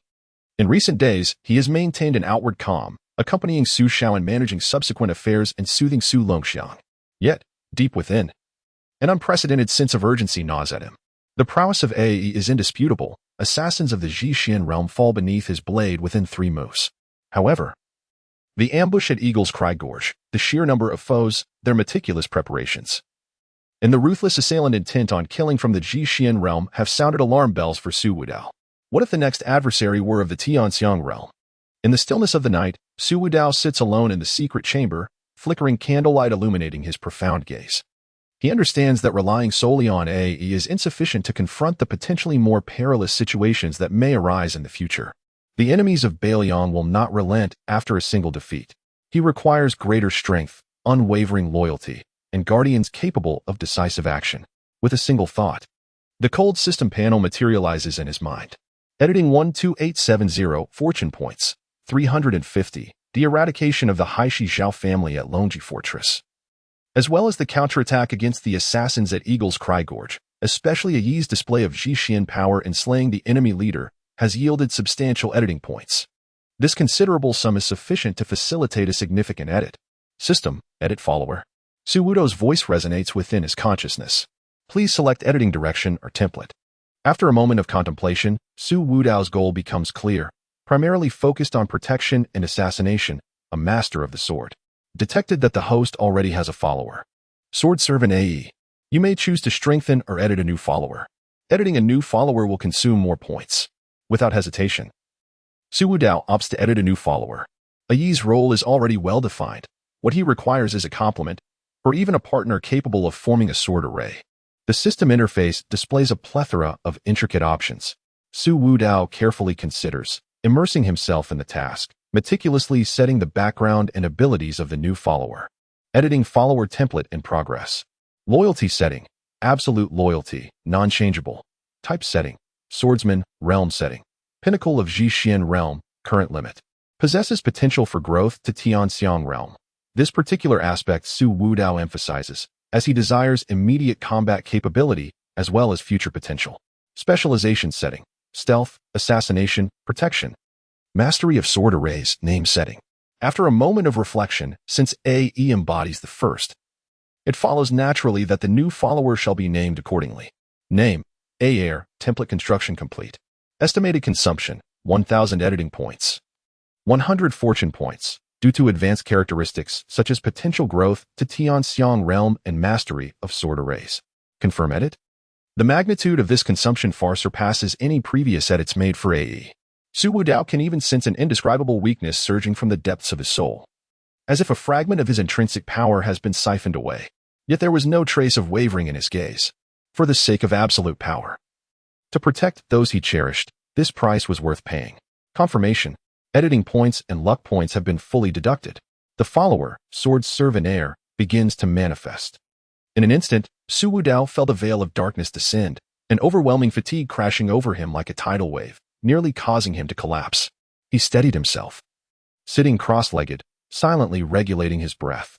Within the confines of the secret chamber, the light seemed to dim slightly, and the air grew thick with tension. There were no earth-shattering phenomena, no surging waves of energy. However, at the very center of the chamber, as Su Wudao closed his eyes to meditate, a faint gray shadow began to materialize, like ink diffusing on rice paper, silently coalescing into form. Moments later, the gray shadow solidified, taking the shape of a figure clad in a simple gray robe. His stature resembled that of Air, yet his features were obscured, shrouded in a thin veil of mist, rendering him indistinct. Unlike Air, whose presence was imposing and occasionally revealed sharpness, this individual exuded a more contained yet equally piercing sword intent, akin to a peerless weapon concealed within its sheath, ready to unleash devastation upon being drawn. As soon as the figure appeared, he knelt before Su Wudao, head bowed. His movements crisp and decisive, devoid of any superfluous gesture. Air, reporting to the master. His raspy, deep voice conveyed no emotion. It is done. Su Wudao slowly opened his eyes. Despite his lingering fatigue, a sharp light flickered within them. He could distinctly sense the terrifying power contained within Air. A formidable sword intent akin to that of Air, yet with subtle differences. The moment air manifested, all swords within the Beiliang Wangfu, whether resting on weapon racks or at the waists of their bearers, emitted a faint yet enduring tremor, more subtle than during Era's previous appearance, yet more persistent. This was a primal submission, as if bowing to a newly arisen master of swords. Deep within the Wangfu, in several concealed courtyards, Su Xiao was engaged in recounting the details of the ambush at Yingqiu Gorge with Li Yishan under the dim light, seeking clues to the mastermind behind it all. Suddenly, both men turned pale. This sword intent. Su Xiao rose abruptly, a look of uncertainty crossing his face. Li Yishan, seated in a wheelchair, unconsciously tapped his fingers on the armrest, his brow furrowed. The direction, it seems to be towards the third young master. In another corner, an elderly man polishing an ancient sword abruptly halted, a fierce light erupting from his murky eyes as he abruptly lifted his head, gazing towards the direction of Su Wudao. His expression one of disbelief. At that moment, the few top experts within the Wangfu were all stirred. They could keenly perceive the fleeting sword intent that was enough to make their hearts race, yet they could not accurately pinpoint its source. The sensation was akin to a tiger lurking in the night. Though it had not yet revealed itself, the aura it exuded was sufficient to instill fear in all beasts. Ding. Character Su Xiao experiences a surge of emotional fluctuation, shock, confusion. Earned editing points 800. Ding. The character Li Yishan experiences intense emotional fluctuations, surprise, and gravity. Ding. The character Hidden Master A experiences intense emotional fluctuations, astonishment, and inquiry. Earned editing points 500. A series of system notifications echoed in Su Wudao's mind, and a faint smile finally graced his pale face, worn from exertion. This was indeed a profitable endeavor. In the dim chamber, Aer remained kneeling, unwavering as a rock. Su Wudao rose, approached him, and gently placed a hand on his shoulder. Rise. Thank you, master. Aer stood, standing quietly to the side. His presence so perfectly restrained that, had one not witnessed it firsthand, they would scarcely perceive him. Meanwhile, in an inconspicuous corner of the Wang residence, A.E., ever vigilant, allowed a subtle shift in his eternally unchanged expression as he lifted his gaze toward the direction of Su Wudao's chamber, a glimmer of something extraordinary flickering in his eyes. He sensed the presence of a kindred spirit, the aura of a formidable swordsman. Su Wudao now commanded the loyalty of two sword slaves at the pinnacle of the true profound realm. A.E. excelled in direct confrontation and protection, while Aer leaned towards stealth and assassination. Should they collaborate, they could even establish a simple sword formation, amplifying their might manifold. His confidence surged exponentially. However, Su Wudao was acutely aware that this mysterious and potent force, manifesting in succession within the northern Liang royal palace, would undoubtedly incite deeper apprehension and speculation both inside and outside the estate. This was particularly true for his astute father and the cunning Li Yishan. Chapter 44. The Union of Dual Swords, Shadows Unseen. The undercurrents of Beiliang run deeper within the confines of the secret chamber. Su Wudao sensed the more refined and extreme killing intent emanating from Aer, surpassing even that of A.E. A satisfied smile finally graced his weary face. The expenditure of 1,000 editing points and 100 fortune points was indeed worthwhile. Aer, retreat and merge into the shadows, Su Wudao commanded, his voice low yet imbued with undeniable authority. Yes, master, Aer replied, her form dissolving like ink dispersing in water, silently vanishing into the dimness of the chamber. As if she had never existed, Su Wudao could distinctly perceive A.E. standing guard like an unyielding rock in the light, while Aer concealed herself like a venomous serpent in the dark, one in light, the other in shadow, one strong, the other subtle. These two sword servants, both at the pinnacle of the Xuanji realm, constituted his most reliable trump cards. With a slight shift in thought, he summoned A.E. to the secret chamber. The two gray-robed sword servants stood before him, their auras deep and profound, yet distinctly defined. A.E., Aer, from this day forth, you shall take turns guarding me. One shall remain in the light, the other in the shadows. Should we encounter formidable foes, you may join forces to devise a strategy, Su Wudao instructed. Understood, master. They replied in unison, their voices devoid of any ripple. Su Wudao nodded in satisfaction, sensing an intriguing connection between the two sword servants, as if they were inherently capable of seamless cooperation. Meanwhile, deep within the Beiliang royal residence in the study, the bright lights illuminated Su Xiao and Li Yishan as they sat across from each other. A Beiliang cartography map spread before them, with several suspicious locations circled in red ink. Here we go again. Su Xiao slammed his hand on the table, causing the teacup to leap. his face a mixture of astonishment and barely contained excitement. The direction of that brat Wu Dao's residence. This sword intent seems even more peculiar than that of A.E. He found himself at a loss for suitable words, sensing that the sword intent was more elusive yet also more lethal. Li Yishan, seated in a wheelchair, furrowed his brow into a knot, his discerning eyes filled with confusion. Your Highness, the secrets surrounding the third young master appear far more profound than we initially anticipated.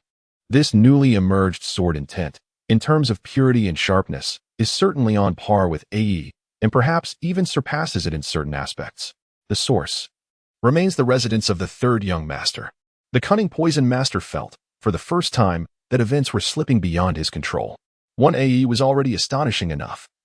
Now another had emerged? Are such high-caliber experts as common as cabbage? Can they simply appear at will? This boy, Su Xiao murmured, a blend of concern and, more prominently, paternal pride swelling within him. My Su Xiao's lineage is indeed extraordinary. Before long, Su Wudao was summoned to the study. Wudao, what was that sword intent you just exhibited? Su Xiao inquired directly, his gaze piercing. Su Wudao maintained a calm demeanor, clasping his hands.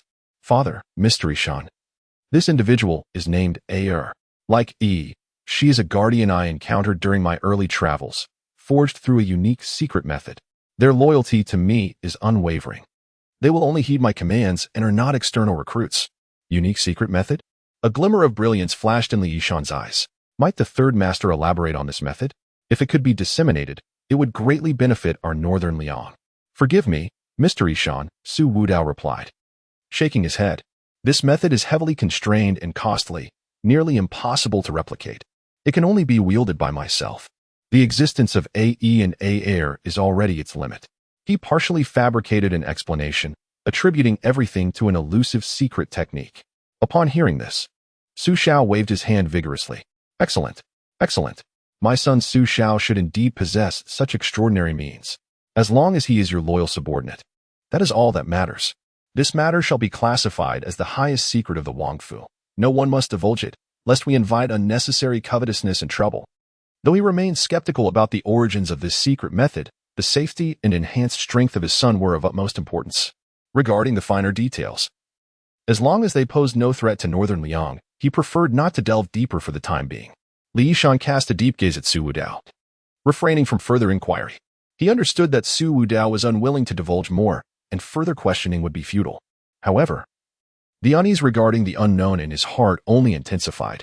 Such a formidable power, appearing from nowhere and exhibiting absolute loyalty, was simply unfathomable.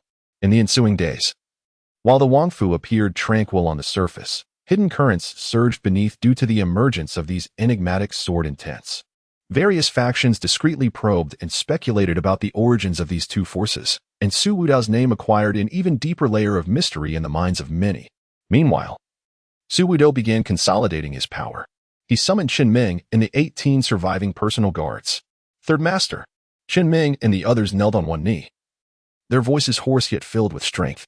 The battle at Eagle's Cry Gorge had inflicted severe losses upon them. Yet they had also witnessed firsthand the third master's prowess and the might of those mysterious guards. Rise, Su Wudao commanded, gazing at them. These were valiant men who had endured trials by blood and fire. We shall certainly seek vengeance for the grievances at Eagle's Cry Gorge. But for now, you must grow stronger. He exchanged some foundational body refining techniques and combined assault formations from the system, drawing upon the swordsmanship experience of A.E. and A.Er, compiling it into a manual, which he handed to Qin Ming. These are some insights on training that I stumbled upon. Take them in practice. A.E. and A.Er will also offer guidance during their leisure. As Qin Ming accepted the thin booklet, it felt as heavy as a mountain. Upon flipping through a few pages, the introductory techniques alone imparted a sense of enlightenment. Recalling the guidance from the two elusive and formidable sword slaves, Qin Ming trembled with excitement. Thank you, Third Master, for your cultivation. We will not disappoint your high expectations. Soon, a personal guard team directly under Su Wudao's command commenced rigorous training akin to hellish trials. Their progress was astonishing. On this day, while Su Wudao was in his study devising subsequent plans, a personal guard hurried in to report. Third Master, the Dark Division has conveyed news of a secret base for the Liang spies located in an abandoned warehouse to the south of the city. There are approximately 20 individuals, including several skilled fighters, and their movements are exceedingly elusive. Su Wudao set down his pen, a glint of cold light flashing in his eyes. Well hidden indeed. He paused momentarily, a cold smirk curling at the corners of his mouth. I.e., air. Two shadowy figures silently emerged behind him. Go. Ensure none are left. As you command, master. The night was as dark as ink, enveloping the abandoned warehouse in the southern part of the city. Several robust men stood watch in the shadows, serving as vital pawns of the Liang dynasty, tasked with relaying intelligence and executing specialized missions. Suddenly, a barely perceptible sound of slicing air pierced the silence. One guard felt a chill at his neck before plunging into unconsciousness. Almost simultaneously, another guard, unable to sound the alarm, was pierced through the heart by a silent blade from behind. AES figure danced like a specter, drawing sporadic fire. His sword movements both grand and meticulous, each strike precisely claiming a life. In contrast, air seamlessly melded with the darkness, akin to the Grim Reaper's scythe, appearing unexpectedly to deliver swift, lethal blows without a trace of hesitation. Their dual assault, one a frontal onslaught, the other a shadowy ambush, was executed with flawless synergy. The spies of the Liang within the warehouse failed to mount an effective defense, succumbing to terror and despair as they were mercilessly slaughtered. In a matter of moments, the warehouse was strewn with corpses, the air thick with the stench of blood. OE and A sheathed their swords, their attire unblemished, as if they had merely accomplished a trivial task, before vanishing once more into the night. This operation not only eradicated a malignant tumor within Beiliang City, but also afforded Su Wudao a more visceral understanding of the combined prowess of AE and Air. A smile involuntarily crept upon his lips. However, as Su Wudao fortified his own power and gradually established his influence within the northern Liang prince's residence, two pieces of news reached the palace almost simultaneously. Reporting to the prince, the third young master, there are rumors circulating in the martial world that the sword god Li Chuanguang has disappeared after leaving Tingchao Pavilion several days ago. Furthermore, there is another matter. Old Huang from the stable has packed his belongings this morning, taking with him his worn wooden sword, claiming he intends to travel to Wudi City to challenge Wang Xianji. In the study, Su Xiao furrowed his brow upon hearing this. Yet, upon hearing these two names, Su Wudao's heart jolted. Li Chuanguang, Old Huang. The winds of change were finally beginning to stir in this world of snow, and he was on the verge of intersecting with these legendary figures whose renown resonated throughout the realm. Chapter 45, The Sword God leaves the pavilion. The atmosphere within the study grew subtly tense due to the sudden arrival of two pieces of news. Su Xiao furrowed his brow, his fingers gently tapping on the table, producing a dull sound. Having spent his life amidst the clamor of war, he had become accustomed to the vicissitudes of life and death, fully aware of the free-spirited nature of those in the martial world. The departure of Li Chuangang, though unexpected, was ultimately within the realm of reason. Such an extraordinary swordsman could not be restrained by the confines of Tingchao Pavilion. Li Chuangang, this old fellow, has finally succumbed to the pangs of solitude. Su Xiao's voice bore no trace of joy or anger, merely a hint of inexplicable sentiment. His initial invitation to Li Chuangang to join Tingchao Pavilion was, after all, a mere transaction. Now that the swordsman wished to depart, so be it. Yet, one cannot help but wonder what kind of turbulence his departure would incite within the martial world. In contrast to the renowned sword god Li Chuangang, the departure of Old Huang elicited a greater sense of surprise, even a barely perceptible melancholy. An old servant who had served in the royal stable for decades, a man who found joy in wielding a worn wooden sword, was now set to challenge Wang Xianji in Wudi City. The notion seemed almost fantastical.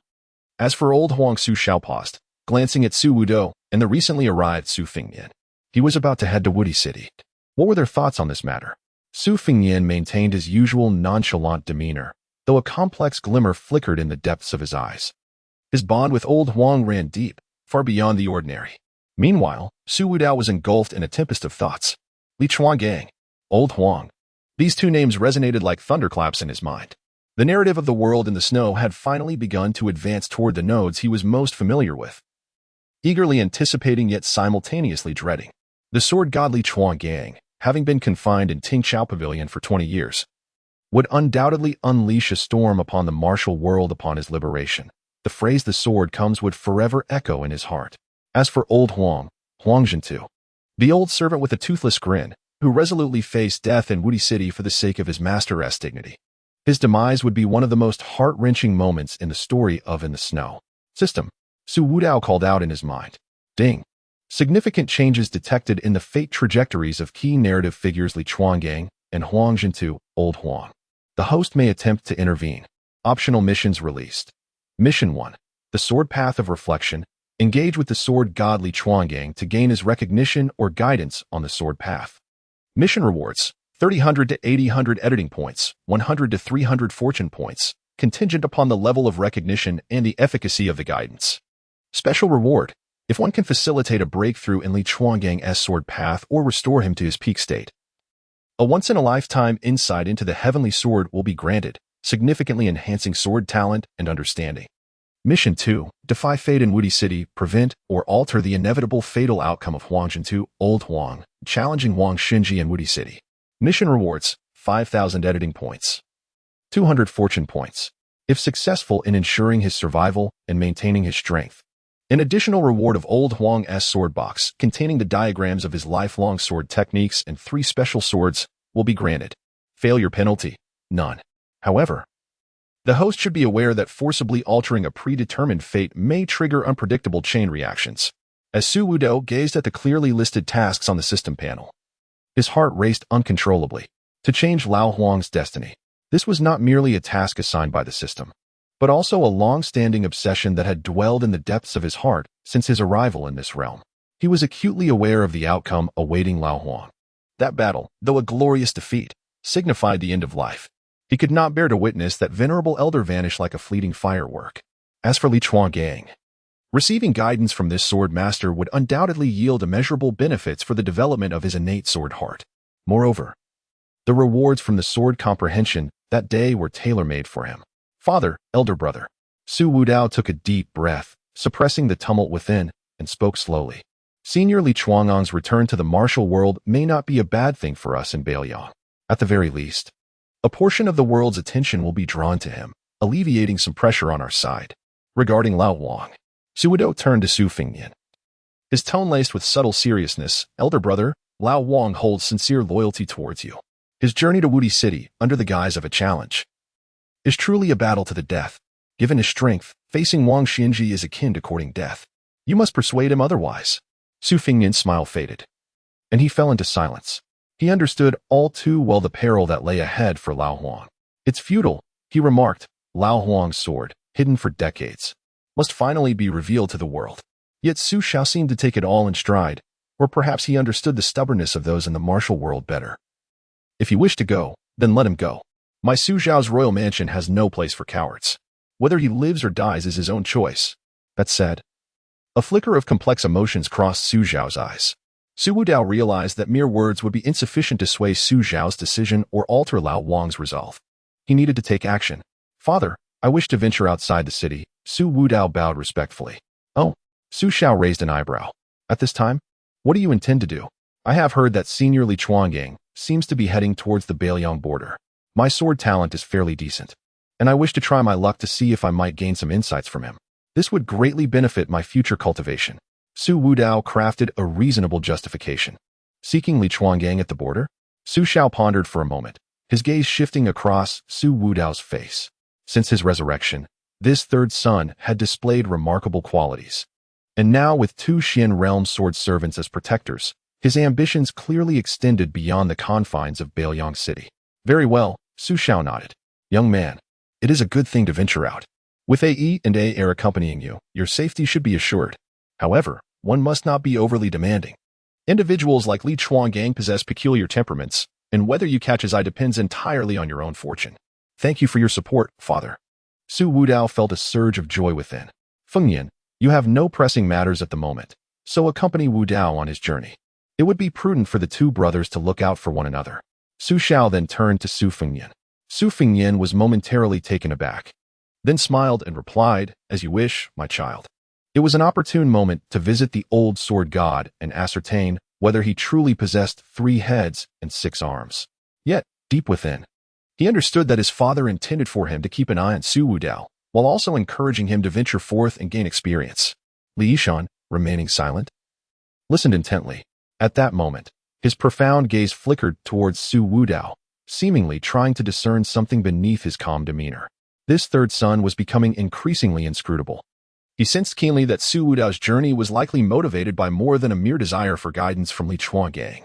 After the meeting and the study concluded, Su Wudao promptly returned to his courtyard. "Ai, heir," he called, and two shadowy figures appeared soundlessly. "Prepare the horses, we shall depart the city at once." "Master, where are we headed?" Ai inquired. "First, we shall proceed to the northern border of Liang. I will inform you of the exact location en route," Su Wudao replied, a glimmer of determination flashing in his eyes. "Additionally, keep an eye out for an old man bearing a tattered sword box and missing a front tooth. He is likely heading west, towards the direction of Wudi City via the Shu Road. Report back immediately upon any news." He could not pursue the old Huang directly. That would be too conspicuous. He required a fortuitous opportunity, a chance encounter. The whereabouts of Li Chuangang would be his initial target. System notification: successfully accepted the task sword path inquiry. Reverse fate in Wudi City. Beginner's guide: the host may expend a small number of editing points to temporarily edit coincidental events, thereby increasing the likelihood of encountering the target character. Note: editing coincidences carries uncertainty and may consume fortune points to ensure success. Editing coincidental events. Su Wudao contemplated this new prompt thoughtfully. This system was indeed becoming increasingly considerate. Outside the city of Beiliang, along the official road, Su Wudao rode alongside Su Fingnian, with Ai, heir, and several dozen elite guards from the Wangfu trailing behind. The early winter wind brushed against their faces, carrying a hint of desolation. "Third brother, are you truly in such a hurry to leave the city merely to meet Li Chuangang?" Su Fingnian asked, glancing sideways at Su Wudao with a teasing smile. Su Wudao gazed ahead, responding nonchalantly. "What do you think, elder brother? I suspect you are concealing something." Su Fingnian laughed heartily. "But no matter. I shall accompany you on this journey. Perhaps we shall witness something extraordinary." A smile crept upon Su Wudao's lips. Off to seek the sword god, Li Chuangang. Chapter 46. The first encounter by the great river. The sword god and blew along the northern border of Liang. The biting cold wind grew increasingly fierce, stirring the withered grass by the roadside, producing a rustling sound. A company of several dozen riders galloped swiftly towards the direction of the surging great river. At the forefront were the brothers Su Wudao and Su Fingnian. Clad in black, Su Wudao's countenance was austere, his gaze profound, as he peered into the distance where the water met the sky. Ostensibly on a patrol of the border, his true objective was to intercept the legendary swordsman Li Chuangang, who had just exited the Listening Tide Pavilion. The mission issued by the system, coupled with his admiration for this legendary swordsman, imbued him with a resolute determination for this journey. Su Fingnian, on the other hand, continued to embody the persona of a roguish young master, draped in a fur cloak, reclining on his horse while engaging Su Wudao in casual conversation. "Third brother, do you truly believe that old sword god would wander in this desolate borderland? I hope we are not making a fruitless trip and freezing our ears off," he jested. Su Wudao replied with a hint of indifference. "Those Senior Li's movements are elusive. This magnificent landscape ought to attract great talents."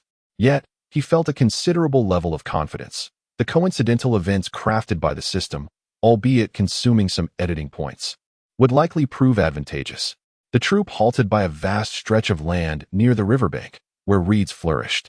Before them, the great river lay expansive, its waters surging and crashing against the rocky shore, sending up a flurry of white spray.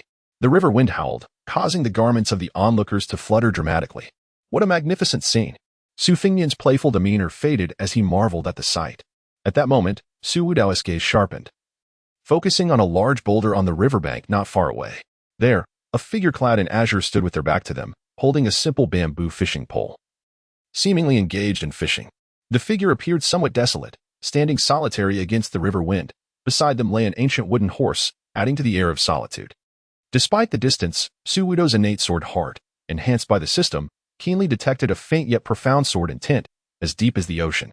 This sword intent was neither as overtly sharp as that of A nor as cold and enigmatic as that of Air. Rather, it bore the weight of past experiences, infused with an indescribable melancholy. "It is him." Su Wudao's heart jolted. "Who?" Su Fingnian inquired, following his gaze only to see an unremarkable old fisherman. Su Wudao did not respond. He dismounted and gestured to A and his personal guards behind him, signaling them to remain in place and not approach. A nodded slightly, remaining as steadfast as a mountain, while Air had already melded into the surrounding shadows, vanishing from sight. He adjusted his attire, inhaled deeply of the river wind to quell the tumult within, and began to walk slowly towards the old man in blue. As he drew nearer, the concealed sword intent became increasingly discernible, akin to a dormant dragon. Though its eyes remained closed, its presence was undeniably imposing. Su Wudao could even sense his innate sword heart quivering subtly, as if encountering a source of profound power, filled with both reverence and a faint yearning. Stopping a few paces behind the old man, Su Wudao bowed respectfully and spoke with deference. "I am Su Wudao from Beiliang. It is an honor to meet you." Seniorly, the elderly man in the blue robe did not turn his head, remaining fixated on the bobbing floats upon the river's surface. His voice, tinged with a hint of hoarseness, bore the weight of long neglect and conversation. "What brings you, the young one from northern Liang, to seek this old fool? Is it your esteemed family who has sent you to summon me back to the Listening Tide Pavilion?" His tone was laced with a palpable sense of detachment and impatience. Su Wudao straightened his posture, his expression unwavering. "Senior, you misunderstand. My father has always held you in high regard and harbors no intention of compelling you to return. I have come for 2 reasons. First, to pay my respects to your esteemed mastery of the sword. Second, I humbly wish to seek your guidance on certain confusions I have encountered in my own swordsmanship." He refrained from disclosing his identity or indulging in empty flattery, instead articulating his purpose with utmost clarity and humility. Upon hearing this, Li Chuangang still did not turn around. He merely emitted a faint sound from his nostrils, dismissing Su Wudao's words as if swatting away an irritating fly. The wind from the river swept through, rendering the atmosphere momentarily stagnant. In the distance, Su Fingyan could not help but scoff, thinking how grandly the old man carried himself.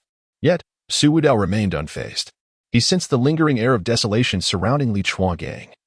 Clearly, leaving the Listening Tide Pavilion had not instantly rekindled the former vigor of this once great swordsman. At that moment, he resembled a legendary weapon shrouded in dust, its brilliance subdued, yet still possessing a hint of splendor. "I have heard that the essence of the sword lies in the heart. Where the heart points, the sword follows." Su Wudao began, his voice resonating clearly in Li Chuanggang's ears. "Yet, if the heart is burdened, will the sword's intent also be clouded? If a swordsman's spirit no longer possesses the courage of yesteryears, can their sword still manifest its former glory?"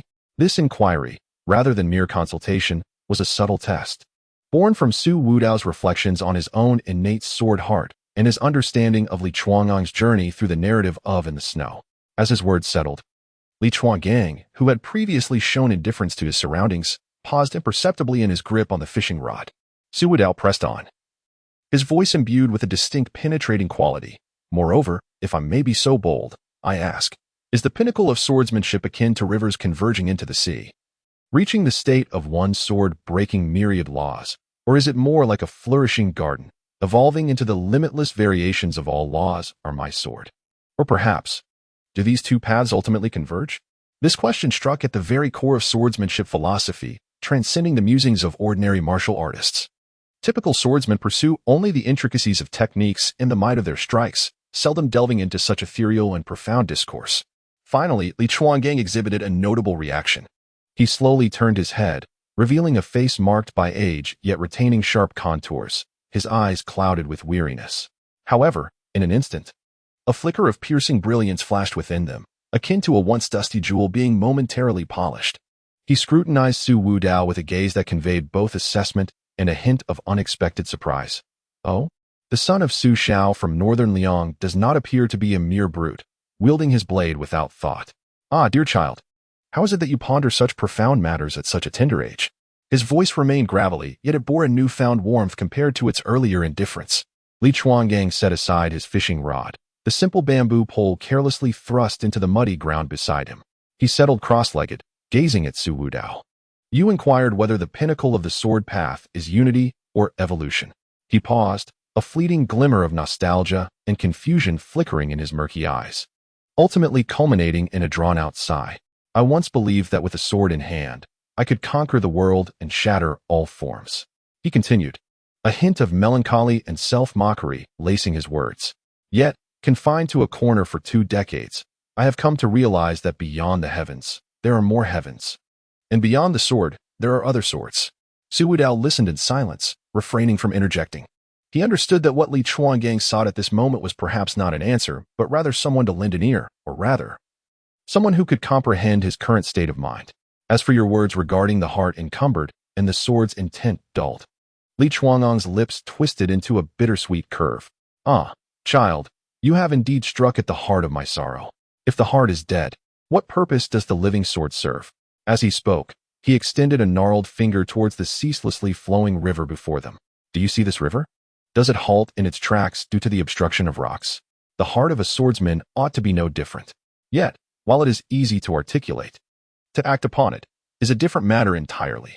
His sparse words seemed to encapsulate an eternity of weariness and resignation. Su Wudao felt a stirring within. Despite the old swordmaster's despondent demeanor, his comprehension of the sword path remained on a plane unattainable to most. This guidance, while not a technique or style, was far more precious than any intricate swordplay. Ding. Emotional fluctuations detected in character Li Chuanggang. Surprise, nostalgia, agreement. Gained editing points 1500. The system's notification invigorated Su Wudao. He knew that an opportunity had arisen. Chapter 47. The heart of the sword resonates as the chilling wind swept through, laden with moisture. Su Wudao stood still, unmoving. The profound words of Li Chuanggang echoed in his mind, akin to a stone cast into the serene lake of his heart, creating ripples of contemplation. Particularly resonant was the phrase, "If the heart is dead, what purpose does the sword serve?" This deepened his understanding of the innate heart of the sword. He bowed deeply once more, acknowledging, "Senior, your words resonate profoundly. I once believed that the heart of a swordsman should charge forward relentlessly, overcoming all obstacles. It is only today, after hearing your insights, that I realize the essence of the heart transcends mere valor. If the heart bears shackles, does it not imply that the path of the sword may become insurmountable for a lifetime?" Raising his head, his gaze was clear and resolute, meeting Li Chuangong's murky, yet seemingly all-seeing eyes. "I dare to inquire, referencing your words about the heart being hindered and the sword gathering dust, if there exists a swordsman whose heart has once succumbed to despair but later rekindles hope in the face of dire circumstances, striving to ascend to new heights, can this heart be deemed alive or dead? Can his sword regain its brilliance, even surpassing its former glory?" This inquiry was directed not only at Li Chuanggang but also served as a reflection upon his own past, the tainted history of this body's original owner. Teetering on the brink of despair, and the future he, as a transmigrator, aspired to achieve. Li Chuangong's fingers, which held the fishing rod, curled slightly as he regarded Su Wudao, his expression a complex tapestry of emotions. The boy's questions were increasingly incisive, delving straight to the essence of the heart. Ah, the notion of rekindling hope in dire straits.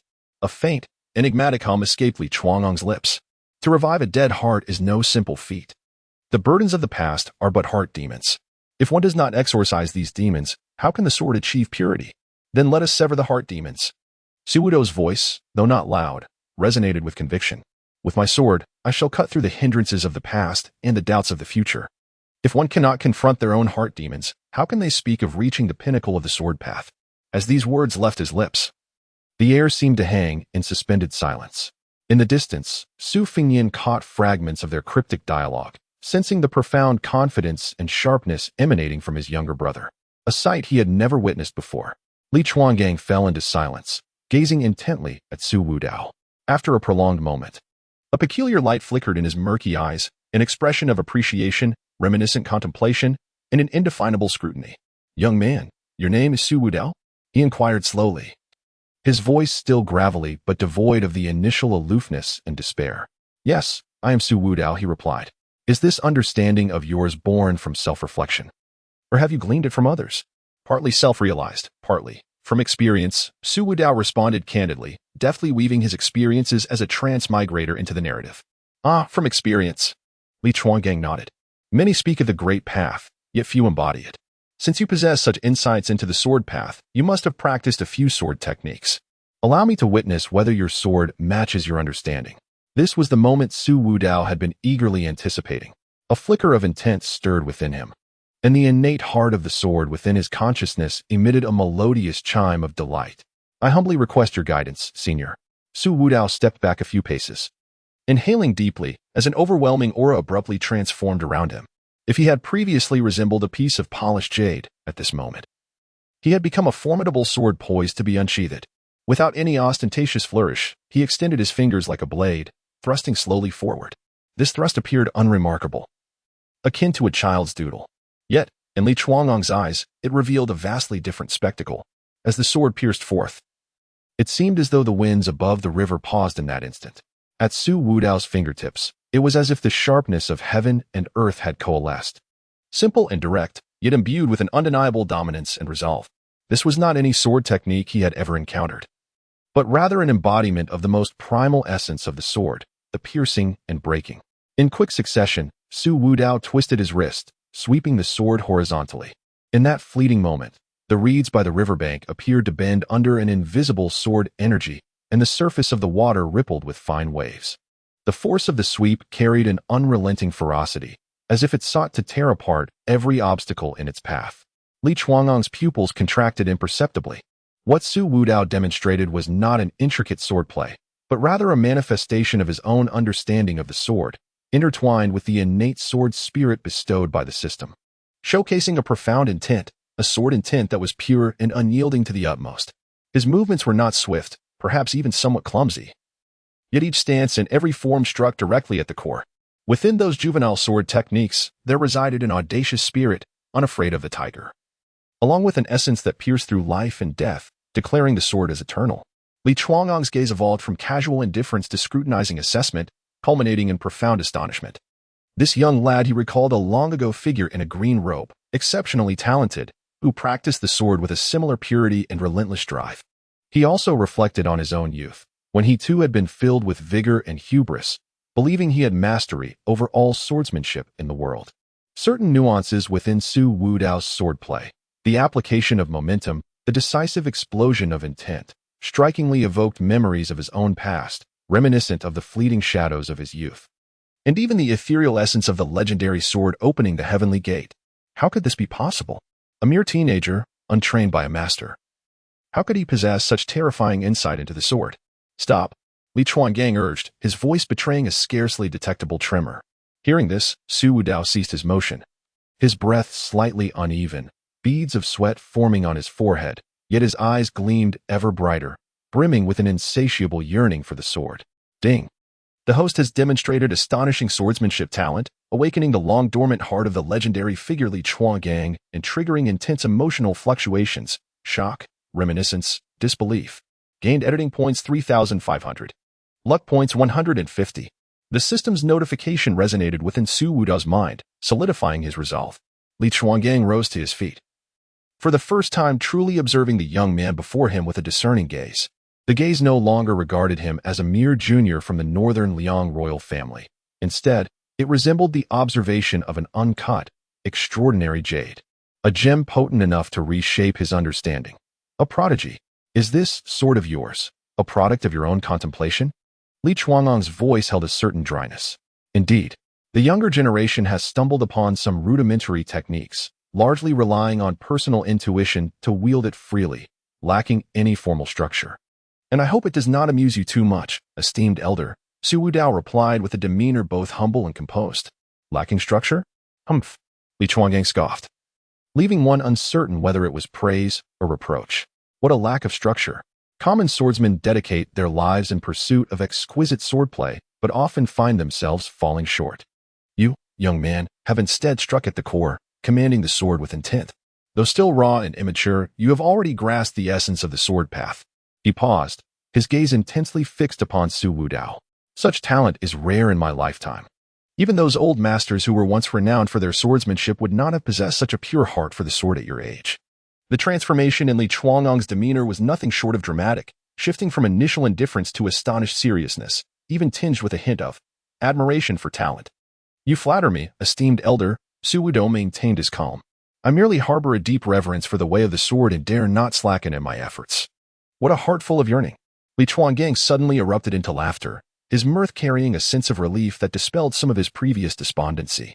Young man, I have been ensnared in the listen to the Tide Pavilion for 20 years, my spirit dulled. Yet today, upon meeting you, I find a flicker of hope for the future of swordsmanship in this world. He approached Su Wudao, extending a gnarled hand to pat the young man's shoulder. You inquired whether a heart burdened by obstacles could cloud the sword's intent. I can now affirm, yes. However, with true tenacity, great wisdom, and fortuitous encounters, it is not impossible to clear the clouds and reconstruct one's sword heart. His gaze deepened. Your innate sword heart is indeed fine material. Yet, The path of the sword is like rowing against the current. If one does not advance, one will inevitably retreat. Your sword intent, while pure, is somewhat domineering and lacks fluidity. Should you encounter true masters in the future, you may risk being obstinate and face setbacks. This counsel was unmistakably genuine guidance. Ding achieved preliminary recognition from the legendary figure Li Chuangang and received his insights on the way of the sword. Task completion for the Sword Path Inquiry. 40.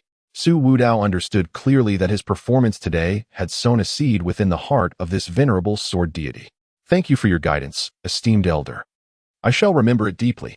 Su Wudao spoke sincerely. I believe that the inheritance of the sword path should not be severed.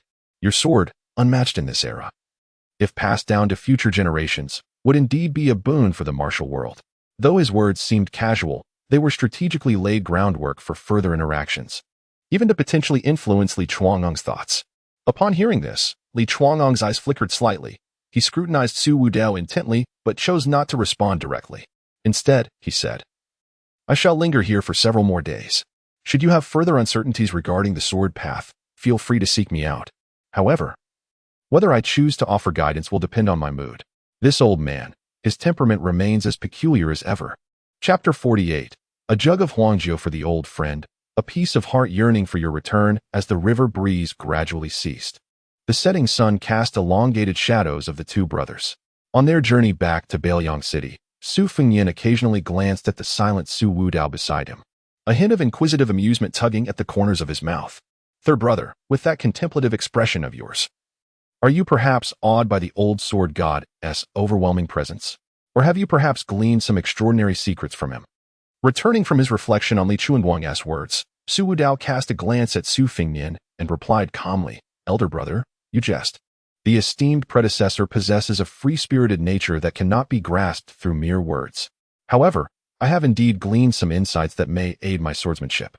He refrained from elaborating further. Li Chuanguang's guidance was more about the essence of the sword path rather than specific techniques, and at this moment, there was no need to explain extensively to Su Fengyan.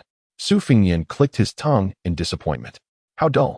I had hoped to hear how that old fellow cleaved the great river with a single strike. Despite his jest, he couldn't help but feel a twinge of envy for Su Wudao's fortunate encounter. This brother of his always seemed to achieve the unexpected. Upon returning to the Wang residence, dusk was approaching. Just as they entered the inner courtyard, a maid hurriedly approached with news that the prince had summoned them.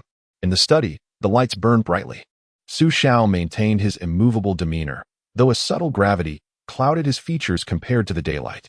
You have returned, he stated, putting down the military report and surveying the two. And Li Chuanguang, what of him? Stepping forward, Su Wudao respectfully replied, Father, I was fortunate to meet with the esteemed elder. He seemed to harbor no ill will towards Beiliang and showed no intention of returning to the listening to the Tide Pavilion. However, his whereabouts are unpredictable, and after this parting, I do not know when we shall meet again. Su Shao grunted in acknowledgement, neither affirming nor denying. He had long been indifferent to Li Chuanguang's comings and goings, focusing instead on the fruits of Su Wudao's journey. Noticing an added restraint and sharpness in Su Wudao's demeanor, he understood the situation well. Very well. Let him handle his own affairs, Su Shao said, shifting his gaze to Su Fengyan. Are you aware that old Huang is also leaving? What? The playful smile on Su Fengyan's face froze instantly.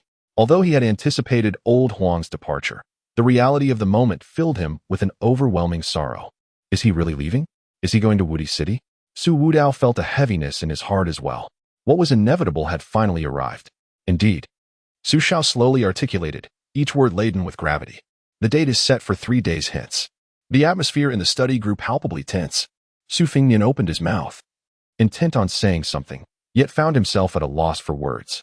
He understood old Huang's nature. Once a decision was made, it was as immovable as a mountain.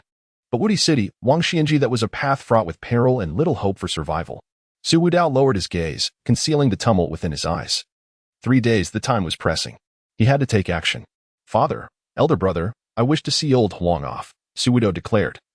His voice calm yet imbued with unwavering resolve. Su Shao cast a glance at him and nodded slightly. Very well. After all, he was an elder of the Wang residence. It is only fitting that you accompany him. As he exited the study, Su Fengyan appeared as if his soul had been cast adrift, lost in thought. Su Wudao patted his shoulder, choosing not to utter a word. In such moments, any form of consolation seemed insipid. As night deepened and the cold moon hung like a hook in the sky, Su Wudao refrained from returning to his quarters and instead proceeded directly to the storeroom of the estate. He did not disturb anyone, leveraging the advantages bestowed by the system. He quietly retrieved a jar of the estate's prized aged yellow wine and selected a seemingly ordinary long sword from the collection of formidable weapons he had curated, which concealed a remarkable sharpness within. This sword had been subtly adjusted by the system, stripped of its otherworldly luster, yet retaining an unparalleled resilience and sharpness. Imperceptible even to seasoned masters, Old Huang's dwelling remained a modest courtyard nestled in a corner of the Huang residence. The gate was ajar, and a warm yellow light spilled through the crack.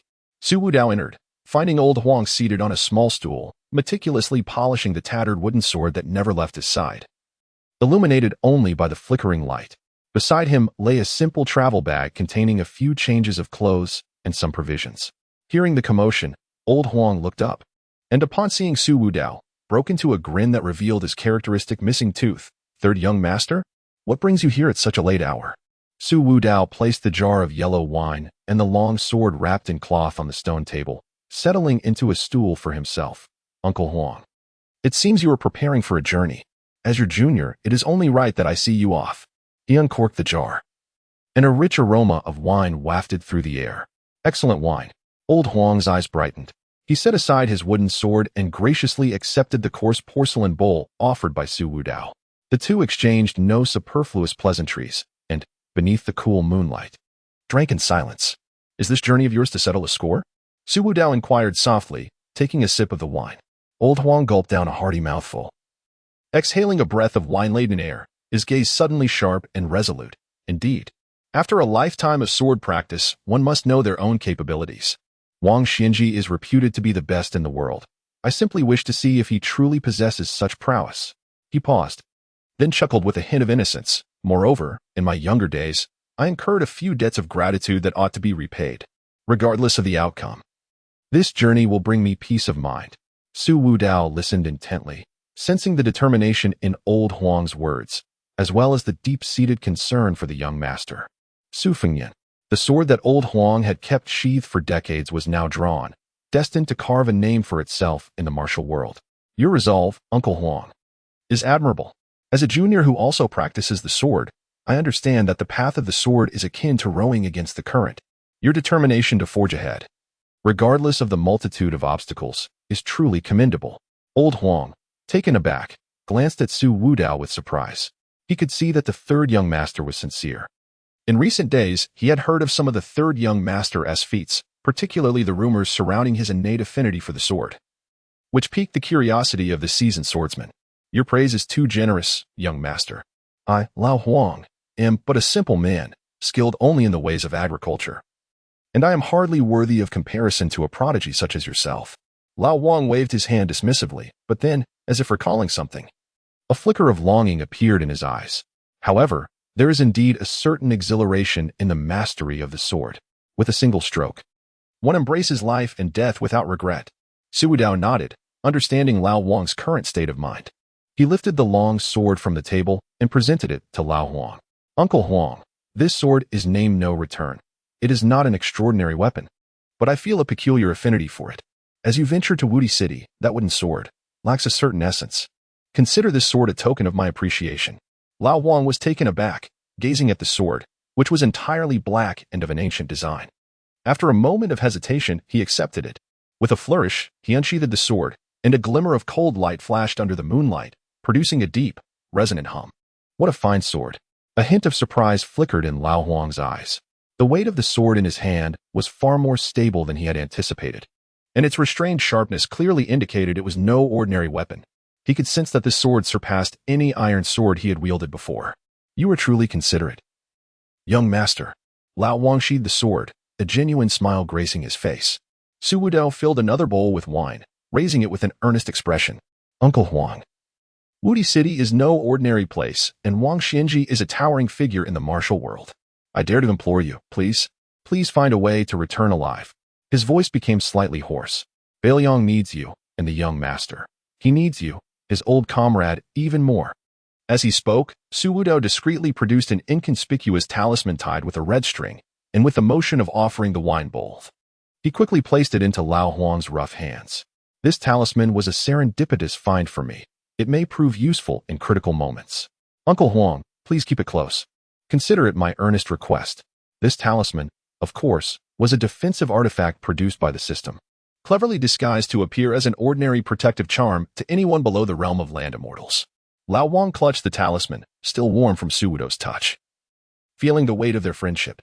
Hearing these heartfelt words, the softest part of his heart seemed to be stirred deeply. His weathered eyes glistened with unshed tears. He grinned, revealing his characteristic gap-toothed smile, and patted Su Wudao's shoulder with vigor, his voice booming. What a fine lad. I shall remember this kindness from young master. Fear not. My life is quite resilient. I will give my all in Wudi City. As for my return, well, that depends on whether the heavens favor me. Despite his bravado, he carefully tucked the talisman close to his heart. Beneath the moonlight, their figures stretched long against the wall. After bidding farewell to Lao Huang, Su Wudao stood alone beneath the tall walls of the Huang residence, gazing up at the waning moon, his heart heavy with deep concern for Lao Huang's journey ahead, yet also harboring a faint glimmer of hope born from his own efforts. He was unaware whether his insignificant editorial efforts could truly alter the predetermined tragic fate. The sword of Li Chuangang and the actions of Old Huang, two monumental events occurring almost simultaneously, were akin to colossal boulders cast into the depths of a turbulent river, destined to stir up monstrous waves. And he, Su Wudao, standing on the periphery of this tempest, would inevitably be swept away to an unknown destination. Beep. A profound emotional connection has been detected between the host and the pivotal character Huang Zhentu, Old Huang, resulting in the bestowal of an item imbued with special powers. Mission completion rate for the Reverse Destiny Martial Emperor City has seen a slight increase. System prompt. The threads of fate have been set in motion, and the future now brims with uncertainty. The host is advised to proceed with caution, yet bold endeavors are also encouraged. The system's melodic notification echoed softly in Su Wudao's mind, adding an air of inscrutability to the desolate night. Chapter 49. The Young Eagle Leaves the Nest. Shadows follow the Emperor. 3 days may seem but the blink of an eye to a practitioner, yet to those who linger in concern, it feels all too brief. At long last, Old Huang has departed, stepping into the morning light, bearing the unreturnable sword gifted by Su Wudao. He strode alone from the northern Liang city, his silhouette desolate and resolute. Without a glance back, Su Wudao stood atop the city wall, watching as that figure faded into the distance along the official road. Beside him, Su Fingyan remained silent, his eyes slightly reddened. Su Longxiang, perplexed, sensed that Uncle Huang's departure might signal a long absence, and he tightened his grip on Su Wudao's sleeve. I shall speak with father, Su Wudao remarked, reclaiming his gaze, his tone flat yet imbued with an undeniable authority. He understood that it was also his time to depart. Though northern Liang was pleasant, it was not a place for prolonged stay. His path lay in the broader Jianghu, amidst unresolved grievances, and towards the imposing Wu Emperor City by the Eastern Sea. In the study of the royal mansion, Su Shao unfurled a map, seemingly deep in thought. Compared to the solemnity of previous days, today he appeared more relaxed, as if Old Huang's departure had alleviated a burden, or perhaps it was Su Wudao's recent demeanor that inspired new considerations. Father, Su Wudao entered, followed closely by the silent A.E. and another cloaked figure, A.Er, whose presence was as sharp as an eagle's gaze. A.Er, another retainer crafted through the system, shared a Yi's mastery. Having ascended from the pinnacle of Zhixian to the realm of earth immortals, skilled in stealth and coordinated strikes, Wudao has arrived. Su Shao lifted his gaze, briefly assessing A.E. and A.Er, nodding slightly to indicate Su Wudao to take a seat. What brings you here? I wish to bid farewell to father. Su Wudao stated plainly. This visit has lingered long enough. I desire to traverse the Jianghu, to seek out the remnants of my mother's former comrades, and to hone my martial skills, ensuring I do not tarnish the name of Northern Liang. Su Shao paused, his hand holding the teacup suspended in midair, his gaze penetrating as he regarded Su Wudao. Since his resurrection, this son had brought him numerous surprises and unexpected joys. With a natural affinity for the sword, the boy displayed a maturity and intellect far beyond his years. He understood well that such a fledgling could not remain sheltered beneath Northern Liang's wing indefinitely. The Jianghu is fraught with peril. Although you have A.E. and A.Er to guard you, human hearts are treacherous and cannot be compared to Northern Liang's safety. Su Shao placed his teacup down, his voice steady. Have you truly made up your mind? My resolve is unwavering, Su Wudao affirmed, his tone resolute. A sheltered life cannot nurture a towering tree. Rest assured, father, I am not reckless. I shall proceed with utmost caution. After a moment of silence, the only sound in the study was the faint crackling of the charcoal fire. Su Xiao gazed into Su Wudao's clear and determined eyes.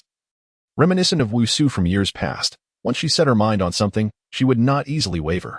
Very well. Su Xiao suddenly laughed heartily, breaking the silence. How could the prized son of the Su family be confined to a cage? If you wish to go, then go. He rose from his seat and retrieved a hefty parcel from a nearby bookshelf. He unfastened a black token, intricately carved with the visage of a fierce beast, from his waist and handed it to Su Wudao. Within the parcel lay some yellowish-white items and several promissory notes from Beiliang. When venturing into the world, one must not neglect oneself. Su Xiao pressed the token into Su Wudao's hand, declaring, "This is the black jackal token of the Beiliang royal house. The bearer of this token is as if I were present myself. Should you encounter insurmountable troubles, this token allows you to mobilize the hidden forces of Beiliang in the area or seek refuge. Remember, Beiliang will always stand as your steadfast support." His words resonated with authority, infused with a father's concern and the might of a Beiliang king. Thank you, father. Su Wudao accepted the parcel and token, a warm current flowing through his heart. This adoptive father, though often domineering, truly cared for his children. Ding. Detecting a strong sense of reluctance and worry from Beiliang King, Su Xiao towards the host, triggering subsequent covert arrangements. The security level of the host fluctuates slightly. The system's notification echoed in his mind, but Su Wudao maintained his composure, feeling a stir within. After leaving the study, the smile on Su Xiao's face gradually faded, replaced by a flicker of imperceptible intensity in his eyes. He spoke in a deep tone. Come forth. A shadow materialized in the corner of the study. Kneeling on one knee, my lord. Relay this to Chu Lushan. Su Xiao's voice turned frigid. Dispatch the most elite members of the crows, 12 per group, to shadow the third young master day and night. Remember, they must remain concealed. Only in the face of life-threatening peril may they intervene. Their movements must be reported to me in detail daily, without error. Understood. The shadow accepted the command and retreated silently, as if it had never existed. Within the study, tranquility returned. Su Xiao stood with his hands clasped behind him, gazing at the flourishing old locust tree in the courtyard, his gaze distant. You foolish boy. The world is not as simple as you imagine. I hope you can grasp your father's intentions. Outside the royal residence, Su Wudao walked alongside Ae and Aer. Though he appeared undisturbed, his acute perception, endowed by the system, coupled with the insights of a time traveler, allowed him to sense a subtle presence following him the moment he stepped out of the study. These auras were exceedingly discreet, had he not been vigilant. Even the most adept of earthly immortals might not have detected them easily. His father's methods remained direct as ever. A faint, almost imperceptible smile curled at the corners of Su Wudao's lips. He chose not to turn back or make any overt move. This tale was both a watchful eye and a protector. He resolved to play along, utilizing these hidden observers to mislead potential adversaries into believing they were still under Beiliang's control. At a critical juncture, he might even leverage them to inadvertently disseminate false information. The farewell was straightforward. Su Fingnian awaited at the entrance of the royal residence, maintaining his usual nonchalant demeanor, though his gaze towards Su Wudao carried a hint of complexity. Third brother, take care on your journey. Su Fingnian gently patted Su Wudao's shoulder, presenting him with a satin pouch containing a trinket from his elder brother. Perhaps this small token may prove useful when you find yourself in dire straits. Remember, if you cannot win, retreat. There is no shame in it. Thank you, elder brother. Su Wudao replied, accepting the pouch which felt unexpectedly weighty in his grasp. Su Longxiang, with glistening eyes, clutched Su Wudao's hand tightly and pressed a substantial piece of dried meat, wrapped securely in oiled paper and as thick as a child's arm, into his embrace. In a hushed tone, he murmured, Third brother, this is for you. For the journey. If you get hungry, just think of home. Su Wudao affectionately ruffled Su Longxiang's hair, feeling a warmth in his heart. Do not worry, second brother. I shall take good care of myself. You must also behave at home, eat well, and practice your punches diligently. After a brief farewell, Su Wudao mounted his horse, accompanied by Ai and Air, while under the watchful gaze of his two brothers. As he crossed the boundary of Beiliang, he halted, gripping the reins, and cast a final glance at the familiar landscape. Before turning his gaze towards the southeast, system, chart the most expedient route to Wudi City and highlight potential risk points along the way. Route planning in progress. Confirmed. First destination, East Wudi City. Estimated journey. Air, let us depart. With a firm squeeze of his legs against the horse's belly, Su Wudao set off towards Wudi City, eager to meet the world's foremost figure. As for Qingzhou, it was high time to settle the scores there as well. The three steeds galloped forth like arrows released from a bow, racing towards the east. Chapter 50, Whispers of Thunder at the Tea House. The young eagle adjusts its course on the official road. Dust swirled in pursuit. Journeying eastward from the northern Liang, Su Wudao and his two companions had traversed for several days, traveling day and night. On this day, under the scorching sun of early summer, the trio arrived at a modest tea house situated on the outskirts of Xiangfan City, taking a brief respite. The tea house was rudimentary, with a few rough wooden tables and benches arranged beneath a canopy, where passing merchants and travelers gathered to sip tea and alleviate the heat. Su Wudao selected a table nestled in the corner and sat down, while Ae and Air stood like two silent iron towers. One to his left and the other to his right, their sharp gazes discreetly scanning the surroundings. The intimidating presence they exuded caused the nearby group of boisterous wanderers to instinctively lower their voices. Su Wudao lifted a rough ceramic tea bowl, blowing away the froth. Just as snippets of conversation from the neighboring table caught his attention, causing his hand to pause momentarily. Have you heard? A formidable figure has emerged from the northern Liang. A burly man with a bushy beard spoke in a hushed yet excited tone. It's that Jianjiu Huang. Previously, he was merely known as a humble servant tending to the young lord's horses, but who would have thought he is a hidden master? Oh, pray, elaborate. A sharp-featured man at the same table leaned in, intrigued. What makes him so formidable? The bearded man took a sip of tea and smacked his lips. What else could be so daunting? He travels alone with a sword case, explicitly declaring his intent to challenge the current second best in the world, Wang Xianji. At the East Sea Martial Emperor City. What? Challenge Wang Xianji? The sharp-featured man nearly leapt from his seat, his voice rising an octave. Is he out of his mind? Wang Xianji is a figure of legendary stature, reigning over the Martial Emperor City and overseeing the martial world for decades. Indeed. The news is absolutely credible, the bearded man declared with a raised brow.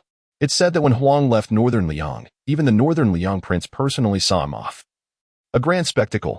By now, he is likely nearing the borders of the Martial Emperor City. Goodness, that is truly commendable courage, another exclaimed, shaking his head. However, should Wang Xianji take action, that old Huang may find himself in dire straits. Quite so. It is said that Wang Xianji has already reached the level of a demigod, capable of crushing an ordinary first-tier master with but a finger.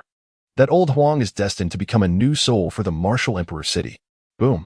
It was as if an invisible thunderclap detonated in Su Wudao's mind. Old Huang, Jianjiu Huang, Martial Emperor City, Wang Xianji.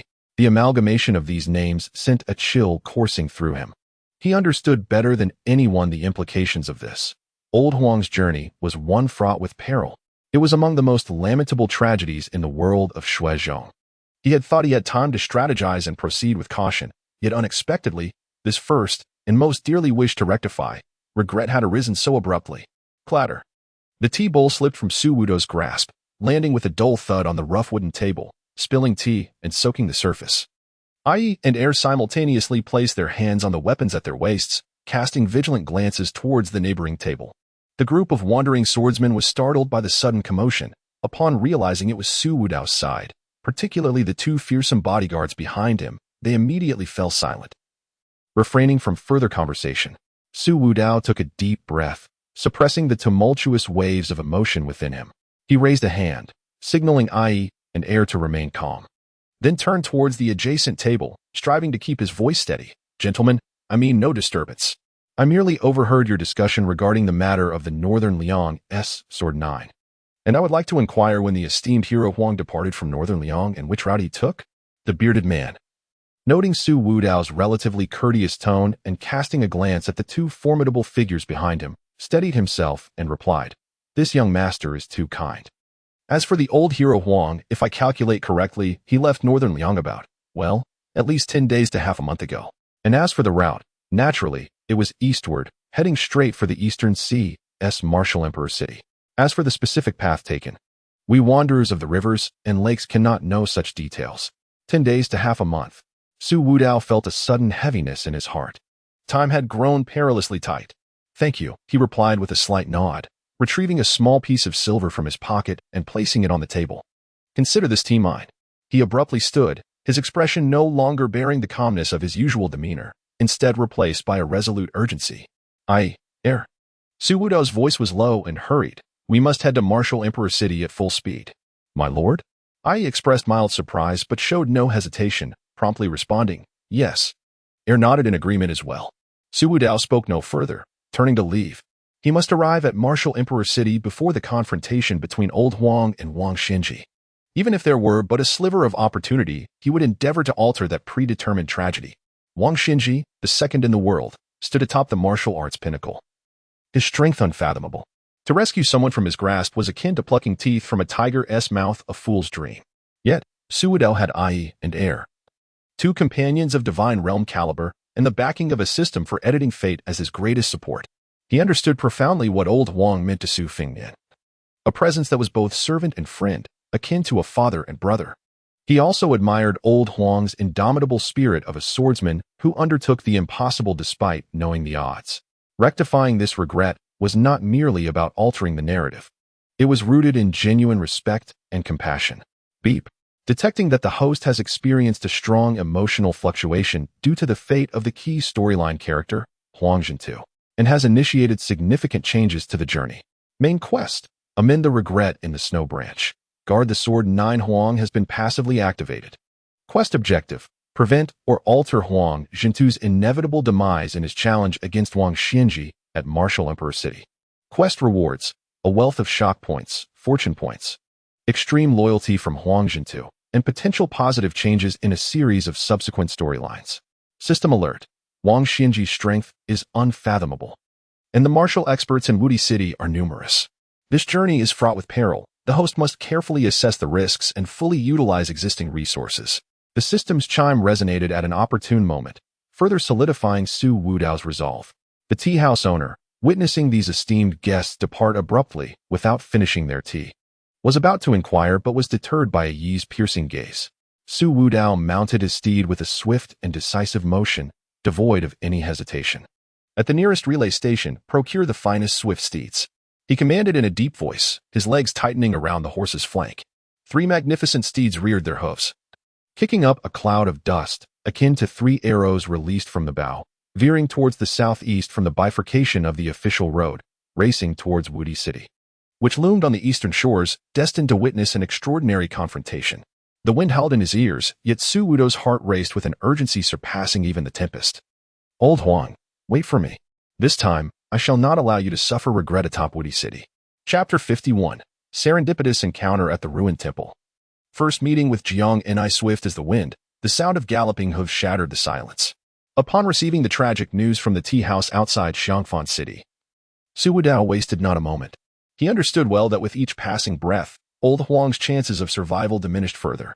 Heir had already been dispatched earlier, instructed to spare no effort and hasten to Wudi City to ascertain Old Huang's exact situation and Wang Xinji's movements, while a secret signal for urgent communication was established. Now, on the official road, only Su Wudao remained with his sword servant Ai and their nearly exhausted steed from Beiliang, which was on the verge of collapsing. This was the 3rd fine horse they had pushed to its limits in their relentless journey. The duo and their horse were not exaggerating. Su Wudao had driven himself to the brink, alternating with Ai to grant the horse brief moments of respite, or Ai would simply gather his energy to follow, conserving every ounce of strength for Su Wudao. The setting sun bled into the horizon, reluctantly withdrawing the last remnants of light. Heavy clouds rolled in from the east, and in an instant, large raindrops began to pelt down, merging into a curtain of rain that enveloped the world in a hazy shroud. Young master, there seems to be a faint glow ahead, like a dilapidated temple. A Yi's voice pierced through the sound of rain, clearly reaching Su Wudao's ears. Su Wudao wiped the rain from his face and squinted into the distance. Indeed, behind a sparse thicket, the outline of a broken eave and a flicker of weak firelight became discernible. Let us investigate, Su Wudao decided decisively, urging the horse onward. The steed let out a mournful whinny, gathering its last reserves of strength as it trudged toward the ruined temple. This was an abandoned mountain god temple, its entrance long lost to time, with half the wall collapsed, leaving only a few crooked pillars stubbornly supporting the dilapidated roofing, creaking under the strain. Upon stepping inside, a musty dampness and a faint scent of smoke assailed the senses. In one corner of the temple, figures were huddled together. Beside a small campfire sat an elderly man and a young girl. The old man appeared to be around 50 or 60, dressed in faded gray cloth. His back slightly hunched, and his weathered face bore the marks of time and hardship. As Su Wudao and Dai entered, his murky eyes suddenly sparkled with caution, instinctively pulling the girl closer to him. The girl, approximately 13 or 14 years of age, wore a similarly simple cloth dress, also faded but nonetheless tidy. Perhaps due to days of travel, her small face was somewhat dirty, and her complexion bore signs of fatigue. Yet even so, it could not obscure the ethereal beauty in her features, nor the stubbornness and hidden sorrow that belied her youth. She clutched a worn fabric bundle, its original color indistinguishable, as if it contained her entire worldly possessions. In such a scene, a typical wanderer of the Jianghu might have felt compelled to intervene or offer assistance. However, Su Wudao merely cast a calm glance at the pair, his gaze lingering briefly on the girl's face before he turned away, seemingly indifferent. He did not exhibit the typical eagerness to offer pleasantries or display any hint of disdain or pity. Instead, he walked directly to a relatively dry corner of the dilapidated temple, while Ai silently dismounted and retrieved a modest satchel from the horse's back. Ding! Special storyline character detected Princess Jiang Ni of the Fallen Western Chu. Character information: Jiangxi, commonly known as Jiang Ni, daughter of the Western Chu's Taiping Ling, burdened by the grief of her nation's demise. Current status: wandering and concealing her identity. System suggestion: this character carries significant fortunes and is intertwined with the fates of Beiliang and the protagonist. It is advisable for the host to engage with caution, as it may allow the editing of relevant background and establish initial contact. The system's alert resonated in his mind. Jiang Ni? Su Wudao felt a flicker of surprise. This was indeed an unexpected delight. His original target had merely been the old Huang of Wudi City, yet here, amidst the tempest and disarray of this forsaken temple, he encountered the future princess who would stir the world's affairs. Should he plant a seed at this moment? It could yield unforeseen benefits for both Beiliang and himself in due course. Ai skillfully gathered some dry firewood from the temple's remnants and ignited a small fire. The flickering flames dispelled some of the chill in the air, casting a brighter light within the temple. Su Wudao retrieved jerky and a water skin from his satchel, slowly chewing as his gaze inadvertently drifted back to the pair of master and servant. The old servant remained on high alert, while the girl named Jiang Ni kept her head bowed, her long lashes casting delicate shadows in the firelight, obscuring her expression. Inside the temple, the only sounds were the crackling of burning wood and the increasingly urgent patter of rain and wind outside. After a moment, Su Wudao swallowed the last morsel of jerky and, seemingly casually, remarked in a tone that rang distinctly within the confined space. It appears this rain will not abate any time soon. You two are also traveling, are you not? In these desolate wilds, it is not easy for anyone. The old servant's lips moved, but ultimately remained silent, his vigilance intensifying. Jiang Ni's shoulders trembled slightly, yet she continued to avoid raising her gaze. Su Wudao took no offense, a barely perceptible smile curving his lips. He pondered for a moment, mentally expending some of the astonishment points he had long accumulated yet hesitated to use. Background editing initiated. Temporary relationship established, descendant of a former sect. Astonishment points consumed, 50 points. He then spoke again, his tone imbued with an appropriate blend of nostalgia and gentleness as he directed his attention to the old servant. There is no need for such tension. My companion and I are merely seeking refuge from the rain, harboring no ill intentions. He paused briefly, shifting the direction of his discourse, his voice softening, to be candid. My master once traveled extensively in his youth and had a notable connection with a predecessor from Western Chu. This predecessor, surnamed Gongsun, was named Mai and once held the esteemed position of Taifu in Western Chu. My master often remarked that Taifu Gongsun was a loyal minister and a peerless general. It is a pity. He left his words hanging, allowing a gentle sigh to escape, as if he were lost in reminiscence of days gone by. Gongsun Taifu. The long silent servant abruptly lifted his head upon hearing the name Gongsun Mai, a glimmer of incredulity igniting in his murky eyes as he gasped in astonishment. Meanwhile, Jiang Ni, who had been sheltered behind him, raised her previously bowed head, her clear eyes, filled with defiance and melancholy, now brimming with shock and confusion, fixated intently on Su Wudao. Gongsun Mai, the Grand Tutor of the Western Chu. This was not a name known to the ordinary citizens of Western Chu. It was a figure intimately involved in the politics of the era, or one whose understanding of its history ran profoundly deep. Who, indeed, was this person? How could he possibly be acquainted with the name of the Grand Tutor? The air within the dilapidated temple grew taut and intricate, as Su Wudao's seemingly innocuous words shifted the atmosphere in an instant. The rain continued to fall. The wind persisted in its roar. Yet the ambience inside the temple had transformed entirely. Jiang and I clutched the cloth bundle in her arms tightly, her knuckles whitening from the pressure. She gazed at the extraordinary young man before her, accompanied by a formidable guardian whose presence loomed like a mountain, her heart tumultuous with a storm of emotions. Was the mention of Gongsun my mere coincidence, a test, or perhaps a link to that painful past shrouded in obscurity? This sudden turn of events tightened the already taut strings of her heart, adding an overwhelming weight of uncertainty and pressure. Chapter 52. The Melancholic Remnants of Western Chu. The tender song of the young phoenix, the old servant, fixed his gaze intently on Su Wudao, his eyes sparkling with a fervent intensity, seemingly attempting to pierce through his very essence. Upon the mention of the name Gongsun Mai, Su Wudao perceptively noted that not only the old servant but also the timid maiden, Jiang Yanai, whose head was bowed like a frightened bird, tensed almost imperceptibly. Within the dilapidated temple, the sound of rain persisted. The crackling of the campfire illuminated the diverse array of faces. Master, the old servant's voice was somewhat hoarse, laced with a tremor that was difficult to suppress, his gaze oscillating between Su Wudao and Ai. What you just mentioned, the esteemed Gongsun Tai Fu, he has long since perished for the nation. How did you come to know this? His tone was steeped in caution. Each word weighed meticulously upon his tongue, yet beneath it lay a flicker of faint hope that even he was unaware of. Su Wudao maintained an air of serene composure, as if he were merely recounting a mundane tale from the past. Meeting the old servant's gaze, his voice imbued with a fitting blend of nostalgia and sorrow, he replied, "You flatter me, sir. My master has traveled far and wide, having long established a spiritual connection with the Taifu, though they have never met. He often regarded him as a kindred spirit. I have heard my master lament, praising the Taifu's unwavering integrity and loyalty to the nation, deeming him a true hero of our age, whose noble spirit commands immense respect."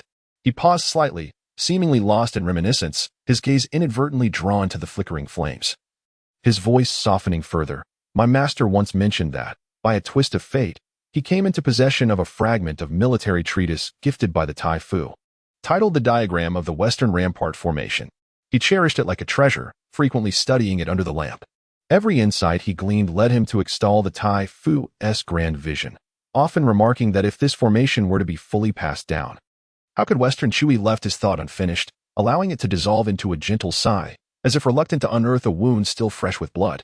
The diagram of the Western Rampart Formation. These 5 words struck like a thunderbolt upon the hearts of Jiang and I and the old servant. While the name Gongsun Mai might have been dismissed as mere coincidence or hearsay, the diagram of the Western Rampart Formation, a closely guarded secret of the high command of Western Chu's military, was not knowledge accessible to common folk or wandering vagabonds. It was the bastion upon which Western Chu relied to counter the northern cavalry, forged from the blood and glory of countless soldiers. Jiang Mi's delicate frame trembled violently. Her eyes, which had feigned calmness yet harbored dread and sorrow, could no longer conceal the shock and confusion within. She suddenly lifted her gaze, locking onto Su Wudao, as if striving to discern the truth of his words from his countenance. Her small hands instinctively tightened around the ancient cloth bundle in her embrace, her knuckles paling from the excessive grip. The old servant was equally struck, his lips quivering as he attempted to articulate something, only to find his throat dry, rendering him utterly speechless. He understood better than Jiang and I what the diagram of the Western Rampart Formation signified. It was a supreme military secret that even the royal family of Western Chu might not fully comprehend. Who exactly was this young man before him? And who, pray tell, was his master? Su Wudao took in the expressions of both individuals, his heart comprehending their unspoken thoughts. Through the temporary editing and embedding of such a background by the system, the more specific the details are, the more they touch upon the innermost, most secret memories of the other party, thus creating an illusion that is indistinguishable from reality. He does not speak idly, rather, he implants an irrefutable fact in the other's mind through a means akin to evidence. As the atmosphere has reached such a crescendo, Su Wudao no longer presses. He retrieves the remaining jerky from his pack, skewers it with a branch, and holds it near the fire to warm it up, subsequently offering a water pouch with a natural and candid gesture. It is a cold, rainy night, and both of you have endured hardships. Please partake in some warm food to ease your bodies. My companion and I are also travelers, and we shall only stay the night before departing at dawn, without lingering." The old servant cast a complex glance at Su Wudao, then at the enticingly fragrant jerky, ultimately succumbing to the pangs of hunger. He hesitated before reaching out. First glancing at Jiang and I, who still pressed her lips together, her gaze flickering uncertainly. Su Wudao made no haste, merely extending the slightly charred jerky towards the young girl with a gentle tone. "Little girl, do have a bite. Man is iron, and food is steel." Perhaps it was the mention of the esteemed Gongsun Taifu, or perhaps the rumored diagram of the Western Fortress. Or maybe it was the poise and seemingly unguarded kindness of this young man that subtly loosened the barriers within Jiang Ni's heart. After a moment's hesitation, she finally extended her trembling hand, accepting the still warm piece of jerky, softly murmuring, "Thank you." Her voice was as faint as a mosquito's buzz, yet it resonated clearly in Su Wudao's ears. Seeing this, the old servant finally accepted the other piece of jerky and the water pouch offered by Su Wudao, similarly expressing gratitude. The atmosphere within the dilapidated temple eased somewhat with the sharing of this food. During the brief meal, Su Wudao would occasionally, as if by chance, mention one or two aspects of life in the Western Chu, such as the skill of Chu women in weaving brocade, the renowned plum blossom wine of the Chu Palace, or a line from a poet of Western Chu reminiscing about his homeland. His words bore no hint of schadenfreude regarding the fallen state, but instead conveyed a sense of lament for cultural decline and an understanding of the attachment to one's homeland. These words, like spring rain, gently permeated Jiang Ni's heart. Having been well-versed in poetry and literature since childhood, she held profound feelings for the culture of her lost nation. Su Wudao's words were not mere fabrications. In fact, certain details were more vivid than what she, as a displaced princess, had known. This complexity only deepened her perception of this stranger before her. As for the old servant, although he remained silent, his gaze towards Su Wudao had shifted from initial wariness to one of scrutiny and confusion. He considered himself somewhat discerning. This young man possessed an extraordinary demeanor, and the silent guardian beside him was even more enigmatic. Just moments ago, a fleeting glance from that guardian had enveloped him in a suffocating sensation akin to a mountain bearing down upon him, a terror he had never encountered before. With such a formidable protector, this young man's identity must surely be significant. Yet, the more he pondered, the deeper his doubts became. What manner of individual could emerge in this desolate wilderness, within a dilapidated temple? And why would he extend kindness towards these two impoverished vagrants? The enmity of nations and the bitterness of familial vendettas were indelibly etched upon Jiang Ni's heart. From a tender age, she had been indoctrinated with the belief that all were foes of Beiliang, all were dogs of Liang.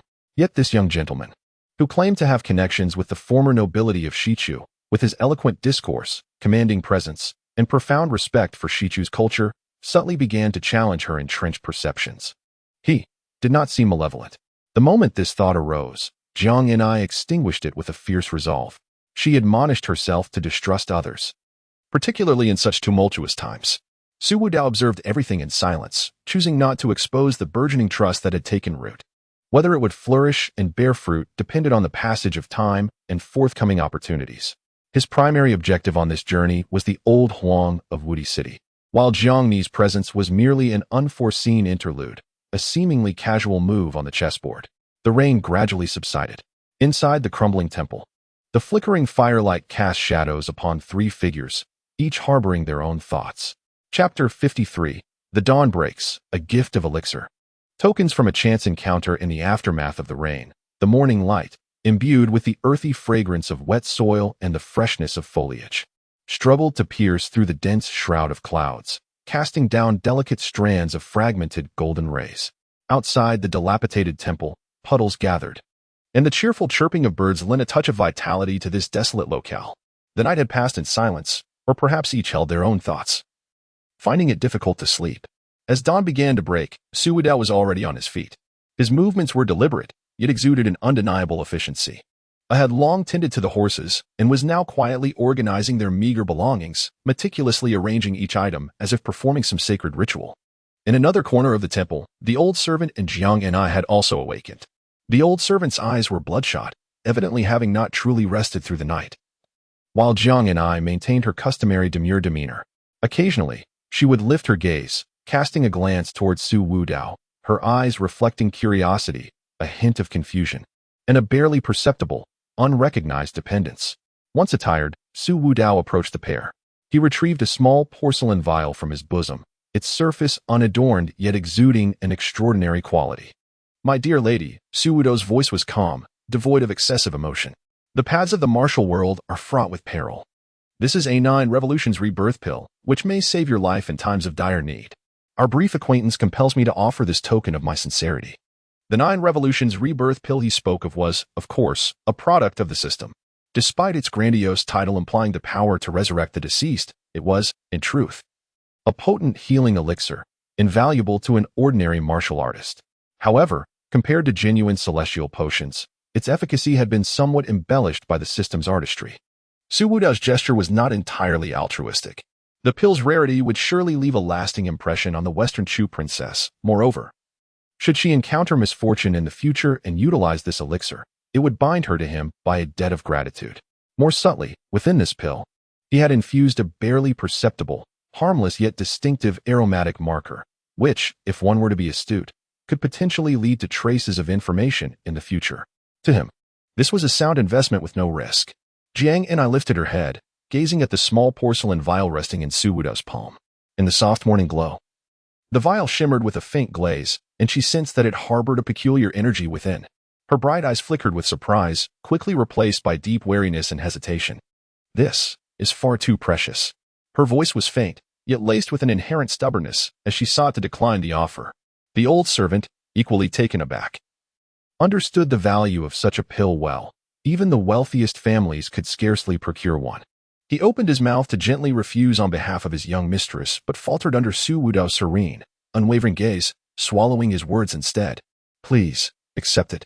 Su Wudao maintained a calm demeanor, yet imbued with an undeniable sense of insistence. In tumultuous times, possessing an extra measure of life-preserving resources is always advantageous. Jiang and I's gaze oscillated between Su Wudao's sincere countenance and the porcelain vial. She sensed no malice from him, but rather an ineffable concern. Was this concern rooted in their shared past as disciples, or was there an ulterior motive? She could not discern. As her fingertips brushed against the cool, smooth surface of the vial, her heart tightened. Was this elixir a life-saving remedy, or a poison cloaked in sweetness? She was unable to tell.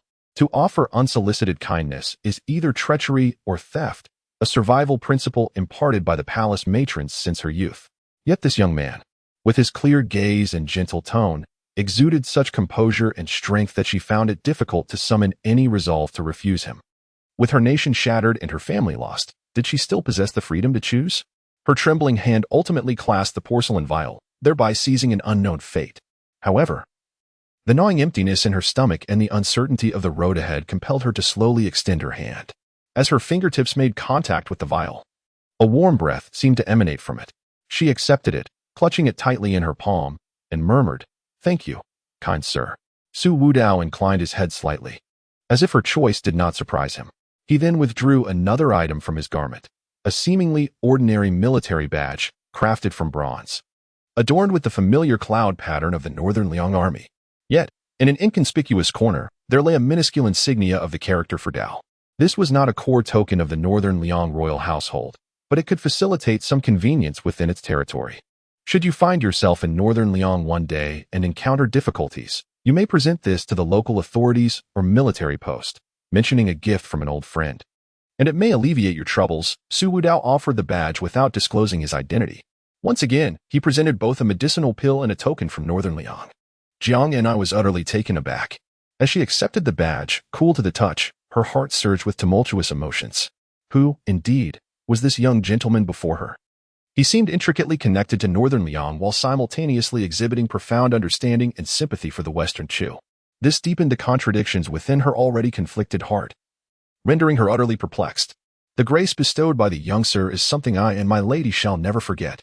The old servant, unable to contain his emotions any longer, bowed deeply to Su Wudao, his voice tinged with a slight tremor. Although he still harbored doubts about Su Wudao's origins, the tangible aid he offered was undeniable. Yet, when his gaze shifted back to Jiang and I, it bore an almost imperceptible warning, as if to caution her against the treacheries of the world and the perils of misplaced trust. Su Wudao accepted the bow with equanimity, fully aware that trust is not established overnight. The pill and the token presented today were but seeds sown. Whether they would take root, blossom into the desired flower, and bear the sought-after fruit would depend on future opportunities and means. It is but a trifling matter, hardly worthy of mention, Su Wudao remarked nonchalantly. Before turning to A.E., we must be on our way. Indeed, young master, A.E. replied with a respectful bow. With practiced agility, Su Wudao and A.E. mounted their steeds, casting a final glance at the girl huddled in the corner of the dilapidated temple, clutching her porcelain vial and waste token. Alongside the old servant, whose face was a tapestry of gratitude and wariness, a slight nod sufficed, and with a squeeze of his legs against the horse's flanks, he commanded, "Forward!"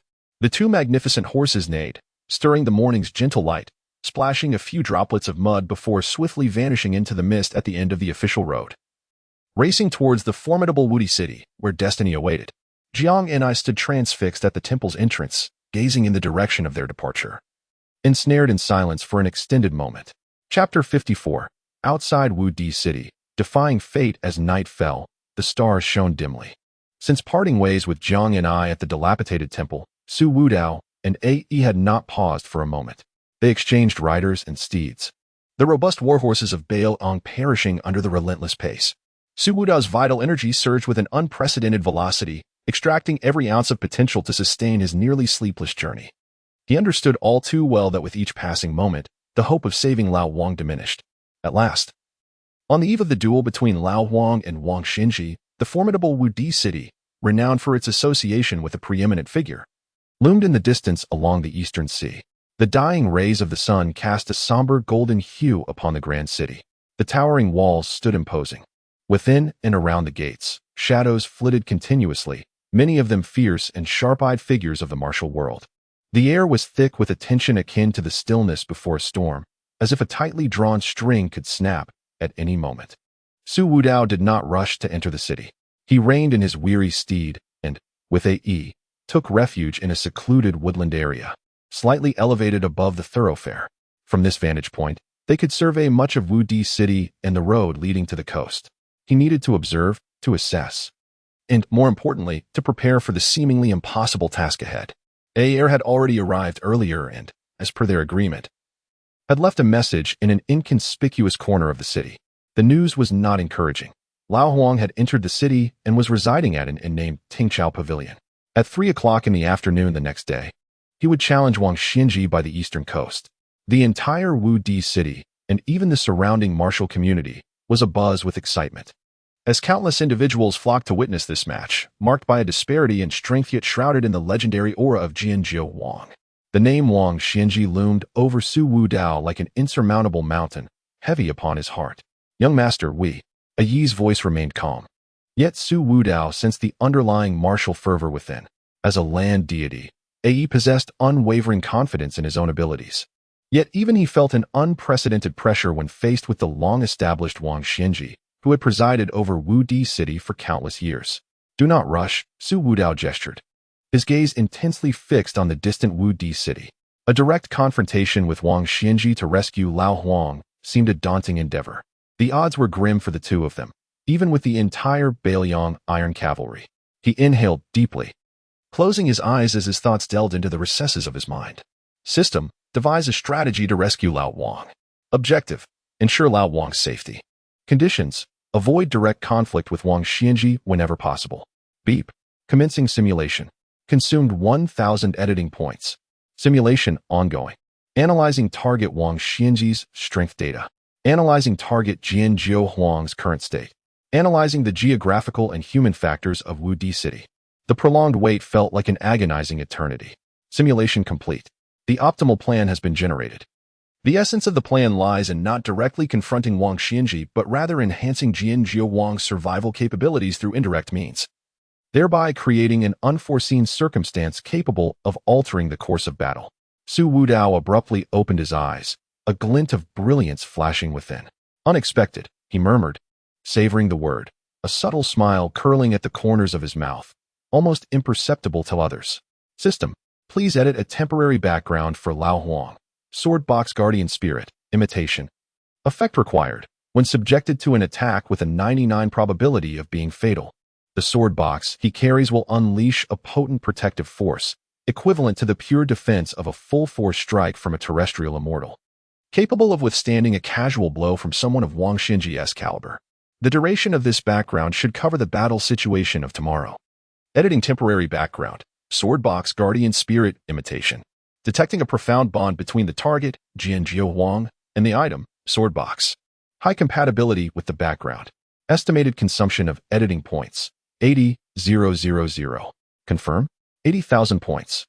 This represented the largest single expenditure Su Wudao had made since his arrival in this world.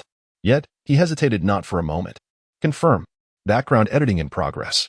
Sword box guardian spirit, imitation, successfully implanted, set to activate automatically when Jianjiu Huang faces a life-threatening crisis, effective only once. A fleeting dizziness washed over Su Wudao. A side effect stemming from the extensive consumption of editing points following the deep connection with the system. He steadied himself and continued issuing orders. Next, he commanded the editing of a disposable defensive talisman, named Death Substitute Puppet Talisman, Replica. Requirements: formless and intangible, capable of silently adhering to any item Lao Huang carries, such as the sword tassel. Effect: at a critical moment, it can absorb a fatal blow on his behalf, creating a visual effect akin to a golden light shield or a shadowy displacement to confuse the adversary. This item must also function under an attack from Wang Xinji. Editing disposable defensive talisman, Death Substitute Puppet Talisman, Replica. Detecting host requirements. The consumption for editing such talismans is substantial, and the effectiveness of replicas is limited. Estimated consumption of editing points, 5,000. Confirm? Another significant expenditure. Su Wudao's heart ached at the thought. But for the sake of Lao Huang's life, all of it was worth it. Confirm. Death Substitute Puppet Talisman, Replica, editing complete. Please specify the method of attachment or allow an assistant to complete it. Having accomplished all these tasks, Su Wudao exhaled deeply. His complexion slightly pale, yet his gaze remarkably vibrant. These 2 layers of insurance represented the utmost limit of his current capabilities. The strength of Wang Xinji was beyond question. Any attempt to deceive him might be instantly unraveled, potentially leading to even graver consequences. Su Wudao's actions were akin to dancing upon the edge of a blade. He turned to A.E., his voice calm, yet imbued with undeniable authority. A.E., after nightfall, infiltrate the vicinity of Lao Huang's inn. There is no need to engage with him. Simply seek an opportunity to attach the Death Substitute Puppet Talisman onto the sword tassel he carries. Remember, this matter must not be perceived by anyone, especially Wang Xinji. A.E. did not inquire further. He simply nodded steadily, assuring, "Rest assured, my lord, I understand." He was acutely aware of the peril involved and recognized the formidable forces concealed within Su Wudao's 2 arrangements. This transcended the traditional realms of martial arts or strategy, bordering on methods that were almost supernatural, subtly manipulating the threads of fate. As night gradually descended, the lights within the martial emperor city began to flicker to life, yet could not mask the pervasive atmosphere of impending violence that enveloped the entire city. Ayi's figure resembled a wisp of green smoke, silently merging into the profound darkness of the night as he made his way into the city. Su Wudao stood alone amidst the woods, gazing towards the resplendent yet tumultuous grand city. He understood that the battle to come was not merely a struggle for old Huang's life or death, but also the pivotal moment determining the success of his audacious scheme to alter destiny. Chapter 55. The miraculous survival of Sword 9 across 6,000 miles in the martial emperor city. The sky today is shrouded in gloom, with leaden clouds hanging low, heralding an extraordinary storm about to unfold. Along the shores of the eastern sea, a throng of spectators is gathered, their eager faces reflecting an unmistakable excitement and anticipation. Today, in this very place, a grand feast of swordsmanship shall be presented, or perhaps an inevitable crushing defeat. Sword god Jiao Wang is challenging the unrivaled Wang Xinji. Outside the city, in the concealed woodlands, Su Wudao wears a somber expression. Through the temporarily bestowed remote spiritual vision of the system, he clearly observes the confrontation taking place on the vacant beach outside the eastern gate of the martial emperor city. One figure, stooped and bearing a sword box, is none other than the elder Huang. The other, towering and imposing, embodies the might of this formidable city, Wang Xinji. Behind them stands A.E., his presence nearly imperceptible as he exudes an aura of utmost restraint. They have arrived. Su Wudao murmurs, his voice devoid of any tremor. Yet his tightly clenched fists betray the turmoil within. As the sun ascends to its zenith, the oppressive atmosphere reaches a fever pitch. At last, Wang Xinji's calm voice resonates, clearly reaching the ears of every onlooker. Sword Jiao Huang, if you seek death, I shall grant it. Draw your sword. Elder Huang grins, his toothless smile somehow appearing both bold and desolate in that moment. He straightens his back, as if, for an instant, the stoop has lessened. Hey, Wang Xinji. In my lifetime, I harbor no other desire than to witness which is harder, the sword in my box or your fist, second to none in the world. No sooner had he spoken than he forcefully struck the sword box behind him. With a metallic clang, the box opened, and 6 ancient swords leapt forth like dragons, swirling around him. Sword 1, the clear wind over the river. Elder Huang calls out, thrusting a sword forward. The blade gleams like water, seemingly gentle yet concealing a deadly intent. Wang Xinji does not even lift an eyelid, merely flicking his sleeve casually.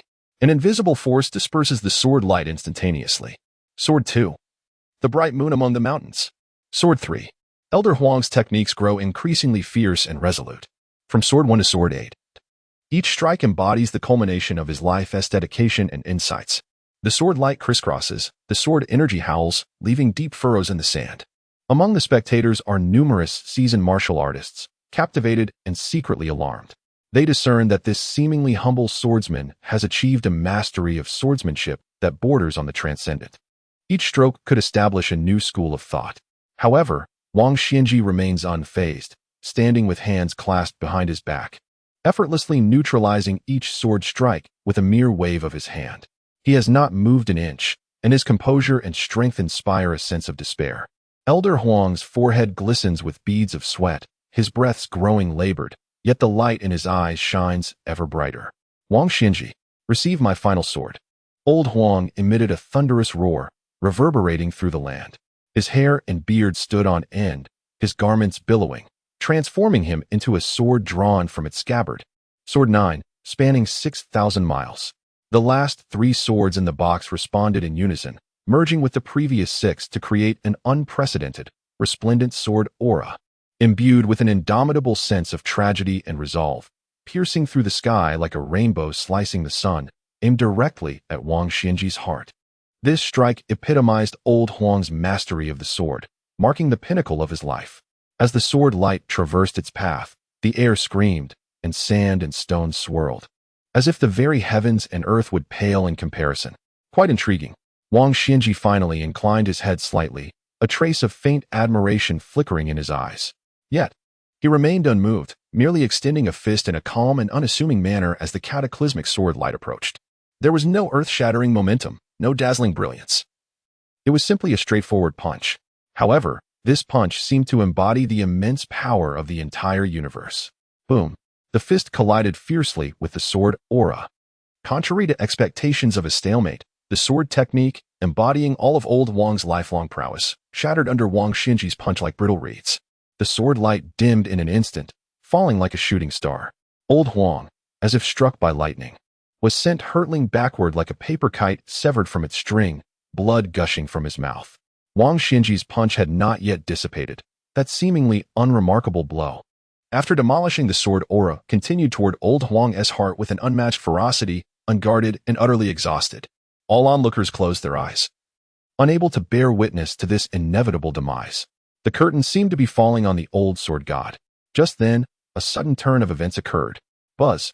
As Wang Xinji's fist was about to strike Old Huang's chest with unstoppable force, a seemingly inconspicuous sword tassel at Old Huang's waist, long soaked in blood, erupted in a dazzling burst of golden light. Within the golden radiance, a blurred figure, no taller than an inch, materialized out of thin air, standing protectively before Old Huang.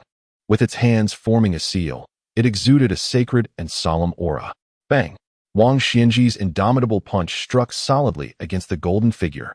The golden figure barely withstood the impact for a moment before shattering with a faint cracking sound, dispersing into a myriad of golden specks, vanishing without a trace. Yet, this fleeting obstruction granted Old Huang a sliver of hope. Almost simultaneously, the sword box behind Old Huang, which had remained silent, suddenly emitted a distant and mournful hum. An invisible force, gentle yet incredibly resilient, surged forth from the sword box, enveloping Old Huang's faltering body like a mother's warm embrace. Guided by this power, Old Huang's body, which should have succumbed to the residual force of the punch, was instead cradled by an unseen hand, elegantly soaring diagonally backward, deftly evading several lethal tendrils of the dissipating punch wind. Thud! Old Huang fell heavily onto the sandy beach dozens of yards away, stirring a cloud of dust. He lay there, gasping and expelling blood in great quantities, mingled with shattered entrails, his breath feeble to the utmost degree, akin to a flickering candle in the wind, poised to extinguish at any moment. Yet, the faint rise and fall of his chest, alongside the life force that, though scattered, had not entirely dissipated, unmistakably revealed an astonishing truth. He was still alive. Wang Xianji slowly retracted his fist, a barely perceptible frown crossing his brow, his eyes momentarily flashing with a subtle astonishment and confusion. He could distinctly sense that the golden figure that had abruptly appeared was not a manifestation of Lao Huang's own strength, but rather the passive activation of an exceptionally sophisticated protective talisman. Furthermore, the peculiar movement of the sword box in its final moments exuded an air of strangeness. The protective force, while not unparalleled, arrived at a most opportune moment. Intriguing. Wang Xianji gazed at the distant figure of Lao Huang, teetering on the brink of life and death upon the beach, and cast a sidelong glance at the sword box quietly resting beside him, murmuring to himself whether it was a contingency left by the sword box's master or a surge of fortune from the man in his dying moments. As the second most formidable figure in the world, he naturally would not strike at someone who had utterly lost their capacity to resist. Yet, the events of today had cast a small stone into the tranquil lake of his heart. The distant onlookers had already descended into a profound silence. What had they witnessed? Jian Huang, against the odds of Wang Xianji's lethal strike, had somehow survived. Though in a pitiful state, teetering on the edge of death, he had ultimately prevailed. The resplendent golden light and the mournful cry of the sword box, akin to a miracle, had upended all their predictions regarding this confrontation. In the forest, Su Wudao's tense body suddenly relaxed, a long sigh escaping his lips, although his face bore the pallor from prior exertions. A trace of uncontainable joy and relief shone deep within his eyes. It worked. The first step has been achieved. Lao Huang has survived. This is the power of system editing. This marks the beginning of defying fate. Chapter 56. Amidst chaos, a life rescued. A name revered in the Jianghu on the beach. An eerie silence was shattered by the mournful wail of the sea breeze. Everyone stood in stunned disbelief, gazing at the curled figure on the distant sand, alongside the scattered 6 broken swords and the solitary sword case. Jian Huang was, astonishingly, still alive. Wang Xianji's brow, that almost eternally unchanging brow, barely twitched. He could sense that although the old Huang's breath was as faint as a flickering candle in the wind, it had not yet extinguished. Something was amiss. Wang Xianji mused internally that the unusual movements of the golden figure and the sword case were anything but ordinary. At that moment, while the crowd's emotions were in turmoil, Wang Xianji allowed his thoughts to wander amidst this unexpected turn of events. From the concealed thicket in the distance, Su Wudao's mind raced. Take action. Yes, my lord. Who had long been poised for action, suddenly launched into the air like an arrow released from a bow, no, faster than an arrow, with a light touch of his toes on the ground. His figure transformed into a wisp of faint green smoke, nearly skimming the surface as he sped towards Old Huang. His velocity was so extraordinary that it left a delicate afterimage in the air. Among the onlookers, some sharp-eyed experts caught a fleeting glimpse of a blurred shadow as it darted past. When they focused their gaze, the shadow had already traversed hundreds of zhang and appeared beside Old Huang. Who is that? Someone exclaimed in astonishment. He paid no heed to the commotion. His singular aim was to save a life. He did not even spare a glance at Wang Xianji. Bending down, his long arms gracefully enveloped the blood-soaked and unconscious Old Huang, lifting him with effortless fluidity. In that instant, as he hoisted Old Huang, he summoned his strength and transformed once more into a streak of light, but this time, he did not head towards Wudi City. Instead, he surged in the opposite direction, accelerating with an intensity surpassing his arrival. His momentum was akin to a thundering tempest, his speed like a flash of lightning. In mere moments, he had covered 100 zhang, leaving behind a stunned crowd. Stop! Wang Xianji finally reacted, a cold snort erupting like thunder from the heavens. He had naturally sensed the Yi's overwhelming aura of a terrestrial immortal. Yet, the opponent's actions were too swift. With a singular focus on rescue and devoid of any intent to provoke or engage in battle, Wang Xianji stepped forward, prepared to pursue. However, his foot halted abruptly, a flicker of hesitation crossing his gaze. What was his status? The second in the realm, presiding over Wudi City, looking down upon the Jianghu for decades. Since the opponent was so intent on fleeing, and both were terrestrial immortals, should he chase relentlessly, even if he succeeded, it would diminish his dignity. Moreover, in his estimation, Jianjiao Huang was already on the brink of death, his organs shattered by Wang Xinji's own force. Even if he were rescued, he would merely be a warm corpse of little distinction. Most critically, Wang Xinji sensed an inexplicable connection between this suddenly emerged terrestrial immortal and the golden figure that had previously withstood his strike, as well as the protective force emanating from the sword case. A flicker of doubt arose within him. Could it be that the sword 9 Huang is entwined with some reclusive and formidable entity? The golden light and the power of the sword box did not seem to stem from the mundane means of this world. Out of this trepidation and arrogance, Wang Xinji ultimately retracted his advancing step, merely casting a cold gaze at the swiftly vanishing streak of light in the sky, his expression devoid of emotion, leaving no one aware of his thoughts. This apparent indifference was not solely born of arrogance. It was largely a cautious approach towards the unknown power and a subtle curiosity of a strong individual towards matters of intrigue. He yearned to witness whether the sword 9 Huang could indeed create another marvel. Along the official road several miles from Wudi City, Su Wudao had long awaited. Upon seeing A.E. arrive like the wind, cradling the old Huang, the stone weighing heavily on his heart finally eased significantly. "Young master, I have fulfilled my duty." A.E. gently set down the old Huang. Su Wudao cast a glance at the old Huang, his expression grave.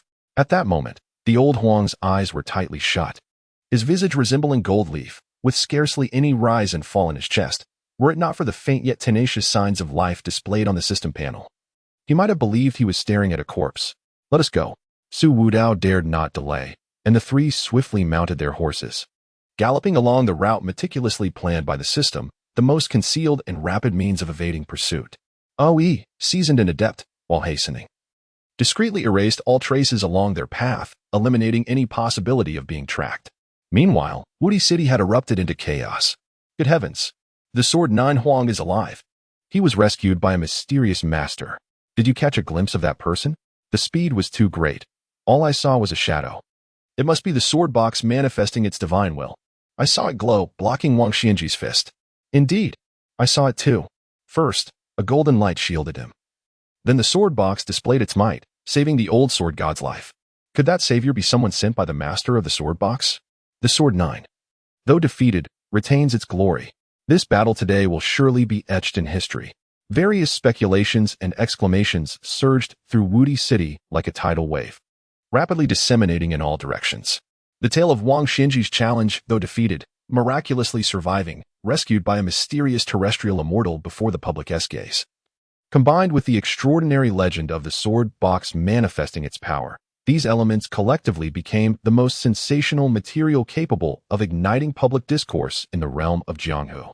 In an instant, the names of the sword 9 Huang, Wang Xinji, the mysterious terrestrial immortal, and the manifesting sword box became the most sought-after keywords among the denizens of Liang Jianghu, even extending to the whispers of the northern spies. On the galloping steed, Su Wudao's mind was inundated with the system's notifications ringing like popping beans. Ding. Successfully altered the fatal fate of the character Sword 9 Huang. The host has defied destiny. Reward, 50,000 luck points. Ding. The incident of rescuing Sword 9 Huang in Wudi City has caused a tremendous uproar. The emotional value of the spectators has reached its peak. Among them, the target character Wang Xinji experienced moderate shock and mild confusion. Ding. Congratulations to the host for acquiring 128,750 editing points. The host played a pivotal role in this event, significantly enhancing their influence in the martial world. The influx of astonishing and fortunate points revitalized Su Wudao, whose spirit had previously waned due to extensive editing efforts. Although the rescue was executed by A.E., all the planning was orchestrated by him, and these two life-saving cards were products of his considerable investment. This gain is undoubtedly well-deserved. More importantly, this incident will undoubtedly elevate the reputation of Beiliang Jianjiao Huang to new heights, despite being in the position of a defeated party and a rescued individual. Merely surviving under Wang Xinji's command is, in itself, a legendary feat. This indirectly adds an air of mystery and prestige to Beiliang.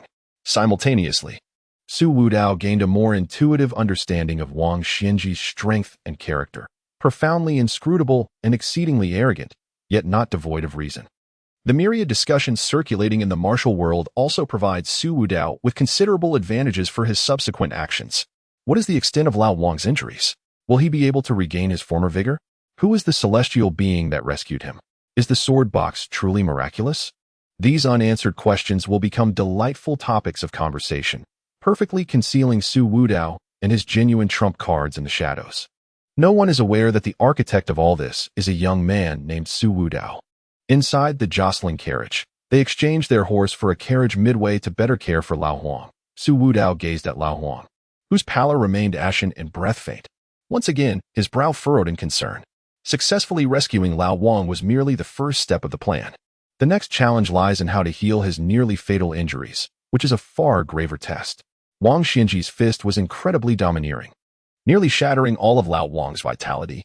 Were it not for the extraordinary effects of the Death Substitute Talisman and the guardian spirit of the sword box, Lao Wang would have long since become a cold corpse. System, scan Lao Wang's injuries and analyze the best treatment plan, Su Wudao silently commanded in his mind. The pressure has subtly shifted from how to save a life to how to heal injury. Yet, Su Wudao's gaze remains resolute. Having taken action, he will not allow Lao Huang to fall. This venerable elder is worthy of his utmost sacrifice. Chapter 57. Healing in the Secret Realm, Unwavering Devotion Within the Carriage. The relentless jolting persisted, yet Lao Wang's breath was barely perceptible. Each faint exhalation tugged at Su Wudao's heartstrings. Wang Xinji's fist was overwhelmingly formidable. And despite the two miraculous arrangements to defy fate, it had nonetheless pushed Lao Huang to the brink of exhaustion. "Ai, hasten our pace and seek the nearest secluded woodland," Su Wudao commanded in a low, authoritative voice. "Yes, young master." Ai cracked the whip, and the carriage stirred up a cloud of dust on the official road, decisively veering into a secluded path at the next fork.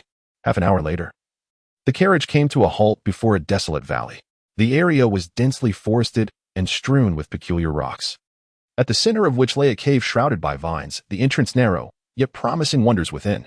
"This is the place," Su Wudao confirmed. Aligning his thoughts with the map provided by the system, he disembarked first, surveying the surroundings, and retrieved an inconspicuous formation from his bosom. The foundational alert formation, produced by the system, cost him 100 editing points.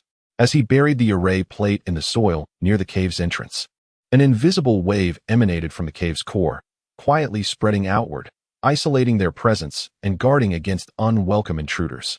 Ai had carefully carried Lao Huang into the cave and gently laid him on a flat stone platform. Su Wudao took a deep breath, immersing himself in the system's marketplace. The previously amassed shock points and fortune points were now about to be put to use. Exchange for the 9-turn resurrection pill. Effect: reinforces the foundation, gathers the scattered souls, prolongs life for 7 days. Cost: 15,000 editing points. Exchange for the quick-acting green essence healing ointment. Effect: rapidly repairs physical wounds and promotes bone healing. Cost: 8,000 editing points. Exchange for the tranquil heart jade liquid. Effect: nourishes the spirit and stabilizes the mind. Cost: 5,000 editing points. Without hesitation, Su Wudao exchanged for several top-tier elixirs that, in the outside world, could incite a maelstrom of bloodshed. He first retrieved a dark red 9-turn resurrection pill, exuding a peculiar herbal aroma, and cautiously pried open Lao Wang's jaws, using his internal energy to assist in its dissolution. Next, he produced a life-preserving golden elixir, secretly kept by the Northern Liang royal family for the treatment of dying warriors, and administered it as well. After completing these tasks, he meticulously attended to the ghastly wounds on Lao Huang's body, applying the green essence healing ointment, and using silver needles to stimulate acupoints, guiding the medicinal energy to circulate and stabilize the fragile thread of life that remained. Ai silently assisted alongside, fetching water and changing cloths, his eyes reflecting astonishment at his master's remarkable medical prowess for the first time. Within the cave, time flowed silently. Su Wudao remained steadfastly by Lao Huang's side, inspecting his injuries every hour and channeling pure vital energy to ensure the medicinal effects were absorbed to the fullest extent. Thus, days slipped by, perhaps 3 or 5, perhaps 7 or 8. On that morning, as the first rays of sunlight filtered through the gaps in the vines, a faint groan emanated from the stone platform. Lao Huang's eyelids, as pallid as ash, fluttered a few times before slowly opening. His gaze was initially vacant, akin to that of a newborn, surveying the unfamiliar ceiling of the cave. He attempted to move his fingers but found his entire body sore and feeble. Even lifting a single finger proved to be an arduous task. Memories surged like fragmented tides, slowly rising to the forefront of his mind. Wudi City, Wang Xianji. That cataclysmic punch, and the sudden flash of golden light, along with the mournful cry of the sword box. Am I still alive?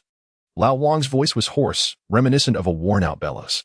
Senior Huang, you have awakened. A gentle voice resonated beside him. Lao Wang struggled to turn his head, and his gaze fell upon Su Wudao, whose face, though slightly weary, remained clear and bright. In his recollection, there seemed to be a figure as swift as lightning that had plucked him from the brink of death before his consciousness faded entirely. Third, young master. Lao Wang struggled to rise and pay his respects, but a sharp pain surged through his chest, causing him to emit a muffled groan. Having failed to overcome Wang Xianji, he felt a profound guilt for having put the young master at risk to save him. Su Wudao hurriedly stepped forward to support him, softly saying, Senior, your injuries are not yet healed.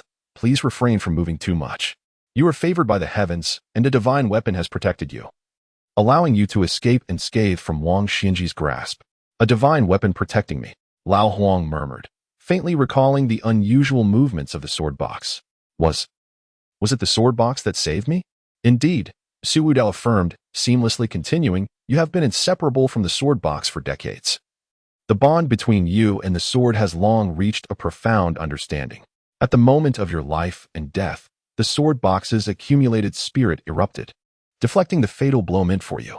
As for the one who subsequently saved you, he is a reclusive master I encountered in my earlier years, fortuitously passing by Wudi City. At my request, he intervened in your dire predicament to rescue you. There is no need for you to worry. Focus on your recovery. He deftly attributed all the credit to the sword box's manifestation and the existence of that elusive master. A flicker of clarity shone in Lao Huang's murky eyes. Having encountered countless individuals throughout his life, he could not fail to discern the deliberate concealment in Su Wudao's words. While the sword box possessed spirit, to claim it could withstand a lethal blow from a figure like Wang Xianji and simultaneously ensure his escape seemed far-fetched. Moreover, this so-called reclusive master, appearing neither too early nor too late, just so happened to materialize during his challenge against Wang Xianji, conveniently at the behest of the third young master. Such coincidences were hardly plausible. Lao Wang's mind was clear. The third young master must harbor earth-shattering secrets and extraordinary capabilities. The golden figure that had suddenly appeared on the battlefield that day, along with the immense medicinal power he sensed during his days of unconsciousness, was anything but ordinary. He refrained from probing further, as some matters are better left unspoken. Since this third young master preferred to remain taciturn, he would not pry. This debt of rebirth was already as heavy as Mount Tai. Old Huang fell silent for a moment, struggling to shift half of his body off the stone platform. He deeply bowed to Su Wudao, proclaiming, Young master, I am forever indebted for your immense kindness. My voice may be weak, yet it carries a resolute determination. From this moment forth, my life belongs to you. I shall serve without hesitation, even if it costs me my life. Ding. The loyalty of the character Jianjiu, Huang, has changed. Current status, devoted, 100-100. The host has successfully subdued an important plot character, gaining 5,000 fortune points. Su Wudao felt a flicker of emotion within, yet maintained a calm demeanor as he promptly assisted old Huang to his feet. You speak too highly of my actions. Between us, there is no need for such formality. Focus on your recovery. Beiliang still needs you. In the days that followed, Su Wudao personally tended to old Huang's every need, changing his dressings, providing nourishment, and even vigilantly monitoring his condition throughout the night. This profound care, surpassing the ordinary master-servant relationship, stirred a myriad of emotions within old Huang. A man who had lived a rugged life. The loyalty that had recently surged to its zenith was further nurtured by this gentle warmth, leaving no room for doubt. He increasingly felt that following such a master was the greatest fortune of his life. However, as his body gradually healed, a heavy truth loomed before him. Young master, I fear this body of mine may be beyond repair. One day, after struggling to walk a few steps, old Huang managed a bitter smile as he spoke to Su Wudao. Su Wudao took his pulse, his brow furrowing slightly. Wang Xianji's blow had not only shattered his internal organs, but had also destroyed the martial foundation he had painstakingly cultivated for decades. His meridians were fractured and atrophied in multiple places, and his dantian had lost its brilliance. Though his life was spared, his martial prowess was nearly obliterated. The prospect of reclaiming the sword path and reaching new heights seemed exceedingly dim. Do not lose heart, my elder. Su Wudao pondered for a moment. While I cannot promise immediate restoration, as long as there remains a glimmer of hope, I shall spare no effort. The medical knowledge he exhibited, along with the astonishing elixirs he possessed, had already bolstered old Huang's confidence significantly. It seemed that miracles were destined to occur in the presence of this third young master. Old Huang gazed into Su Wudao's calm and determined eyes, a wave of warmth surging within him. He nodded, refraining from further lamentations. He understood that when this third young master vowed to exert himself, he would indeed do so. By the way, young master, regarding Wang Xinji, feeling slightly better. Old Huang recounted every detail of his battle with Wang Xinji and his insights into the latter's martial prowess, leaving nothing unspoken. He described the manner in which Wang Xinji threw his punches, the seemingly ordinary yet profoundly powerful intent behind them, as well as the evaluation he had received about his Jianjiu's 6,000 miles. This first-hand intelligence, obtained at the cost of his life, was undoubtedly an invaluable asset for Su Wudao. To know oneself and one's opponent is essential for triumph in every battle. The formidable mountain that was Wang Xinji would inevitably confront Beiliang. Outside the cave, the sun shone brightly, casting dappled shadows through the gaps in the leaves. Su Wudao observed old Huang, though weak, his gaze resolute, and contemplated silently. Lao Huang's loyalty is invaluable. As for his injuries, the system's marketplace is not devoid of rare treasures capable of restoring his foundation. However, the cost. Su Wudao narrowed his eyes. Regardless of the circumstances, he was determined to see this esteemed old sword servant reclaim his sword box and once again exhibit the splendor of his prowess, even surpassing his former glory. Chapter 58. An unexpected encounter with Wenhua, a fortuitous revelation within the cave. Warmth enveloped the atmosphere. Under the nurturing influence of various divine elixirs, old Huang had emerged from the brink of peril. However, his complexion remained pale, and his gaze somewhat dim.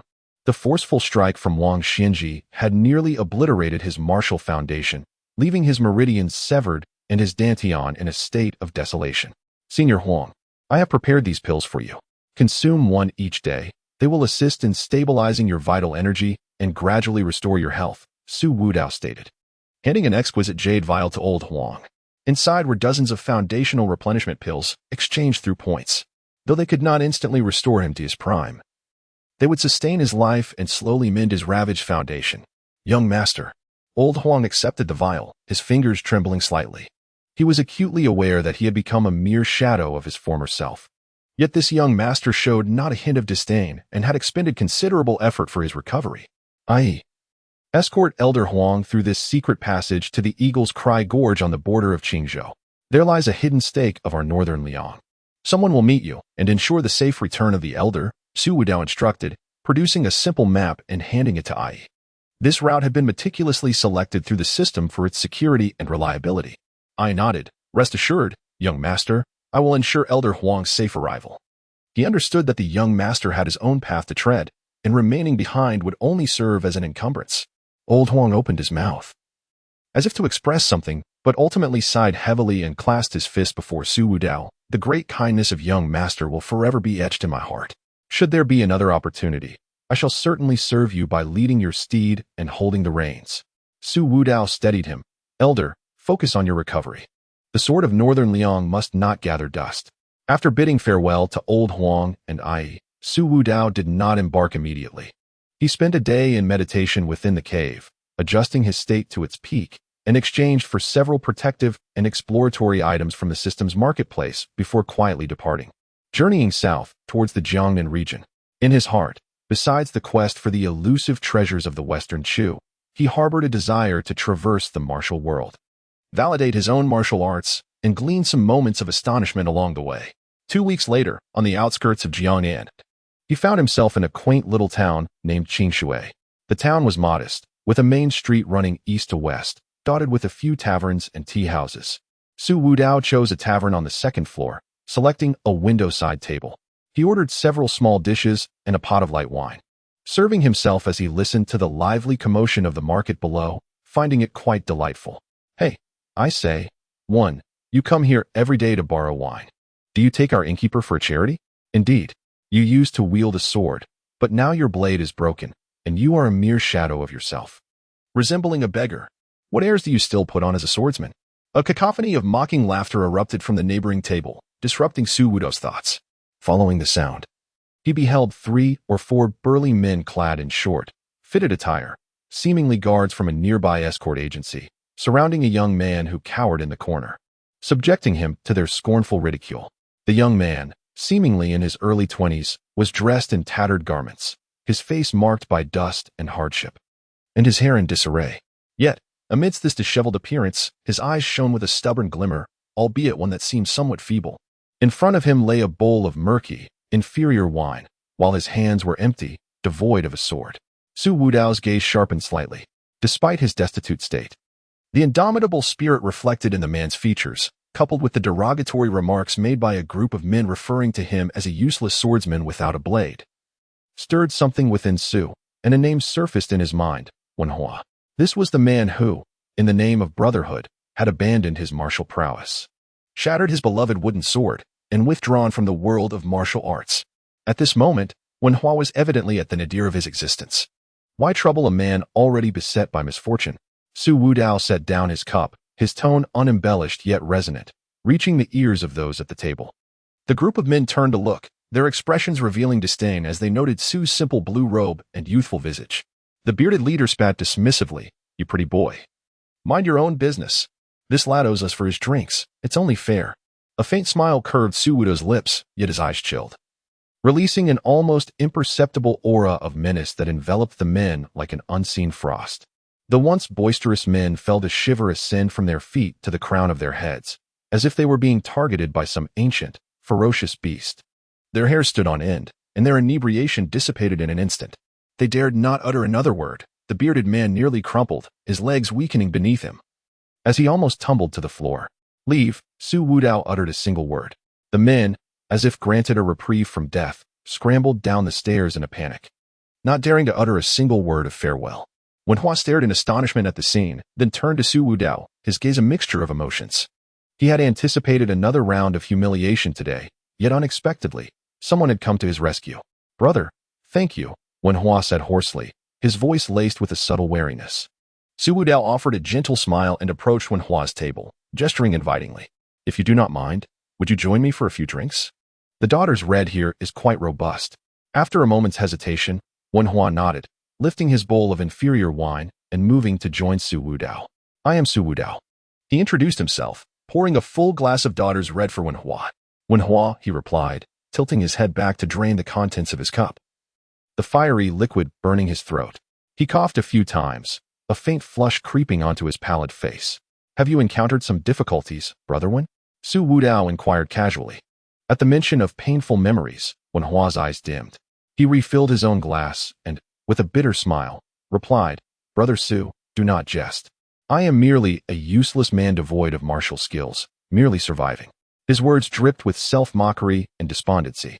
Su Wudao listened quietly, occasionally interjecting with a word or two to encourage Wenhua to share his burdens.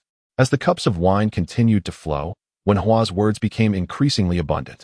He spoke of his spirited sword training, the friendships he forged, and how, in the name of brotherhood, he severed his own path, ultimately leading to his current plight. His voice was imbued with confusion, regret, and a hint of deep-seated unwillingness. He loved the sword with a passion that ran deep. Yet now he was nearly bereft of the courage to wield it. "I once believed that chivalry meant sacrificing oneself for one's brothers, but in the end, Wenhua's eyes were hazy with intoxication, his grip on the wine cup tightening, knuckles whitening from the strain. Su Wudao regarded him, silently lamenting. This man, deeply loyal and righteous, had ensnared himself in his own convictions. If only he could break through his mental barriers, the heights he might achieve would be boundless.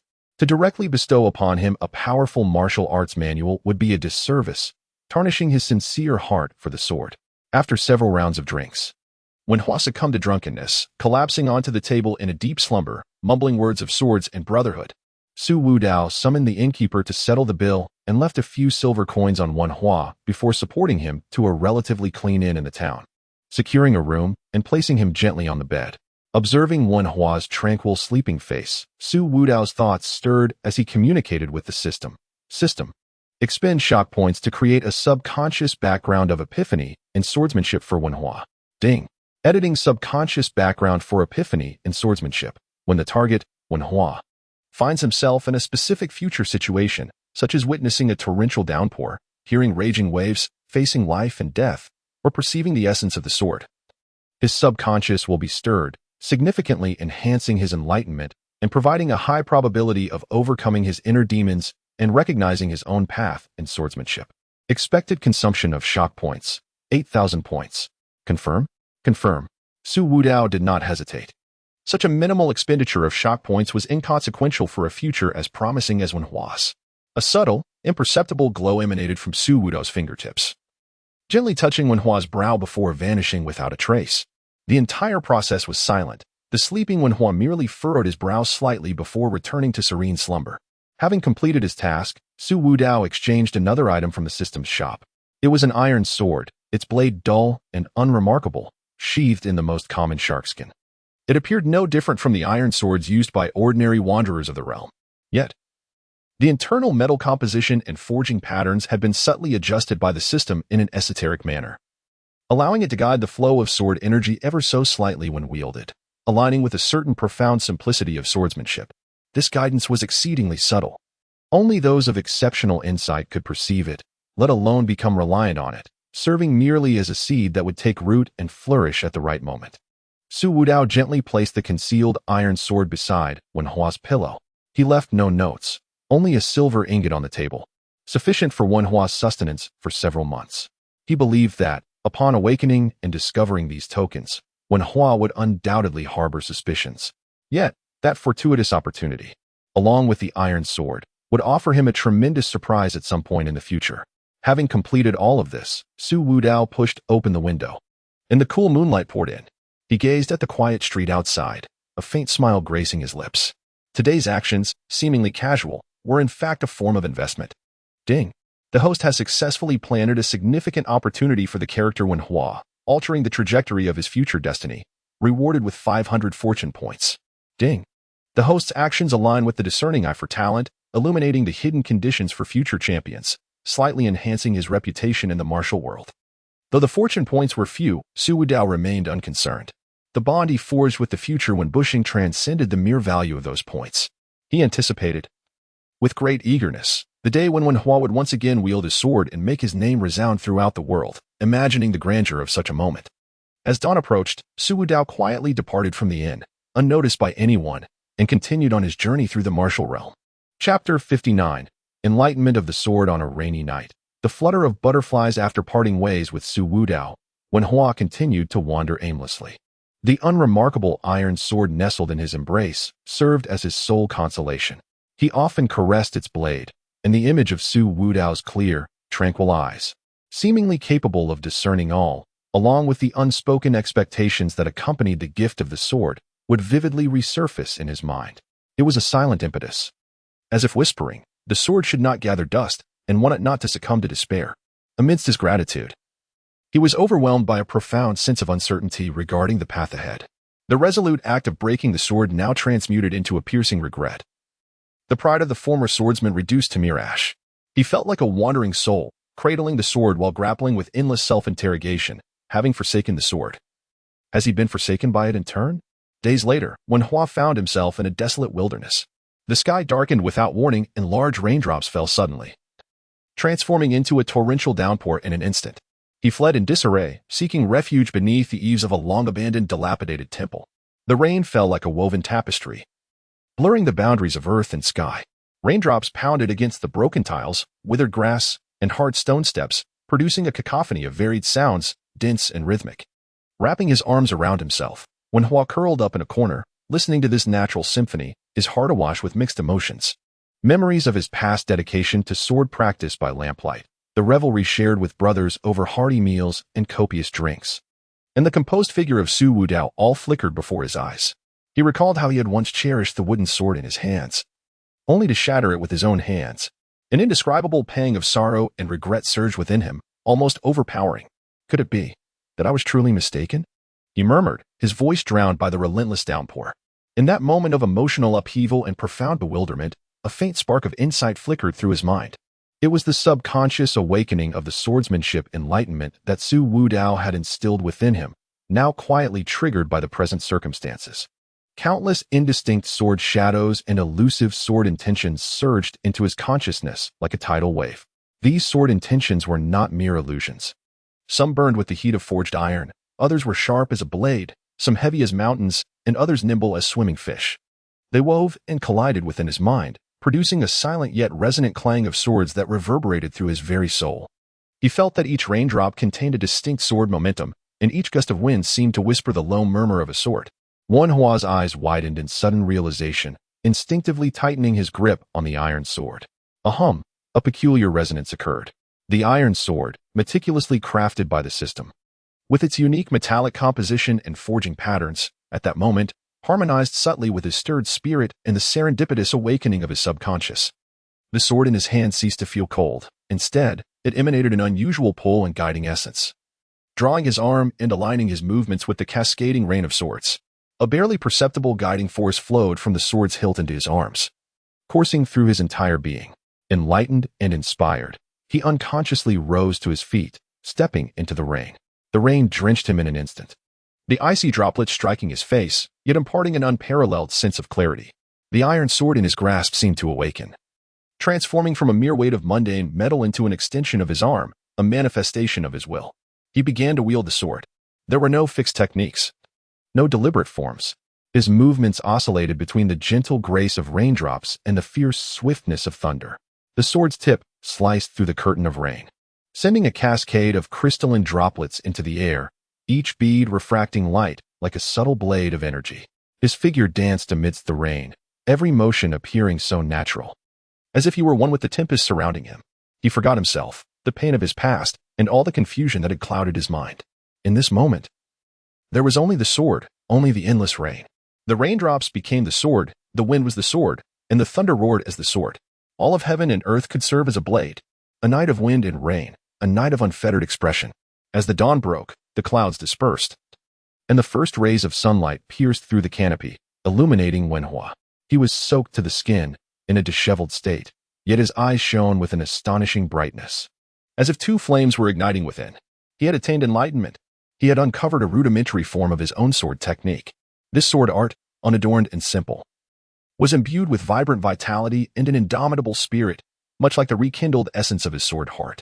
It was not a transcendent skill, but rather the truest expression of his innermost self. Ha ha, ha ha ha ha. Wenhua let out a long, triumphant cry, his laughter brimming with relief and elation. The shadows that had long loomed over him were cleansed in the revelation of that night. He gasped heavily, feeling the resurgence of power within him. Although his cultivation had yet to be restored, the heart of a swordsman had returned. Wenhua solemnly positioned the iron sword across his chest and bowed deeply in the direction where Su Wudao had departed, remaining bent over. Brother Su's great kindness, I shall never forget. Today's enlightenment is entirely due to your grace. From this day forth, my sword shall not fail your expectations.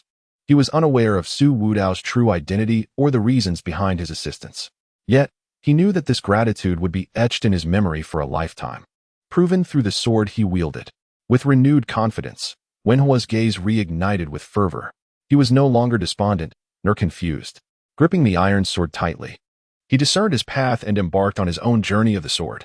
This road may still be long and fraught with challenges, but he was now unafraid.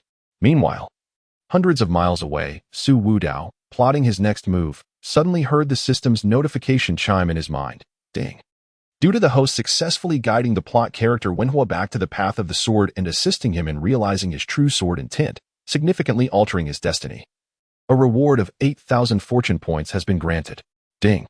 The plot character Wenhua has developed profound gratitude and admiration for the host, and his future achievements will be closely intertwined with the host's fate. A subtle smile graced Su Wudao's lips, revealing a sense of understanding.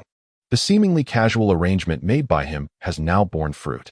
Wenhua's moment of enlightenment arrived even sooner than he had anticipated, instilling within him a greater confidence in the system's capabilities and his own grasp of the narrative's trajectory. 8,000 fortune points are not insignificant. Yet, what holds more importance is that this butterfly has already begun to flap its wings. Wenhua's fate has been altered in advance and in a more affirmative manner. The future world of Shuizhong may become even more thrilling and unpredictable with the emergence of the prematurely ascendant Wenbu Sheng. This is precisely what Su Wudao delights in witnessing. Chapter 60. Northern Mang's secret agents.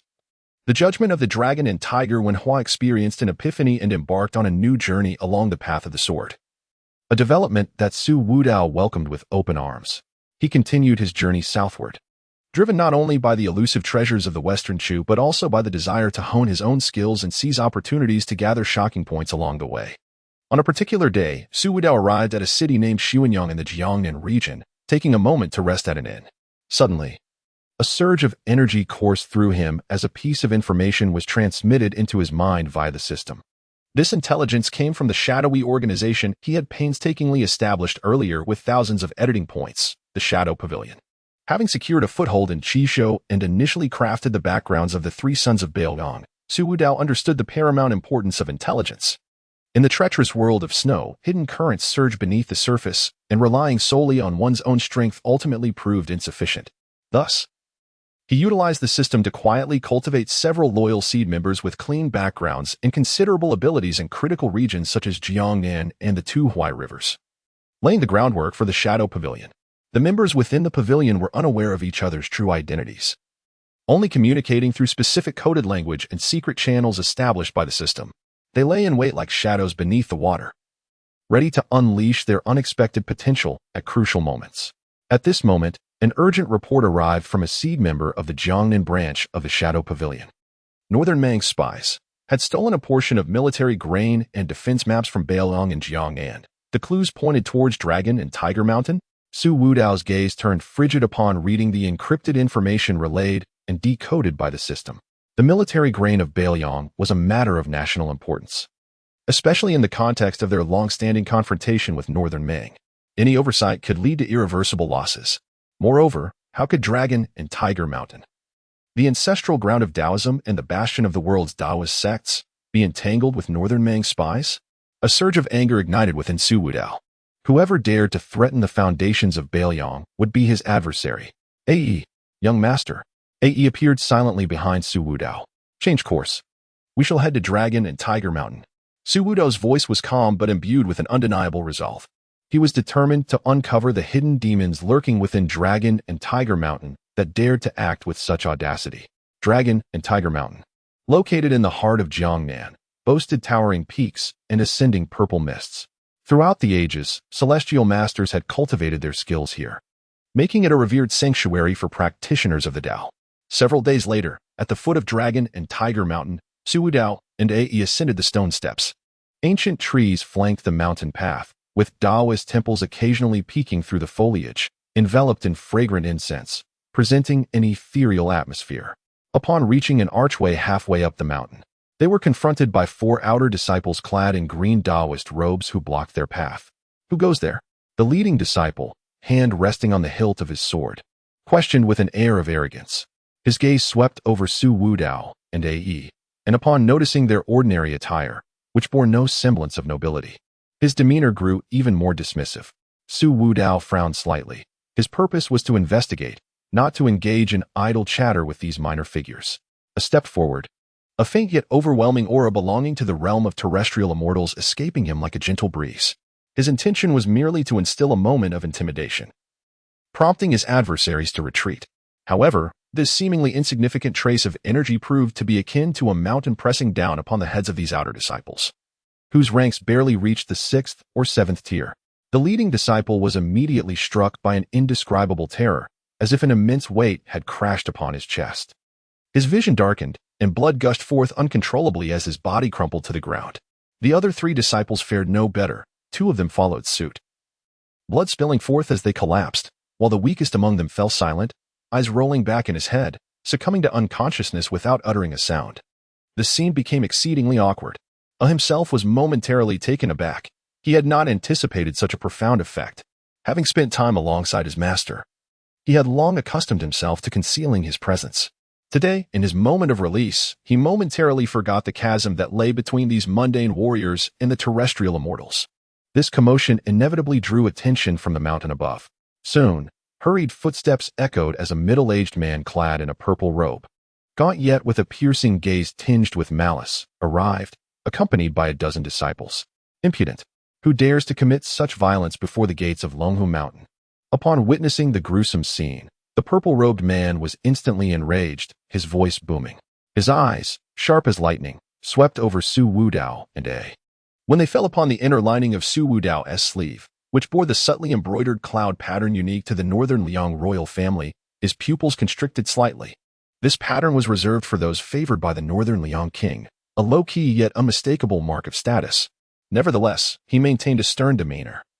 The authority of Longhu Mountain was not to be trifled with.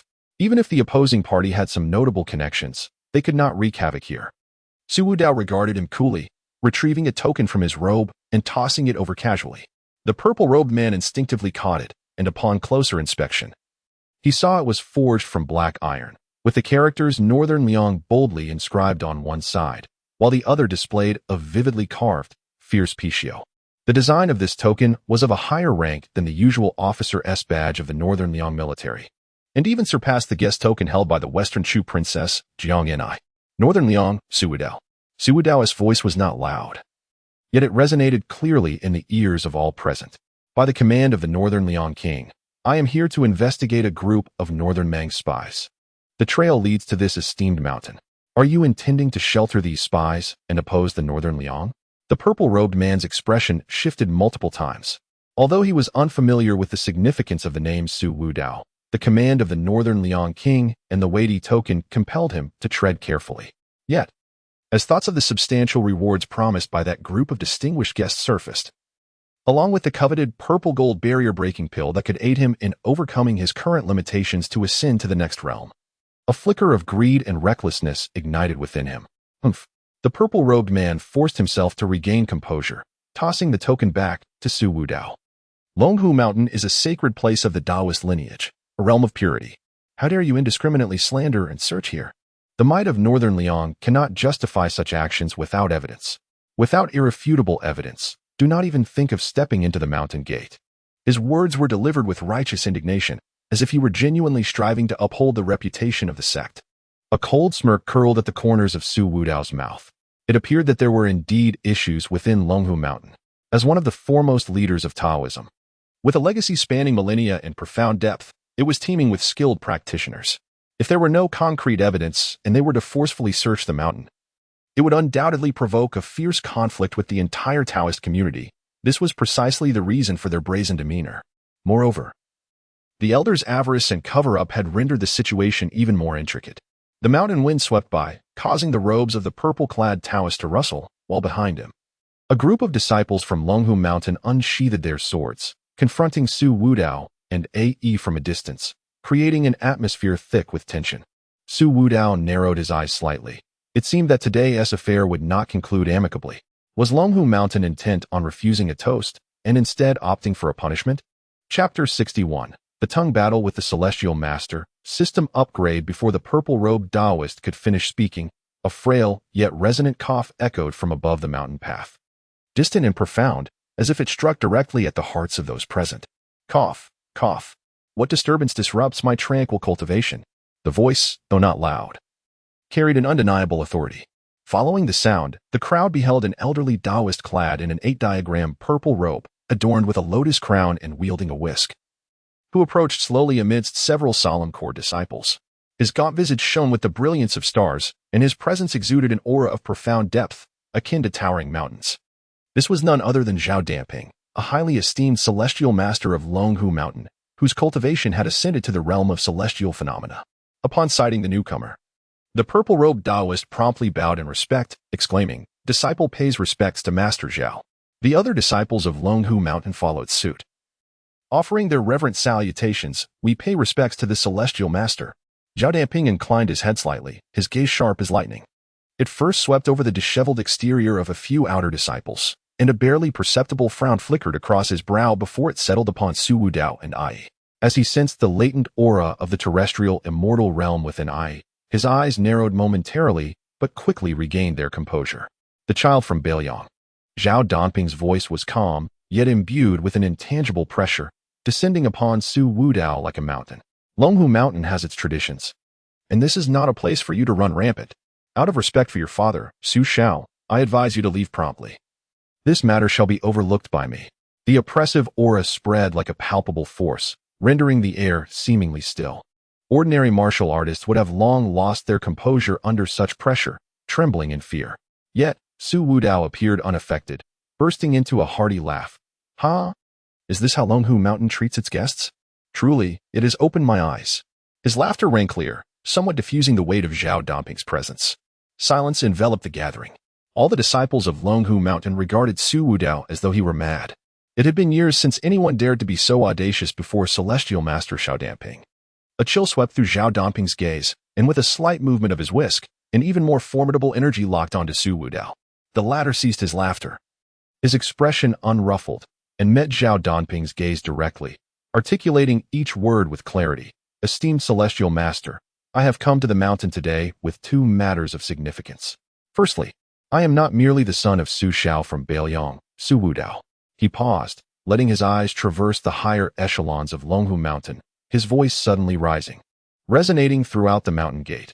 "I am also a closed-door disciple of Wang Zhongluo, the esteemed leader of Wudong Mountain, entrusted by my master to rectify the disgraceful elements colluding with Beiming, tarnishing the reputation of our Taoist sect." What? The declaration landed like a thunderclap, shocking all.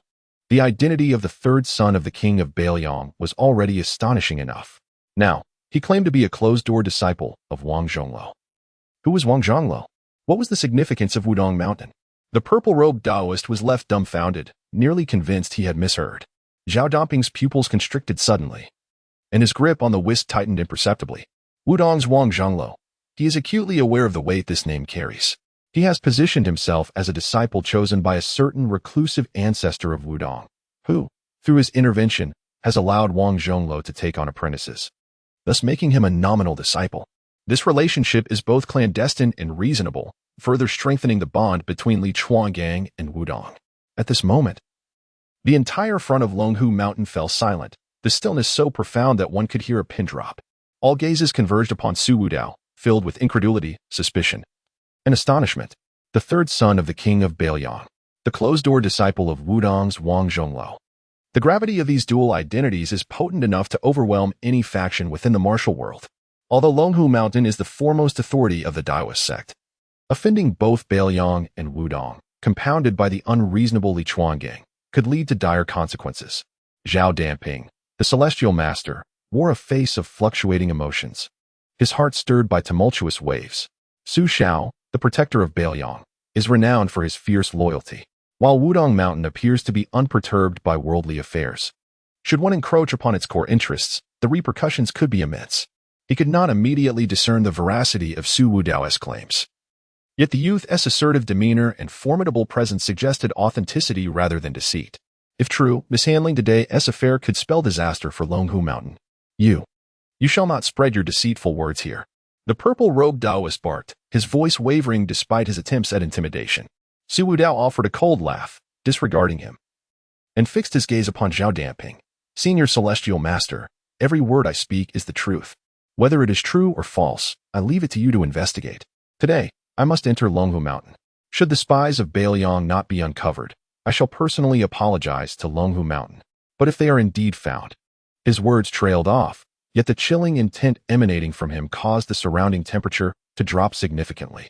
Just as the people of Longhu Mountain were left reeling from Su Wudao's astonishing background and resolute stance, a long-forgotten system notification echoed in his mind. Ding! The host has successfully established and publicly revealed a high-stature dual background as a disciple of Wudong's hidden lineage, causing significant emotional fluctuations among the Celestial Master of Longhu Mountain and its high-ranking officials. Shock, fear, disbelief, trepidation, earning editing points, 180,000 points. Ding! The host has repeatedly accomplished high-difficulty background editing, altering multiple critical plot points, and has accumulated enough editing points and fortune points to reach the system upgrade threshold. Ding! Background editing system version 2.0 upgrade complete. Su Wudao felt a stir in his heart as the system interface was indeed refreshed. The previously simple design transformed into a more exquisite one, while two brand new functional modules appeared on the main interface. New feature unlocked. In-depth relationship editing for designated characters. Description: a vast amount of editing points or fortune points can be expended to specifically edit a character's core emotional relationship with the host, such as loyalty, awe, friendliness, affection, animosity, etc. The degree of influence correlates with the depth of the relationship and the points consumed. Note: this functionality's success rate and effectiveness will correspondingly diminish for targets with unwavering determination or strength far surpassing that of the host, and the consumption will significantly increase. New function unlocked. Basic editing of small faction templates. Description: it allows the consumption of editing points, fortune points, and a modest amount of specific real-world resources, such as gold, embryonic strongholds, etc., to directly generate a basic framework for a small faction. Available templates: Intelligence Network, Embryonic Merchant Association, Assassin Enclave, Private Guard Squad, etc. Basic background implantation and capability inclination can be assigned to the recruited or edited initial members, such as loyalty, entry-level specific skills, etc. The faction's level and functions can be upgraded through subsequent resource investment. These two new features instantly illuminated Su Wudao's gaze. Deep relationship editing is truly a potent tool for manipulating hearts. If employed judiciously, winning people's hearts, transforming foes into friends, or even subverting enemies will become considerably easier. Moreover, the small faction template editing addresses Su Wudao's long-standing issue of lacking a reliable foundation. Although the Shadow Pavilion has taken shape, it has ultimately been painstakingly crafted by him, consuming both time and effort. With this new feature, he can swiftly establish his own intelligence, commerce, and even armed forces. This system upgrade has arrived at the most opportune moment. Su Wudao suppressed his excitement and redirected his gaze toward Zhao Danping, whose expression fluctuated unpredictably. Today, the dual identity he unveiled undoubtedly dropped a heavy bomb on Longhu Mountain. This is not merely a matter of face. It pertains to the reputation and future of Longhu Mountain. Chapter 62. Ascending the mountain to establish authority. Zhao Danping's gaze was as heavy as the mountains, firmly affixed on Su Wudao. The silence of the mountain path was laden with unspoken deliberations and calculations. The term Beiliang carried immense weight, and coupled with Wudong, its significance rendered Longhushan reluctant to bear the burden. The young man before him, along with his silent guardian, exuded a disquieting composure that was far from mere bravado. At last, the venerable Tianshir's taut shoulders seemed to relax ever so slightly, his voice losing some of its sharpness, revealing an inkling of undeniable fatigue. Since a distinguished disciple of Wudong has arrived, and this pertains to the Beimeng espionage case, Longhushan shall certainly cooperate. His eyes retained the vigilant shrewdness of an old wolf, tinged with a hint of reluctance. Yet he stipulated 3 conditions for the search. First, the cultivation of my disciples must not be disturbed. Second, not a single blade of grass or tree in our sacred grounds shall be harmed. Third, should no evidence be found, both Beiliang and Wudong must provide Longhushan with an explanation. This declaration, framed as cooperation, was in truth an attempt to salvage a semblance of dignity for Longhushan. Su Wudao's lips curled into a cold, disdainful smile. An explanation? If I am truly the one instigating trouble, I shall die to atone for it. However, if there are indeed spies from Beimeng, his words trailed off, the chilling implication hanging in the air, chilling the atmosphere further. He ceased to elaborate, directing decisively.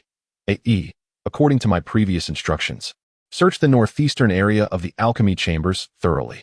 He then focused his mind, harnessing the preliminary tracking and perception abilities bestowed by the system.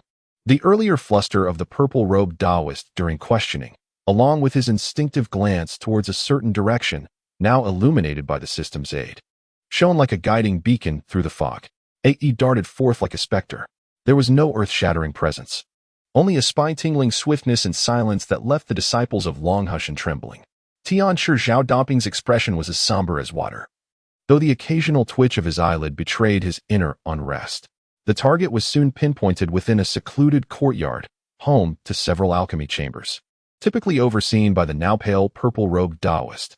Among them, one chamber appeared unremarkable, yet exuded a faintly foreign aura, accompanied by the metallic scent of weaponry, unfamiliar to herbal concoctions.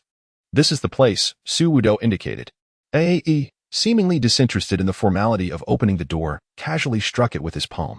The heavy wooden door, inscribed with rudimentary protective runes, shattered with a resounding crack, splintering into fragments. Inside the chamber lay chaos. 3 men clad in dark, tight-fitting attire, clearly not of the Taoist sect, were in disarray. One was attempting to incinerate a scroll in a brazier. The purple-robed Taoist lay crumpled on the floor. Color drained from his face, surrounded by several scattered pills. Seize them, Su Wudao's voice cracked like a whip. A.E. moved like lightning. Before the three spies could draw their concealed blades, the chamber echoed with three muffled thuds. The spies collapsed, having been accurately struck on their pressure points by A.E. Their faces contorted in pain and horror. The document, poised to be ignited, was decisively extinguished by Yi's swift kick. The purple-robed Taoist was left in utter despair. Collapsing to the ground and repeatedly bowing his head, "Heavenly Master, save me. Third young master, spare my life. I was momentarily foolish." Su Wudao stepped into the alchemical chamber, his gaze as frigid as ice. He picked up the half-burnt document, glancing at it casually. It was a copied version of the grain supply defense map of northern Liang in the Jiangnan region. Where's the original military grain defense map? Su Wudao fixed his eyes on a relatively composed spy, his voice devoid of any emotion. The spy spat out a mouthful of blood.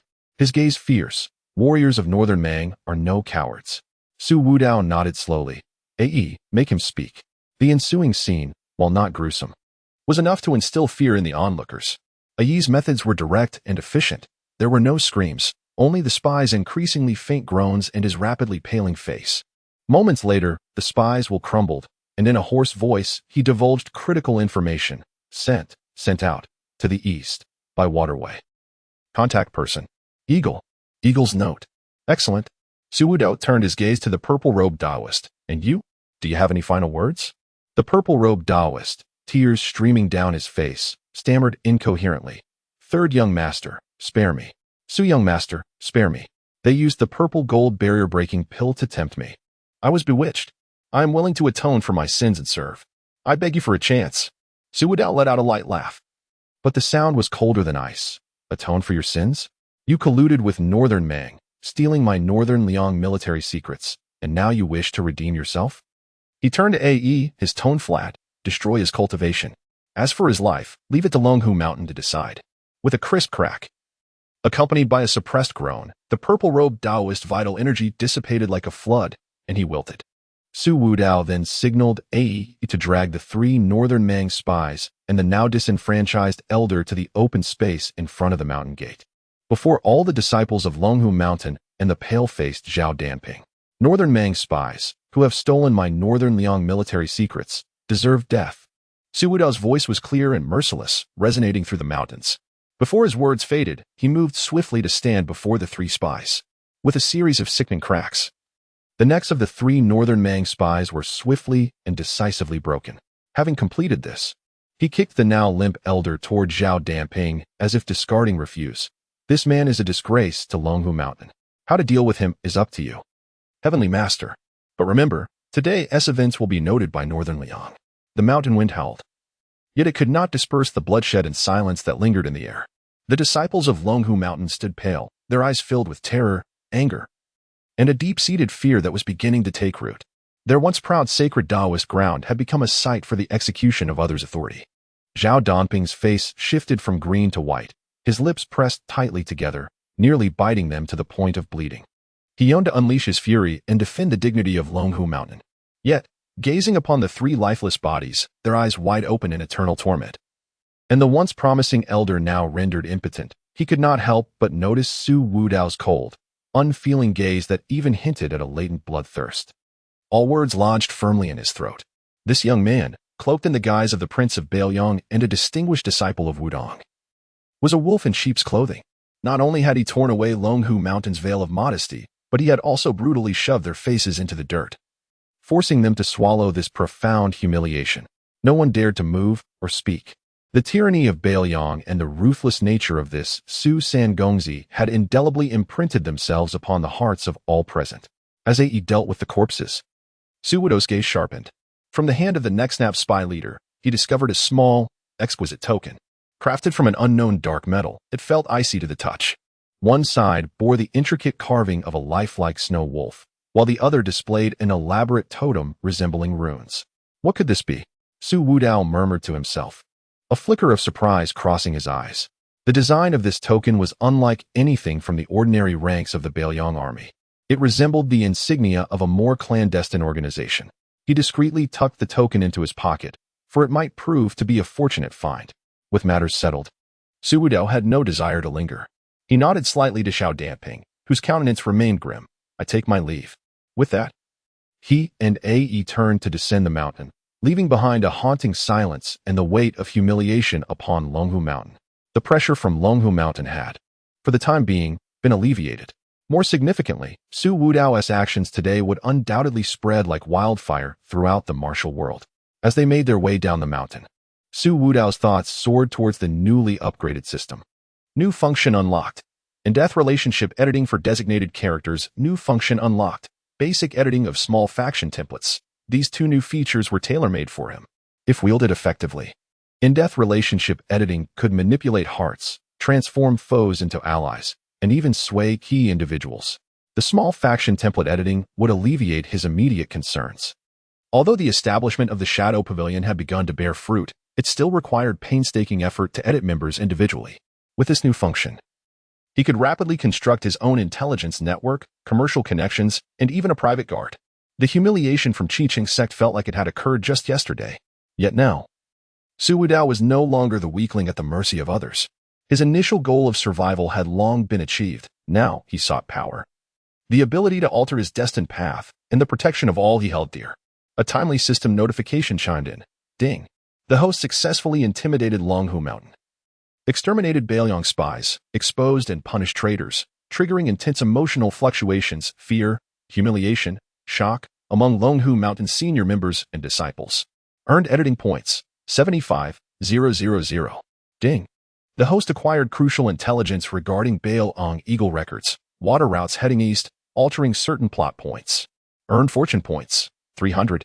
The points were credited, a modest gain indeed. Yet the clues of the Eagle S mark, along with the enigmatic Snow Wolf token nestled in his bosom, may well surpass these mere points in value. The North Mang and North Liang, sworn adversaries, render any intelligence regarding them of paramount importance. Su Wudao caressed the token in his possession, a profound smile curling at the corners of his lips. This journey to Jiangnan was becoming increasingly fascinating. Next, he would delve into the origins of the Eagle S mark and the Snow Wolf token, and thereafter meticulously explore the new functions of the system, contemplating how to fortify his future ambitions. Chapter 63. The Journey to Huishan after departing from Longhu Mountain. Su Wudao did not hasten to investigate the clues regarding the Eagle token and the Snow Wolf medallion. The waterway led eastward, with the target being far too vast for one individual to explore easily. He and Ae temporarily settled in a bustling city known as Suzhou in Jiangnan, preparing to digest their recent experiences and plan their next course of action. On this day, Su Wudao was seated cross-legged in his inn room, his mind delving into the system interface to study the two newly unlocked functions. Suddenly, an unremarkable jade pendant at his waist began to emit a faint warmth. This was a secret method of transmitting urgent messages within the Northern Liang royal family, more discreet and sophisticated than the channels of the Shadow Pavilion. He removed the pendant, allowing a strand of spiritual energy to penetrate it, and an encrypted message flooded into his mind.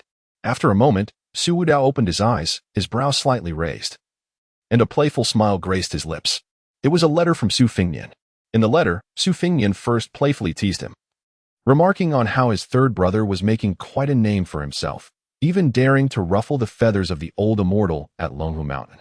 He expressed his admiration, having heard of it on Qingyang Mountain. The tone swiftly shifted as he mentioned the Xianyuan family at the great snow plain of Huishan. Xianyuan Jingqing, a scholarly soul with considerable character, unfortunately born into a less than favorable situation.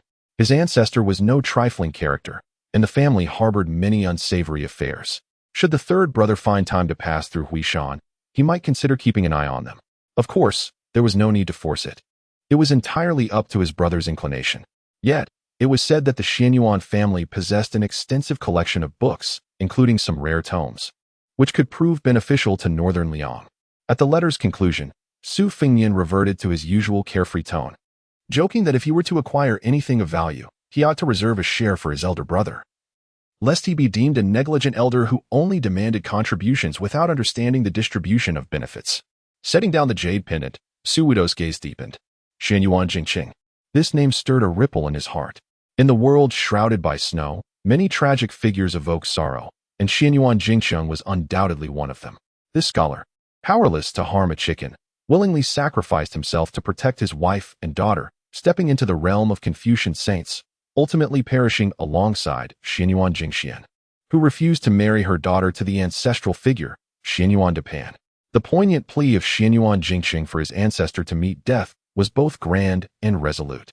Whenever he recalled this segment of the narrative, Su Wudao felt a pang of regret. Now that he had arrived in this world and possessed the ability to alter fate, how could he allow such a tragedy to replay? To amend the regret, he murmured to himself, a glimmer of determination flashing in his eyes. Initially, he intended to continue harvesting points of astonishment in Jiangnan while simultaneously pursuing leads on the northern Mang spies. However, Su Fengyan's letter, alongside his admiration and lament for Xianyuan Jingqing, prompted a change of heart. A journey to Huishan was in order, not merely for the potential existence of rare tomes, but also for that indomitable spirit, for that resounding call for the ancestor to meet death. Having settled on a direction, Su Wudao began to contemplate his course of action. In the majestic realm of Huishan, the Xianyuan lineage holds deep roots. The venerable ancestor, Xianyuan de Pan, is a deity of the terrestrial realm. Although his vitality has waned, he remains a formidable presence not to be trifled with. Information is paramount. With a glimmer in his eyes, Su Wudao contemplated the recently upgraded functionality of the system's basic editing feature for minor factions. Although the Shadow Pavilion had already sown seeds across Jiangnan and Lianghuai, it lacked a cohesive structure, rendering the transmission of intelligence cumbersome. Now was the perfect opportunity to test the efficacy of this new feature with the Shadow Pavilion. With a mere thought, the system interface materialized before him. Su Wudao selected the Basic Intelligence Network template. Basic Intelligence Network template, capable of constructing a framework for an intelligence organization with limited scope and foundational member capabilities. Requirements: 50. 000 editing points, 100 fortune points, and 5,000 taels of gold to serve as initial operational funds and communication points. The cost was not considerable, and with Su Wudao's ample resources, this investment posed no challenge. He retrieved the gold from the system space and confirmed the editing process. Template loaded successfully. Please designate a core area and select or edit seed members. After a moment's contemplation, Su Wudao established the core area at the intersection of Jiangnan and Lianghuai, as well as the vicinity of Huishan. The next task involved selecting seed members. He did not intend to create members from thin air, as that would be too resource-intensive and prone to flaws. Together with Ai, he lingered in Suzhou and its neighboring towns for several days. In a dilapidated temple to the south of the city, he observed a ragged young beggar, disheveled yet with a keen glint in his eyes, who often eavesdropped on the conversations of passing merchants and travelers. After days of scrutiny, Su Wudao noted that despite his beggar status, the boy possessed a rudimentary understanding of written language and an impressive memory, capable of synthesizing and analyzing the fragmented information he overheard. Intriguing, Su Wudao smirked slightly. Target: the young beggar, unnamed. Potential: grade B. Editable. Su Wudao expended 100 editing points to implant a foundational background of absolute loyalty to the master of the Shadow Pavilion and the boy, and bestowed upon him the innate talents of information discernment and street-level tracking. The young beggar, in the depths of slumber, felt a surge of new knowledge in his mind. Upon awakening, he experienced a moment of bewilderment, soon replaced by clarity and determination, as if he had discovered his life's purpose. At the eastern dock, he encountered a fallen fishmonger who, having offended a local gang, was left destitute and drowned his sorrows in alcohol. This man was robust and an adept swimmer, having mingled at the docks for years, cultivating connections across various circles. Su Wudao similarly edited him, implanting loyalty and granting him rudimentary skills in waterway tracking and combat techniques. Additionally, he encountered a disheartened scholar, repeatedly failing in his endeavors yet brimming with grievances and keenly attuned to various rumors, a street vendor, well-versed in the flow of information. Over the course of several days, Su Wudao, like a diligent gardener, quietly sowed dozens of seeds for the Shadow Pavilion within the fertile soil of Jiangnan. These individuals, diverse in identity and inconspicuous in their daily lives, would, once activated, become his most clandestine eyes and ears. To the newly inducted members of the Shadow Pavilion, Su Wudao did not make a direct appearance. Instead, he communicated with them through a unique coded signal and token generated by the system, issuing his first directive to infiltrate their respective regions, gathering intelligence on local martial forces, governmental movements, and peculiar occurrences, particularly any information regarding the Northern Mang spies, the Eagle Record, the Snow Wolf Totem, and the Huishan Xianyuan clan, and to periodically compile their findings through newly established secret channels. After completing this task, Su Wudao exhaled deeply. The system interface displayed, Small Force Template, Shadow Pavilion, Beginner, has been established. Current members, 17. Loyalty, Absolute Loyalty. Comprehensive Assessment, Prototype. As he gazed at the nascent network diagram of his burgeoning force, an indescribable sense of accomplishment surged within him. The traditional cultivation of power typically required years, even decades, along with immense human and material resources. Yet, with the aid of the system, he had erected the framework of an intelligence organization in a mere few days. Such rapid efficiency was nothing short of terrifying. If publicized, it could utterly transform the perceptions within the martial world. This new function was indeed formidable, and Su Wudao silently commended its prowess. The seeds of the Shadow Pavilion had been sown. Now all that remained was to patiently await their roots to take hold, blossom, and bear fruit. These tendrils lurking in the shadows would undoubtedly yield substantial rewards in the future. However, the most pressing concern remained the fate of Xianyuan Jingqing. The poignant image of the scholar transformed into a sage, perishing alongside his ancestors, loomed vividly in his mind. Time was of the essence. "Aye, we shall proceed to Huishan." "Yes, young master," came a Yi's silent and efficient response as he appeared behind him, as always. As they journeyed towards Huishan, Su Wudao's mood was far from light.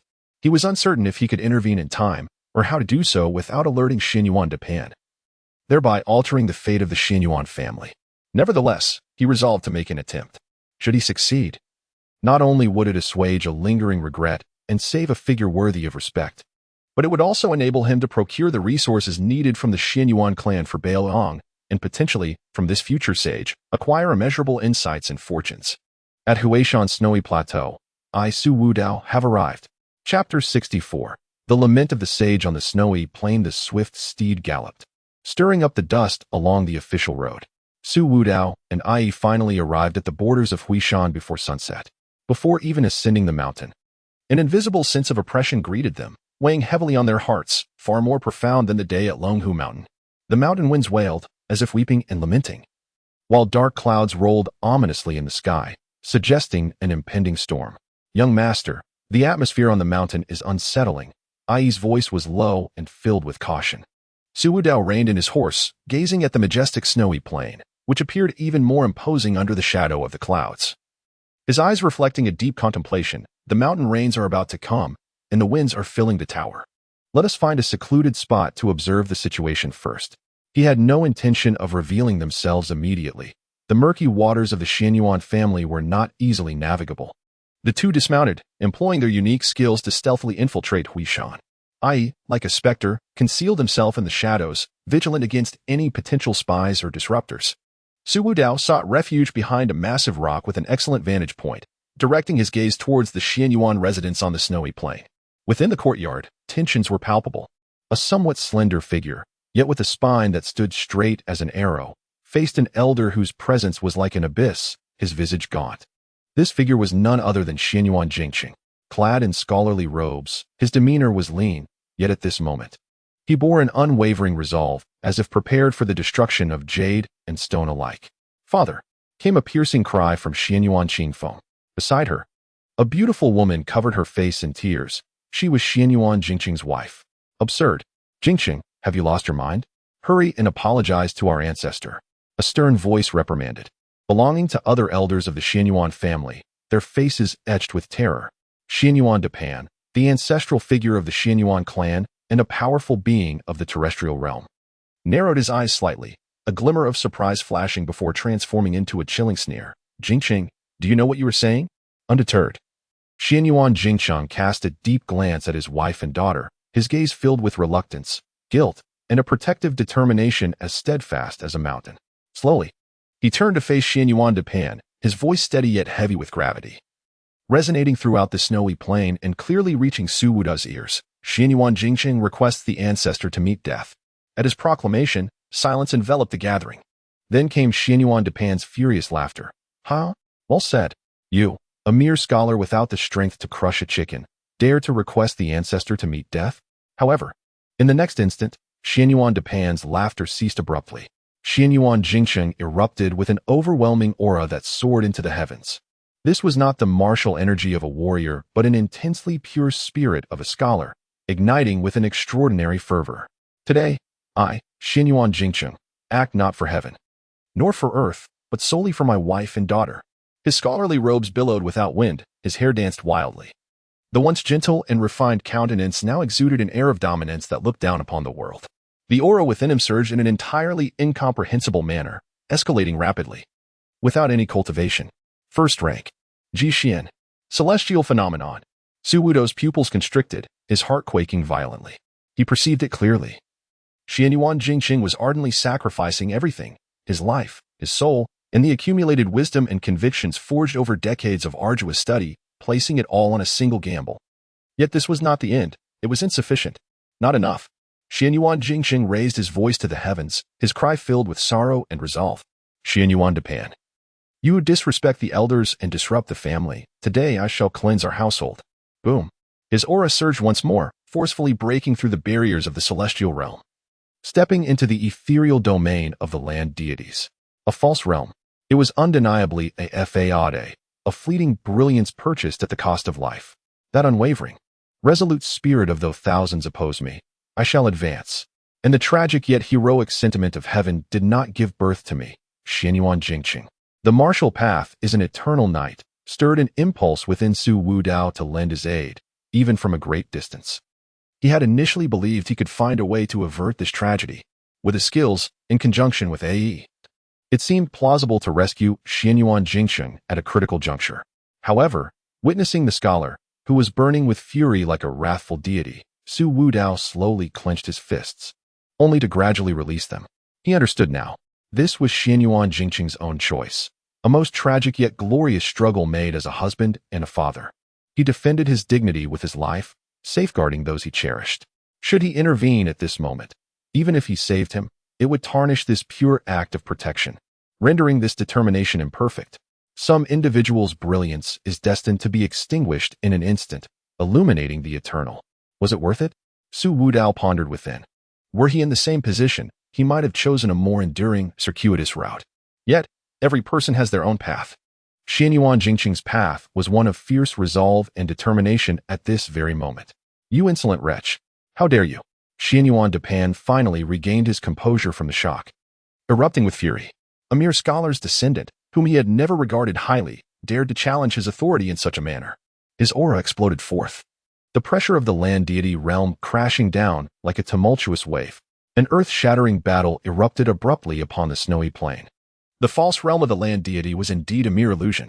With each strike Xianyuan Jingqing unleashed, his life force dimmed. Yet his assault was fierce and unmatched. Every move a desperate gambit for mutual destruction, unafraid of death, forcing even the seasoned Xianyuan Depan into disarray, utterly flustered. Blood stained the pristine white ground. With a thud, Xianyuan Depan's palm struck Xianyuan Jingqing's chest, sending him hurtling backward like a kite severed from its string, blood spurting from his mouth. Yet, his battle intent remained undiminished. Burning even more fiercely, "Old dog, receive my blade." In the midst of his flight, Xianyuan Jingqing transformed his finger into a sword, channeling the last of his strength to pierce toward Xianyuan Depan's brow. This strike encapsulated a lifetime of his resentment, fury, and protective resolve. Xianyuan Depan, startled and pale, sought to evade but found himself ensnared by an invisible force, with no escape.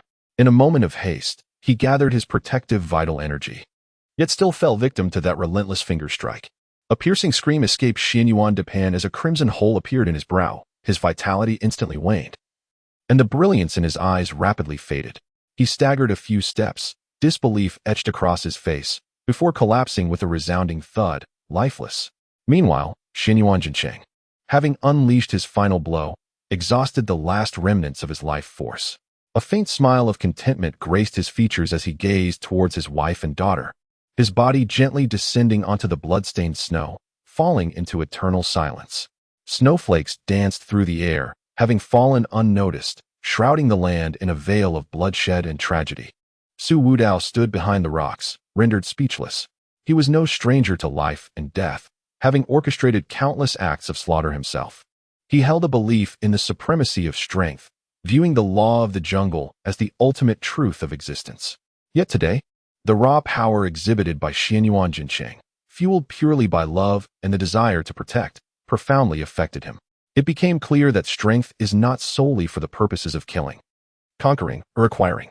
It can also serve the noble cause of protection. This form of guardianship transcends mere sheltering. It encompasses respect, sacrifice, and the courage to act despite knowing the futility of one's efforts. The death of Xianyuan Jincheng left Su Wudao with a tumult of emotions. He refrained from intervening, having chosen to honor the man's resolve, yet this did not imply indifference. The intensity of the power that surged forth from a man defending his family etched a deep imprint upon his heart. On the snowy plain, the Xianyuan family was thrown into chaos, cries and gasps echoing in disarray. Some rushed to examine Xianyuan Dipan's corpse. Others hurried towards Xianyuan Jincheng. While many remained lost and bewildered, a figure, A.E., appeared silently beside Su Wudao, awaiting instructions. His presence acted as an invisible barrier, deterring any would-be opportunists from taking advantage of the turmoil. Su Wudao's gaze swept over the mother and daughter, embracing each other in sorrow, Xianyuan Jincheng's wife and daughter. Xianyuan Qingfeng. He chose to observe for now. With a somber tone, Su Wudao instructed, ensure their safety. Do not allow anyone to harm them. This was not the moment for Su Wudao to take center stage. The Xianyuan family required time to process this upheaval, and he too needed time to reflect on the events he had witnessed and felt. His journey to Huishan had not saved Xianyuan Jincheng, yet he had borne witness to a tragedy that would resonate throughout his life. This regret might very well become a wellspring of strength within him.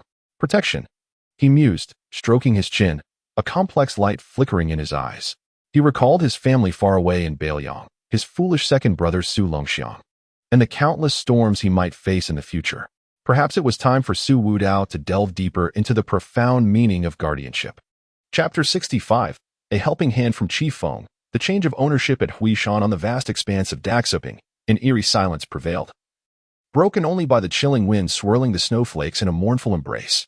The lifeless bodies of Xianyuan Jincheng and Xianyuan Dipan lay quietly in a pool of blood, staining the pristine white landscape with a shocking crimson hue.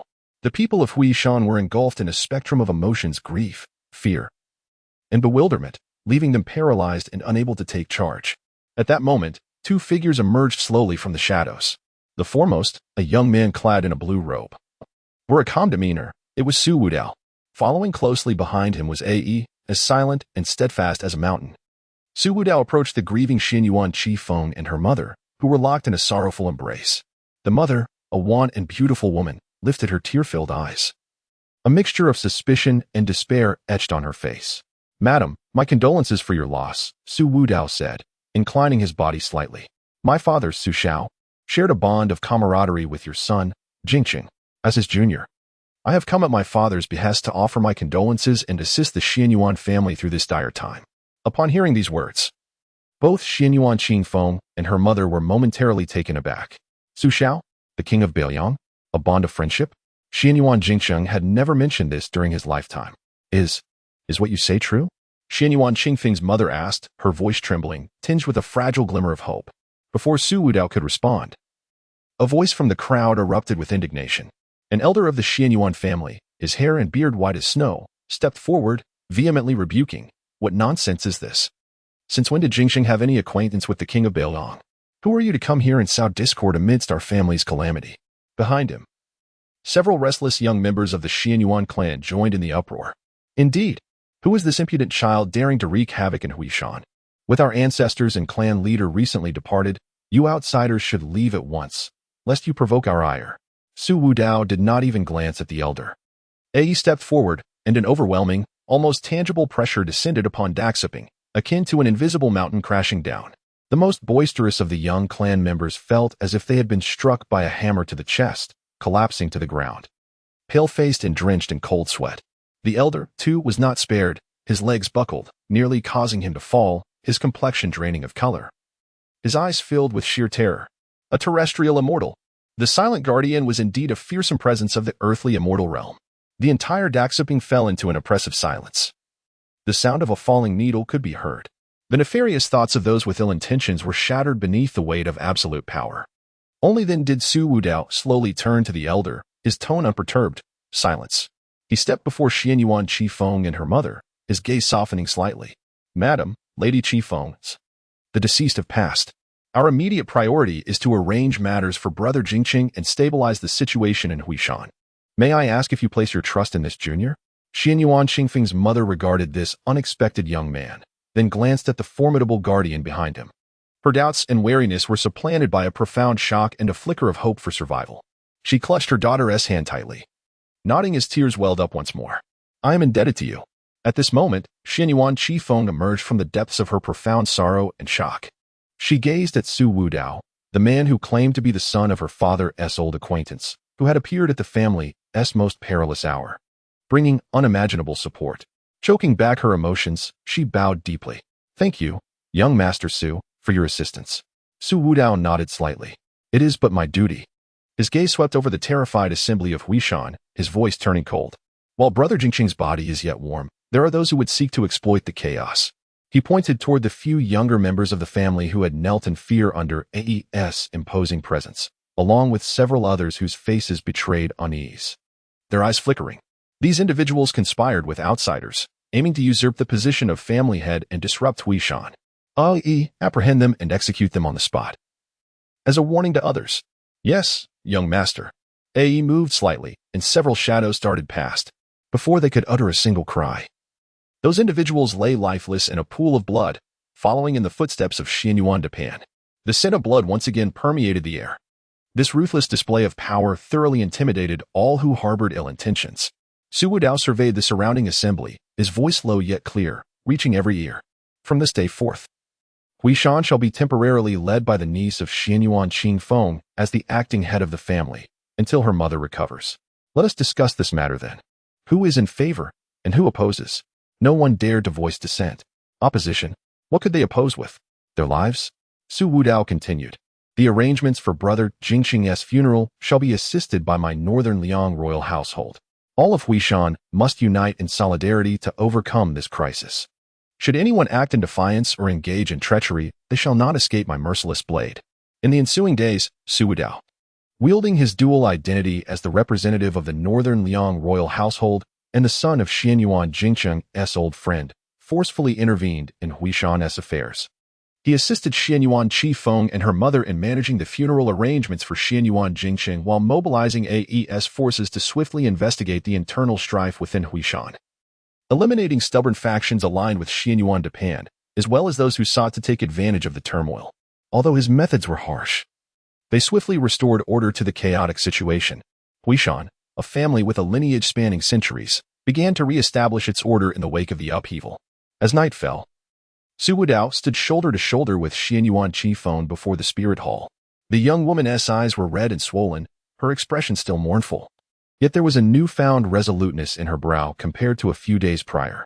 Thank you for your support these past few days, young Master Su, she said, her voice hoarse. Su Wudao handed her a storage pouch. Within this pouch are some cultivation resources and wealth from Northern Liang. Accept it, as it will aid you in your stewardship of Huishan. Xian Yuan Qingfeng did not decline, but accepted it silently.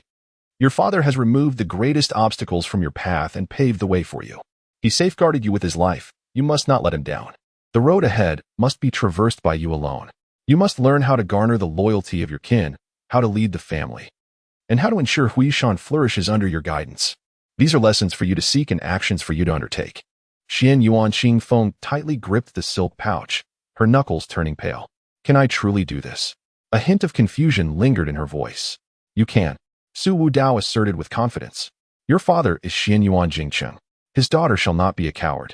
He paused momentarily, adding, Beiliang will be your steadfast support. Should you encounter insurmountable peril, do not hesitate to seek aid from Beiliang. Xian Yuan Qingfeng abruptly raised her head, her eyes shimmering with unshed tears, yet she valiantly restrained them. She bowed deeply to Su Wudao, expressing, Your kindness, young Master Su, is something I shall never forget. If ever you require assistance, I will not hesitate to risk my life for you and the people of Hui Mountain. Su Wudao accepted her gesture with grace. Ding. Host has successfully intervened in the Hui Mountain narrative, supporting Xian Yuan Qingfeng and altering her fate, earning profound gratitude from Xian Yuan Qingfeng and fostering future camaraderie with Hui Mountain, rewarded with 15,000 fortune points. Ding. Host's actions align with the hidden criteria of righteousness and timely assistance, significantly enhancing his reputation in the martial world, rewarded with 80,000 editing points. The system's notification uplifted Su Wudao's spirits. The affairs of Hui Mountain had reached a temporary resolution. After 2 more days. Following the conclusion of Xin Yuan Jing Cheng's funeral and the initial stabilization of Hui Mountain's situation, Su Wudao bid farewell to Xin Yuan Qingfeng and her mother. Xin Yuan Qingfeng personally escorted him to the mountain gate. Young Master Su, take care. And dear niece Qingfeng, please look after yourself. Hui Mountain is entrusted to you. Su Wudao mounted his horse, with A.E. closely following, the 2 figures swiftly vanishing at the end of the mountain path. Xin Yuan Qingfeng stood for a long while, the mountain breeze tousling her hair, dissipating the last traces of tears from her eyes. She turned to gaze at the snowy plain, her expression now imbued with unprecedented resolve. Meanwhile, the tale of Su Wudao, the 3rd young master of Beiliang, aiding the lone mother and daughter of Hui Mountain, quelling internal strife, and turning the tide of adversity, spread like wildfire across the Jiangnan region. Some praised his chivalry. Others feared his dominance, while many speculated about his identity and intentions. The name Su Wudao gained further weight in the martial circles of Jiangnan. Chapter 66. The subtle machinations before the reeds. After departing from Huishan, Su Wudao and Ai returned to Gusu. He required time to assimilate the insights gained from his journey to Huishan and to strategize the next steps for the Shadow Pavilion. One day, within the confines of an inn, Su Wudao scrutinized the nascent power network diagram of the Shadow Pavilion displayed on the system interface when a specially crafted communication jade slip suddenly vibrated lightly. The Shadow Pavilion, Jiangnan branch, had transmitted its first encrypted intelligence. His fingertip grazed the jade slip, and a stream of information flooded his mind. Dark currents of Liang, Jiangnan. Targeting significant figures of Beiliang. Assassination. The target suspected to be His Highness the Heir. Location. The reeds. Su Wudao's previously calm demeanor abruptly shifted to one of gravity. The reeds. Su Fingnian. That brutal ambush chronicled in the original text, where Su Fingnian survived against all odds. He immediately activated the system, integrating the available intelligence for simulation. System simulation in progress. Target, Su Fingnian. Location, the reeds. Crisis level, extremely high. Probability of incident, 99.9. Indeed. This tribulation was one Su Fingnian must endure. It was the foundation of his growth. However, the heir of Beiliang, his elder brother, must not be compromised. The girl with the laugh would intervene, yet too many variables remained. He, Su Wudao, could not place his hopes solely upon the whims of an assassin. Ai, young master. Ai appeared silently. We depart immediately for the reeds. Understood. The 2 did not delay for a moment, urging their horses swiftly towards the direction of the reeds. Su Wudao's thoughts raced. To directly intervene and rescue Su Fingnian would undoubtedly be simple. However, doing so would strip Su Fingnian of the opportunity for a bloody transformation. A flower nurtured in a greenhouse could not become the pillar of Beiliang's future. What he required was tempering, an understanding born from the brink of life and death. Days later, they arrived near the reeds, 3 days ahead of schedule. This expanse of wetlands was vast and unbounded, with a network of waterways and towering reeds. Reaching over 10 feet high, the wind swept through, creating waves of green. Indeed, it was an ideal place for assassination and silencing. Su Wudao and Ai dismounted, like 2 wisps of smoke, silently infiltrating the depths of the reeds. He meticulously examined the flow of each waterway and the density of the reeds, searching for potential ambush points and countermeasures. This bend in the waterway, with its rushing current, would be treacherous if fog were to arise. He halted at a 3-way junction where the reeds grew extraordinarily dense, obstructing visibility. A plan began to take shape in his mind. He called forth the system interface. System. Edit a simple 5 elements mist array, water fog enhanced version. Here. How many points will it require? Editing simple 5 elements mist array, water fog enhanced version. Range 50 zhang. Duration of a stick of incense. Effects. Disrupt direction, weaken perception, induce condensation of water vapor into mist. Points required for editing. 30,000 points. 30,000 points was no small sum. Yet, for absolute certainty, it was worth it. Edit. Point deduction successful. Simple 5 elements mist array, water fog enhanced version has been successfully deployed. The focal point is located 3 feet underwater. It can be activated by the young master's mental prowess. Su Wudao, sensing the subtle energy fluctuations, nodded in satisfaction. This formation is not a killing array. Its range is limited, yet it excels in concealment, making it difficult to detect. At a critical moment, it can create chaos, providing Su Fengnian with a glimmer of hope or presenting an opportunity for AE. He turned and gazed at AE. AE, in this battle, we shall both remain spectators. AE stood silently, awaiting further instructions. Su Fengnian is accompanied by guards, and perhaps others in the shadows. Unless absolutely necessary, we shall not intervene. His tone was calm, yet it carried an unassailable resolve. You will conceal yourself at the highest point here. Su Wudao indicated a slightly elevated patch of earth in the distance, where the view was unobstructed, allowing one to overlook a significant portion of the core battlefield. Your task is singular. AE's body remained motionless. If Su Fengnian encounters a life-threatening peril, and those around him are powerless to assist, or if the young lady has yet to act, or is unable to respond in time. Su Wudao paused briefly before continuing. You must eliminate the enemy who poses the greatest threat to him with the utmost speed and precision. Remember, you are to kill only one with a single strike, and then retreat swiftly, ensuring you do not reveal your presence. Understood. Yi's response was as succinct as ever. He comprehended that the young master intended for him to be the final straw, the most clandestine trump card. Su Wudao gazed across the vast expanse of reeds. He knew the young lady would arrive, her target being those with the red armor. However, he aimed to establish a double insurance. He wished to allow Su Fengnian to feel the brutality of battle, to experience the pressure of life and death, while ensuring he did not meet his end here. This delicate balance was challenging to maintain. How would the meticulously planned ambush of the enemy be altered by this sudden formation and Yi's elusive strike? Those adversaries who fancied themselves in control would surely wear expressions of astonishment. Su Fengnian, you must strive to impress. Do not disappoint me, nor those who have paved the way for you. The air was tense, filled with a palpable sense of foreboding. The atmosphere in the reed marsh grew increasingly oppressive. Su Wudao and AE concealed their forms, resembling two lifeless rocks, merging into this land that was soon to be stained with blood. Time passed slowly. At a certain moment, the distant sound of wheels and faint laughter echoed from the official road. Su Fengnian's entourage had arrived. Almost simultaneously, deep within the reeds, several concealed yet formidable presences stirred, akin to venomous serpents awakening from slumber. The intent to kill was imminent. Su Wudao adjusted his posture for greater comfort. The performance was about to commence. His only concern was whether Yi's strike would draw the young lady's attention, or how that mysterious figure would navigate this unforeseen variable. He felt a twinge of anticipation. AE had reached the designated location, his aura entirely subdued, blending seamlessly with the surrounding environment. Su Wudao could sense that the concealed trap he had set was poised to spring, awaiting the opportune moment. The wind intensified, and the reeds swayed, producing a rustling sound as if they were accompanying the impending slaughter.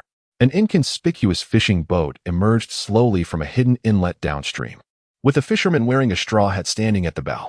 Su Wudao narrowed his eyes slightly. It had arrived. Chapter 67, in the reeds. Hidden dangers lurked. The reed marsh was fraught with peril, the scent of blood saturating the air. Su Fengnian, his garments tattered and a crimson stain at the corner of his mouth, wielded the spring thunderblade, its brilliance now diminished, as he was relentlessly pressed back by three armored figures clad in red.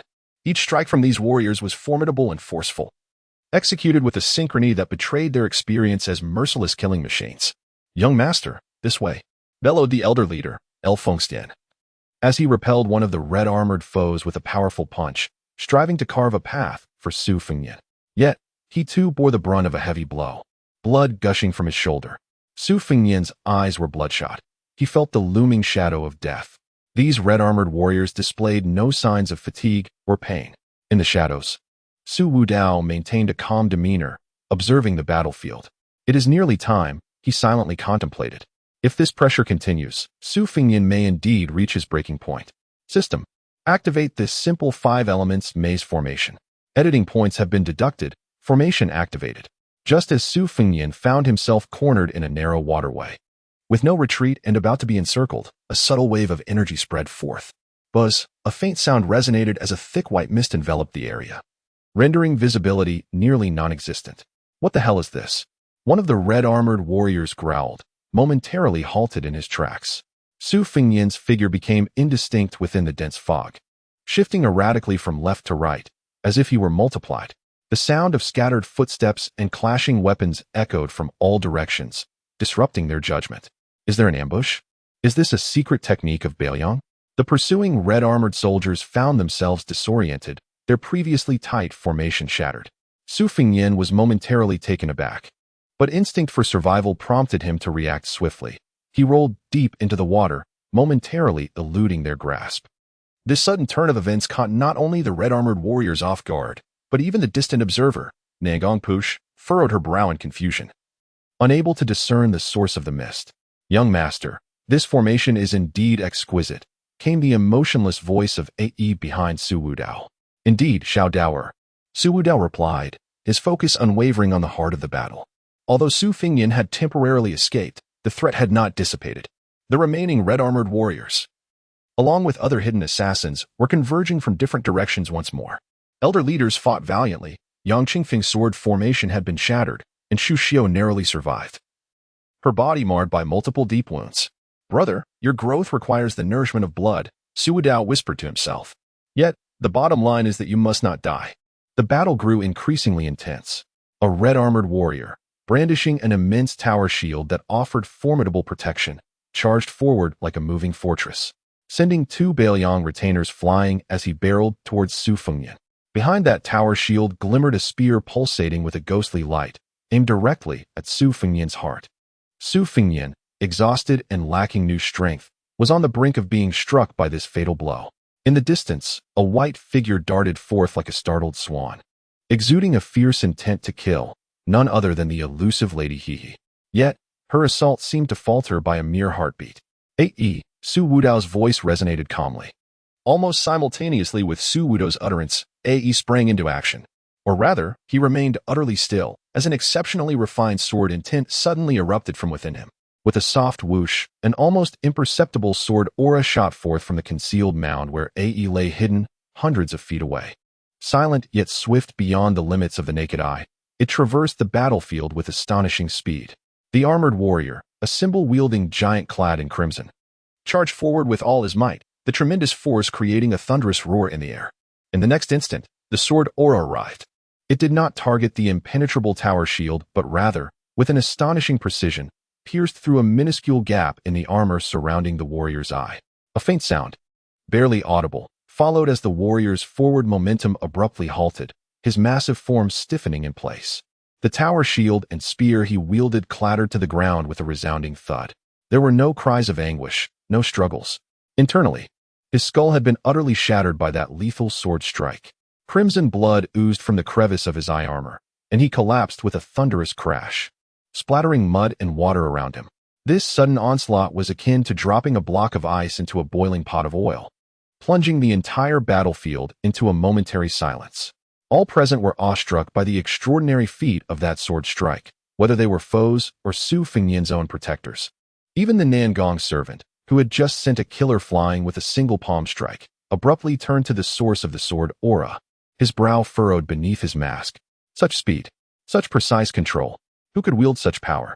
After executing that masterful strike, Aye's figure dissipated like wisps of smoke, employing a concealment technique to leave no trace, as if he had never existed at all.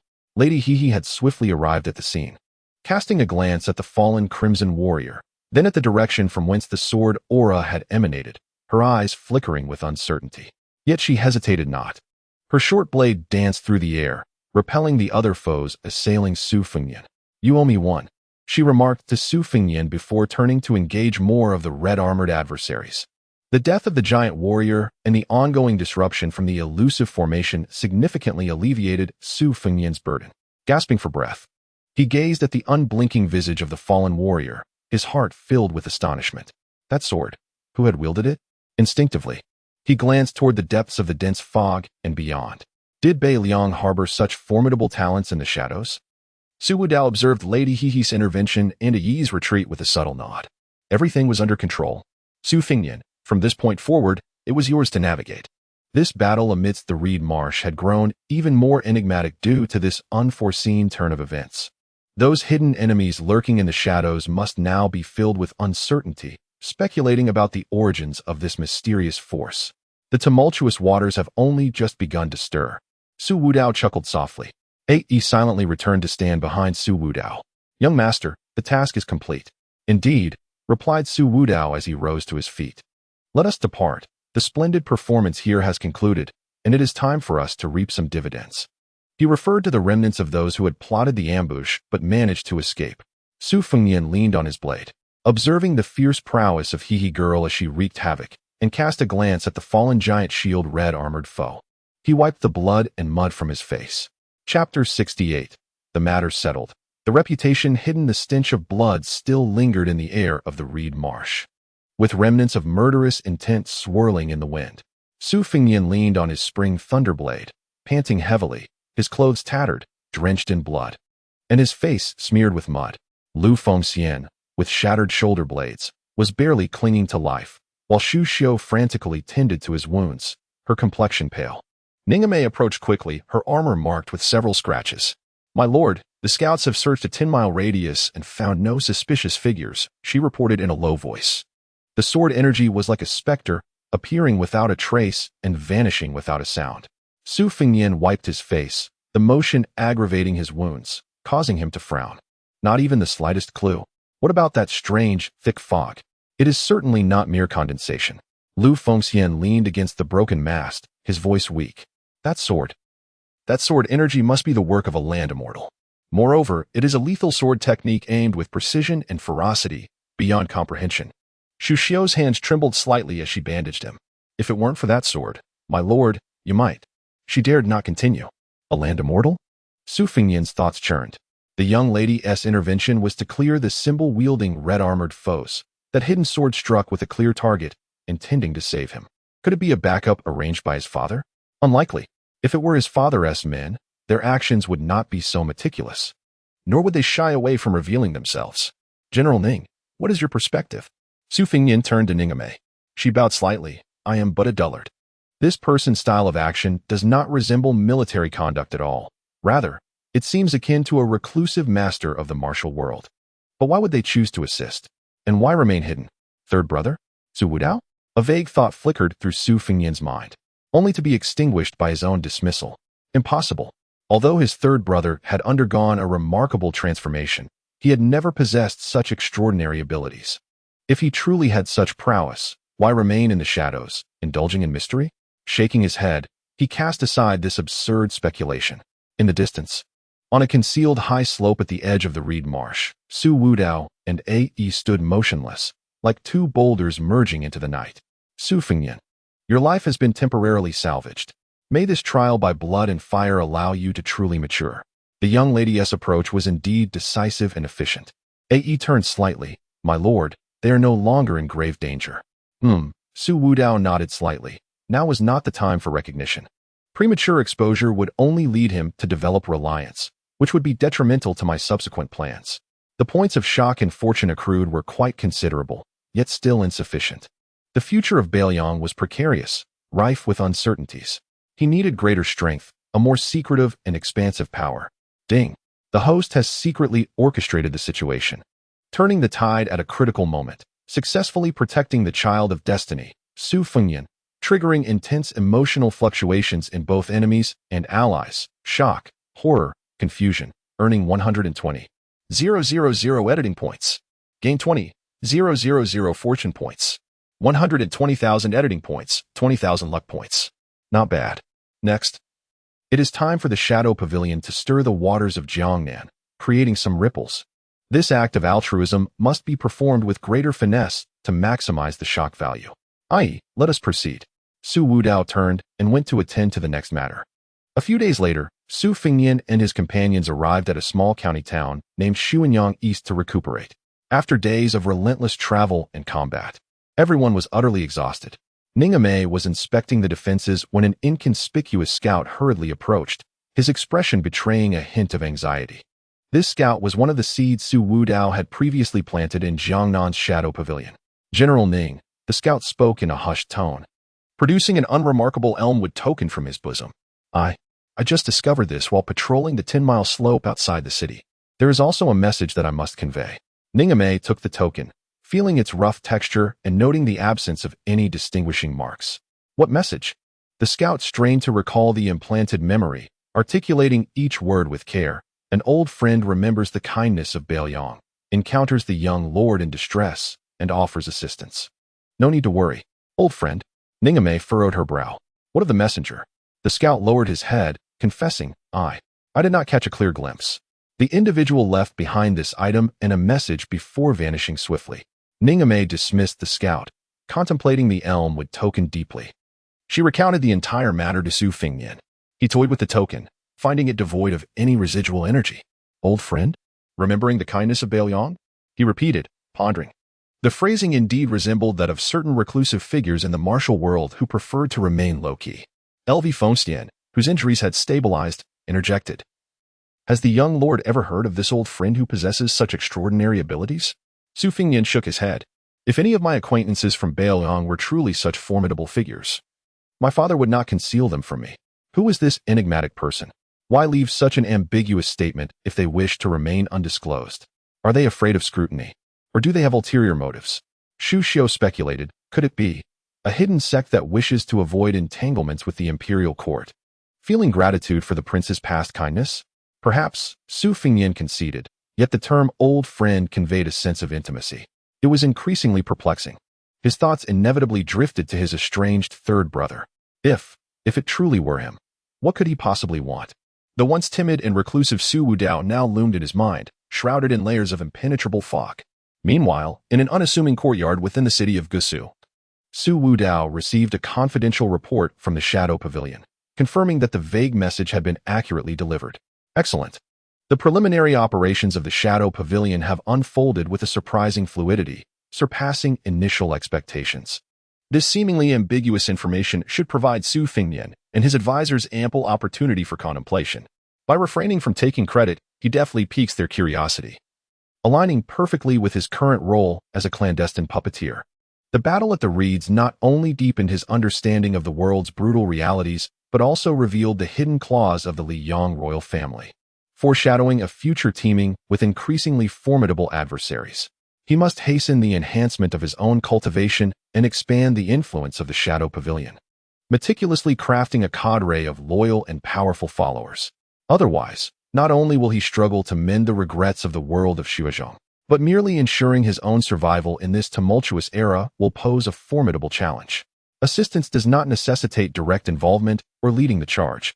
Instead, subtly manipulating the strings of fate from the shadows, watching the pieces on the chessboard dance to his will. Colliding in a symphony of strategy, such a sensation of control over the unfolding circumstances is not without its allure. Yet, the chessboard of this realm is vast, and the players are numerous and formidable. His current meager strength is woefully insufficient to overturn the entire game, let alone reshape it according to his desires. Su Wudao unfurled a map, tracing his fingertips across the Jiangnan Road, the Lianghuai Road, and the capital region with deliberate slowness. Aye. The silhouette of Ae materialized silently. Relay to the Shadow Pavilion to closely monitor any traces related to Eagle Records and Snow Wolf Totem within the Jiangnan region effective immediately.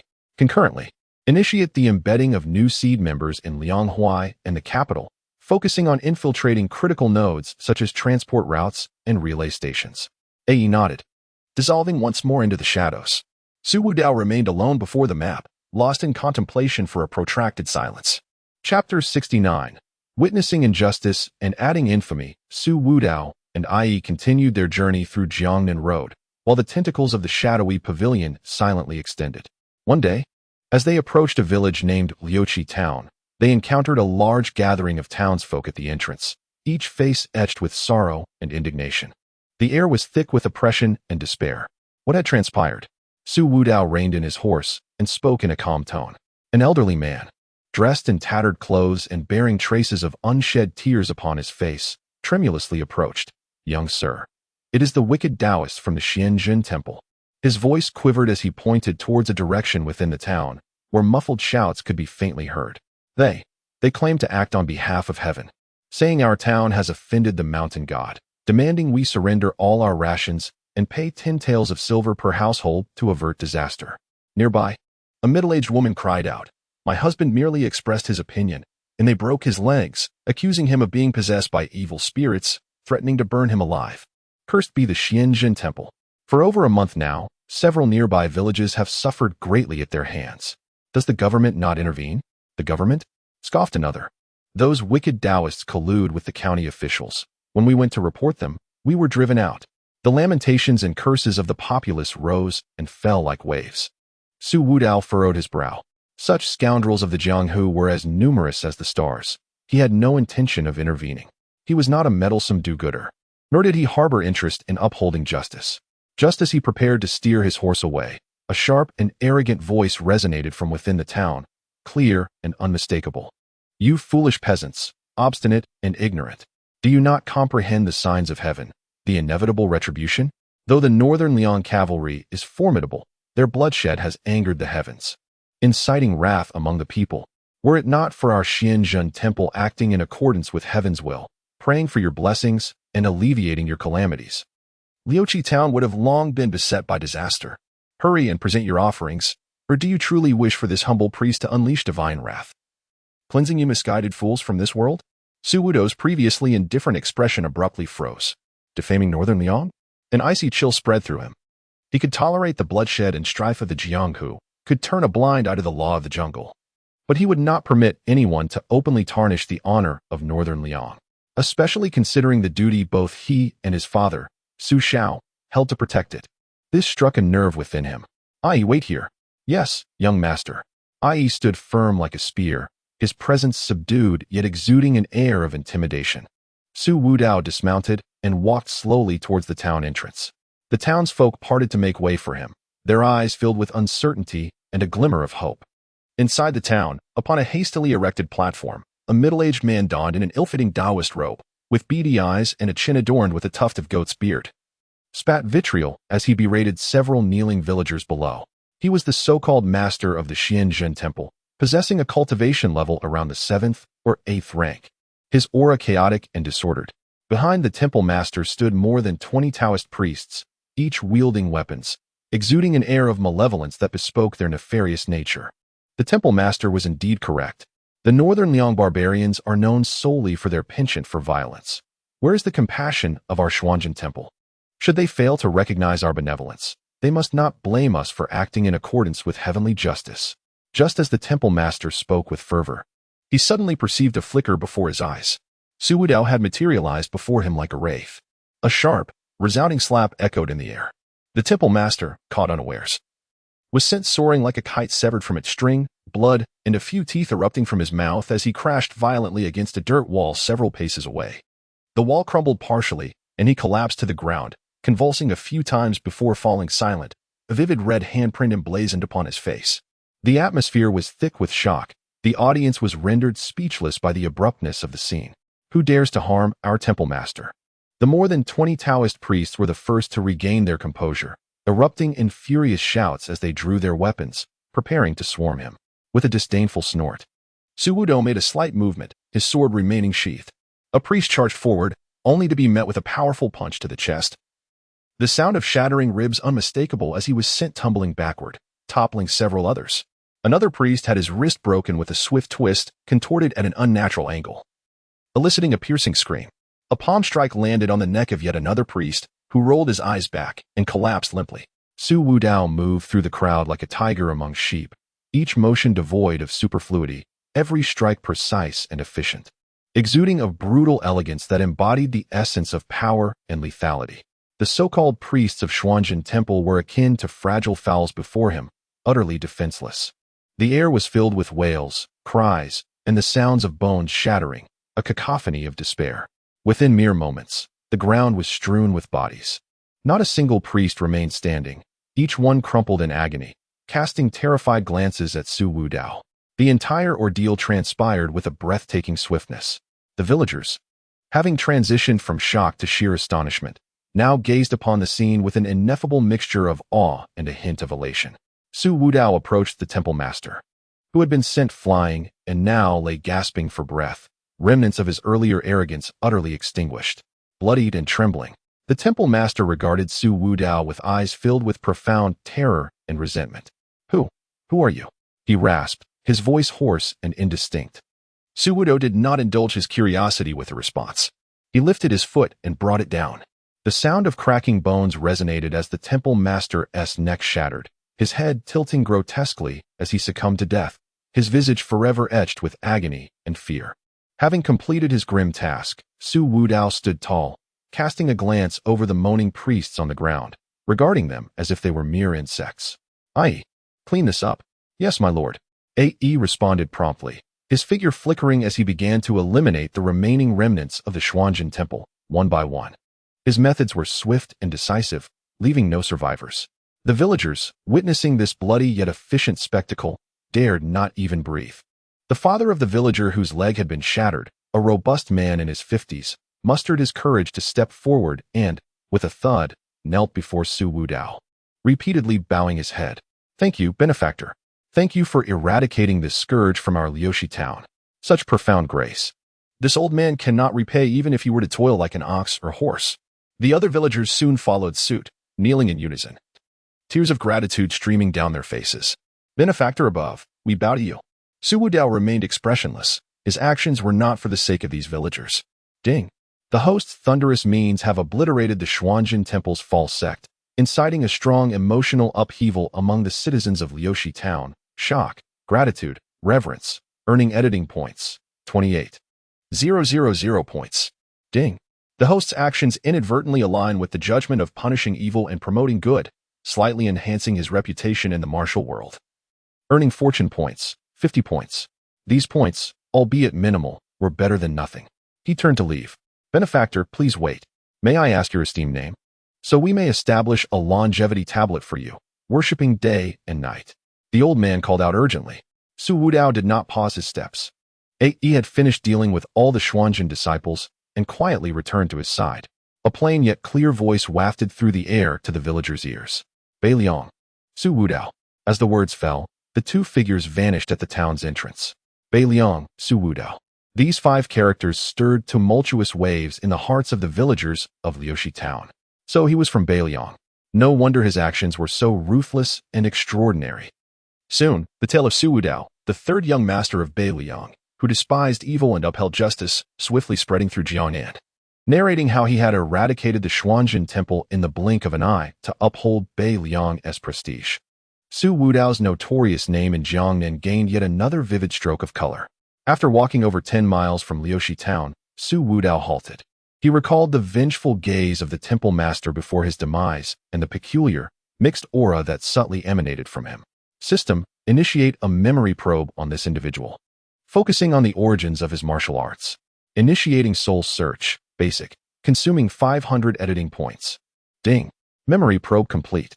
Target, Zhao Si, master of the Xuanzhen temple. Once a menial disciple of the small sect Liang sect.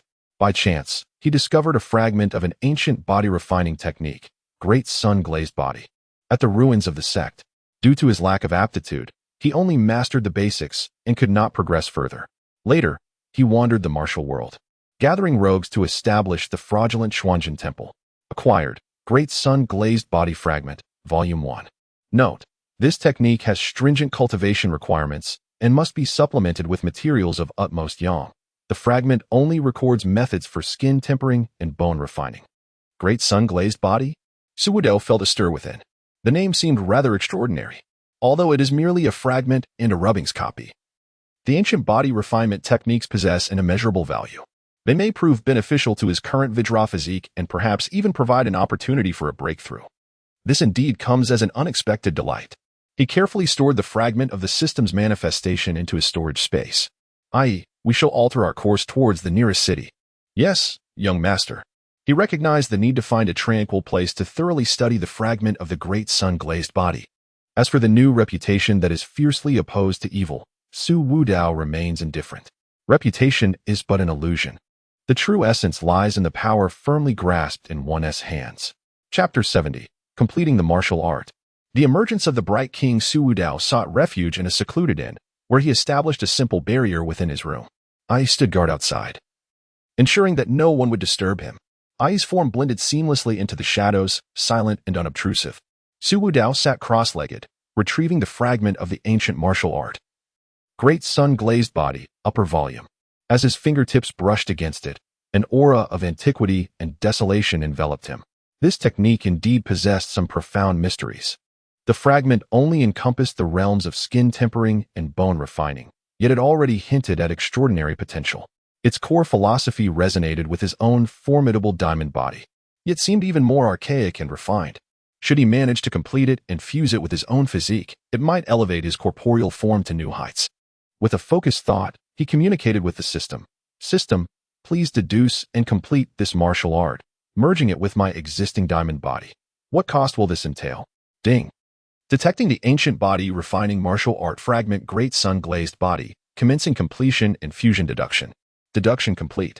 To complete and fuse the fragment of Great Sun Glazed Body, ancient level, a consumption of shock points, 800,000, luck points, 5,000, is required. Additionally, the core of this technique necessitates guidance from the power of the sun. It is recommended to supplement with the rare Sun True Firestone as a catalyst. If the actual item is unavailable, an extra consumption of shock points, 300,000, will be required to simulate its properties. 800,000 shock points and 5,000 luck points. Furthermore, an additional 300,000 shock points to simulate a mere stone. The cost was undeniably substantial. Currently, he had just over 1 million shock points accumulated, with only around 20,000 luck points to his name. This endeavor would nearly deplete his resources by half. The Sun True Firestone. Su Wudao furrowed his brow. Such a high-grade treasure existed only in legends. Where could one possibly seek it? Just as he pondered this, a flashing prompt suddenly appeared on the system interface. Limited time benefit. Detecting that the host has acquired an ancient body refining martial art fragment. Triggering an opportunity for completion. Special listing in the system marketplace. Sun True Firestone. Replica. Efficacy approximately 30 of the original. Capable of fulfilling the guiding requirements for this martial art completion. Original price, 200,000 shock points. Current discount, 30, now only, 140,000 shock points. Limited time, 1 incense stick. Would you like to redeem? A replica? Efficacy at 30%? Su Wudao gazed at the glaring discount, feeling little joy within. This system was increasingly resembling a shrewd merchant. First, it quoted exorbitant simulation fees, then conveniently introduced a discounted substitute. This scheme was rather too transparent. Nonetheless, 140,000 shock points was indeed a more palatable option compared to the 300,000 required for simulation. Moreover, since the system claimed it could meet the requirements, it was likely not a deception. Without further hesitation, he replied, redeem. Shock points, 140,000. Sun True Firestone replica has been deposited into the system space. A fist-sized crystal, radiating a fiery red hue and exuding an intense heat, materialized within the confines of the system space. Su Wudao reaffirmed his resolve. Using the Sun True Firestone replica as a catalyst, he initiated the completion and fusion of Great Sun Glazed Body. Command confirmed. Consumption of shock points, 800,000. Fortune points, 5,000. Sun True Firestone replica, 1. Commencing the completion and fusion of the technique. Estimated duration, 3 hours. He felt a tremendous force of attraction emanating from the system, as his long-accumulated shock and fortune points surged forth like a torrent released from a dam. The Sun True Firestone replica within his dantian was also drawn forth by an unseen power, transforming into a pure, warm current that infused his limbs and bones. Su Wudao closed his eyes, his consciousness plunging into a state of chaos. Before him, he envisioned countless ancient runes flickering in and out of existence, while myriad cultivation methods played out, colliding and merging within his mind.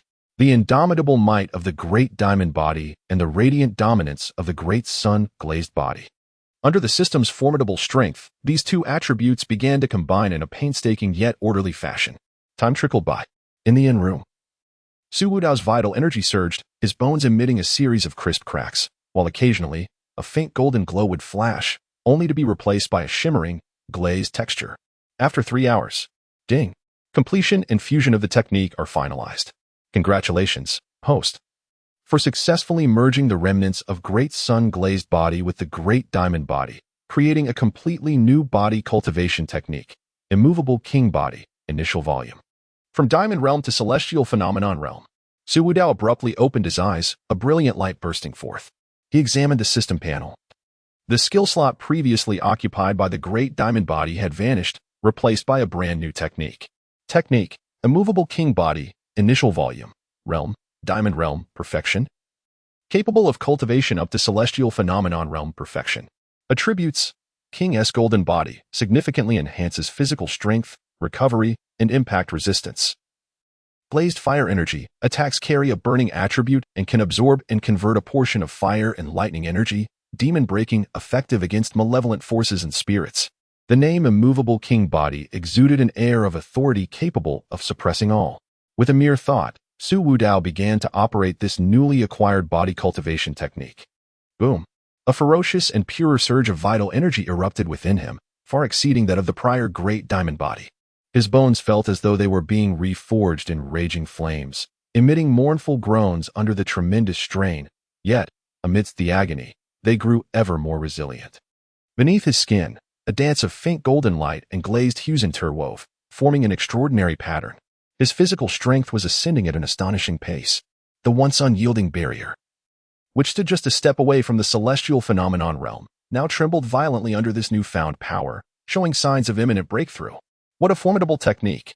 The Immovable King Body not only flawlessly inherits the formidable defensive prowess of the Vajra body, but also integrates the explosive force and energy characteristics of the great sun-glazed body, even bestowing upon it the effect of demon slaying. Its potential far surpasses that of its predecessors.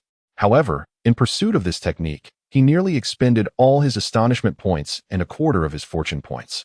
Were it not for the limited time discount, he might not have been able to afford even this imitation stone. This system, indeed, is like a feathered creature that plucks at the slightest opportunity, yet consistently offers some sweet incentives at critical moments. Techniques, it seems, are not immutable. Fragments can be completed, characteristics can be fused, and entirely new and more powerful methods can be created. This realization has profoundly overturned his conventional understanding of martial cultivation. The background editing system possesses an uncanny capability that far exceeds his imagination. The emergence of the Immovable King Body not only dramatically enhances his physical strength, but also lays a more solid foundation for his ascension to the celestial phenomenon realm, even illuminating a new path. This transaction is undoubtedly worthwhile. Su Wudao gradually withdrew his energy, feeling the surging power within him and the loosening barriers of the celestial phenomenon realm. He rose to his feet, stretching his limbs, producing a series of crackling sounds akin to frying beans. Outside the door, Ae remained as still as a pine. Chapter 71, The Challenge to Fame. Unmatched in flesh in the tranquil chamber of the inn, Su Wudao slowly exhaled a breath of murky air, the tumultuous flow of his vital essence gradually calming. Having initially perfected the unmoving king body, an unprecedented sensation of strength surged through his limbs and bones. This power yearned for release, for validation. With a thought, a specially crafted jade slip from the shadow pavilion materialized in his hand, revealing its contents. The cracked stone hand of Sherpa Sang, a peak master of the profound realm. Notorious for his ruthless deeds across Jiangnan, infamous for his domineering palm techniques, and burdened with deep-seated enmities. Presently, his whereabouts were noted to be outside Suzhou, near Taihu Lake. Sherpa Sang, a master at the pinnacle of the profound realm. This was indeed fortuitous. Rising to his feet, Su Wudao pushed open the door. Ae stood resolutely outside, as steadfast as a mountain. Prepare the horse. We shall head to Taihu. 3 days later, news reverberated through Jiangnan's martial world like thunder. The third young master of Beiliang, Su Wudao, had openly challenged the infamous cracked stone hand, Sherpa Sang, setting the duel for noon 3 days hence at Wanghu Tower by Taihu Lake. What? Su Wudao intends to confront Sherpa Sang? That man is a notorious fiend at the peak of the profound realm, whose cracked stone palm has claimed countless lives. Although Su Wudao had established his prowess at Longhu Mountain and Huishan, facing a pure killer like Sherpa Sang was fraught with peril. While Su had garnered acclaim for his unparalleled swordplay, Sher's ferocious palm techniques at close quarters introduced too many uncertainties. Thus, discussions flourished, and countless martial artists turned their gazes towards Taihu.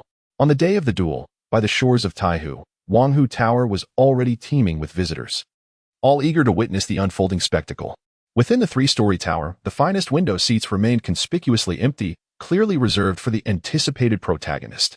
He has arrived. Sherpa Sang is here. A wave of excitement swept through the crowd. A burly, fierce-looking middle-aged man strode forward with an imposing presence. Each step he took reverberated through the ground, the surrounding air thickening with tension. This man was none other than Sherpa Sang. He surveyed the surroundings, indifferent to the murmurs of the crowd, and made his way directly to Wanghu Tower. Where is Su Wudao? Is he too frightened to show?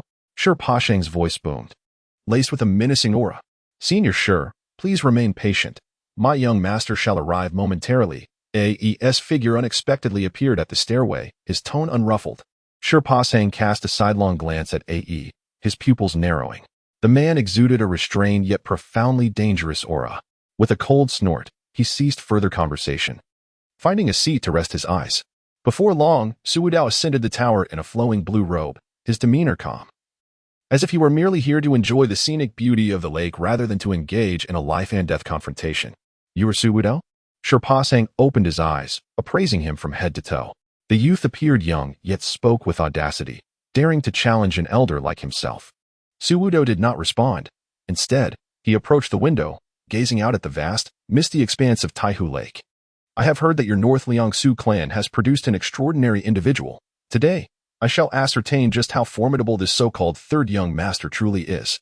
Shipo Mountain rose slowly, his joints cracking with a resounding pop. A fierce aura emanated from him, akin to a tiger leaping from its cage, charging toward Su Wudao. Make your move. Su Wudao turned calmly, his tranquility perceived by Shipo Mountain as blatant disdain. You seek death. Shipo Mountain bellowed, ceasing his words. With a swift maneuver of his palms, the surrounding air became stagnant, enveloped in a visible pale yellow energy, the hallmark of his renowned technique. Cracking stone palm. Receive my strike. The blue bricks beneath him shattered as he propelled himself forward like a cannonball, his palms infused with the might of thunder, aimed directly at Su Wudao's chest. He exerted all his strength, confident that even a body of iron would be reduced to powder beneath his strike. Onlookers outside the building held their breath, many closing their eyes to avoid witnessing the impending brutality. However, to everyone's astonishment, Su Wudao did not flinch or evade. He did not even draw the sword from his waist. Instead, he lowered his arm slightly, retracting his sword intent, seemingly intending to absorb the blow with his flesh alone. Had he lost his mind?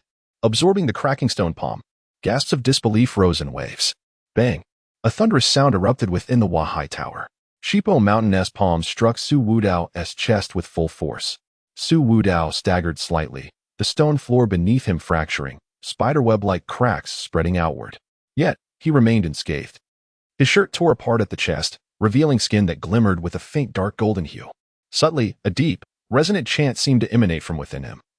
Solemn and majestic. How is this possible? Shipo Mountain's eyes widened, his face etched with incredulity. He felt as though his palms had struck an immovable mountain forged from ancient iron, unyielding and indomitable. Then, an overwhelming recoil surged back from Su Wudao's chest. Crack! Shipo Mountain felt a searing pain in his arms as if his bones might shatter under the force of the backlash. His internal energy surged chaotically, and he tasted blood in his throat, stumbling back 7 or 8 steps, each step leaving a deep imprint on the hard floor. He gazed at Su Wudao in terror, his expression akin to that of a man who had seen a ghost. Your power is merely this, Su Wudao remarked with a flat tone, as if he had merely accomplished an inconsequential task. Before his words had fully escaped his lips, he took a step forward. Boom! The entire Wahai Tower trembled as the ground beneath him collapsed instantaneously. His figure darted forward, as swift as a specter, arriving before Shipo Mountain. Once again, he unleashed a punch. This strike bore no extravagant techniques, no dazzling energy, only pure, unadulterated strength. The force of the punch surged, the air was torn asunder, emitting a piercing shriek accompanied by the echoes of thunder. Shipo Mountain's heart sank, and in a frantic moment, he raised his arms, crossing them defensively over his chest in a desperate attempt to withstand the blow. Bang! Su Wudao's fist collided fiercely with Shipo Shan's arm, shattering it with devastating force. Shipo Shan's limb snapped audibly, bones protruding grotesquely through his flesh. Blood gushed from his mouth as his body flew backward like a severed kite, crashing into several massive pillars of Wanghu Tower, ultimately plummeting to the ground and stirring a cloud of dust. As the dust settled, Shipo Shan lay crumpled on the ground. His chest caved in, breath shallow, gravely injured and on the brink of death, clinging to a single breath. Silence. An eerie stillness enveloped the atmosphere. Inside and outside Wanghu Tower, all the spectators of the martial world were rendered speechless, their faces pale with shock. The formidable Shipo Shan, renowned for his prowess at the pinnacle of the Jixin realm, had been decisively defeated by Su Wudao, the third young master of Beiliang. through sheer physical strength in a single, devastating blow. What a terrifying physique. What overwhelming power. The arrival of a diamond-like being. It was akin to the descent of a deity, a body unparalleled. The third young master of Beiliang, unmatched in physical prowess. It was unclear who first exclaimed in awe. But soon a thunderous chorus of admiration and speculation drowned out the surroundings of Wanghu Tower. Ding. The host, utilizing the immovable king body, withstood the peak of Jixin, defeating the enemy with a single punch, demonstrating extraordinary physical strength, inciting intense emotional upheaval in the Jiang and martial arts community, shock, horror, disbelief, earning editing points, 350,000 points. Ding. The host's name, unmatched in physical prowess, spread far and wide, significantly enhancing his reputation in the martial world, earning fortune points, 8,000 points. Su Wudao withdrew his fist, casting not a glance at the defeated Shipo Shan, who lay on the ground like a dead dog. He turned and ascended the staircase, with Ae silently following behind. Chapter 72, The Shadow Assassin of Liang, voluntarily serving as bait in the aftermath of the battle at Wangkula. Su Wudao's unparalleled reputation surged like a tempest across Jiangnan. He and Ae did not linger long in Gusu, but continued their journey southward, their whereabouts elusive. The intelligence from the Shadow Pavilion now flowed steadily into his hands. Within the inn, the flickering candlelight cast dancing shadows. Su Wudao delicately held a jade slip from the Shadow Pavilion, upon which were inscribed gripping details, the Shadow Assassin Group. The fangs of the Liang dynasty could no longer restrain themselves from extending their reach toward the younger generation of Beiliang. The Shadow Assassin Group, revered in the palace, comprised elite experts from the inner court and death soldiers from the military. The leader was suspected to be a false celestial phenomenon. He softly recited the crucial information, his expression betraying little emotion. Almost simultaneously, a confidential letter from Beiliang rested on the table, its bold script unmistakably penned by Su Xiao himself. Aside from a warning, the letter echoed his father's perennial concerns, along with the note indicating that additional personnel had been dispatched for covert protection. Su Wudao set the letter down. The so-called reinforcements were presumably the scouts who had trailed him ever since the reeds outside. His father's care was always so straightforward and substantial. However, Su Wudao had never been one to sit idly by. The Shadow Assassin Group? Their arrival was most fortuitous. A cold smile crept across his lips. Evasion was never his style. Since the Liang court had so boldly presented the knife, he would seize it and drive it back with fervor. Ae. With a low call, Ae's figure appeared soundlessly within the room, as if he had been there all along. My lord, he replied. The people of Liang have formed a Shadow Assassin Group, targeting both me and Su Fingnian. The leader may be a false celestial phenomenon. Su Wudao handed him the jade slip from the Shadow Pavilion. Ae accepted it, quickly perusing its contents. A subtle ripple of sword intent coursed through him before settling back to calm. Annihilate them. Ae's response was succinct and unwavering, as always. No, not merely annihilation. Su Wudao rose and approached the window, gazing out at the night scene of Gusu City. I intend to ensure they have no return, and to use them as stepping stones to ascend to greater heights. He turned, his eyes glinting with cunning. We will play into their hands, granting them an opportunity. Aoi listened quietly, refraining from interjecting. The scouts dispatched by his father, while protective, could sometimes be a hindrance. Yet now, they could serve a purpose. Su Wudao paced thoughtfully. I shall unintentionally allow them to discover my forthcoming movements. A meticulously designed route, a perfectly orchestrated ambush site. His mind was already calculating. What of the Tianxia Gorge? Ae pondered briefly. The terrain is treacherous, easily defended but difficult to assault. It would make an excellent ambush site. However, it is also susceptible to enemy traps. Su Wudao added, it all depends on whose tactics are more sophisticated. He needed the shadow killers to believe that their target had sensed danger and was fleeing in a state of panic. Only in this way would these self-proclaimed elite assassins lower their guard and plunge into the trap he had meticulously set. His father's scouts merely needed to relay my movements accurately back to Beiliang. This intelligence would, of course, inadvertently reach the ears of those with ulterior motives. They understood. This was to use a knife to kill, no? To employ the hand of Beiliang to deliver a blade to the shadow killers of Liang, a blade that would lead them to their demise. The leader of the shadow killers was a false celestial. Reminded, a false realm may seem inferior to an authentic celestial realm. Yet to be entrusted with such a crucial role by Liang and to command such an elite force was no small feat, it matters not. Su Wudao waved his hand dismissively, United, we can slay even those of the celestial realm. A mere false realm is hardly a cause for concern. He turned to A, his tone calm yet imbued with an unassailable resolve. When the time comes, you will be responsible for holding off their strongest, particularly that false celestial. Create an opportunity for me. Understood. A's response was as succinct as ever. Su Wudao gazed once more out the window, his eyes deep and contemplative. The Shadow Killers. The elite of Liang, their strength and numbers unknown, came prepared. This indeed posed a considerable pressure. Yet pressure often signifies opportunity. His thought stirred, and the system interface emerged. Edit options: simple deceptive trap, disguise trap traces, effect, create a small number of disguised trap traces, camping traces, and hasty retreat traces in a designated area. Cost: 5,000 points. 5,000 points were of little consequence to him at this juncture. A small advantage. He selected several critical nodes on the periphery of the one-line Heaven Canyon. Editing complete. These seemingly insignificant traces could mislead the pursuers, leading them to believe that the target had detected danger and was fleeing in haste. Thus, their vigilance would diminish, making it easier to delve into peril. The journey to the one-line heaven was long, allowing ample time for preparation. Su Wudao's tone carried a hint of amusement. He eagerly anticipated the surprises this so-called shadow killers would bring him.